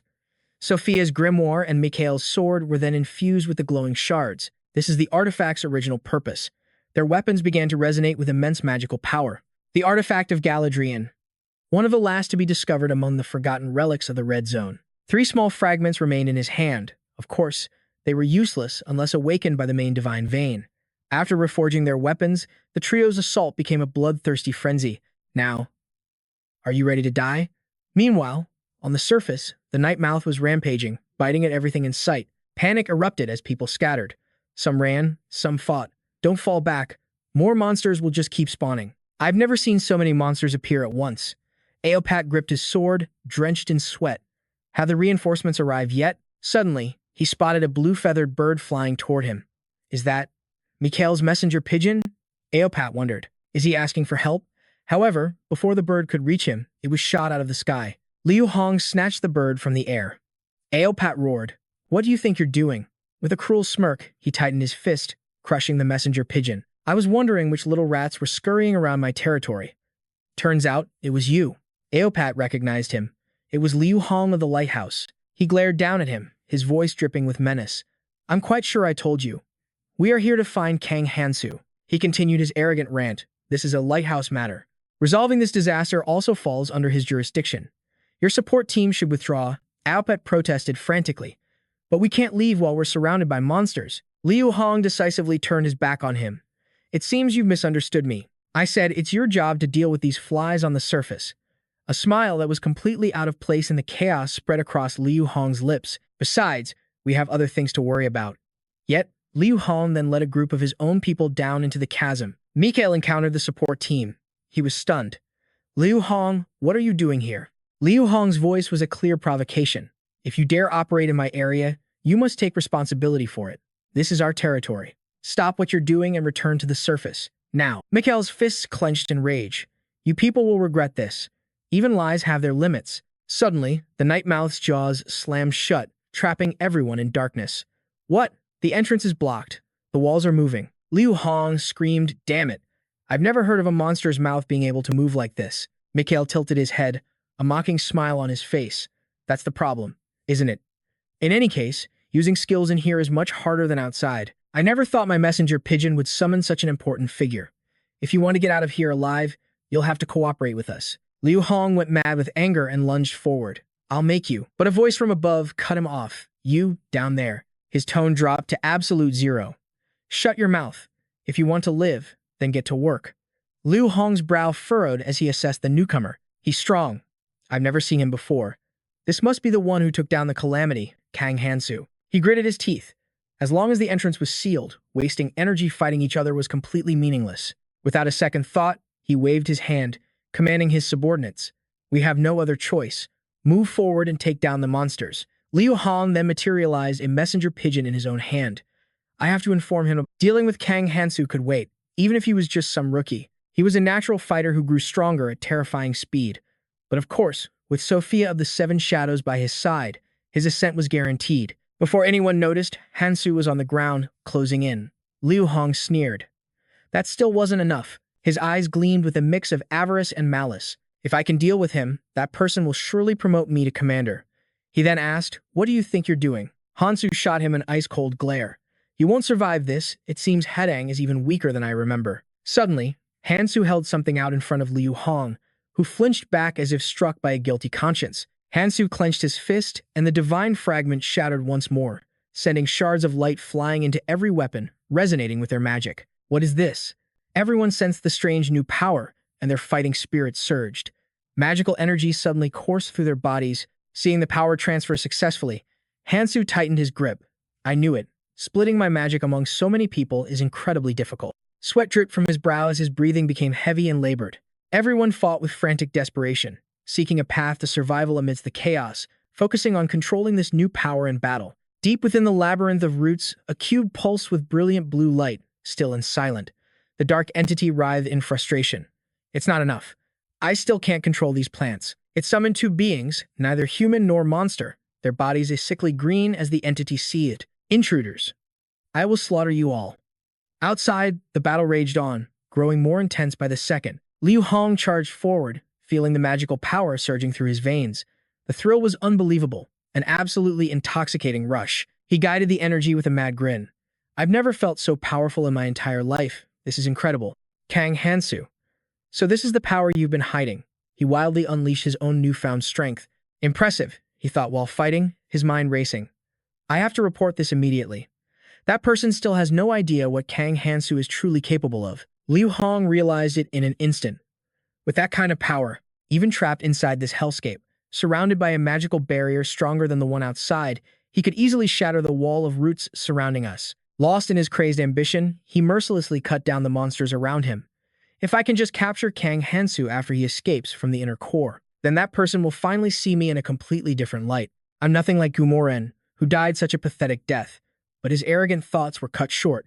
A massive arm from a beast swung down to crush him. Damn it, he trembled as he tried to block, but it was useless.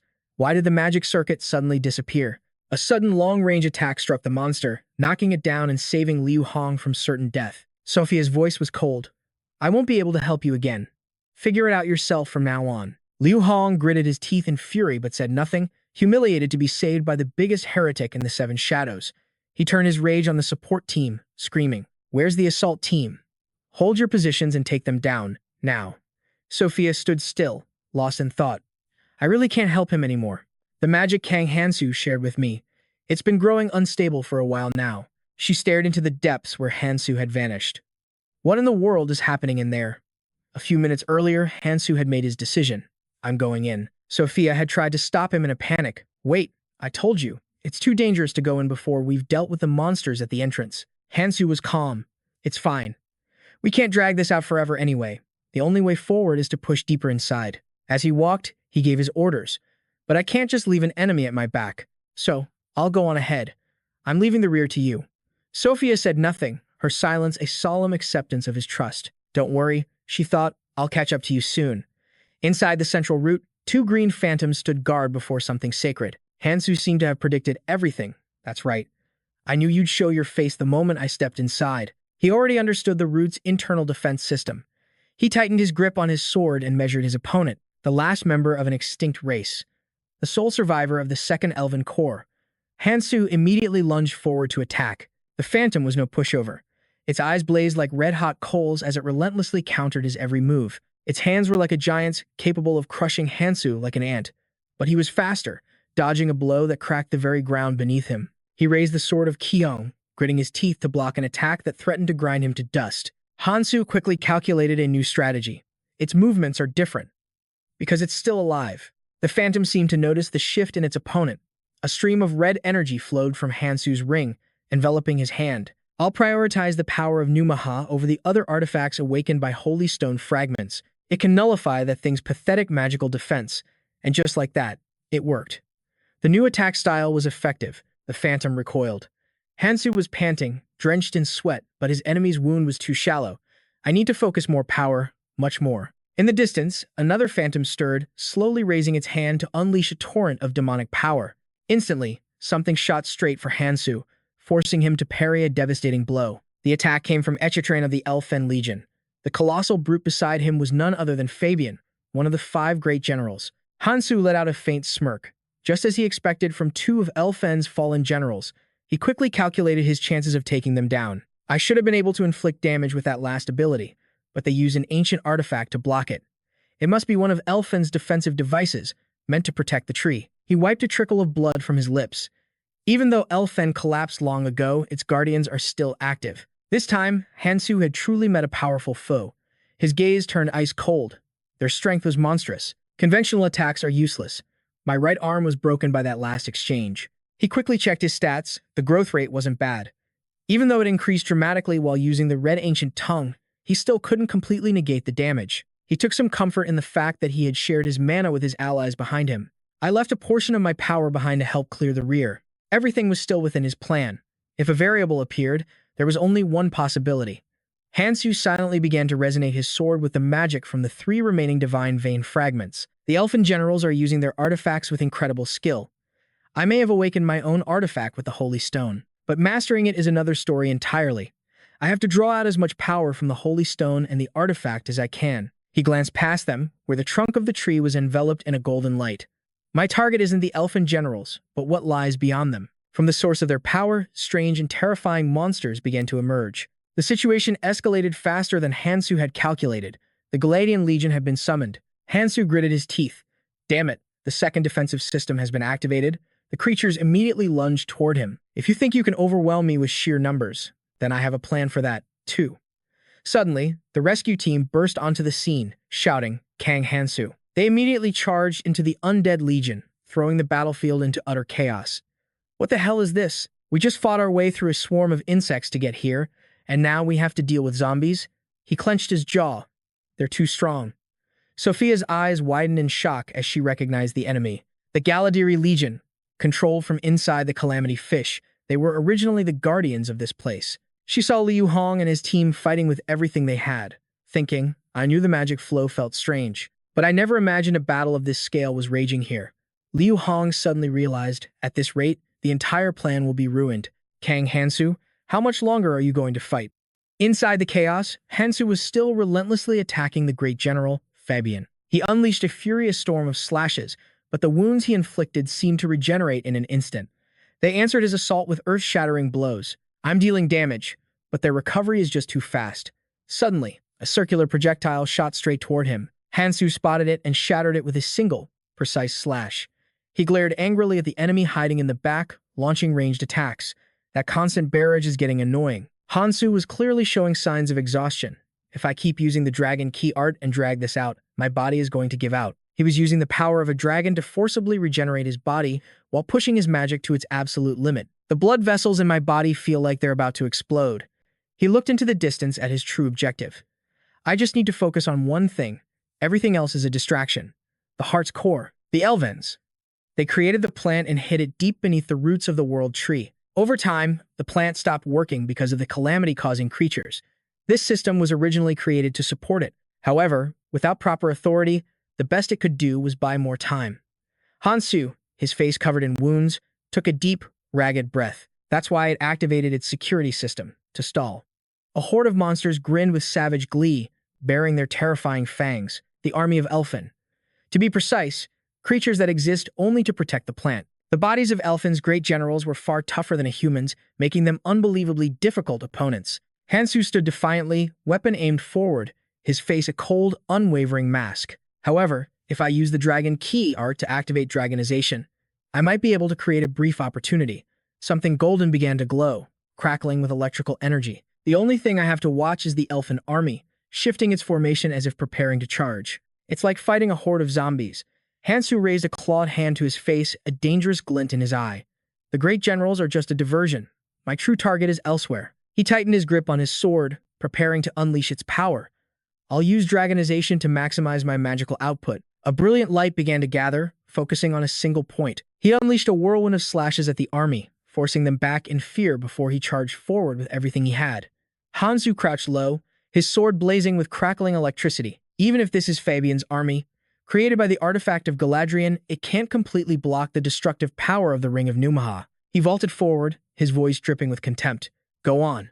Just sit there and regenerate. His blade carved a path straight through one of the soldiers in the enemy ranks. Hansu's eyes widened when he spotted a faint glow.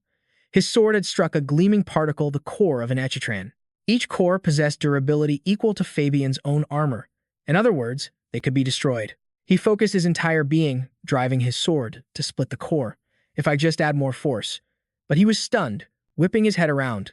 Wait. I barely even use any strength. Another soldier from the horde silently observed the cunning intruder. It deliberately unleashed its magical aura around the artifact, baiting him into an attack. It then lunged forward to strike, but Hansu parried the blow. His own strength was about to give out. This meant that even if he shattered the artifact's physical form, the power inside was completely unaffected. He looked up, feeling a wave of helplessness. Damn, this hurts. Everyone was fighting with everything they had. One of Liu Hong's men groaned. How much longer do we have to deal with this? It's been too long. The magic energy is so unstable, I can barely move, he yelled.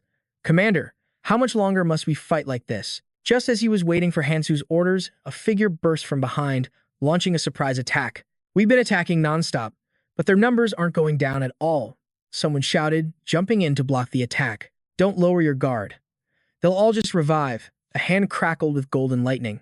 There's no time to complain. A steady rain of aquamarine crystals fell from above, sending the second elven army into a state of panic. Sophia commanded, forget everything else and focus on Galadriel's army. Her gaze fell upon Min Chun, who was sitting quietly beside a fallen elven soldier. But now, I get it. After watching this unfold, he realized who truly knew everything and was making the real moves. He watched with a cold, sharp gaze. Hansu is far stronger than I imagined. I need to report this information accurately. To him. He slowly got to his feet. Everything else can wait until we're out of this place. Its wings unfurled, unleashing a relentless barrage of slashes and stabs. He fell back, gathering his power for a forward assault. If I can't dodge this, it's all meaningless. But a vicious counterattack struck home, forcing him to grit his teeth in agony. A blinding pain shot through his leg, as if it was being torn apart. He dodged the main attack, but still took heavy damage as the elven soldier soared towards him. The creature conjured a magic circle, staring at him with terrifying eyes. It glared, observing him as if preparing to deliver a decisive final blow. A dark, tense aura radiated from it as it readied its assault. He shot forward, triggering a massive explosion, but the creature dodged. His sword sliced deep into a large, glowing yellow boulder. You weren't my target. He landed firmly on the ground and stated coldly, I've wasted far too much time here. He then flourished his sword with a few precise swings. Sophia gasped, her mouth wide with disbelief. She looked down at the second elven army, now lying completely still on the ground. Is it really over? They had all stopped moving in an instant. She called out, Hansu. He simply rattled the two bracelets on his wrist, lost in thought. But this is just the beginning. It's far from over. We have to move to the next location immediately. One of Liu Hong's subordinates was determined to leave. Wait, you're planning to go even deeper? In that case, we're retreating. We are under no obligation to continue following you.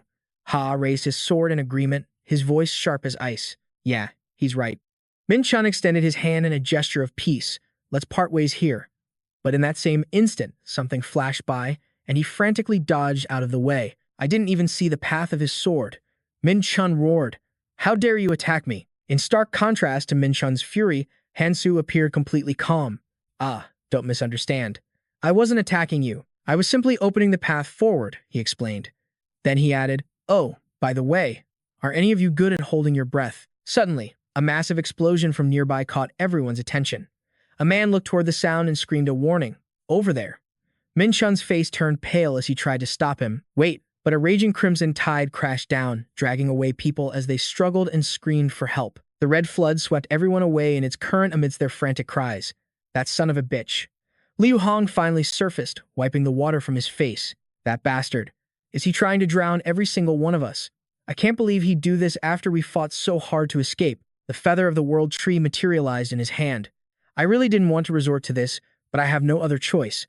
As long as it gets me out of here, I'll do it. However, a system message announced that the item could not be used. Liu Hong was shocked. An artifact that could travel anywhere in the red zone was completely useless. Without even turning his head, Hansu explained from ahead. It seems you still don't quite understand the red zone. You can't use an item like that inside the Calamity Fish or the World Tree. To be precise, we aren't inside a dungeon right now, so of course, it won't work. His expression was perfectly calm. Ultimately, a fragment of the divine stone was suppressing its power. Hadu and his group stood ready. They were at the heart of the red zone, where the erupting roots clung to the World Tree.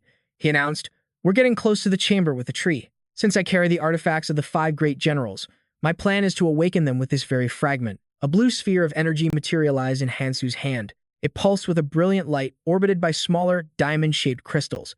He clenched his fist, increasing the number of artifacts in his possession. This would make it far easier to control the torrent of mana erupting from the Clementia vein, even without using its full power.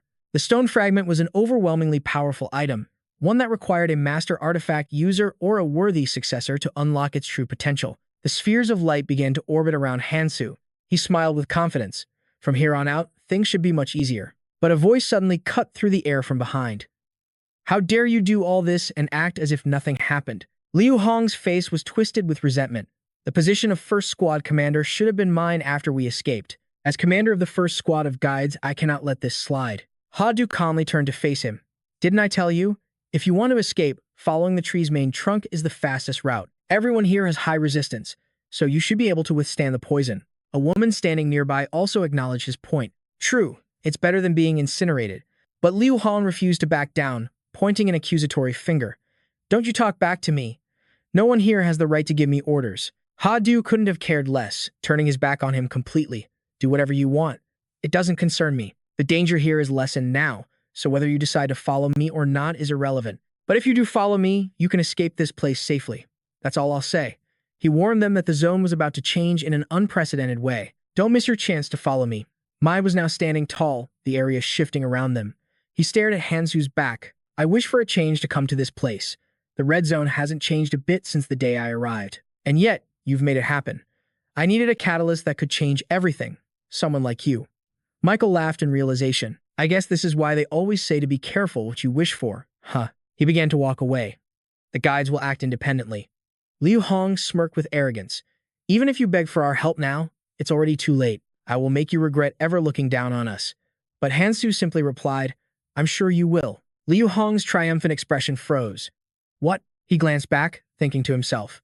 "Even if I can't force you to walk the same path, I want to live up to Ares' expectations, but there are always exceptions." Liu Hong roared with anger. "Are you still looking down on the guides?" Just then, Vara spoke up. "Wait, doesn't something feel wrong?" She could sense an unnatural disturbance. Perhaps Hansu was mistaken. A floating, feathered eye appeared. Its observation skill detected movement in the vicinity. Monsters began to shriek with a terrifying madness. Hansu stared at them, a horde of grotesque abominations. Has the tree itself gone berserk? He analyzed them silently. They look incomplete. They'll probably die the moment their life force is depleted. But until then, it looks like they'll devour everything in their path. Did the erupting roots lose control of the tree? He let out a calm smile. "Do you think a random event like this is enough to stop me?" Elsewhere, surrounded by monster skeletons, another group was coordinating. "The perimeter team has finished setting up. Elite assault team, move out. Support team, report." A man inside a tent waved his hands desperately. "We need more supplies." A voice shouted, "Johan, bring the nutrient fluid over here." He immediately answered, "On it." Johan set down the crate he was carrying. He slumped onto it, letting out an exhausted sigh. "Finally. Things have been a total mess these past few days. I thought it was all just a joke." Johan looked out into the chaos, but it seems like everything I heard was true, he thought to himself. Even now, every time I think back to my first encounter with the calamity, my hands still shake. Johan wondered aloud. But when did Hansu even start his plan to wipe out the calamity fish? Suddenly, a hooded figure appeared from nowhere. "What did you just say?" The voice startled him. The person pressed on relentlessly. "You've met Hansu before." Johan nervously sized up the situation. "He looks incredibly strong. Is he one of the first travelers to the red zone? Could it be? Is there some powerful faction backing him? Just like before?" They must be hunting for him. Damn it, I don't even know where he is. Instead of answering directly, he asked a question of his own. Who are you? I don't waste my breath on strangers. And threatening me is a bad move when my allies are all around you. The man quickly explained, I believe there's been a misunderstanding. My apologies, that wasn't my intention. He removed his hat and introduced himself. Forgive my rudeness. I'm Choi Sang-jin. I was only curious because I'm a friend of Hansu. Once Johan understood the situation, he and Sang-jin talked for a long time. It seemed their conversation would never end. But in the end, you made it here. Thanks to Hansu's help, I've received aid from many others as well. I know he's changed ever since he dragged that ship in. But let me ask you, what is Hansu truly aiming for? You don't seem to know. If you're talking about that specific goal, then no, I don't, Johan cut in. But didn't you say you were his friend? Sang-jin couldn't argue and fell silent, his face clouded with despair. Hansu always keeps his plans shrouded in mystery. He's not the type to reveal even small details, no matter how much you ask. More importantly, Johan glanced over at Jane, then decided to drop the subject. No matter what happens, my decision is made. For ages, he had pleaded with Hansu. Use me, Hansu. But back then, Hansu had only stared back with cold eyes. Sang-jin looked down at his own hands. Hansu saved my life, too. Back in the present, he resolved to walk the same path as Hansu, to become someone his friend would finally need. The only question is if I can even catch up to him. He didn't seek me out in the red zone because I was too weak. In the distance, someone shouted for them to move. Sang-jin said, let's go. He turned to leave. I have to go now.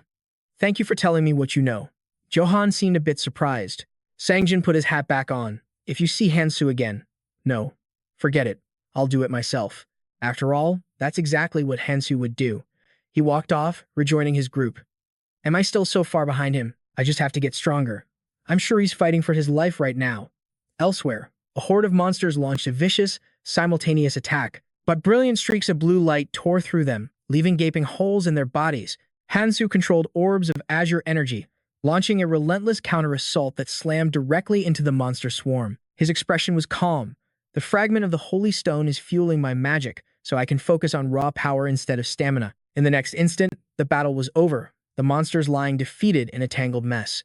Standing behind him, Liu Hong was speechless. That's impossible. I knew he was strong, but this is something else. He gritted his teeth in fear. How did he get so monstrously powerful in such a short time? He never said anything about this kind of power. Is he as strong as the Morins? Just then, Hansu spoke up. I'll give you all a warning. The only thing waiting on the path back is a waterfall of poison. He gave them a chilling smile. Good luck. Hansu shot forward like an arrow. Vara and Michael followed close behind. I'm pushing ahead. Rest up and follow me when you're ready. One of the squad members spoke urgently. Commander, he's the only one who knows the way out of here. We have to follow him. Liu Hong cut him off. Of course we're following. The man looked confused. My apologies, sir. If we want to survive, we have to move now and keep up, he ordered. The group immediately complied. Yes, sir. Far away, a grotesque plant was taking its final shape. It was almost complete. A creation born from a part of the great tree. This is the perfect way to obtain the power I've always craved. The sprouting root cackled with glee. For myself, I have created a masterpiece. It issued a single command. Awaken. The life form that sustained the red zone, Alpha, had been born. A hand with razor-sharp claws reached out and shattered the membrane containing it. The sprouting root urged it on. Excellent. Alpha, hear my command. You must hurry. Go forth and eliminate the intruders. Alpha spoke, its voice unnervingly calm. How strange. A primary instinct tells me I should not obey a creature like you. The sprouting root roared in fury. How dare you? I am your creator, your master. You are nothing but a clone I made. Alpha finally lifted its head to look at it. You dare to call yourself my creator? It moved in a blur, appearing instantly before the sprouting root. Alpha plunged its hand deep into the creature's core, searching for something. It had better be here. The sprouting root was too shocked to react. Alpha's voice grew annoyed. The key to the bone armor. Give it to me. The tree recoiled at the demand, shrieking, You dare. In defiance, its branches shot out, ensnaring two figures nearby. Grand General Fabian and H. You dare attack me? Fabian simply scoffed at the plant's futile effort. So foolish. You should consider your current situation. You're the fool, the tree bellowed. I will be the one to turn the tide of this battle. The tree's controller was momentarily surprised by this sudden rebellion, but he could feel it was still bound by his command. The tree then extended its branches, conceding, Fine. It pointed its branches forward and said, Take them. Fabian let out a derisive laugh. Good. Grand General Fabian thrust his hand deep into the tree's core. So this is where it was. He smiled viciously, then crushed the ancient tree's heart, making it scream in pure agony. What in the world? General Fabian is ripping out its heart. The ancient tree is pleading with him. What has he done? That's the sacred stone. Stop him. As he tore at its core, a blinding light erupted, engulfing General Fabian as the ancient tree let out a deafening roar. Stop. But he only returned a wicked smirk. Then with one final, brutal tug, he ripped the heart free from the ancient tree's body. The tree shrieked in agony. General Fabian just laughed cruelly, offering false comfort to his victim. Don't be afraid. I'll keep my promise and end this nightmare. Elsewhere, the battlefield was pure chaos. Haidang was desperately fighting against the swarm. High above, Sophia Vera joined the fray. She soared through the air, unleashing magical barrages on the creatures below. Levin and Michael cut down his foes while roaring words of encouragement. Just hold on a little longer. We're almost there. These things have to have a breaking point. Suddenly, massive roots erupted from the earth, and terrified screams filled the air. What is this? Gigantic roots surged upwards, attacking everyone in sight, sending the warriors into a state of utter panic. One warrior shouted a warning. Everyone, be careful. With that, he leaped into the air, preparing to draw his sword and strike the monstrous roots. And that warrior was none other than Hansu. He charged forward, his blade a blur of motion. A single, devastating slash severed countless roots. As Hansu landed, the severed vines crashed down around him. But as Hansu scanned his surroundings, he realized the horrifying truth.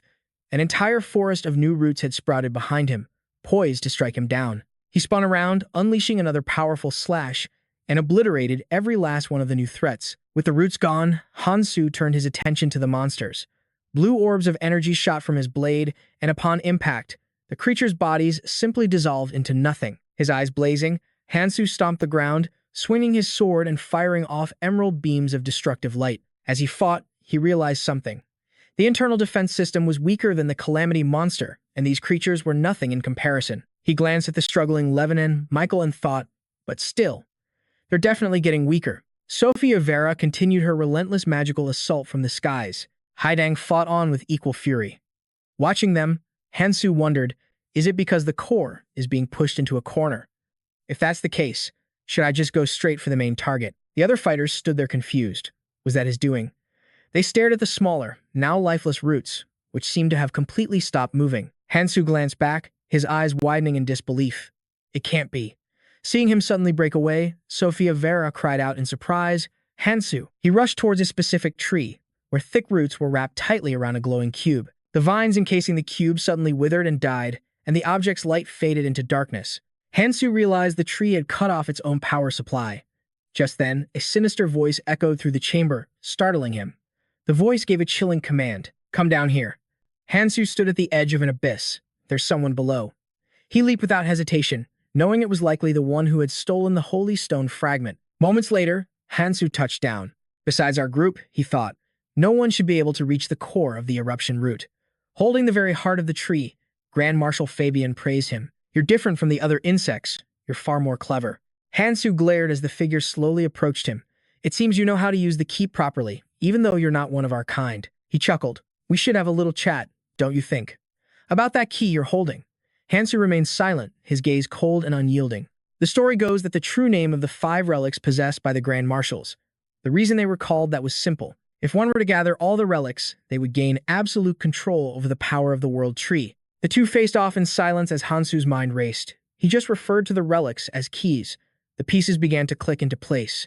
Only the elven people I met in the abyss called them that. There's only one being who could speak of such things. However, it's impossible for them to be here.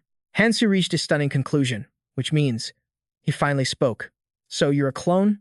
The being looked genuinely surprised. You figured it out? Grand Marshal Fabian replied. Not only are you wielding a key, but you even know its true origin. I've heard bits and pieces, Hansu admitted. He then cut straight to the chase. So what is it you want from me? Grand Marshal Fabian pointed a finger at Hansu. The key you possess. He commanded, hand it over and disappear. Hansu stood firm, his hand gripping his sword, while Grand Marshal Fabian continued his arrogant tirade. A mere insect like you isn't worthy of possessing it. Hansu spoke calmly. In that case, allow me to make a counteroffer. He tightened his grip on his blade, his voice turning to steel. Shut your mouth and give me the holy stone fragment. Hansu aimed his sword at Grand Marshal Fabian. A fake like you isn't worthy of possessing it. Hearing that, Fabian's eyes widened in shock, but his shock quickly twisted into a sinister grin. He roared with laughter. You don't even know your place. Does an insect like you truly believe you can kill me? Hansu's glare was his only answer. The Grand Marshal continued to look down on him with utter contempt. You leave me no other choice. Grand Marshal Fabian produced a cube assembled from various fragments. At the same time, he drew a jagged, menacing sword and gripped the hilt tightly. Hansu was stunned, because as Fabian clenched his fist, a black hole began to form at the very tip of his blade. He was stunned. An attack like that could annihilate thousands of elite warriors. The great general, Fabian, declared, I will show you your place. Green spheres of energy began to emerge from the black void. Now, he sneered, struggle with all your might, you pathetic whelp. The green orbs shot toward Hansu at incredible speed, but Hansu summoned his own imitation orbs of brilliant blue. The two opposing forces collided, creating a massive explosion. Fabian watched this and remarked, the 7 holy ice orbs. Just as I'd expect from a great general's weapon. However, he summoned even more green spheres, asking, Hansu, what will you do? If I do this. With that, Great General Fabian fired the new barrage. They whistled through the air, closing in on Hansu. Hansu watched them approach and tightened his grip on his sword. With a single, fluid motion, he swung his blade, and the orbs racing toward him were cleaved in two. He noted that each ice orb felt weak, like a low-stamina version of the Etrian artifacts used by common warriors. He looked forward, but now, an endless swarm of green orbs was bearing down on him, closer than ever. Fortunately, Hansu managed to leap away just in time. Landing on a tree branch, he looked down, thinking they could still inflict damage on thousands of soldiers. The sheer number of them was overwhelming. The orbs relentlessly pursued Hansu, forcing him to keep moving, but they stayed right on his tail. Seeing this, Hansu stopped. He turned and swung his sword, cutting through the barrage. He then snatched an orb from the air and came to a conclusion. So, a mere replica is using replicated weapons. Hansu stood his ground, a plan forming in his mind. I'll have to use that method. He tightened his grip on the green sphere, and suddenly, all the surrounding orbs froze in midair. Great General Fabian tried to use his sword to regain control of the orbs. The spheres began to reverse direction, preparing to fly back to their master. Staring at them, Fabian was dumbfounded. What? He roared in fury. Impossible! Why can't I control the 7 holy ice orbs anymore? He glared at his own sword, cursing under his breath. Damn it, my ultimate technique isn't working as it should. The magic I used to control them. It's dissolving. Fear crept into his voice as he screamed, You can't be. Fabian trembled as he asked, Do you know the magic code? Hansu walked toward him slowly and said, I already told you. He swung his sword, shattering the remaining green orbs. Then, Hansu smiled and added, I've heard a little something about it. Recalling their earlier exchange, Hansu charged forward, sword in hand. I have to say, I'm quite surprised. You're a replica, and yet you can summon an army of ice orbs. Hansu continued to cut down the spheres as he walked, leaving Fabian completely stunned. All the while, he continued speaking. However, a fine weapon only reveals its true potential in the hands of a skilled master. Hansu leaped into the air, readying his sword. Is this really all you've got? Their eyes met. As the blade descended toward Fabian's head, the general stood frozen in fear. Then this is the end, Hansu declared. But at the last second, Fabian managed to dodge the blow. After evading the attack, Fabian cursed. You damned bastard. He gathered power into his sword and roared with anger. Die. Hansu just glared back, then accelerated into a blur, rushing directly at the great general and catching him completely by surprise. He drove a brutal elbow straight into Fabian's face, stunning him. As Fabian staggered back, clutching his head, Hansu seized the opening, lunging forward and slashing his sword across the general's neck. The general collapsed, gasping for air and clutching his wounded throat. You're still just a novice, Hansu said with contempt. Fabian leaped backward, intending to flee. Hansu stood calmly, raising a hand to summon his own blue orbs. I won't let you escape, he proclaimed. The orbs began to chase Fabian. Suddenly, the heart of the ancient tree fell from his hand, causing him to falter for just a moment. Even as the orbs closed in, he glanced back at the artifact and cursed. Damn it. He made a bold decision to turn back, a hint of admiration for Hansu in his heart. His control over magic is astonishing.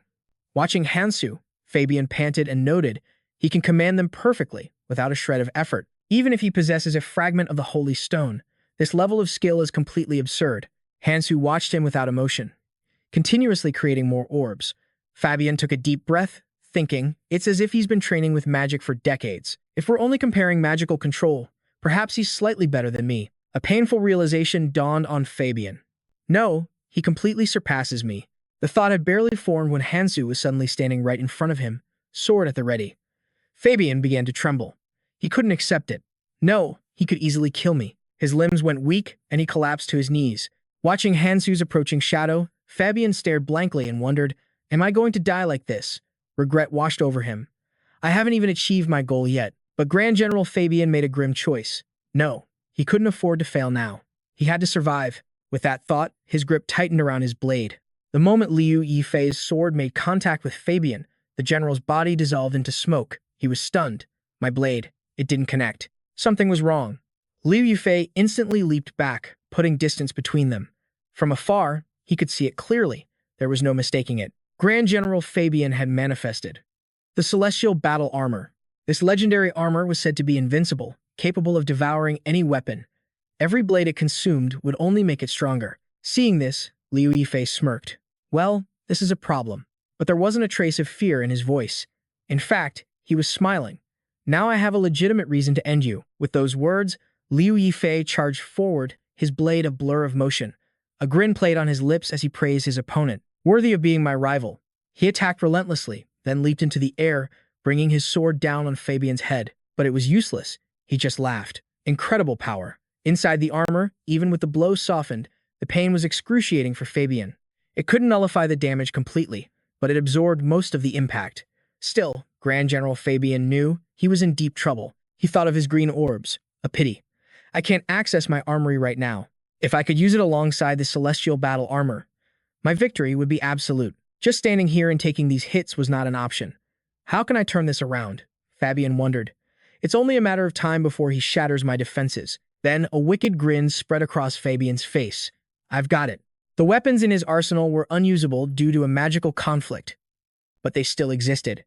Remembering this, he began to manifest them. Liu Yifei prepared to charge in again, but Fabian stood his ground, conjuring a swirling vortex above his head. What if I let the Celestial Battle Armor absorb them all? As Liu Yifei charged, he yelled, "What are you scheming now? You can't use your weapon creation skill." Suddenly, the danger of the situation hit Liu Yifei. Wait a second. Seeing the weapons pour into the vortex, he understood Fabian's insane gamble. Fabian let out a maniacal laugh. Just figuring it out now? It's too late. I'll show you my true power.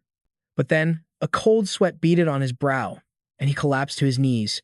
Is it disintegrating? The armor. It's consuming me. It devoured too many weapons at once. I can't handle this. But even as death loomed, a smile touched his lips. If I'm going down, I'm taking him with me. Besides, I had no other choice. Lying on the ground, Fabian laughed and pointed a trembling finger at Liu Yifei. He had made his final, desperate move. You wanted this armor, didn't you? In an instant, something began to latch onto Liu Yifei's body. It was the armor itself, wrapping around him with an iron grip. Fabian's voice echoed. Let's see if you can handle it. In a flash, Liu Yifei transformed into a hulking, monstrous figure. Alpha looked on, shaking his head. How utterly meaningless. He muttered, the chance of dying while trying to master that armor is 90%. A look of pure contempt crossed Alpha's face. Taming it was nearly impossible to begin with. But now, after it was force-fed an entire armory's worth of weapons, the trial of succession was on another level entirely. Alpha thought, I expected the armor to devour him instantly. But he's holding on surprisingly well. Alpha eyed the rampaging armor. Even if he died, the armor would be unusable to him. I'll just leave him here and head to the World Tree first. Turning, Alpha shouted back at the monstrous form, I'll be back to collect that armor after you're dead. Meanwhile, Liu Yifei was in agony. The pressure was overwhelming. Did he force this transfer of power onto me as a final attack? This was beyond dangerous. As the armor's power bore down on him, he struggled to hold it back with both hands. One wrong move, and I'm dead. He considered his options. If I push my 9 Dragons Chi art to its absolute limit, I can overcome this. But the backlash could kill me. Still, this was no time for hesitation. Liu Yifei made his choice. Seamescence, and unleashed his full power. A brilliant light erupted from the armor. The golden shell surrounding him cracked and then shattered into pieces. He was thrown to the ground. Shaking, Liu Yifei forced himself back to his feet, hands braced on his knees. He coughed up a spray of blood. That was way too close. Staring at the crimson blood in his palm, he realized the truth. Unleashing the full 9 dragons' chi art was too much for his current body. Just a fraction of its power had placed an immense strain on him. He knew he hadn't reached the level where he could wield it freely. I'll have to seal this power away for now. Liu Yifei then looked around, wiping his chin. Looks like he really did escape. He must have used a teleportation spell to get away. Otherwise, he wouldn't have left this behind. On the ground lay a single, glowing stone. He picked it up, inspecting it closely. He whispered its name, Celestial Battle Armor. The armor materialized and absorbed the stone. Now this. I like. It moves perfectly according to my will. The Celestial Battle Armor had completed its crimson evolution. Liu Yifei thought back to all the weapons it had consumed. Perhaps it was because the creature had been given every weapon in the arsenal. He smirked. It probably wouldn't need to be fed ever again. It seemed like the monsters had finally stopped appearing. Elsewhere, Lebanon wondered where Hansu had gone. Sophia answered, a hint of worry in her voice. I saw him rush off just moments ago, but he was cut off. So he abandoned you? Liu Hong fanned the flames of doubt. We followed him all this way, and this is what he does? What an irresponsible man. Still, you managed to follow along just fine. Liu Hong crossed his arms. We simply had no other choice. If he hadn't thrown us into that pit of poison, we could have left on our own. Bacon was planning to pull back from the very beginning. Seeing their grim expressions, Liu Hong sneered. Did I say something wrong? If you have something to say, spit it out. So where on earth did Hansu go? Just then, Hansu appeared out of thin air. Liu Hong jumped back, screaming, When did you get back? I went to destroy the main body, Hansu answered calmly. Lebanon was stunned. So, you actually destroyed it? No, Hansu replied. It wasn't me. Lebanon pressed him. Then who was it? Follow me. I'll take you to the surface. Though suspicious, Lebanon agreed.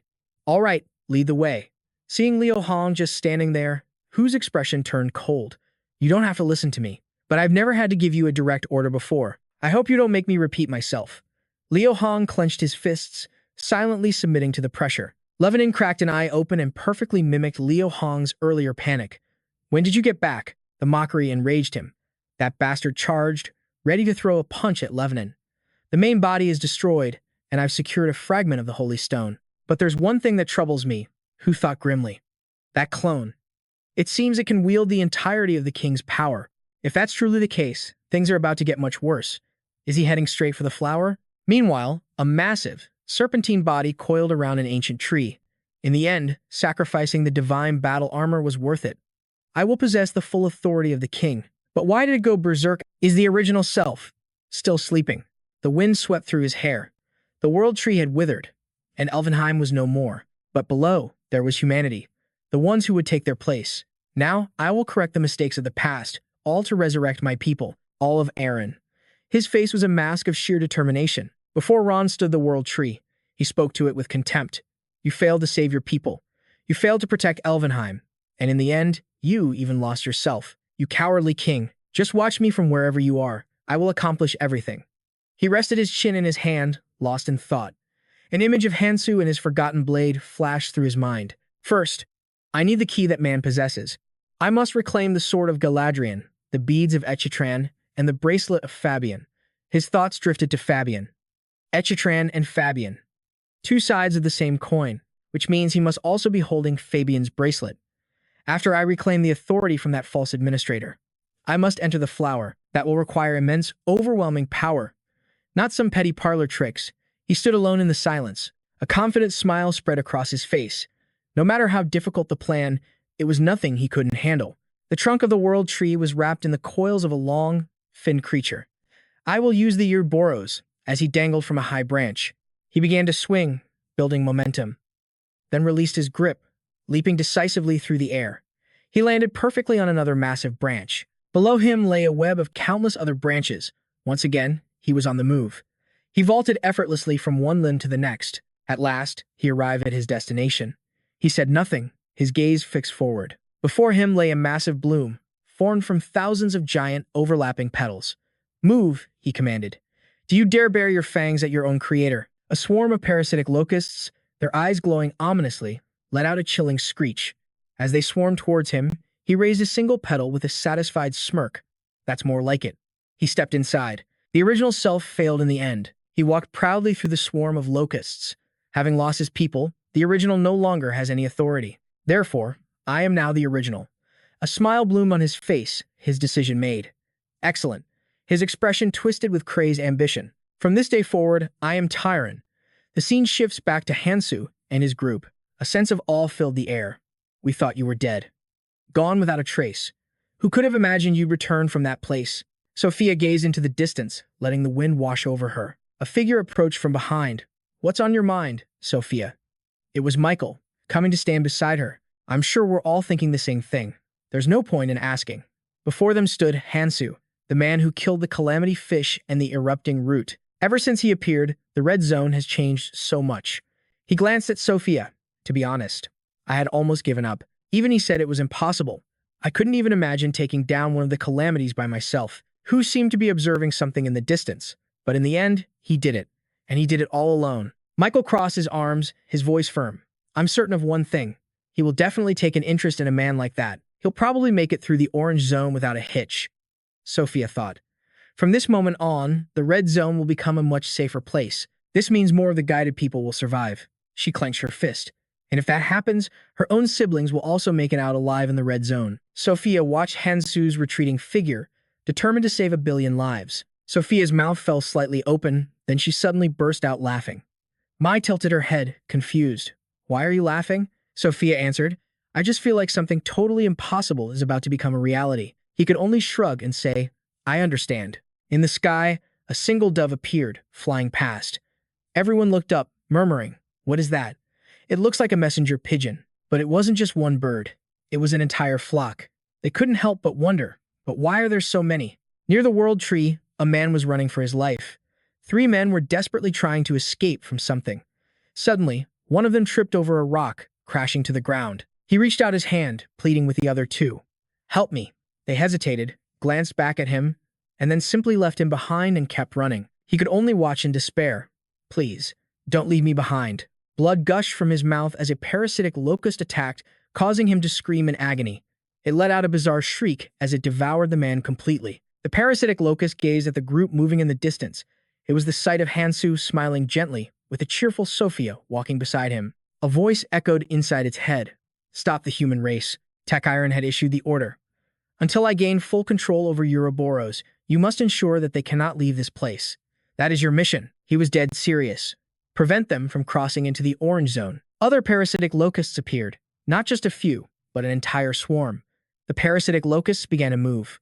Reflected in their blazing red eyes was the image of Hansu and Sophia. Ouroboros tightened its grip on the tree roots, refusing to let go. Suddenly, the ground began to tremble violently. The soldiers who witnessed the scene screamed in terror.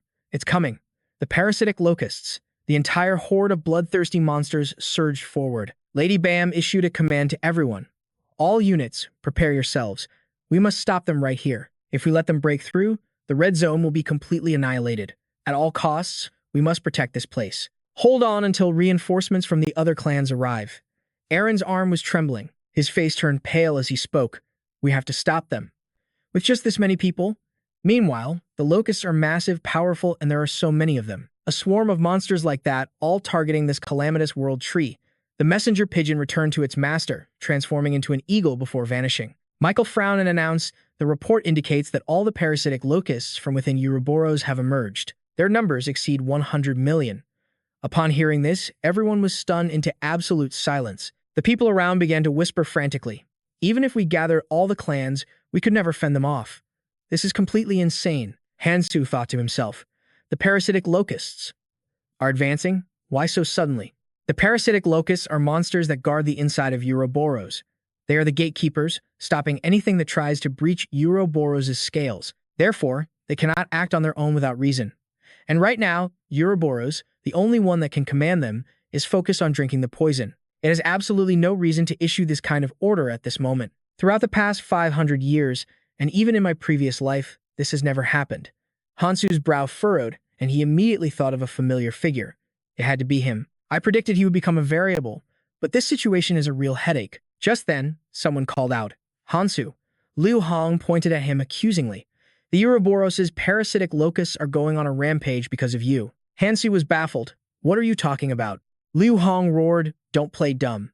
If you hadn't started hunting the calamities, none of this would be happening.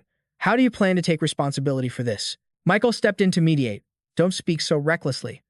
There is no causal relationship between these two events. Hansu ignored Liu Hong and turned to the person beside him. Sophia, can you use your librarian skill to calculate how much longer until it descends? Liu Hong's sharp voice still echoed in his ears. Don't you dare ignore me. Sophia was confused. Do you mean the time until all the parasitic locusts descend? Hansu corrected her. Not them. Ouroboros. I'm asking how much longer until Ouroboros itself descends. Everyone followed Hansu's gaze and gasped in shock. What? Hansu's expression turned grim. This won't end with just a swarm of locusts descending. He is a clone. That means he possesses a portion of the king's power.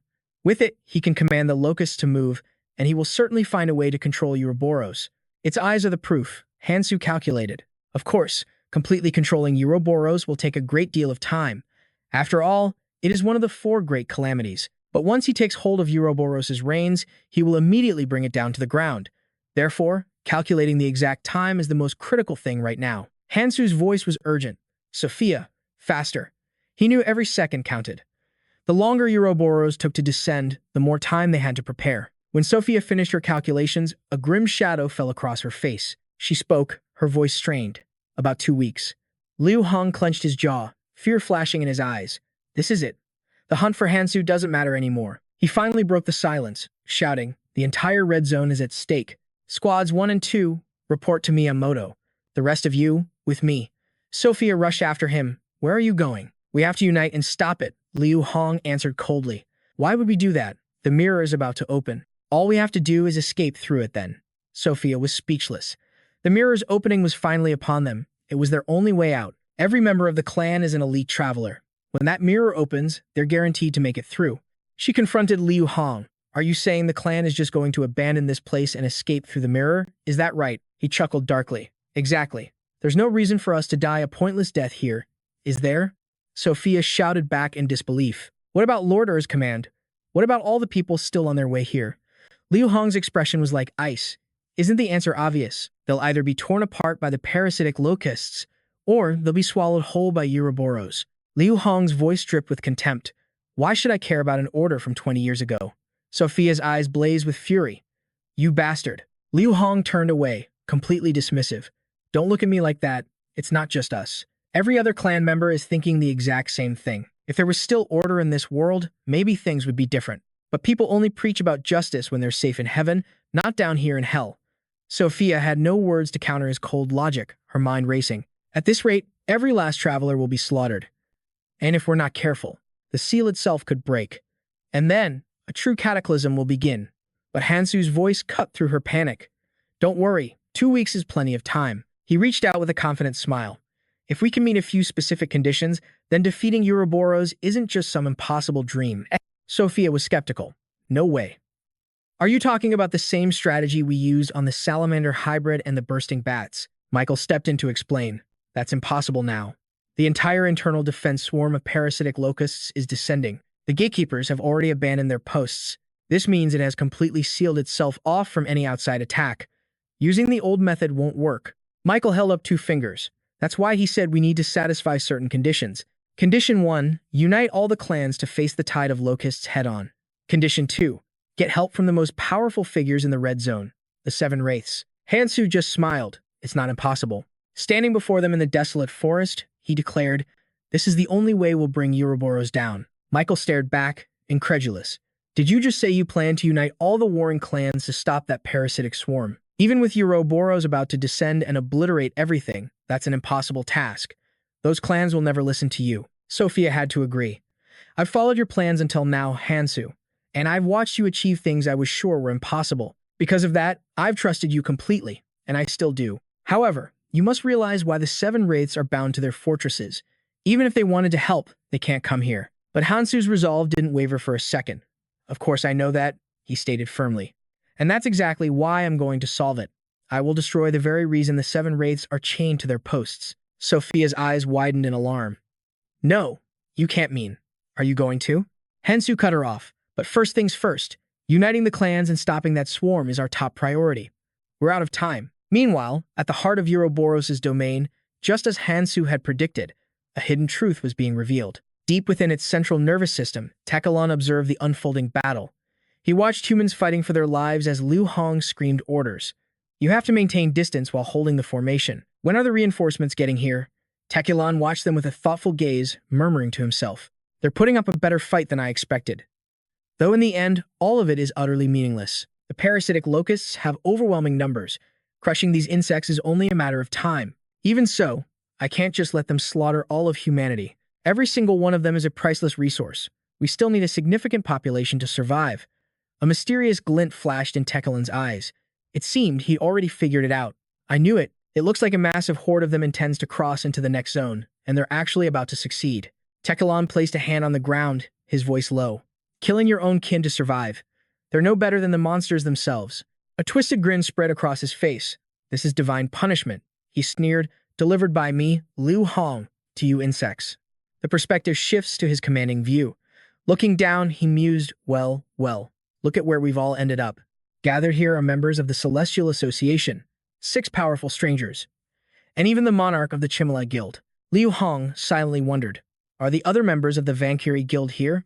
The ones who held back the parasitic locusts. It seems even the world's strongest have come here to flee. It seems my judgment was correct. He turned to his subordinates and commanded, secure the nearby points now. We move the very instant the mirror opens. His followers replied in unison. Suddenly, Joma looked up, his eyes locking on someone. A mocking voice cut through the air. Oh my. Look who it is. If it isn't the man who stole a dead king's throne, Joma taunted. Did your master give you permission to leave? Liu Hong's face darkened with annoyance.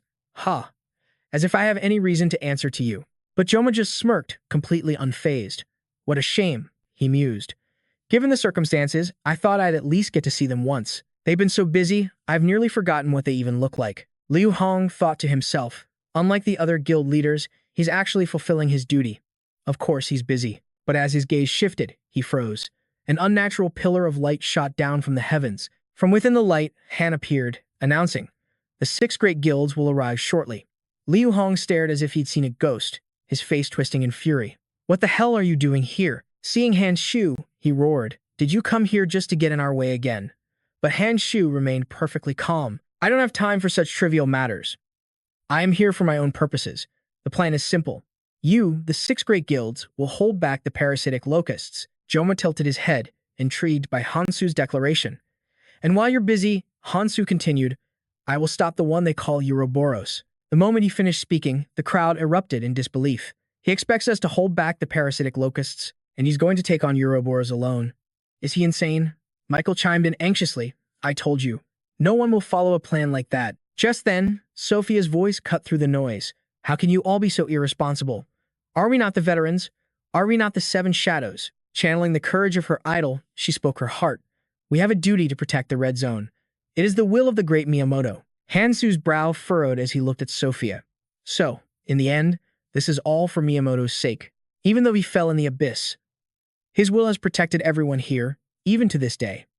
That is the path he always walked. Liu Hong immediately shot down Sophia's plea. Do not cross the line. Being one of the 7 shadows does not give you the right to utter his name here.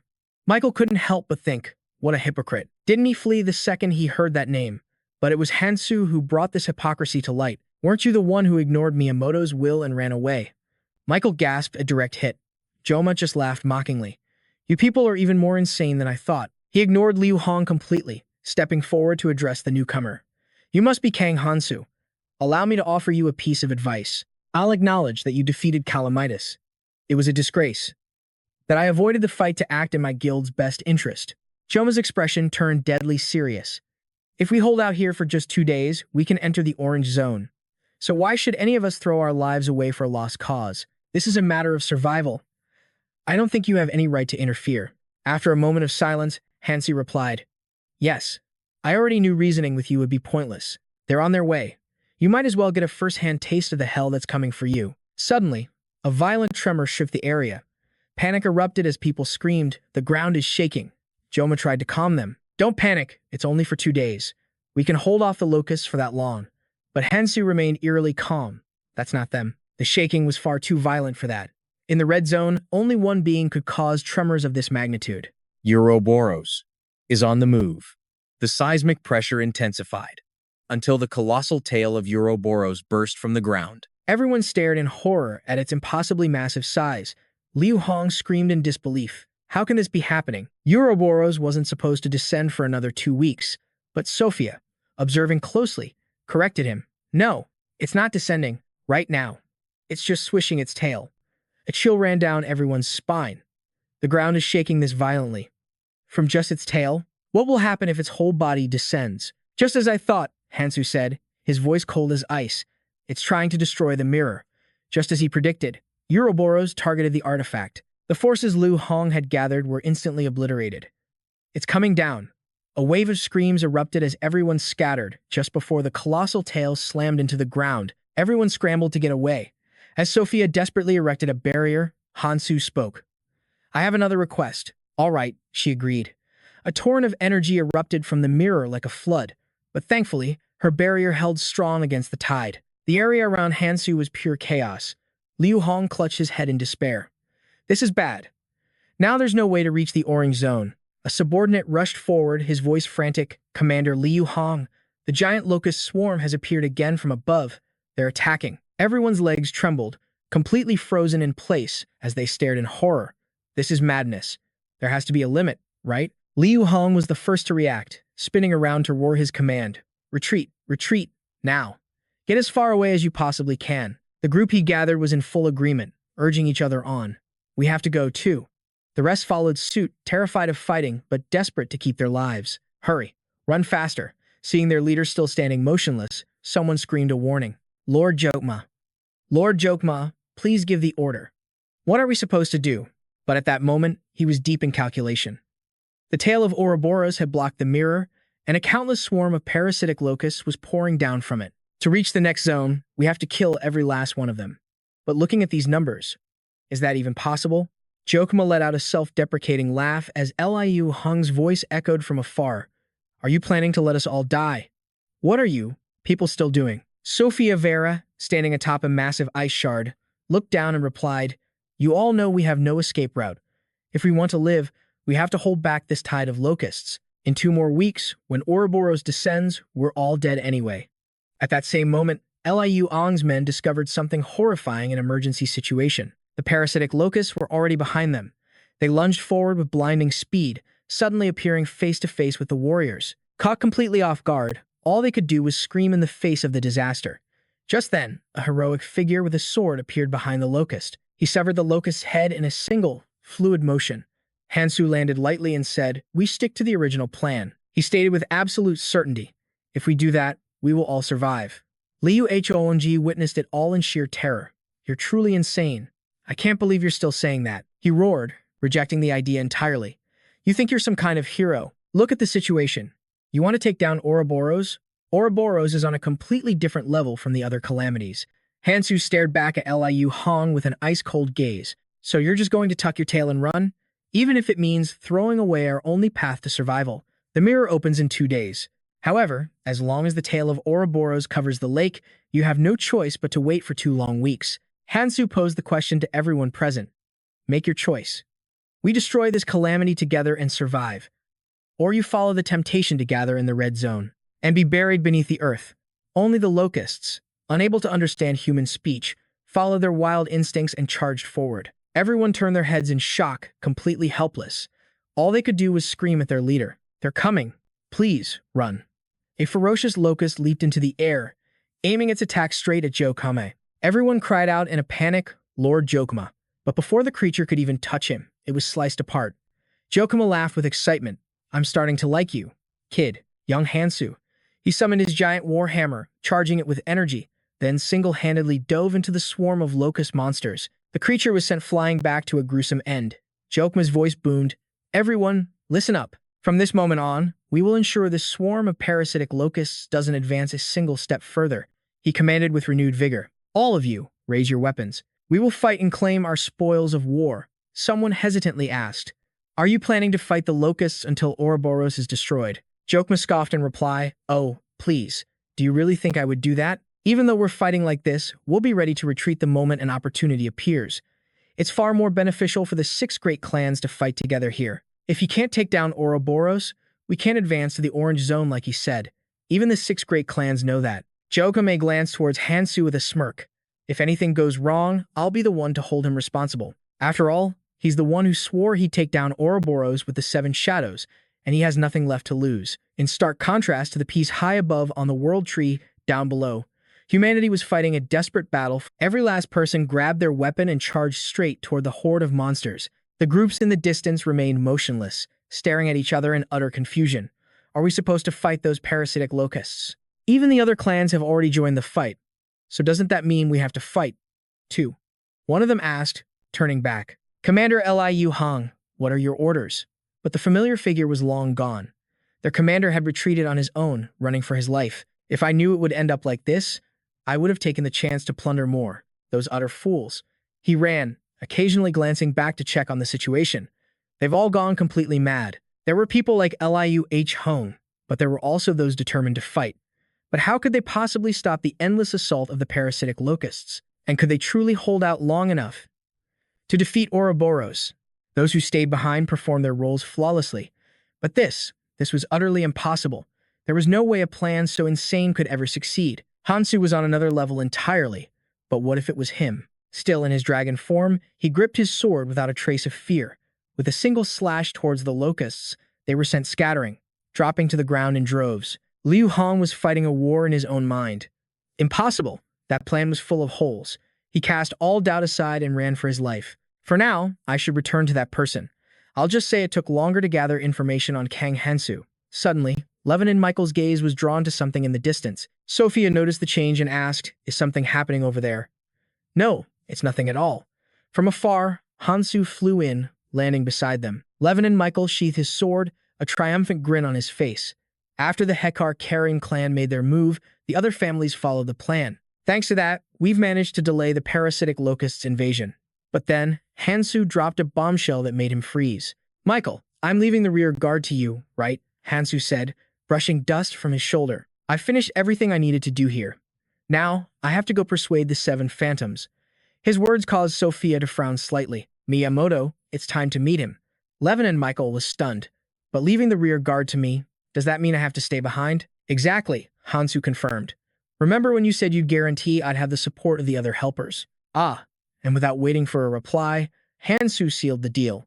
Then I'm leaving this matter in your hands. A strange smile spread across Levin and Michael's face. All right, back at the Beacon headquarters, reports confirmed the parasitic locusts had seized the mirror. Currently, the ones holding them back were the 6 great clans, led by the head of the Hekar-Karim family. A steady stream of reports came in. After the Veneri clan completely wiped out the first locust wave, they began advancing toward the mirror. And now, we must make a decision, the 5th phantom declared. Will we hide within the seal to avoid fighting the parasitic locusts and wait for the path to open, or will we continue to protect the seal as we are now? The other phantoms listened in silence. After all, their duty was to protect the seal. Marion, the 4th phantom, waved her hand dismissively. Isn't it best to just hide near the seal and wait for this to blow over? The situation isn't that dire yet. The 3rd phantom nodded. I also agree with concealing the seal. Neither the locusts nor Ouroboros can breach it, and we have no way to stop Ouroboros when it descends in 2 weeks anyway. Tina Charles, the 6th phantom, disagreed, slamming the table as she shot to her feet. And what about the remaining travelers? What happens to them if we choose to hide? Kai Cooper, the 2nd phantom, objected. Our duty is to protect the seal, but isn't the purpose of that to save as many lives as possible? They couldn't reach an agreement, their voices rising in anger. We have to survive. What are a few travelers compared to that? At the head of the table, a man sat silently, holding his head. What nonsense are you spouting? How can you say something like that about other people? The red zone will collapse if Ouroboros appears. No matter what we do, the thing inside the seal will be lost anyway. That creature is on a completely different level. It can even cross the boundary into other zones. At last, Miyamoto Junichi, the 1st phantom and leader of the Beacon clan, spoke. Everyone, we cannot allow ourselves to be divided. Their eyes darted around, the argument ceasing. Discussing our views is fine, but we must not create a rift between us. Each of them felt a pang of regret. One of the spirits spoke up. My apologies, Lord Miyamoto. There's no need to apologize, Miyamoto replied. I understand that the current situation has made everyone uneasy. However, it's precisely because of this that we must remain calm. We are the phantoms, are we not? He said, stroking his beard. First, we must discover what caused the red zone to fall into this state. Suddenly, he noticed a figure outside the tent, breathing heavily. The man immediately stood at attention. Lord Miyamoto, I am here with an urgent report. Kai Cooper interjected. Liu Hong, the phantoms are in a meeting. You can't just. It's all right, Miyamoto said, standing up. That's right. Liu Hong, with his hands clasped behind his back, he approached with a smile. You've done an excellent job taking over as attack commander since Seymour withdrew. Liu Hong bowed a full 90 degrees. I am deeply grateful. Miyamoto placed a hand on his shoulder, squeezing it gently. With that same smile, he asked, so what is it you came here to say in such a hurry? Liu Hong, seeing his chance, eagerly reported everything. The 6 great clans are holding back the parasitic locusts at the mirror, and it's all Hansu's fault. Not only that, he proposed a crazy plan to destroy Ouroboros himself. I came here to report everything to you, Lord Miyamoto. But Miyamoto's reaction was the complete opposite of what he had imagined. So, it's true then. That really happened. His smile vanished as he asked, but how did you manage to get to the mirror? Liu Hong was terrified. What? Everyone fell silent, listening to Miyamoto. The phantoms surrounding them shot Liu Hong looks filled with contempt. I don't need your excuses. Reaching that mirror proves you tried to escape to the orange zone. But while we spirits gathered to decide the red zone's future, your actions were a betrayal of all our efforts. Liu Hong cried out, desperately trying to save himself. But I was only following your orders, Sir Miyamoto. The man's brow furrowed slightly. My orders? Liu Hong was baffled as fear washed over his sweat-drenched face. He immediately bowed his head. No. I apologize. A smile returned to the leader's face as he shook his head. We'll stop here for now. We can discuss this again later. Tina Charles gazed at Miyamoto, who was staring off into the distance. You didn't run away? How disappointing. His voice was completely void of accusation. Still, remembering the sight of that colossal Ouroboros descending, his cowardice was almost understandable. Marion T sighed, clutching her head. Let's put that aside. That man, Kang Hansu. He's really causing quite a stir. Everyone laughed. Ha ha. But I'd seriously like to meet him, just once. Miyamoto shattered the light mood. Who knows? At that moment, a dangerous glint appeared in his eyes. Perhaps he's a man of reason who could be a great asset to this red zone. Suddenly, a scout rushed in to report to the 5th spirit, calling out, Sir Miyamoto. Outside, Kang Hansu and Sophia are approaching the main headquarters. Right now, Kang Hansu is here. Miyamoto was in disbelief. Kang Hansu, you say? And that's all for this video. That was a summary of the latest in the series. If you have any opinions, be sure to leave them in the comments section below. Don't forget to leave me a like, subscribe, and hit the notification bell for more amazing videos.